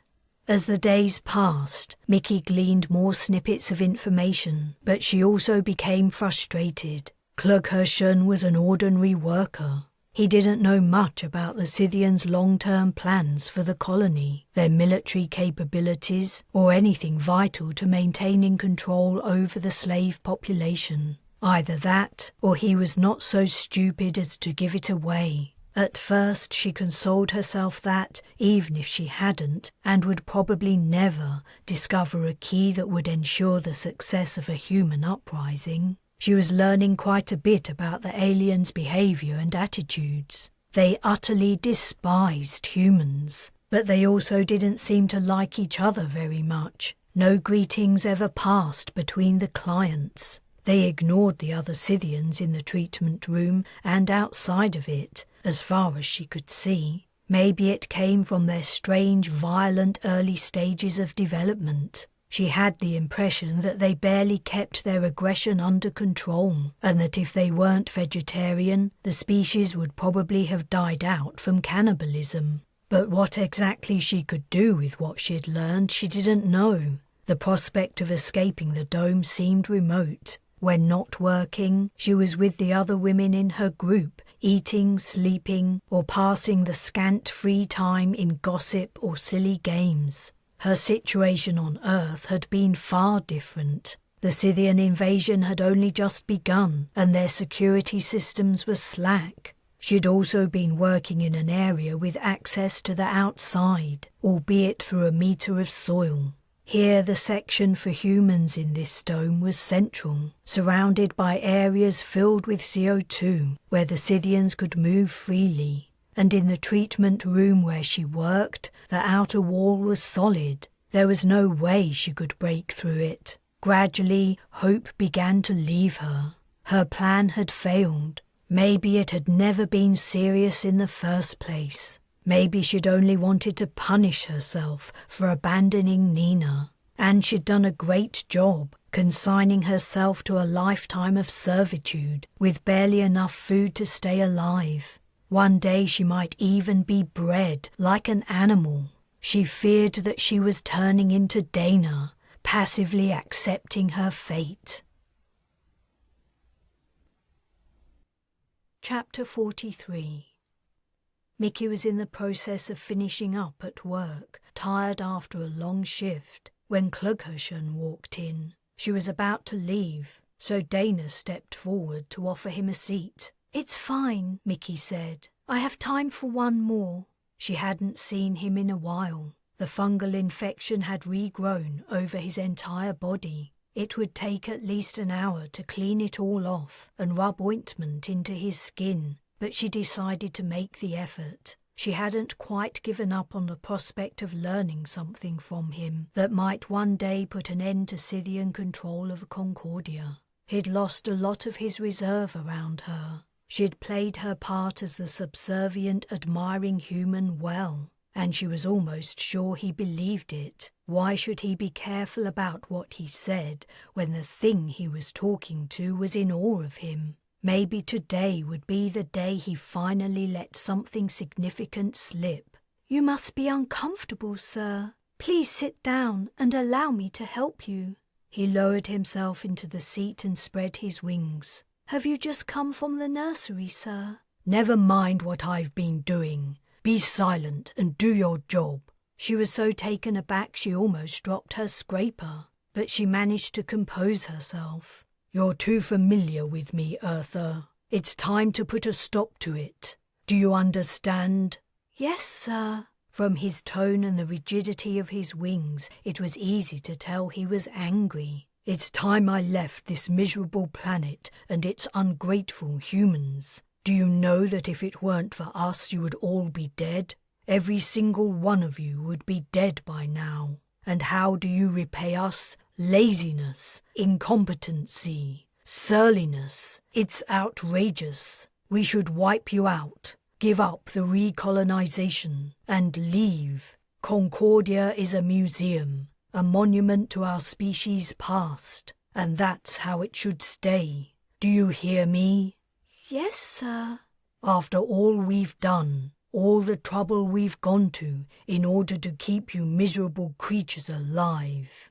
She could only guess at the source of his ire. Something to do with humans fighting back? She hoped that somewhere on Concordia someone was taking a stand. She started on the underside of Clughushen's wing, taking care to keep her head low and avoid making eye contact. She was also especially gentle. He seemed to begin to calm down, his muscles relaxing under her hands. "Perhaps it's nothing, only a rumor. There are so many going around." An explosion shattered the quiet. The blast blew Mickey into a wall and right through it into the passageway. She hit the farther wall and bounced off, landing heavily. Too shocked to take in what was happening, she stared stupidly at the scraper still in her hand. She threw it down. Concordians were attacking the dome. Split seconds after the first explosion, she'd heard two more, quieter ones. All three domes were being attacked. She leapt to her feet. The treatment room wall was a jagged mess. Beyond it she glimpsed the land outside the dome. There was the estuary in the distance. Starlight shone in, but she guessed it wasn't safe to remove her respirator. It would take time for the CO2 to leak out. Where was Dana? Where were the other girls? Mickey froze, uncertain about what she should do. The temptation to run outside was strong, but she should try to find her workmates or help to free the humans in the center of the dome. The Scythians would be trying to stop them from escaping. A draft hit her from above, carrying with it the unmistakable odor her respirator could not entirely eliminate. She looked up. Clugherson was hovering, staring down. He'd survived the explosion. He must have either penetrated the wall too or flown over it. She turned and sped away, but she hadn't gone more than a few paces before his toes descended on her shoulders and dug in like pincers. In another second she was aloft. Where was he taking her? Chaos reigned below. Aliens sprawled everywhere, some still, some moving, their wings broken, limbs missing, guts trailing. There was a great hole in the side of the dome, debris piled around it. People outside were firing at still living Scythians, but no one had entered yet. Clugherson flapped higher. The dome swarmed with flying aliens. Some flew haphazardly. One was on a collision course with them. Clugherson narrowly avoided it, banking hard. Others were heading in the same direction as him. There were the human quarters. A few brave people were venturing out. Scythians with breathing apparatus fired. The humans fell and were dragged inside by their cellmates. Doors slammed shut. Where was Clugherson taking her? His flight was growing ragged. He dipped as if he was struggling to remain airborne. The level of CO2 had to be getting low. Clugherson rallied, then dipped again. He was dropping steadily now, his wings outstretched, so he glided rather than flew. His grip on her grew slack, too. She gazed down in fear. If she fell from this height, she might break her legs. Flying aliens were converging on a large chamber, but most weren't making it. They plummeted, their wings and eyes closed, impacting heavily with the ground. One of them reached it, and then she understood why Clugherson wanted to go there. The Scythian who had landed slit the ceiling open and slipped in. The ceiling was like the ones in the domes on Earth, covered in a translucent material to hold in the atmosphere. It would reseal automatically. Clugherson landed near the top of the wall. Apparently with his last gasp, he drew a claw through the ceiling. His hold on her was weak. She tore his toes from her shoulders and leapt for the edge. She could hurt herself jumping from this height, but maybe not too much. Toes fastened around her ankle, and Clugherson dragged her back. Together they slid through the cut and toppled to the ground. Only Clugherson and the other Scythian had made it to safety, albeit a temporary one. The attack was continuing. An alien smacked into the ceiling and hung there, making the material sag. It had a hole in its head. Shots from Scythian guns rang out. The human attackers might have imagined they would kill a lot of the enemy by depriving them of CO2, but the ones in the human zones had respirators. The battle promised to be bloody. Clugherson's hold on Mickey had broken. He lay on his back, wings spread out, chest heaving. She crawled away to the nearest wall and pushed on it. It did not yield. No escape from this room, Earther. Clugherson was regaining his strength. She shrank into a corner. Your resistance won't win. There is no doubt about the outcome of this attack. But in the meantime, if any humans happen to make it this far, you are my personal guarantee of safety." He climbed to his feet and tottered closer. "We carry our own weapons, you see." His wings opened, displaying his claws. "Why is it humans are so helpless? You have nothing to defend yourself. Even your teeth are not sharp." "I've been kind to you. I've tried my best to help you." "Only because you wanted something from me. You wanted to trick me into telling you our secrets. I am not a stupid human." She couldn't deny it. "You're right. I did want something from you. I wanted to help my people, the same as you want to help yours. You want to grow the best and strongest young Scythians. I know you think we're inferior, but we aren't that different." "We are very different." "If our circumstances were reversed, wouldn't Scythians do the same as us? Wouldn't they try to resist colonization and slavery?" "And we would succeed." "My people will free some of their own today too. Maybe not all of them, and maybe some will die in the attempt, but they'll try, and they will carry on trying, on and on. You hurt us, and we fight back. What's the point?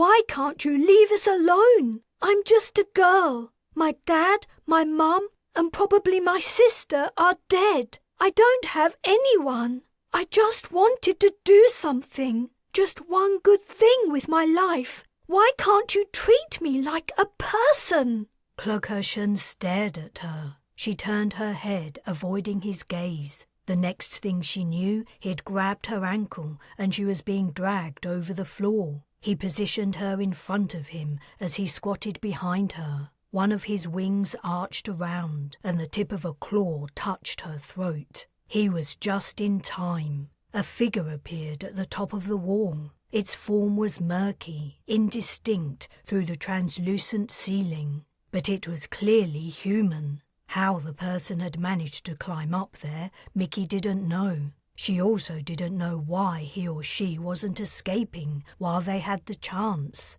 A knife bored down and sliced into the ceiling. Instantly the cut began to reseal, but the figure quickly slashed a square and shoved a hand into it. The cut piece floated to the floor. Material began to ooze inward to close the gap, but the knife flashed again. A face appeared in the hole. Mickey gasped. "Mickey, is that you? Wilder, Colonization's claw dug deep, making Mickey wince with pain. She felt a trickle of hot blood. "Tell him to stop doing that, or I'll kill you." "It's not him, it's her.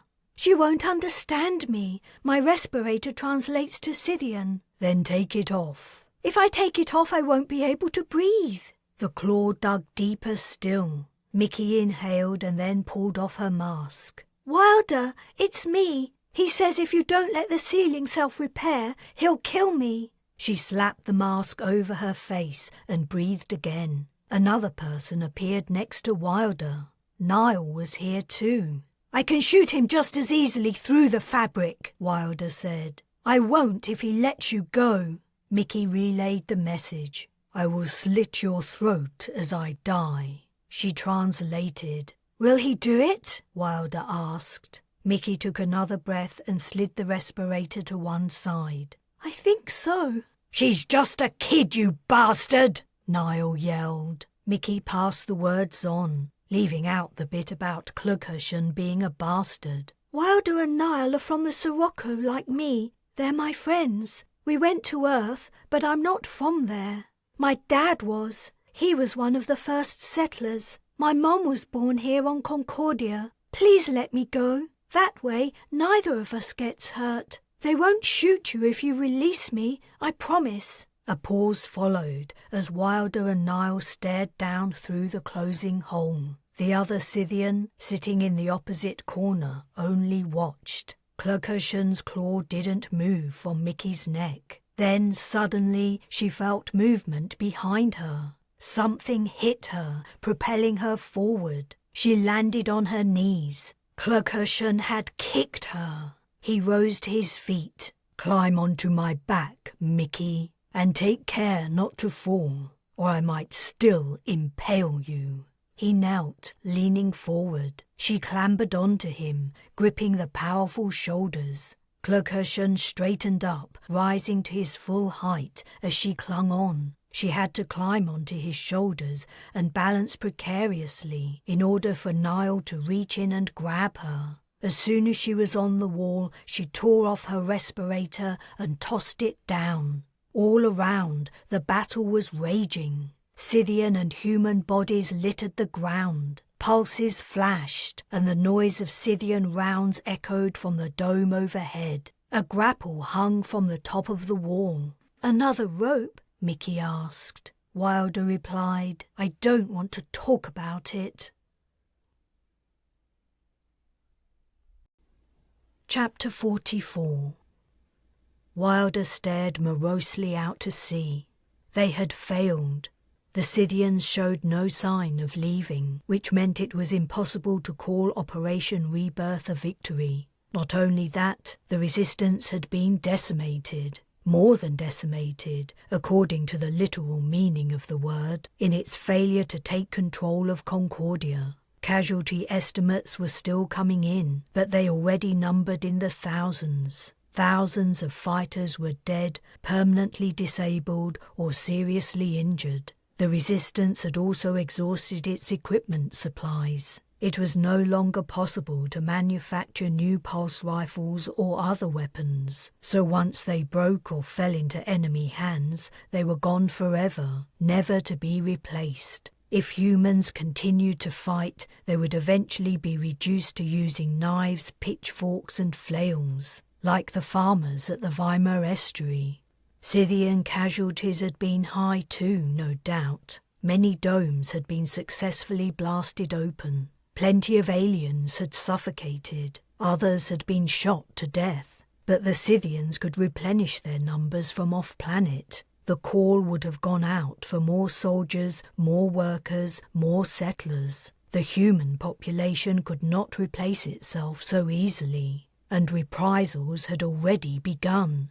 Concordians would pay dearly for their arrogance, for daring to challenge their masters. More bloodshed, more deaths. At least Mickey was back safe and sound. Wilder had brought the girl to her little room in the cave complex. It wasn't really big enough for two. It wasn't, in fact, big enough for one. But it gave Wilder comfort to have Mickey close by. She would never let her out of her sight again. And she'd made her promise that if she had another bright idea about risking her life to learn the Scythians' secrets, she would discuss it first. When the attack was over, Wilder had tried to stay upbeat for Mickey's sake all the way back to the caves, but on arrival her mood had sunk low. It was hard not to despair when all you saw ahead of you was endless fighting, each side seeking revenge. It would never stop, not unless every last Concordian died or accepted unending servitude, and it would be the same on Earth.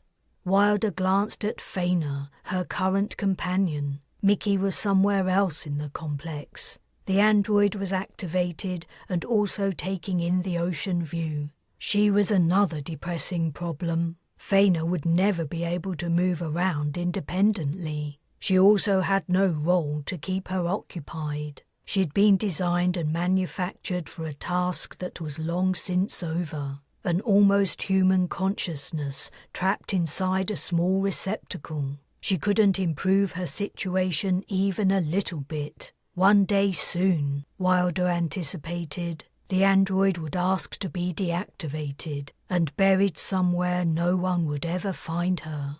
Wilder said, "I don't think I ever told you. We met the original Strongquist on Earth." "Another Strongquist? I didn't know there were two. Did he look the same as the one who came here on the Mistral?" "He was the prototype the makers built and identical to your Strongquist in almost every way, as far as I could tell. I didn't know the one from your ship very well." "He was still functioning, even now? His power lasted a very long time. The makers deactivated him before they went into deep sleep. He reactivated when Niall and I entered their construction site. Do you remember it? I do, perfectly. My memories do not fade as humans do. But I was not aware of a prototype Strongquist. I would like to meet him if I could. Yet there is no possibility of returning to Earth, I believe. We don't even know if the Sirocco still exists. If she does,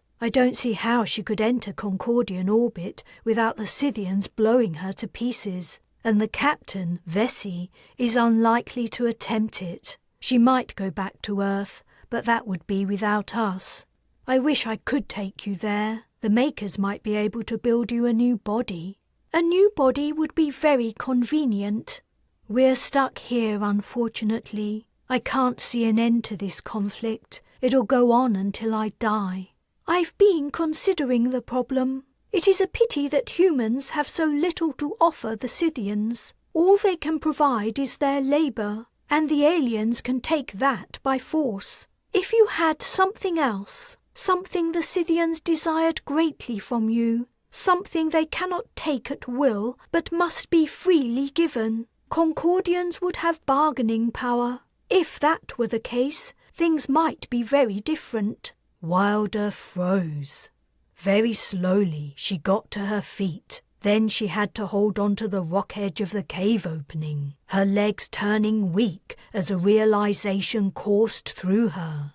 Though she was only a little over 30, she'd come close to death 3 times. The first time was when she was attacked aboard the Sirocco by 4 members of the Final Day 5. The second time had been when a Scythian had grabbed her and carried her aloft at Svalbard, the Maker's construction site. Her third brush with mortality had occurred in the Scythian city. Dying of thirst and exhaustion, alone in the dark, deep within the ancient metropolis on Sardine, had been a real possibility. Never, in all those times, had her life passed before her eyes, as legend said. Yet now it did. She saw herself on the Nova, hiding behind a pallet of cargo as her friend Ben snuck aboard the shuttle that would take him to a horrible demise in the first night attack. Next she was building her treehouse outside Sidher, and a red-haired Woken man approached, carrying a bottle of slug limpet repellent. Then she was leaning her forehead on the transparent barrier separating her from Quinn, as the opportunity carried her to the Galactic Assembly. Scene after scene passed across her inner vision, until in the end she was looking down at a teenage girl, her face covered by a Scythian respirator, sitting in front of a crouching alien who held a wing claw at her throat. Right from arrival day, Concordians had always been fighting, firstly for survival, and then against the extraterrestrial species whose planet they had unknowingly stolen. Decades full of destruction and murder had passed, so many lives cut short. Could it all finally be over? She hardly dared to hope she was right. She stooped and kissed Faina's burnt, mangled head. "I'll be back soon. You've just given me a brilliant idea." She needed to send an urgent message via the undersea cable. Chapter 45.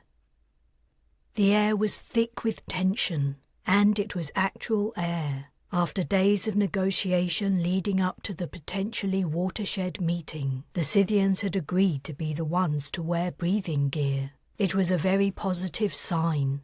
The Feeler, naturally, were forced to participate from the ocean, visible through a glass portal. Wilder had a feeling that this basement room used to be part of the leader's residence, where matters of state were discussed with the aquatic alien allies. 3 Scythians were here, perched on specially constructed chairs. 4 humans were present: Wilder, 2 Resistance Council members, and Mickey, who, for some reason, had insisted on coming along. It was becoming a habit. Wilder wasn't sure how many Feeler writhed on the far side of the transparent barrier. With all their tentacles, they were hard to count when they got together.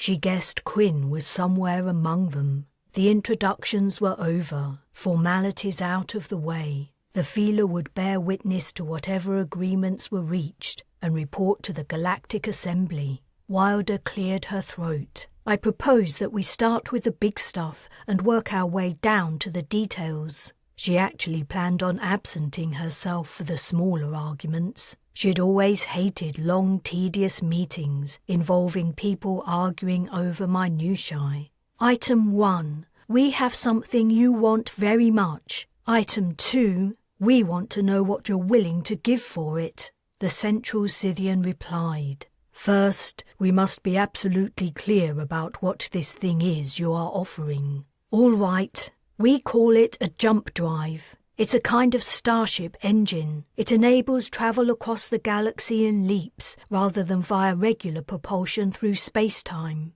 The drive, the adaptation of feeler tech that allowed humans to bound across space. The drive that had failed and delayed the Sirocco a decade. The machine the Scythians greatly prized. It would allow them to explore the galaxy's farthest reaches and, who knew, perhaps beyond. Only humans could give it to them. Would it be enough? How much would they be prepared to pay? As the feeler do, the alien asked. The same way the feeler travel. But our drive works for atmosphere-breathing species like yours and ours. Mickey and I have taken part in many jumps, and we weren't harmed, the same as the rest of the Sirocco's crew. I don't see any reason why it wouldn't work for Scythians too. You are the inventor. The original design is the feeler's. I and others helped with the adaptation. A pause followed. The aliens were probably talking among themselves. Wilder coughed again. If you're thinking you only need to capture and torture me to force me to tell you how we adapted it, that would be very stupid. Firstly, no agony you could inflict would make me betray my people. You've seen how recklessly and senselessly defiant we are. And secondly, that wouldn't go down very well with the Galactic Assembly. I heard your application is in progress. I ask you again, what are you willing to give in exchange for the jump drive? Mickey nudged her and whispered, You're way too passive. Don't ask, demand. Arrogance and pride are the only things they respect. Okay. Wilder stood up. We've waited long enough. You know why we're here. If you aren't willing to give us Concordia, we're done. Our discussion is over. There's nothing more to say. We were only considering our reply. And what is your reply? Concordia is our origin planet. It is our birthplace. We do not wish to leave. Then I guess it's no jump drive for you.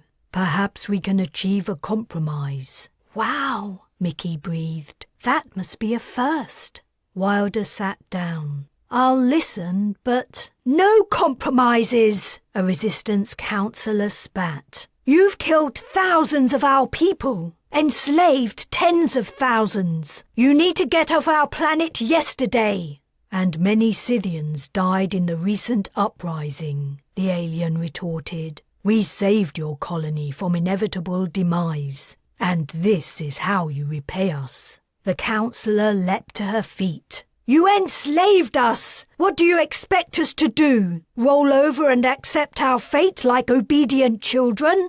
How were we to know all about Concordia's past when we came here? To us it was an uninhabited planet, and all we wanted to do was to create a new home for humankind. How is any of this our fault? A feeler voice came from a speaker. Scythians, humans, for this conflict to end, each of you must agree to unpalatable concessions. You must move on from everything that has happened between you. It may be impossible to forgive, but with the proper attitude it may be possible to move forward. And what if we aren't willing to move forward? Then you are condemning your colony to repeat the same experiences it has suffered, without end, and until its inescapable demise. Look, it's simple, Wilder said in an attempt to get the meeting back on track. In return for the jump drive, the Scythians leave Concordia. You're going to have the entire galaxy at your disposal. So pack up and go wherever you want, giving us this one planet where you can't even breathe the atmosphere. Sounds like a wonderful idea, the Resistance woman commented. Still, the aliens balked at the agreement. They sat still and silent, glaring at the humans. The pause drew out, and Wilder began to despair. After abandoning their home planet for thousands of years, the Scythians now seemed to want it so badly they were prepared to forego tech that would revolutionize their future. The reason why was clear. They damn well didn't want another species to be in control of something that had once belonged to them. For all their long history and technological advancement, they were like toddlers, wanting something just because someone else had it. I know, Mickey announced. What if we divide Concordia between us? Scythians can live on Sidene. It's too hot and dry for humans, but the climate there is much better for you guys. Am I right? Silence from the aliens. The Resistance councillor seemed to struggle with outrage. Then she blurted, "Out of the question!" Why? Asked Mickey. What could we possibly do with Sidene? And we could trade with the Scythians, sell them food and stuff. I'm sure they could think of something to give us in return. Surely that has to be better than a continuation of the war. Haven't enough people died? The two Resistance councillors began a quiet discussion. Wilder gave Mickey a hopeful smile, impressed by the girl's smart thinking. Knowing that the enemy aliens were living across the ocean would be uncomfortable. It would be far preferable for them to leave the planet. But, as the feeler had said, resolving the situation called for hard concessions. Finally, a councillor said grudgingly, "I suppose it might work, providing we never have to set eyes on another Scythian. All the domes on Lioness would have to be evacuated and destroyed, and its airspace has to be under human control. Perhaps the feeler could act as go-betweens." "I think that's an excellent proposal," came the feeler voice. Wilder said, "Given our history, Scythians living on Sidene is going to be hard for Concordians to stomach." The feeler said, "Compromises often are. I can only speak for myself, but I want peace. I want it almost more than anything." "Me too," said Mickey, her eyes shining with tears. The Scythians conferred. The humans watched and waited. The feeler writhed. Then the answer came. "We agree." Wilder slumped. She felt like a taut string suddenly cut. But of course, it was not completely over. Not yet. "There's still Earth," she said. "You're invading our home planet. Only it isn't empty like Concordia was when we arrived. Hundreds of millions of humans live there, and you're doing the same as you did here, taking it over, murdering people in cold blood. We want you to leave our world alone, completely alone, no half measures. You have no right to that place at all." "But what will you give?" "Give? We're not going to give you anything. I've already agreed to give you the jump drive. That's enough." "That was for a half share of Concordia. The land masses of Concordia," the feeler interjected. Wilder was tempted to say the deal was off. She inwardly cursed for not including Earth in the original discussion. But too much was at stake. She had missed her chance. "You can't just go around invading inhabited planets. I bet the Galactic Assembly would have something to say about it."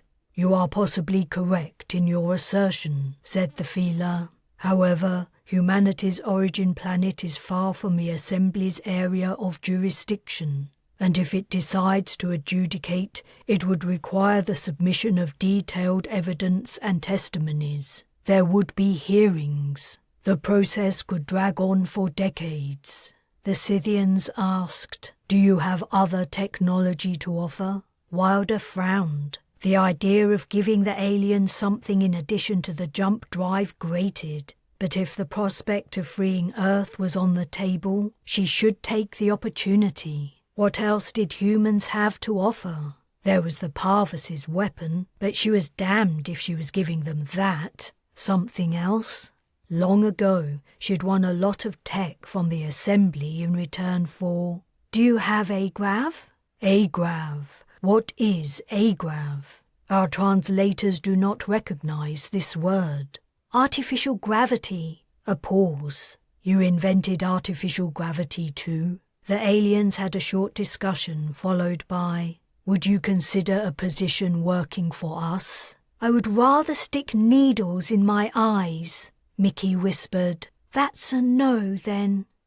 The meeting took hours, and Wilder was unable to sneak off. Whenever she tried, the resistance councillors, the Scythians or the Feeler would drag her into the talks. But in the end she was glad she stayed, for there was an unexpected revelation, and somehow it meant more to her than securing the freedom of all the humans on Concordia and Earth. The news came as they were wrapping things up. A timeline for the Scythians' withdrawal from both areas of conflict, reparations, and a plan for ongoing relations had been largely agreed upon. There were a few sticking points, but they could wait for later meetings. Wilder was itching to get out of the door. Sitting face to face with the creatures who had inflicted so much suffering on humankind nauseated her. The coming years of sharing Concordia were going to be very tough.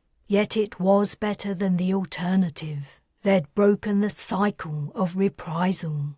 Everyone was making a move to leave when the Feeler stated, there is one last item to discuss. Wilder groaned. Surely we've covered everything important. The matter concerns the safe passage of human starships in the Concordian star system. You may wish to come to a formal agreement today due to its urgency. Urgency? Wilder asked. But we don't have star... She sucked in air in a whoop. Mickey leapt up. The Sirocco?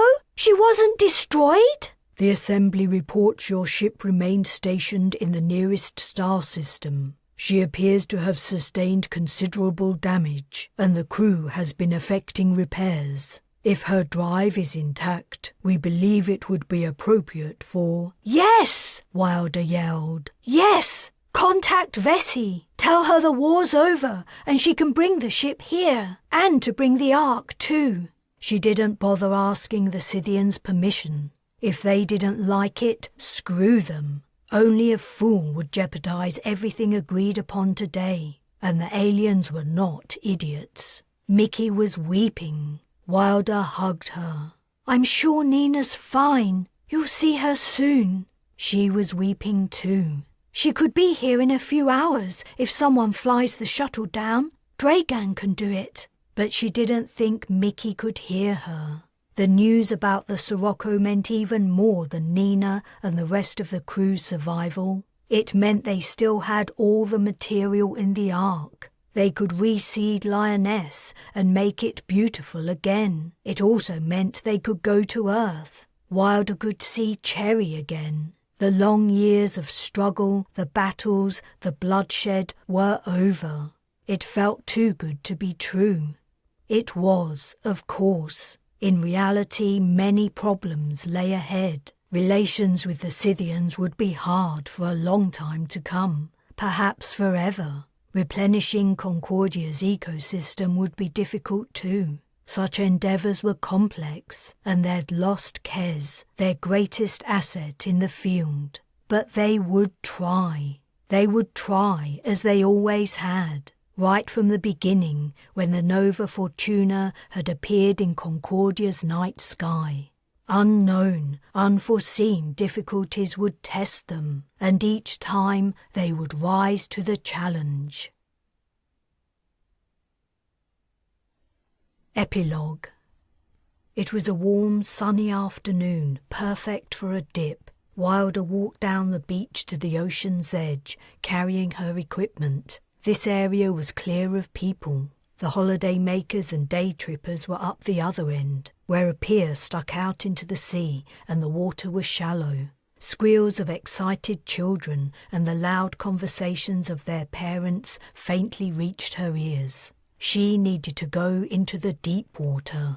She pulled the equipment onto her back and slipped the respirator over her face, taking some experimental breaths before stepping into the waves. She wasn't too worried about the breathing part of the apparatus failing. That potential problem had a great solution, but the translation device was a new invention and untested. The shock of cold water hit as she moved deeper. When the water reached her chest, she dove under the surface, her body acclimating to the chill. She looked around expectantly. Visibility was good, but all she could see was stray seaweed and the odd crustacean sidestepping over the sandy seabed. Then a tentacle prodded her foot. "Quinn, you didn't keep me waiting." She swung around to face her friend. His tentacles writhed, and she felt the effect of their motion on her skin. But of course, she couldn't understand what he was saying. He would also be generating electromagnetic pulses that she was unable to detect. He looked even bigger than usual in his natural element. If she didn't know what a feeler was, she would have been terrified. She hung still in the water, keeping the motions of her arms and legs to a minimum. What had her movements meant in feeler language? She smiled, imagining various ridiculous messages she'd inadvertently been sending. Now was the real test. Feeler could understand human speech, but humans could not interpret the complicated system of currents and electromagnetism that constituted feeler language, and humans could not speak feeler. Until now, maybe. "Can you hear me, Wilder?" She squealed. "It works! I can hear you!" The contraption on her back transmitted her words. "That's no surprise to me. I was confident you could do it. Would you like to go for a swim?" "I'd love to."